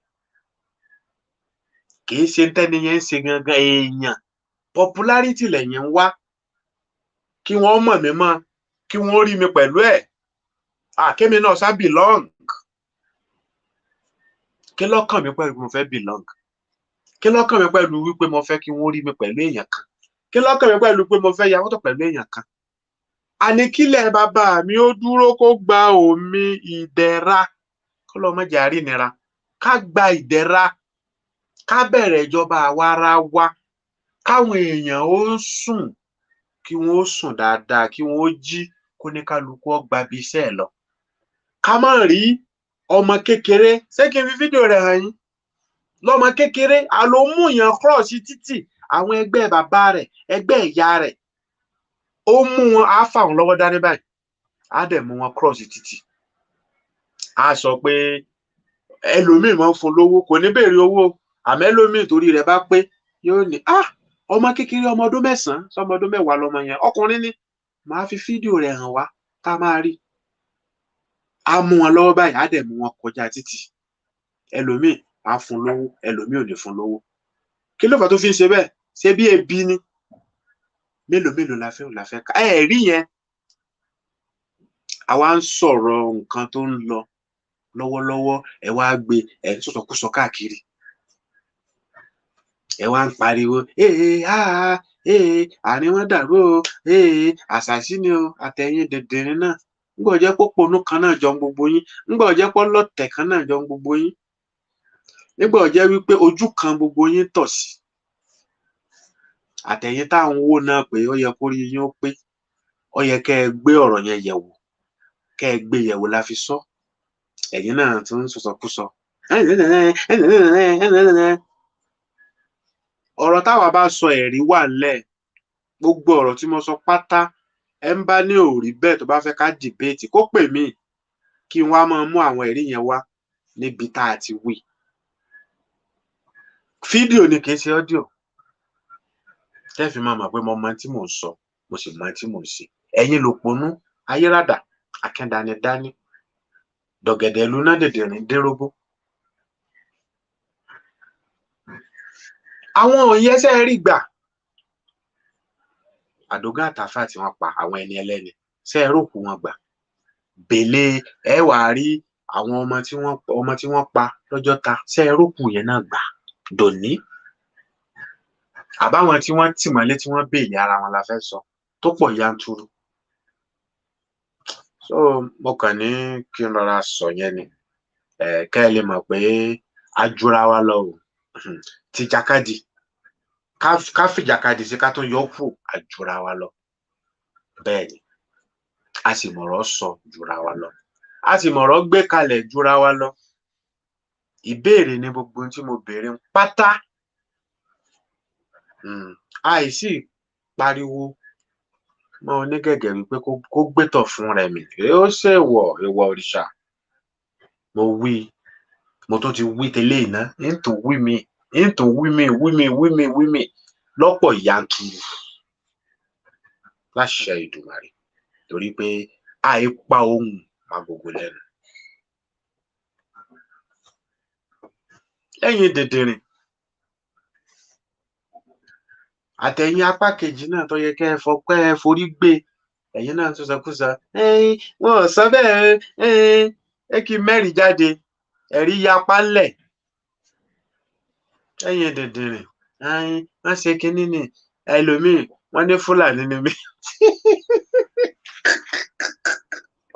wọ́n ní Fúlàní ni ó tiẹ̀ dá bẹ́ẹ̀ ó tó kí n di Fúlàní nìsín gbà mo fàṣìkò sílẹ̀ tí mò ń dárẹ́tì tí mò ń pariwo gbogbo fídíò yẹn wà ń bẹ́ẹ̀ àṣekínní àṣekejì adúpẹ́ fọlọ́run àṣàṣeyọrí tí mò ń control báyìí ní ẹsẹ̀ báyìí ọ̀sán lóru 24 hours ẹ̀rí wà ń bẹ́ẹ̀ tó omi ẹ ṣe Fúlàní ìsìn mo di Fúlàní ó dà bẹ́ẹ̀ kò sí wàhálà so bó ṣe jẹ́ nìyẹn ẹ̀yin ọmọ kóòtù òjìrè òtítọ́ ọ̀rọ̀ tó bá délẹ̀ a gbọ́dọ̀ bára wa sọ torí wípé a kì í dọwọ́ borọ́ ń bí ìwọ ibi náà bá ti ń dọwọ́ borọ́ ẹ̀ lérí mi bẹ̀ ibi tí wọ́n bá ti ń sòótọ́ ọ̀rọ̀ ibẹ̀ lèmi máa ń wà torí wípé Ọlọ́run lọ́ba onídéédé o àmọ́ àwa kan tó bá fún ṣe ní déédé ẹja sí ayé ni rọmọ ọ̀run ògbèké bó ṣe jẹ́ nìyẹn àkókò yẹn ti ń lọ ẹ má bínú àwa ṣe ta ló wà ń bẹ̀ táyà kó máa gbóhùn sókè ẹ̀rọ bá wa gbóhùn sókè bóyá ẹ jẹ́ ká ṣe ní ìṣẹ́jú 8 àbí 10 ta lẹni náà tó máa kọ́ bá wa gbóhùn sókè nù ṣe ẹ ò mú ìtú ara yín ẹ bá wa gbóhùn sókè lórí ọ̀rọ̀ MKO Abiola June 12. Mo kí gbogbo wa kú ètò ní a kú bó ṣe ń lọ o. Mo kí gbogbo wa lẹ́yọ kọ̀ọ̀kan, mo dẹ̀ kí màmá wa Mua, mo kí Queen, mo kí Afa, mo kí gbogbo sèé, mo dẹ̀ kí gbogbo àwa tá a wà lórí ìkànnì yìí pátápátá. Mo kí gbogbo àwọn ọmọ orílẹ̀-èdè Yorùbá àtàtà. A kú ìfaradà dẹ̀ kú ìfojúsọ́nà nítorí pé bí wọ́n bá fẹ́ bí wọ́n bá kọ̀ orílẹ̀-èdè Yorùbá ti dúró. Ọlọ́run alágbára tó dẹ̀ ti bẹ̀rẹ̀ iṣẹ́ yìí pẹ̀lú bó ṣe ń ṣe é, ó máa lágbára Ọlọ́run á gba ògo ẹ̀. Nǹkan tèmi kàn fẹ́ sọ lónìí ni wípé ó ti ní àwọn nǹkan kan tó yẹ kí a kọ́ nínú gbogbo nǹkan tí Queen àti Alfa tí wọ́n fi hàn wá lónìí nípa bàbá wa MKO. Ó dẹ̀ yẹ kó jẹ́ nǹkan tó tún máa ṣí wa lójú sí àwọn ọmọ orílẹ̀-èdè Yorùbá tó dẹ̀ máa jẹ́ kí ara tún ta wá wípé ó ti pẹ́ tí àwọn aráabí wọ̀nyí ti ń gbógun ti ìṣerere àwa ọmọ orílẹ̀-èdè Yorùbá. Ó ti pẹ́ tí wọ́n ti ń wò ó wípé kò sí ibi tí àwa ọmọ orílẹ̀-èdè Yorùbá ń lọ nítorí pé wọ́n ti mọ̀ wípé Ọlọ́run dá wa yàtọ̀. Wọ́n dẹ̀ ti mọ̀ wípé tá a bá ti kúrò nínú ìgbéyàwó àpàpàǹdodo yìí, wọ́n mọ̀ wípé kò sí ni ògo àwọn ọmọ orílẹ̀-èdè Yorùbá máa búyọ. Ó ṣeni láàánú wípé ọ̀pọ̀lọpọ̀ nínú àwọn ọmọ orílẹ̀-èdè Yorùbá a kì í béèrè lọ́wọ́ ara wa wípé kí ló dé tí ìjà yìí fi pọ̀ tó eléyìí tí wọ́n ṣe fẹ́ ká lọ. Ó yẹ kó máa ró ní ọkàn àyà gbogbo wa wípé nǹkan kan wà, àwọn nǹkan kan wà tí Ọlọ́run dá pẹ̀lú wa tó fi dá wa yàtọ̀, tó fi jẹ́ wípé àwọn aráabí yìí àbí pé mo ṣèyàwó mi ò tún ṣe mọ́, ó ṣe wá dogun, ó ṣe wá di wàhálà tẹ́lẹ̀ yìí. Ó dẹ̀ yẹ ká mọ̀ wípé àwa ọmọ orílẹ̀-èdè Yorùbá wọ́n ní ojúbọ̀rọ̀ kò ṣeé gba ọmọ lọ́wọ́ èkùrọ́. Kinní kan wà tí mo dì mú nínú speech tí ọmọ bàbá wa Abiola, ọmọ màmá wa late Chief Mrs. Kudirat Abiola tí wọ́n kà yẹn. Wọ́n ní Nelson Mandela ní quotation yẹn wá látọ̀dọ̀ ẹ̀ tó ní it always seems impossible until it is done. Tó fi jẹ́ wípé ibẹ̀ yẹn gangan, abala yẹn gangan làwọn ọmọ orílẹ̀-èdè Yorùbá wà nísìn. Wípé ṣé ó lè ṣeé ṣe ṣá ni ọ̀pọ̀lọpọ̀ àwọn ọmọ orílẹ̀-èdè Yorùbá ń sọ. Ṣùgbọ́n ó máa ṣeé ṣe, ó dẹ̀ ti ṣeé ṣe. Ẹ má jẹ́ ká dúró dìgbà tó bá ṣeé ṣe tán èmi àti gbogbo àwa tá a wà lórí ìkànnì yìí, àwọn ọmọ orílẹ̀-èdè Yorùbá àtàtà, ká tó máa wò wípé ṣé bẹ́ẹ̀ ni. A ní láti mọ̀ wípé ìbẹ̀rẹ̀ ò kì í ṣe oníṣẹ́ àfẹ́ni tó bá ṣe é dópin. Ká má rẹ̀wẹ̀sì. Wọ́n dẹ̀ máa ń sọ wípé ẹni tó fọwọ́ fọná kì í mọ́wọ́ dúró. Nítorí náà ẹ má jẹ́ ká rẹ̀wẹ̀sì rárá. Gbogbo nǹkan tá a ti ń ṣe tẹ́lẹ̀ láti rí i pé orílẹ̀-èdè Yorùbá wá sí ìmúṣẹ, ẹ jẹ́ ká túbọ̀ múra sí i, kódà ká tún ṣe ju tàtẹ̀yìnwá lọ. Nítorí pé àwa náà ti rí nísìnyí wípé wọ́n ní iná ìsìsì ò kì í jóyàn lẹ́ẹ̀méjì. Ọmọ tí ò lè ṣèdí bẹ̀bẹ̀rẹ̀ kí wọ́n fi ìlẹ̀kẹ̀ sídìí ọmọ ẹlòmíì, àwa ti rí bẹ́yẹn. Nǹkan tí mo tún rí ni wípé àwa ọmọ orílẹ̀-èdè Yorùbá ó yẹ ká mọ̀ wípé ìtàn ni gbogbo ìgbésí ayé gbogbo wa tí gbogbo wa ń kọ. Ẹ wo ìgbà tí bàbá wa MKO tí wọ́n ti papòdà. tí wọ́n ti pa wọ́n ní fọnáfọnṣu àti màmá wa ìyàwó wọn tá à ń ṣe ìrántí wọn yìí. Kí ni wọ́n máa kọ nípa tìrẹ? Kí ni wọ́n máa kọ nípa tèmi nígbà tá a bá lọ tán? Ẹ jẹ́ ká máa béèrè lọ́wọ́ ara wa, ká mọ̀ pé ìtàn ni gbogbo nǹkan tá a bá ń ṣe lójoojúmọ́. Gẹ́gẹ́ bí àáfàá ṣe sọ àti òkú iṣẹ́ yẹ kó ibẹ̀ wípé a gbọ́dọ̀ dúró dìgbà tí àwọn ọ̀tá tí wọ́n máa fi ẹ̀mí èèyàn ṣòfò. Pé gbogbo ọ̀nà tá a bá lè gbà láti gbáradì òun ni ká máa wá, nítorí pé wọ́n ní ilẹ̀ á pa òṣìkà, ṣùgbọ́n kílẹ̀ tó pa òṣìkà, àwọn nǹkan rere, nǹkan tí ò ṣeé tò á ti bàjẹ́. Nítorí náà, ẹ jẹ́ ká wò ó lónìí, ibi tí ọmọ bàbá wa MKO tó ti lọ ká speech yẹn, àwọn èèyàn tó jókòó síbẹ̀, nítorí pé àwọn tó wà ní ìdí ìjọba, àwọn gan tó wà nídìí ìdí inú ìgò tó ń jẹ́ gin, àwọn ló jókòó síbẹ̀.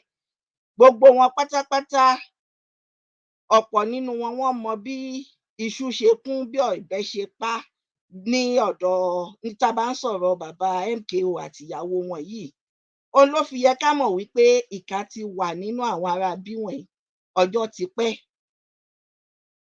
Ó dẹ̀ yẹ ká rí i pé ìkà yẹn gan ó tún wá ń pọ̀ sí ni, torí ilé ayé ṣì dá, ìkà yẹn ò tí ì hàn tó gbogbo eléyìí nígbà tí bàbá wa MKO wà láyé. Òun ló ṣe yẹ ká mọ̀ pé a ń láti gbara wa lọ́wọ́ àwọn ará bí wọ̀nyí. Ẹ wo gbogbo àwọn tó jókòó síbẹ̀ yẹn, ẹ jẹ́ ká finú rò ó. Mélòó nínú wọn la lè pè ní ọ̀dọ́ nínú gbogbo àwọn tó jókòó síbẹ̀ yẹn? Àwọn náà dẹ̀ ni, àwọn náà ló ń ṣojú, àwọn náà ló ń ṣèjọba, àwọn náà polè wá jà, náà polóko wá mu. Wọ́n mọ̀ bí gbogbo ẹ̀ ṣe ṣẹlẹ̀, àwọn náà ló tún sọ pé dandan wọ́n máa wá àwọn tó pa màmá wa Kudirat, pé àwọn máa wá. Wọ́n ní àjàlá tá ń nà án, ṣèbáwọn náà ni. Gbogbo kinní wọ̀nyí ló yẹ kó jẹ́ kó máa rókì láyà wa ọmọ orílẹ̀-èdè Yorùbá, ní pàtàkì àwa tí a pe àwa ọ̀dọ́. A ń láti mọ̀ wípé a ń láti gbara wa lọ́wọ́ àwọn ará bí wọ̀nyí, torí wọn ò ní nǹkan kankan tí wọ́n fẹ́ fún wa. Ẹ dẹ̀ jẹ́ ká wò ó wípé wọn ò tún fẹ́ òdodo. Wọ́n pa bàbá oníbàbá, while standing on the truth. Wọ́n ti pa bàbá yẹn tán, wọ́n ti ṣe gbogbo nǹkan tó fẹ́ ṣe tán. Wọ́n ṣẹ̀ṣẹ̀ wá ń sọ, wọ́n ṣẹ̀ṣẹ̀ wá acknowledge ẹ̀ wípé lótìítọ́ àti lódodo wọ́n di ìbò yẹn, àwọn dẹ̀ àwọn ló win. Ṣé ẹni ẹlẹ́ni tí wọ́n ti pa, ìyàwó oníyàwó tí wọ́n ti pa, wọ́n sọ àwọn ọmọ ọlọ́mọ, wọ́n sọ wọ́n dọmọ òrukàn sọ́ gangan.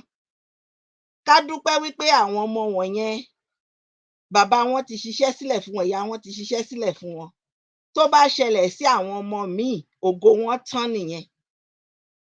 Nítorí òun ló tún yẹ ká fi rò wípé a ń láti wá nǹkan kan tá a máa ṣe ká lè ní ìjọba tó dáa, tó fi jẹ́ wípé tí nǹkan kan bá ṣẹlẹ̀ lójijì, ògo àwọn ọmọ tí àwọn èèyàn fi sílẹ̀ kò ní ṣòfò.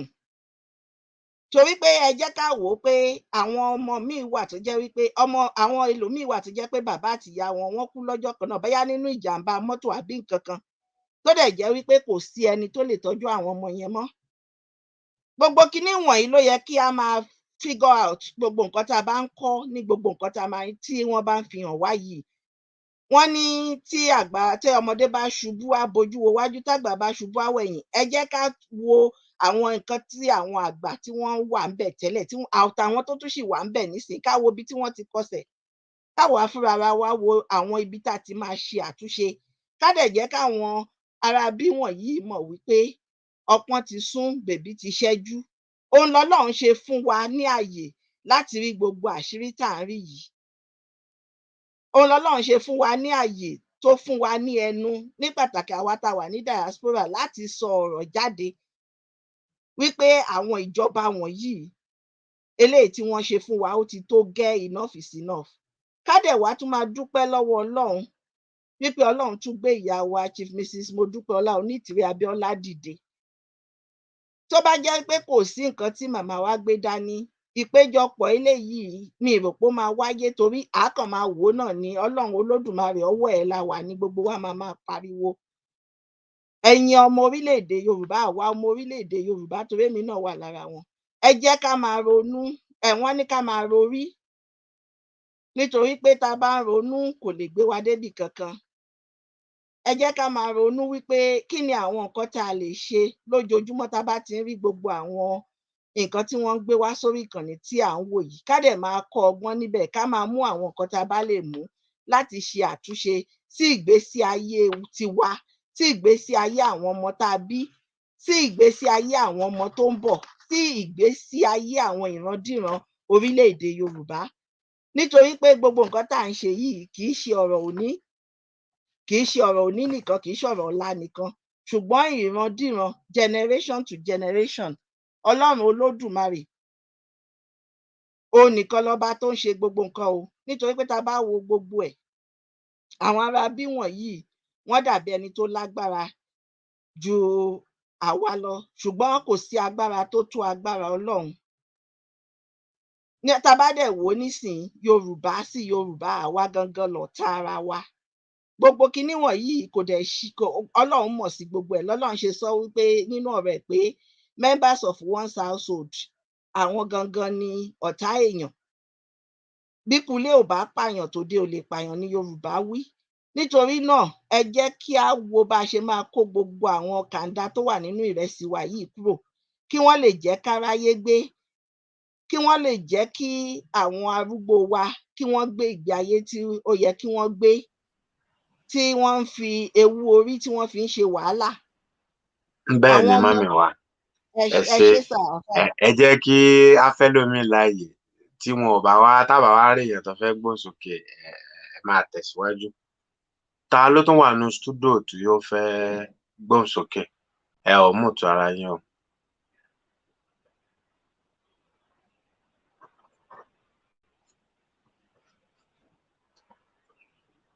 Ta ló wà ní stúdíò tó fẹ́ gbóhùn sókè?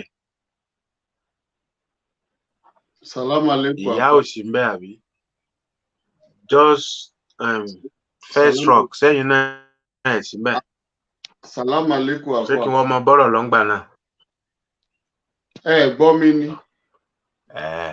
Ẹ mọ bọ́rọ̀ yín lọ mà. Kí wọ́n má la pa wọn láyé. Àṣà dádì last born ń sọ̀rọ̀ lọ́wọ́, ẹ̀ gbọ́ wọn ni, àwa dẹ̀ ń gbọ́ wọn. Ọ̀dà mo ti ń gbọ́ wọn náà báyìí, ẹ gbóhùn sókè sà, ẹ sà. Kábíyèsí, mo kí gbogbo ilé o. Mo kí ẹ̀yin bàbá wa nú ilé àti ẹ̀yin màmá wa. A dẹ̀ kí ṣóyẹ kó rí bẹ́ẹ̀, àkí áfátà wọn. A dẹ̀ kí ìyá wa Mua. A dẹ̀ kí gbogbo mídíà tó wà tó ń ṣiṣẹ́ fún òmìnira ọmọ Yorùbá. Bẹ́ẹ̀ ni, ká má fàrọ̀gùn, a kí Olódùmarè Ọlọ́run àwọn bàbá wa. A kí pé a dúpẹ́ fún gbogbo oore tó ń ṣe fún wa, àti pàápàá jùlọ fún àyájọ́ ìní. Bẹ́ẹ̀ ni, a dẹ̀ bẹ̀ Olódùmarè kó bá wa dẹlẹ̀ fáwọn òkú ọ̀run. Bẹ́ẹ̀ ni, lẹ́yìn náà a kí baba ńlá baba wa Ọ̀rúnmìlà baba Àgbọnmìrègún, a kí wọn ẹ̀làbọ̀rú ẹ̀làbọ̀yè ẹ̀làbọ̀ ṣíṣẹ. Àwa darí gbogbo ẹ̀ sórí ọmọ Yorùbá àtàwọn tó wà lórí ìlà lọ́wọ́lọ́wọ́, àwọn tó ń kọ́mẹ̀ntì, àwọn tó ń sẹ́ndì gbogbo nǹkan tí wọ́n fi ń sọ́pọ́tì ètò yìí. A kí gbogbo wa o, a kí gbogbo wa, ogbó atọ́ gbogbo ọmọ Yorùbá o. Ẹ ṣé bàbá, láláì fàrọ̀gùn torí àkókò. Èmi rò pé gbogbo nǹkan tí áfátà tí wọ́n ti sọ láti òwúrọ̀ àti màmá wa ṣóyẹ kó rí bẹ́ẹ̀. Ó tó ohun tí ènìyàn mú lọlé tó máa lọ máa yiri ẹ̀ tá máa fi jẹun sùn. Ó tó ọ̀pọ̀ ọ̀rọ̀ kò kágbọ̀n. Àmọ́ èyí tí mo kàn fẹ́ sọ láàárín ìṣẹ́jú díẹ̀ fún gbogbo àwa ọmọ Yorùbá, pàápàá jùlọ àwọn bàbá wa tán wà nípò agbára àtàwọn ìyá wa tán dipò agbára mú. Nítorí pé téèyàn bá wà nínú ipò lọ́wọ́lọ́wọ́, òye kan ò kì í yéèyàn. Bẹ́ẹ̀ ni, ọ̀pọ̀lọpọ̀ nǹkan ló máa ń ṣe kíni, ló máa ń jẹ́ nǹkan téèyàn máa ń gbàgbé, àmọ́ dìgbà tó bá kúrò lórí ipò, á ṣẹ̀ máa wá mọ̀ pé ó dẹ̀ yẹ kó ń ṣe nǹkan báyìí o. èmi fi àsìkò yìí sọ fún gbogbo àwọn bàbá wa lọ́wọ́ báyìí tí wọ́n dipò mú pé ẹ̀yin ní kẹ́ wo ẹ̀yìn, kẹ́ wo ohun tó ti ń ja ìran Yorùbá bọ̀ láti ọjọ́ pípẹ́, kẹ́ wo àwọn ẹ̀mí ọmọ Yorùbá tó ti sọnù láti ìgbà tán ti pa wá pọ̀ yìí, tó dẹ̀ jẹ́ pé ẹ̀mí tó sọnù kì í ṣe pé bí ó kàn déédéé sọnù, tó jẹ́ pé àwọn ará bí yìí gbogbo yín lẹ ti mọ̀ wọ́n, àwọn náà ló ń gbà á látara àìnífẹ̀ẹ́ àti àìníbẹ̀rù Ọlọ́run, tó jẹ́ pé ohun ayé yẹn wọ́n ṣáà fẹ́ sọ pé àwọn ọ̀nà wọn ní. Ó ti yé yín o, mò ń fòwe bá yín sọ̀rọ̀ nítorí pé ẹ̀yin lẹ wà ń bẹ̀ báyìí. Gbogbo ète àti ọgbọ́n tó lódùmarè bá fún yín nísìn, ibi tó yẹ kẹ́ lò ó sí òun ni bí ìran Yorùbá ṣe máa dá dúró ni o.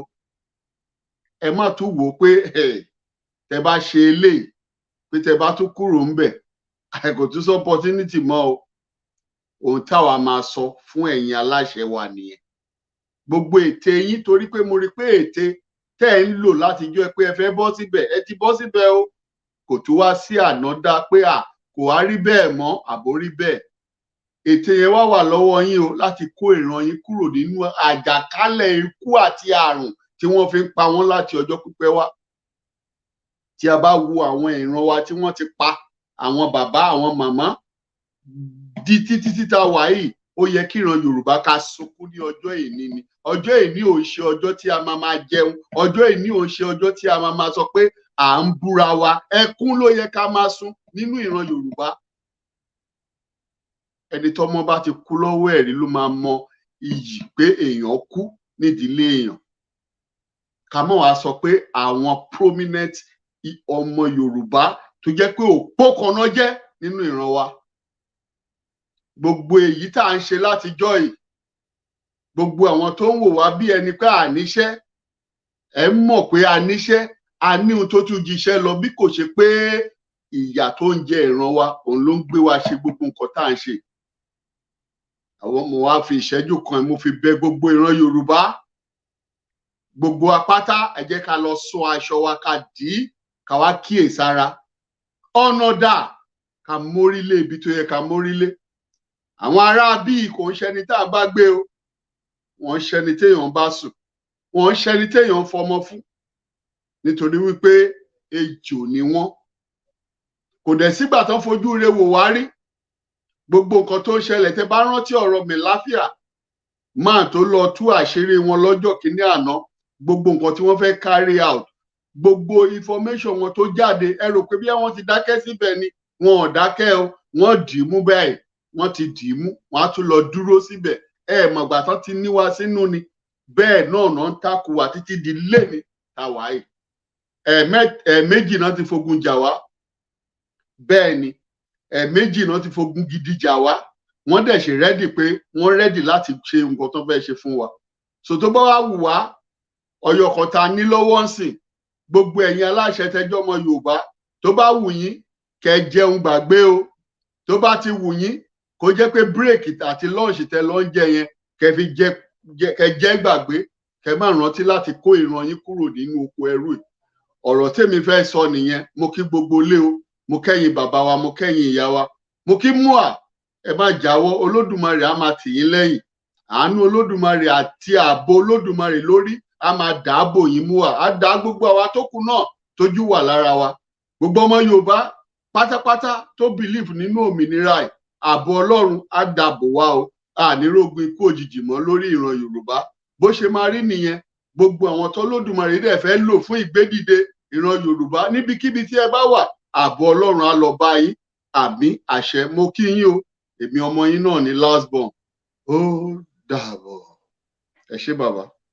Mo kí gbogbo ilé, mo kí gbogbo ṣe, mo dẹ̀ kí ẹ ṣé gan. ọmọ wa tí wọ́n tó rí bẹ́ẹ̀. Àfáà ṣe ń gbọ́ mi? Ẹ gbóhùn sókè, yes sir, à ń gbọ́ yín. So mo kí gbogbo àwọn tán wà ní abẹ́ ètò ní ìrọ̀lẹ́ yìí. Pẹ̀lú gbogbo nǹkan tá a ti gbọ́, tá a dẹ̀ ti fi ojú wa wò. Nǹkan méjì péré ni mo fẹ́ sọ nípa àwọn nǹkan tí a ti rí ní gbogbo nǹkan tó ti ṣẹlẹ̀ kó tó di ọjọ́ òní.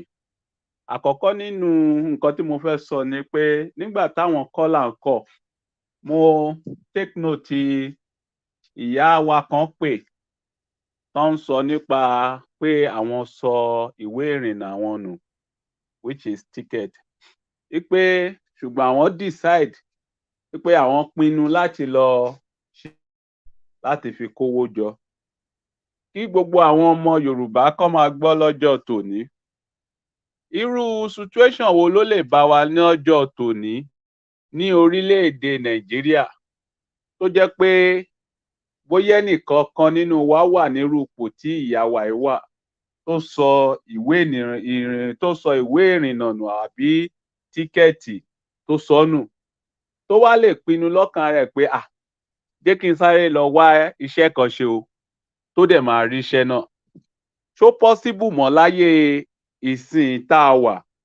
Mo fẹ́ ká máa ronú ká lè mọ̀ wípé bí ọjọ́ ṣe ń gorí ọjọ́ tí ilẹ̀ ń ṣú ní orílẹ̀-èdè tá a pè ní location 419 ló ń bàjẹ́ sí tí ò dẹ̀ lè ní àtúnṣe.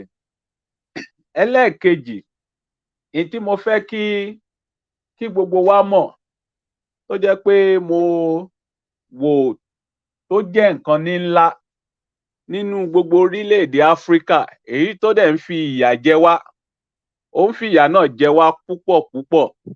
Ó ní nǹkan kan ṣoṣo kan tó jẹ́ pé àwa èèyàn dúdú a nífẹ̀ẹ́ láti máa ṣe nǹkan kankan nígbà ìgbà ká máa repeat the same mistake.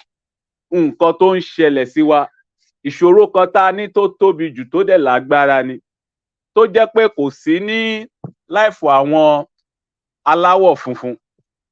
Fún àpẹẹrẹ, tí nǹkan kan bí ìjàmbá bá ṣẹlẹ̀ sí àwọn ènìyàn wọ̀nyí ní orílẹ̀-èdè wọn, wọ́n fẹ́ mọ nǹkan tó fa ìjàmbá náà, wọ́n fẹ́ kírú ìjàmbá náà kó tún padà ṣẹlẹ̀ mọ́, wọ́n dẹ̀ fẹ́ wá nǹkan tí ò fi ní jẹ́ kó ṣẹlẹ̀ mọ́.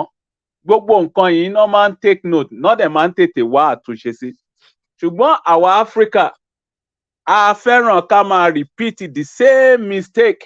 Ìdí ni wípé tí ò bá jẹ́ bẹ́ẹ̀, pẹ̀lú gbogbo nǹkan tá a ti gbọ́, tá a dẹ̀ ti wò ní àṣálẹ̀, tá a dẹ̀ ti fetí ara wa gbọ́, bí ó ṣe jẹ́ pọ́n ti ń pa àwọn ènìyàn wa láti ìbẹ̀rẹ̀ pẹ̀pẹ̀, gbogbo àwọn tó ń dìde láti pé kó lè gba, kò ń ṣe ìran Yorùbá nìkan náà fẹ́ gbà sílẹ̀, bí ó ṣe pé kó gba gbogbo ìran sílẹ̀.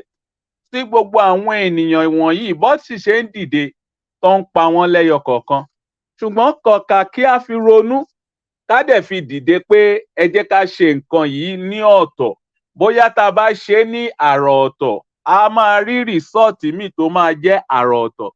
Ṣùgbọ́n àwọn ènìyàn kàkà kan fi sọ pé àwọn máa ṣerú nǹkan báyìí, wọn ò ní ṣe bẹ́ẹ̀.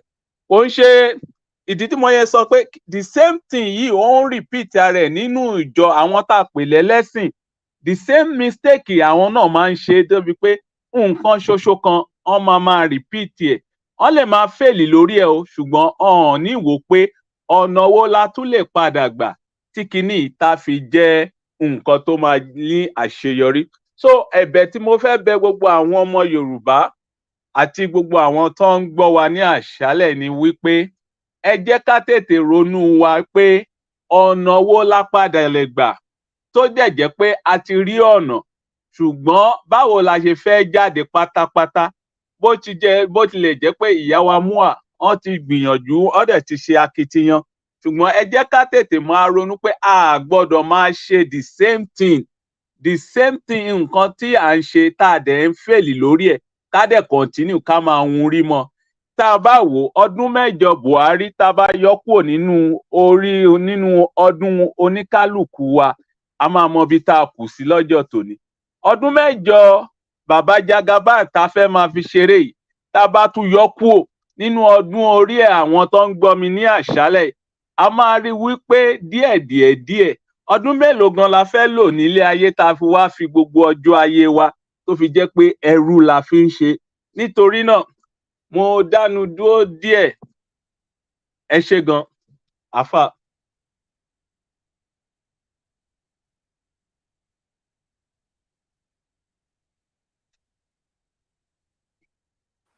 ẹ jẹ́ kí ẹlòmíín sọ̀rọ̀ wọlé tí àwa tá a bá fẹ́ sọ̀rọ̀ wọlé ẹ jẹ́ kí ẹlòmíín sọ̀rọ̀ wọlé àfáà ti lè wà lórí kọ́ ẹni tó bá fẹ́ sọ̀rọ̀ wọlé nínú ṣe ẹ sọ̀rọ̀ wọlé.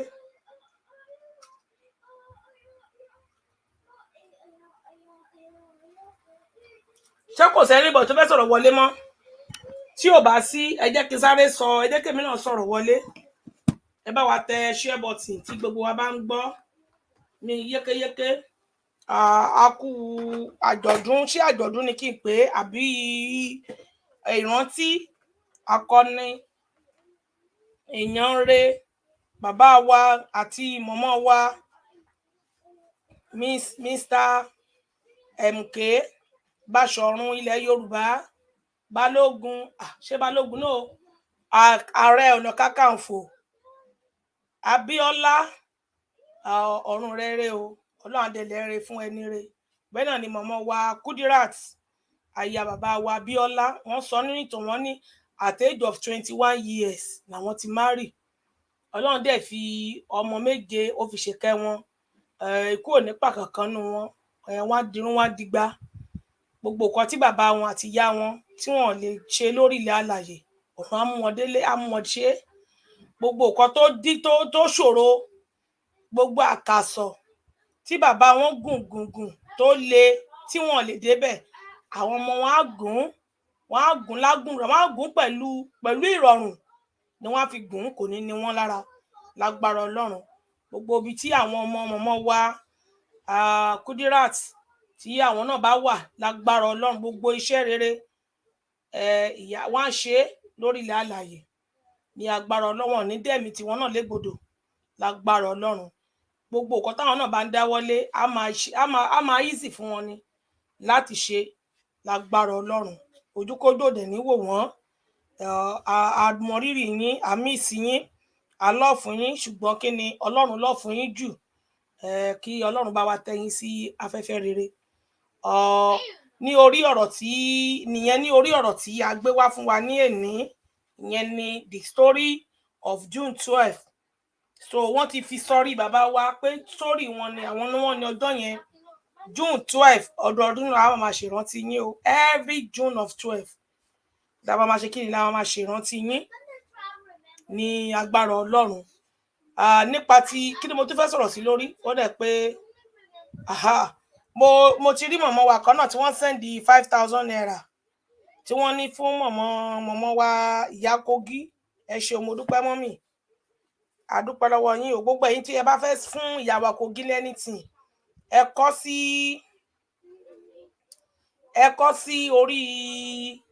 kọ sí orí anything tẹ́ bá fẹ́ sẹ́ndì sí wọn kí ẹ jẹ́ ká mọ̀ so ó ti di 15,000 tí wọ́n ti sẹ́ndì sí mọ̀mọ́ wa Kogi iná nìtàn lọ́wọ́ yín ní agbára Ọlọ́run ojú òdẹ ní tì yín mo dúpẹ́ lọ́wọ́ yín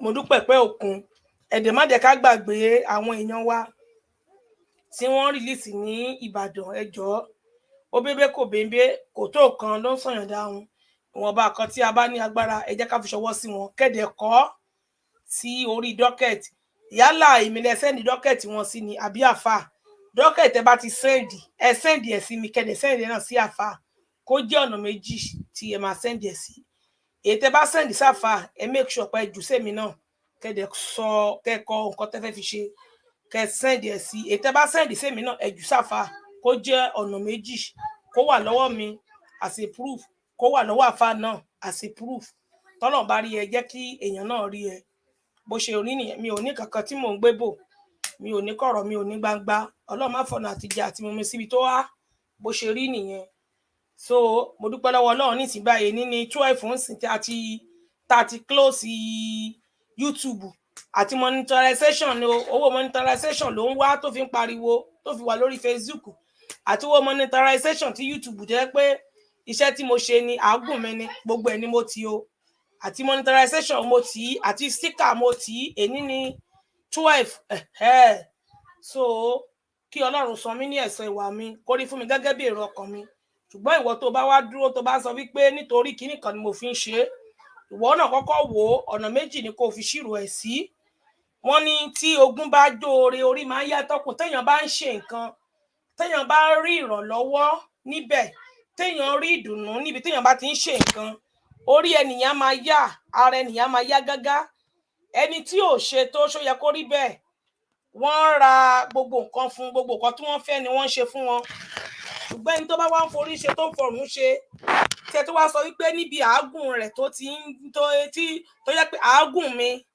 mo jókòó 7 hours nísìnyí 7 hours àbí more than 7 hours 8 hours mi ò tí ì rí 1 naira pé ṣó yẹ kó rí bẹ́ẹ̀ gba 1 naira owó 7 hours tí n bá dẹ̀ ṣiṣẹ́ nílùú yìí iṣẹ́ tó kéré jù nílùú wa tá a ṣe wà iṣẹ́ tó kéré jù níṣẹ́ £10 per hour 8 hours tí mo lò yẹn that's £80 fún 8 hours tí mo bá dẹ̀ wá ń ṣe tó yẹ pé ibi tí mo ti wá ń rí ìdùnnú níwọ̀nba program tí mo ṣe tí orí tèmi náà máa fi wú pé ibi tí mo tiẹ̀ ti ń ṣe nǹkan yìí kí tiẹ̀ lè re mi èmi náà rí ìwọ̀nba tọ́rọ́kọ́bọ̀ tèmi ń bẹ̀ tó wá jẹ́ pé ibẹ̀ yẹn ni ẹ tún wọn dúmọ́ mo fà yín lọ́wọ́ Elédùmarè Ọlọ́run máa ṣèdájọ́ á dẹ̀ ṣẹ́bi lé gbogbo yín lórí gbogbo yín tẹ́ bá wà ní kọ̀rọ̀ tẹ́ wà ní gbangba ní anywhere tẹ́ bá ti ń sọ ní gbangba lẹ́wà ní kọ̀rọ̀ lẹ́wà ní ìbínú Ọlọ́run bí dandan Ọlọ́run kó máa bẹ lórí gbogbo yín pápátá gbogbo iṣẹ́ tẹ́ bá ṣe ẹ̀ ní jèrè ẹ̀ ìbájọkùnrin ní ìbájọbìnrin ní ìbájọmọdé ní ìbájàgbà ní mo wá gègé fún yín lénìí gbogbo iṣẹ́ tẹ́ bá ṣe ẹ̀ ní jèrè kankan bẹ̀ kí ìbínú Ọlọ́run kó máa bẹ lórí yín kí ibi dandan Ọlọ́run kó máa bẹ lórí yín bó ṣe máa rí fún gbogbo yín pápátá nìyẹn ìṣọkùnrin ní yín ní ìṣobìnrin ní yín ni téèyàn bá wà níbì kan tó bá ń ṣe nǹkan tí wọ́n pọ́nlé tí wọ́n yẹ sí tó rí pé nǹkan tí mo ń ṣe yìí inú mi ń dùn láti ṣe orí à máa wú láti ṣe even though gan èyí tó yẹ kó fi gbẹ́rẹ̀ kẹ́lé pílò gan á wò pé kí ni wọ́n gbẹ́kẹ̀lé pílò fún ibi tí mo ti ń ṣe nǹkan wọ́n ń dùn mí nínú bẹ̀ so kí wá nìkan tó rọ́jẹ́ tí mi ò fi lè máa lọ bẹ̀ bó ṣe rí gẹ́lẹ́ nìyẹn so mo ti tì í o àti monetization o àti sticker o gbogbo ẹ̀ ni mo ti tì so today is 12 mò ń kà ni o so màá ìpadà ṣí padà mò ń kà ni kẹ wá wò bóyá màá ṣe program títí màá fi ṣí àbí mi ní ṣí ṣùgbọ́n gbogbo yín tẹ bá ń sọrú ẹ̀ ìṣẹ̀dá yín ìpín yín ó máa gbàbọ̀dè kí ọdún yìí tó kolẹ̀ ìṣẹ̀dá yín ìpín yín ó máa gbàbọ̀dè ìṣẹ̀dá yín ìpín yín ó ti di dandan níta ìdandan ó máa gbàbọ̀dè bó ṣe máa rí nìyẹn so mi ní sọ jù bẹ́ẹ̀ lọ. so gbogbo ẹ̀yin ìyá tẹ́ ní pé kí n ṣí mo mọ̀ máa ti ṣì ni ó ní ọjọ́ tí mo fẹ́ kó pé tó bá ti pé ọjọ́ yẹn máa ṣí padà bó ti kú ti tì rí tó lo oṣù mẹ́ta tó lo 3 months tí mi ò ṣí so ìgbà tí Ọlọ́run bá ti mo dẹ̀ ti ṣí group wa supporters group mo ti ṣí lénìí nínú group tí mo ti ṣí kan náà bẹ̀ lénìí so supporters group wa ti wà ní ṣíṣí àti ti ṣí ìyẹn náà mo ti bí oṣù bí méjì àsìkò tó lè ní náà mo tún ṣí so eléyìí náà tó bá yá náà máa tún ṣí àsìkò tí tó ó ṣe rí gẹ́lẹ́ nù ẹ ṣé mo dúpẹ́ gbogbo ilé thank you ẹ pàdé wa ní ọ̀la ìpàdé wa wà ní ọ̀la ní agbára Ọlọ́run àròlé dìdẹ̀rẹ̀ ó tún ti kórí burúkú ẹ̀ dé òbúkọ dé òórùn balẹ̀ ó ti kórí burúkú ẹ̀ dé ghost working cough ó ti kórí burúkú débi ghost dẹ̀ ní inú kọ́mẹ̀tì náà lẹ máa wà tẹ́tí wọn máa ṣàlàyé wọn bí aláya ní akẹgbẹ́ jáde. champion in group ni champion no group. ẹ bá ṣe rere mọ́ nílé ayé ìran rẹ wọ́n ṣe ń jà fún orílẹ̀-èdè Yorùbá ó bọ́ síta rí kó ṣe program rí ó bọ́ síta rí kó sọ̀rọ̀ rí àbórí nǹkan àfi ológo kọ́mẹ̀tì kó máa fi kára kọ́mẹ̀tì níbi tẹ́gbẹ̀ tí wọ́n kó máa dìbò olórí burúkú ayé àtọ̀run àwọn champion ní blọọkù ẹ ìwọlé lọ́wọ́ ẹ tó fi nǹkan tó kọ́mẹ̀tì ẹ ní nǹkan tó ń ṣe so kọ́mẹ̀tì ẹ ìwọ ló lè ṣoríire ìwọ ló lè ṣe kákí ní kọ́mẹ̀tì ń bẹ̀ ìwọ ló lè máa ṣe program kó rí mi ń bẹ̀ ṣùgbọ́n tí èmi bá ń ṣe ti tèmi dandan ni kó wá torí ibi tí èèrà bá pé sí báyìí ibi tí oyin bá wà ibẹ̀ lè rà ibi tí ṣọpọ́ ti gbé ṣúgà sí báyìí ibẹ̀ lè rà tó máa wọ́ tó máa wá ba èmi ni mo lè máa ṣe kákẹ́ wá lè máa ṣe tí ń kẹ rí kẹtẹ rí break light mi ń bẹ̀ torí pé nẹ́tìtì ni yín ń ṣèyàn irrelevant ni yín bó ṣe rí gẹ́lẹ́ nìyẹn ohun tí mo fi jù yín lọ ó pọ̀ gan ó pọ̀ ó gùn láti bí dé mọ̀ pó bàbá mi àfà ṣe fẹ́ sọ̀rọ̀ sí ni. Hello àfà. Yes ma, ẹ ṣé gan, ẹ ṣé púpọ̀. Àwọn champion inú gúrùpù ni wọ́n. Àwọn tí ó yẹ pé wọn ò ní mẹni tó ń lo ohùn débi pé wọn ò rojú ẹ̀ onírú wọn. Ẹni tó jẹ́ pé èèyàn gbọ́dọ̀ fi tọrọ. Tó ń gbé ọ̀tọ̀ ló kọ tó ń jẹ́ ọ̀tọ̀ ni fake name. Sọ̀rọ̀ pé mọ̀wọ́ tó wà ń bẹ̀ ni. Mo mọ̀ ẹ́ dáadáa. So wàhálà ilé ayé títí ẹ̀ ọ̀nà nù. So rọra máa gbé káàkiri. Bẹ́ẹ̀ ni, rọra máa gbé káàkiri. So bí tiẹ̀ ṣe jẹ́ nìyẹn.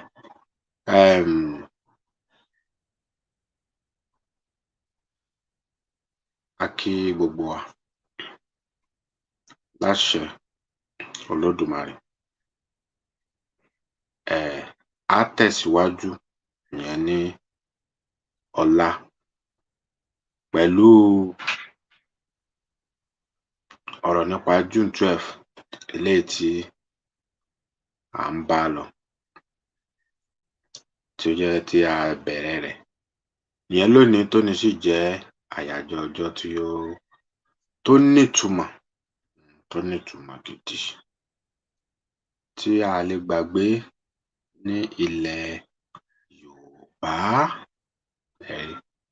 A lè gbàgbé ẹ̀ ilẹ̀ Yorùbá rárá àti rárá, torí pé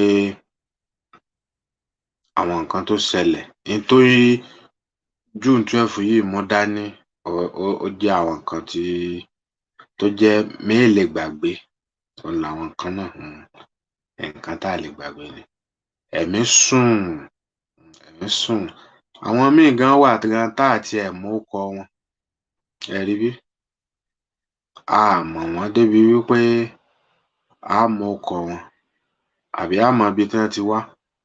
A ṣáà mọ̀ pé ọ̀pọ̀lọpọ̀ ọmọ Yorùbá ló bá lọ. Àwọn ọmọ ìran míì náà àwọn náà bá lọ.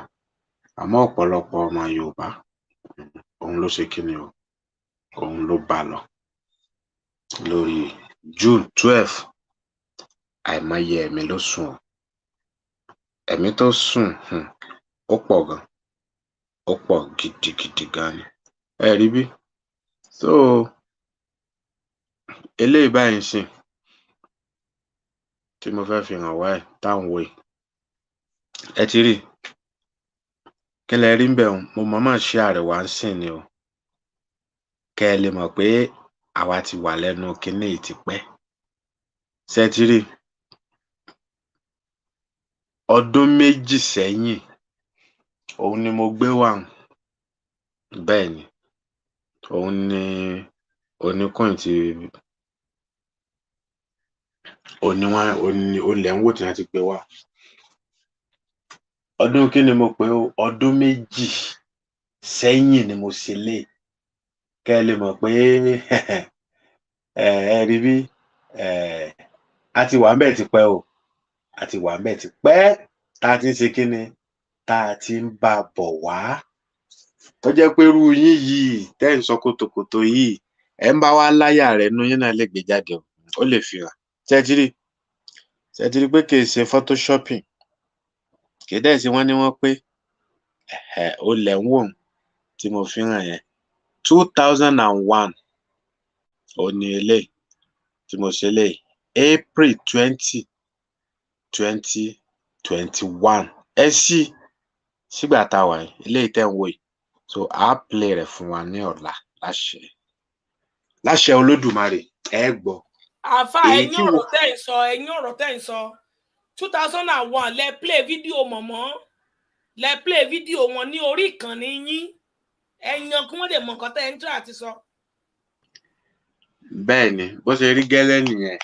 ohun tí mo fi sọ bẹ́ẹ̀ nígbà bá dọ̀la náà wọ́n ò fojú ara wọn rí wọ́n gbọ́ bẹ́ẹ̀ ni April 20, 2001 interview èyí tí màmá ṣe òun lélẹ̀ ìyẹn mua Chief Mrs. Modúpẹ́ Onítìrí Aya Abíọ́lá tí mo gbé wá tí mo ṣètò lé lórí ó jẹ́ pé tí n bá ní kí n play díẹ̀ fún yín báyìí ẹ gbóhùn mi ń bẹ̀ èyí tẹ́yìn bá wá ṣe ń gbà yẹn o èyí tẹ́ ń forí dólẹ̀ tẹ́ ń larí màpàtà tẹ́ ń sọ kótókótó lẹ́yìn ìdọ̀tí. àwọn kìlìṣì ni ẹ ní àwọn kìlìṣì àwọn nàbí belong by force by fire àwọn belong I want to belong notice me àwọn notice me ni notice me mo wà ń bí notice me ẹ ní àwọn notice me àwọn belong kìlìṣì àwọn belong àwọn láwọn belong sọnù. àbí o lẹ́yìn tó jẹ́ àwọn kùkùté àwọn ṣọ́ọ̀kì agbégi sẹ́ẹ̀tì àwọn ṣọ́ọ̀kì agbégi lódò. lẹ́yìn tó jẹ́ pé tá a bá fa ẹ̀jẹ̀ wọn bí wọ́n ṣe pọ̀ tóun àtọkùnrin wọn àtobìnrin wọn àtọmọdé wọn àtàgbà tá a bá fẹ̀jẹ̀ wọn tá a bá lọ ṣe DNA test ẹ̀ rí bí ẹ̀jẹ̀ Júdásì tó da Jésù tàbí ti Ìbílísù lábàámbẹ̀ tàbí ti Àsásílù òun la máa bá ń bẹ̀ torí pé ọ̀dàlẹ̀ kò ní ṣaláìṣe kó mọ́ hùwà ọ̀dàlẹ̀ ó di dandan láti bí ọ̀rọ̀ ẹnu wọn àti ìṣe wọn láti mọ̀ pé ọ̀dàlẹ̀ lélẹ́yìí tó bá yá eléyìí gan ọ̀dàlẹ̀ ẹ rí bí gbogbo wọn náà làwa mọ̀ bí èèyàn ṣe máa ń bárò wọn sí kẹ́ lè mọ̀ páwa ti wà ń bẹ̀ tipẹ́tipẹ́ ọjọ́ àbòkí àwa ó ti pẹ́ nínú sọ̀rọ̀sọ̀rọ̀ ó ti pẹ́ kì í ṣàkókò yìí irú yín. àáfà ẹ̀dẹ̀gbójú jáde ni ẹ̀ ń ṣe góòsì nígbà tẹ́ ẹ̀ ń ṣe fídíò yẹn ẹ̀ ń ṣe góòsì ẹ̀ ń ṣe ọ̀rọ̀ tí wọ́n rojú ẹ̀ rí nígbà tẹ́ ẹ̀ ń ṣe fídíò yẹn ojú yín wà ń bẹ nígbà tẹ́ ẹ̀ ń ṣe ghost ẹ̀ máa gbénú òkùnkùn máa ta wà sínú mọ́lẹ̀ o kì í ṣe pé ẹ máa wà nínú ghost ẹ máa sọ̀rọ̀ o wọ́n ní kẹ́ ṣe bí eléyìí kárí yín 2001 fídíò tẹ́ ṣe ẹgbẹ́ wá ẹ̀yin oníkíníṣíkíníṣí ìsọnù àwọn belong fọlọfọlọ àfòmọ́ ní gbogbo igi ní bàtàn wọ́n lè gbèrú fídíò jáde àwọn ń bá yín wí ń bí ẹ̀yin àfòmọ́ ní gbogbo igi lẹ̀ ń bàtàn kíníṣíkíníṣí ló ti sinmi mo wà bí ọ alẹ́ òsì ṣe tá àti rí ẹni èmi rèé o alẹ́ òsì ṣe tá àti rí ẹni gbogbo yín làwọn èké o is my hobby èké o is my hobby ẹ̀yin ghost ẹ̀yin media ghost tí wọ́n rojú yín rí ohun yín ẹnu yín gan fẹ́ káwọn èèyàn gẹ̀ẹ́tì yín ó ti yé yín ẹ̀yin ghost ẹ̀yin náà gbójú yín jáde kílẹ̀ kẹ́ gbé fídíò yín jáde lórí pláfọ́ọ̀mù yín níbi tí ẹ ti ṣerú eléyìí ní 2001 a fẹ́ rí gbogbo ẹ̀yin kíníṣí ìsọnù kọ́píkọ́pí àwọn belong notice me àfòmọ́ọ̀dì gbogbo ṣọ́ọ̀kì agbégi lódò wọ́n ní kẹ́ ṣerú eléyìí wọ́n ní kẹ́ gbérú fídíò jáde àyà wọ́n bá yín wí àyà Mr. àyà wọ́n ní kẹ́ gbérú fídíò jáde kí gbogbo wa kárí 2001 ni o 2001 ni àfa gbójú jáde ń bí o èmi ti rójú àfa tó ti ṣe program láti 2020 bẹ́ẹ̀ ni mo ti rí wọn tó máa gbójú wọn jáde báyìí ẹ̀wọ́n náà gbójú yín jáde lọ́jọ́ kọ̀ọ̀kan rí yín ẹ̀yin ghost set àwọn ghost media ghost wọ́n ní kẹ́ gbójú yín jáde kí gbogbo wa rí yín ọmọ Yorùbá fẹ́ mọ̀ yín ẹyẹ wà ní òkùnkùn mọ́kẹ́ máa dún wọ́n ní gbójú yín jáde a fẹ́ mọ̀ yín. bẹ́ẹ̀ ni bó ṣe rí gẹ́lẹ́ nù ẹni tó bá torí wípé ẹ̀yin náà lẹ ń sọ ò ẹ mọ̀ pé àwa ò sí fún yẹn torí pàwà èé ṣe àrími àmẹ́yìn náà lẹ béèrè fún tẹ́ ń sọ April eléyìí tí mo gbé jáde 20 èyí tẹ́yìn náà wá ṣe ń gbà náà ẹ gbé síbẹ̀ Facebook èkú parọ́ YouTube èsì ìpurọ́ déètì ó wà ń bẹ̀ kódà tẹ́ ẹ bá kílìkì lé lórí ó ní mo tún fi share rẹ̀ padà wá tẹ́ ẹ bá lọ wò ẹ rí wákàtí 4 ni mo lò nínú fídíò yìí wákàtí 4 gbáko ni mo lò ń bẹ̀ kẹ́ ẹ tún lè mọ̀ kẹ́ ẹ lè mọ̀ pé ó jura wọn lọ o ká fi tìjàkadì kó ká tó yọ kù ń bẹ̀ ó jura wọn lọ 2021 rèé o odidi wákàtí 4 lẹ́yìn eléyìí kọ́mẹ̀ntì tó wà ńbẹ̀ 6.3k ẹ lọ wò ó wà ńbẹ̀ gbàgàdàgbàgàdà. Bákan náà ni share tó wà ńbẹ̀ 21k ẹ lọ wò ó tẹ́ bá lẹ́mìí ẹ̀ ọlọ́ọ̀ni èèyàn kọ́ view 1.3k kẹ́ ẹ lè bá a mọ̀ pé nǹkan ń bẹ. Love and like ìyẹn jẹ́ 13k ẹ ti rí báwọn tẹ́yìn náà bá wá rí bẹ́ẹ̀ ẹ lè gbé jáde o gbogbo yẹn pátá tẹ́lẹ̀ ń ṣe. So bó ṣe jẹ́ nu akànnìkan ẹ wà gbọ́n tó wà ń bẹ̀ ní ọ̀la láṣẹ Èdùmàrè akànlẹ̀ fi bóyá bí kákànṣe jára. Original onítìrí kẹrẹ a ti wà nípa ọ̀rọ̀ ìlú yìí ó ti pẹ́ ká tó ṣe independence òmìnira láti ń dá sí ọ̀rọ̀ òṣèlú yìí then lẹ́yìn ìgbà tí wọ́n ṣe option A4 àṣàṣe gbogbo ẹ̀ lábẹ́ àti débẹ̀ ìgbà tájàjà débẹ̀ kò tiẹ̀ sí sáàyìn pé aráàlú wọn àwọn fẹ́ràn ẹ̀ ní gidi mo wá wò pé kí ló ń ṣẹlẹ̀ mo mọ nǹkan tí mo lè ṣe mo mọ bí tí mo ti lè gbé láti tàti láti inú ìlú yìí mo mọ bí. àṣì rẹ̀vẹ̀rẹ̀. bọ́ èyí tó lọ yẹn ọlọ́run máa ṣàánú fún wa àmọ́ tó fi ṣe èyí tó. 25 years of darkness láti gbà gbà yẹn nìsín ó ti pé yàrá ẹ̀ kó ti pé 30 years báyìí sí. bí mo ṣe sọ wípé àtìgbà tí àwọn bàbá owó lọ́wọ́ ti bẹ̀rẹ̀ láwọn fún. àfà ẹ fún wọn dòsí tẹ̀yìn gangan ti sọ̀rọ̀ sí. tó lọ wá owó ẹ fún wọn dòsí tẹ̀yìn gangan ti sọ̀rọ̀ sí. lọ́jọ́ kèwọ́ ni kó lọ. ó lọ gba loan ní báńkì. selection láti ìgbàdùn sálà. òun náà lẹ ń gbọ́ yẹn mo kàn ń ṣe ilé kéékèèké ni òun náà lẹ ń gbọ́ yẹn. àníkà fún wọn dòsí tẹ̀yìn gangan ti sọ̀rọ̀ sí fídíò yìí ẹ fọ́ ọ̀dẹ̀ síbẹ̀. Ṣe já sọ di ọ̀la àkókò tí ń lọ bóyá alẹ́ tó fẹ́ sọ̀rọ̀ nínú ṣe. kò sí mọ́ mo ti bèrè tẹ́lẹ̀ mo á ti pè náà á ti pè yín nẹ́tíwọ́ọ̀kì yín èní ìjẹ́ta síbi á ti pè yín kí n tó bẹ̀rẹ̀ sí sọ̀rọ̀. Hausa want to go to Lagos, he have to collect visa. Ẹ̀dẹ̀ pẹ̀lú ayé professor. Professor Yemi Ọ̀sínbàjò èmi ò gbà o torí kò sí nǹkan tó ń jẹ́ físà ẹ̀yin èèyàn mi bẹ́ẹ̀ ṣe wà yẹn ń sìn tẹ́ ẹ bá fẹ́ lọ sí Kenya ṣe mọ̀ pé Kenya tó jìnnà sílùú. Inú fídíò náà ni ọmọ wa sọ náà kí gbogbo wa gbọ́ èmi ni mò ń sọ fídíò àtẹ̀tẹ̀ kan ẹ̀yin oní show of shame sọnù kíníṣí àfòmọ́ ní gbogbo gilẹ̀ ń bá tán ẹgbẹ́rú fídíò jáde. bẹ́ẹ̀ ni àtẹ̀tẹ̀ kan yẹn àtẹ̀tẹ̀ kan tí mo mú. ẹ̀yin ló ti sinmi. àtẹ̀tẹ̀ kan tí mo ti ń bí mo ṣe ń sun síwájú yẹn òun náà ni ohùn mi wà níbẹ̀ tí mò ń sọ̀rọ̀.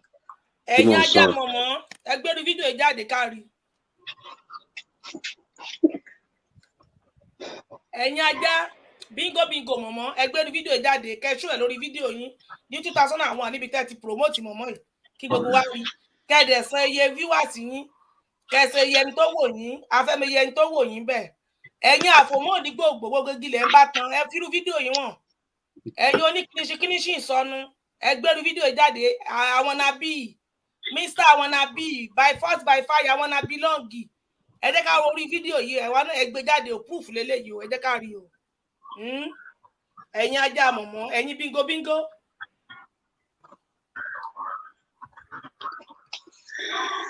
níbo ni wọ́n ti fẹ́ rí wọn ò lè rí tí Jésù èdè wọn ò lè rí 2021 lélẹ̀ Facebook ẹ parọ́ o YouTube ẹ dẹ̀ sí kìnnì kò kí ń parọ́ gbogbo ẹ̀ náà ló wà bẹ́ẹ̀ mo ní mo fi tó fi share rẹ̀ wá sókè tẹ́yìn náà bá lọ bẹ̀ ẹ bá ń bẹ̀ gbogbo ohun tí mo pè fún yín 13,000k ó ní àwọn tó ṣe kíni tó láìkì ẹ̀ ṣe é mọ̀ túmọ̀ 13,000 yẹn ó yẹ kó ti yé yín ẹ mọ̀ rántí ètò tá a ṣe lánàá ìyẹn orí tá a rí ní ìwé eléérú ṣe é ti mọ̀ orí tó lo 13,000 years bó ṣe jẹ́ nù ẹ rí bí kọ́mẹ̀ntì ẹ̀ ìyẹn jẹ́ 6.3k ẹ rí 6.3k ṣíà rẹ̀ ó jẹ́ 21k ṣẹ́ǹdé bákan náà ni viewer ó jẹ́ 1.3k ẹ ti rí so òun náà ni ẹ̀gbọ́n yẹn ohun tí mo ṣe èmi àáfàá sọ yẹ kó rí bẹ́ẹ̀ náà ni o AKW07 avatar orílẹ̀-èdè Yorùbá tíátíá tí wọ́n tó pè ní bá a pè tán lẹ Yorùbá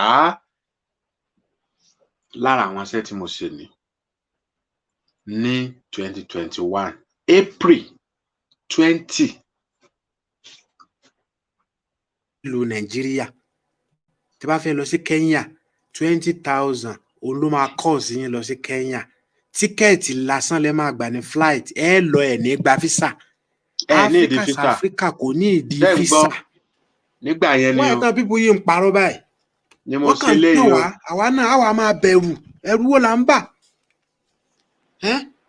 ẹni tó lọ wọn pa ẹ̀dá kan ò lè pa sẹ́nìkan tiẹ̀ lè pa yẹn. ṣé ń gbọ́ sẹ́rí bóun yẹn ṣe dúró síbẹ̀ tí ò mì tó ń ṣẹ́ lẹ́lẹ́lẹ́lẹ́lẹ́lẹ́ ó ti pẹ́ láti wà bẹ́ẹ̀ ọmọ lẹ́yìn jẹ́ ọmọ. ṣébi tá jẹ́ àtòsógan ò ti lè pààyàn Al-Qur'an ti jẹ́ kó yé wa náà wọ́n lè attack lóòótọ́ àmọ́ wọn ò lè pààyàn àmọ́ táwa ti tẹ̀lé nǹkan tí Ọlọ́run gbé kalẹ̀ fún wọn. ẹ ti proof ẹ síta ó ti wà òkè torí táìmù wa ká lè ka national tẹ. bẹ́ẹ̀ni ó dá o a kí gbogbo wa ẹ ṣé gan ẹ pàdé wa ní ọ̀la fún àkọ́tún ètò tá a mọ̀ sí Chief MKO Abiola June 12 apá kejì ó dọ̀la ẹ ṣé o ire kàǹkà ẹ má ṣàbúrú sẹ́nì kankan o torí tẹ́ bá ṣe sẹ́nìkan ó lè kó padà wá bá yín ẹ má ṣàbúrú o ire kàǹkà ó dàbọ̀.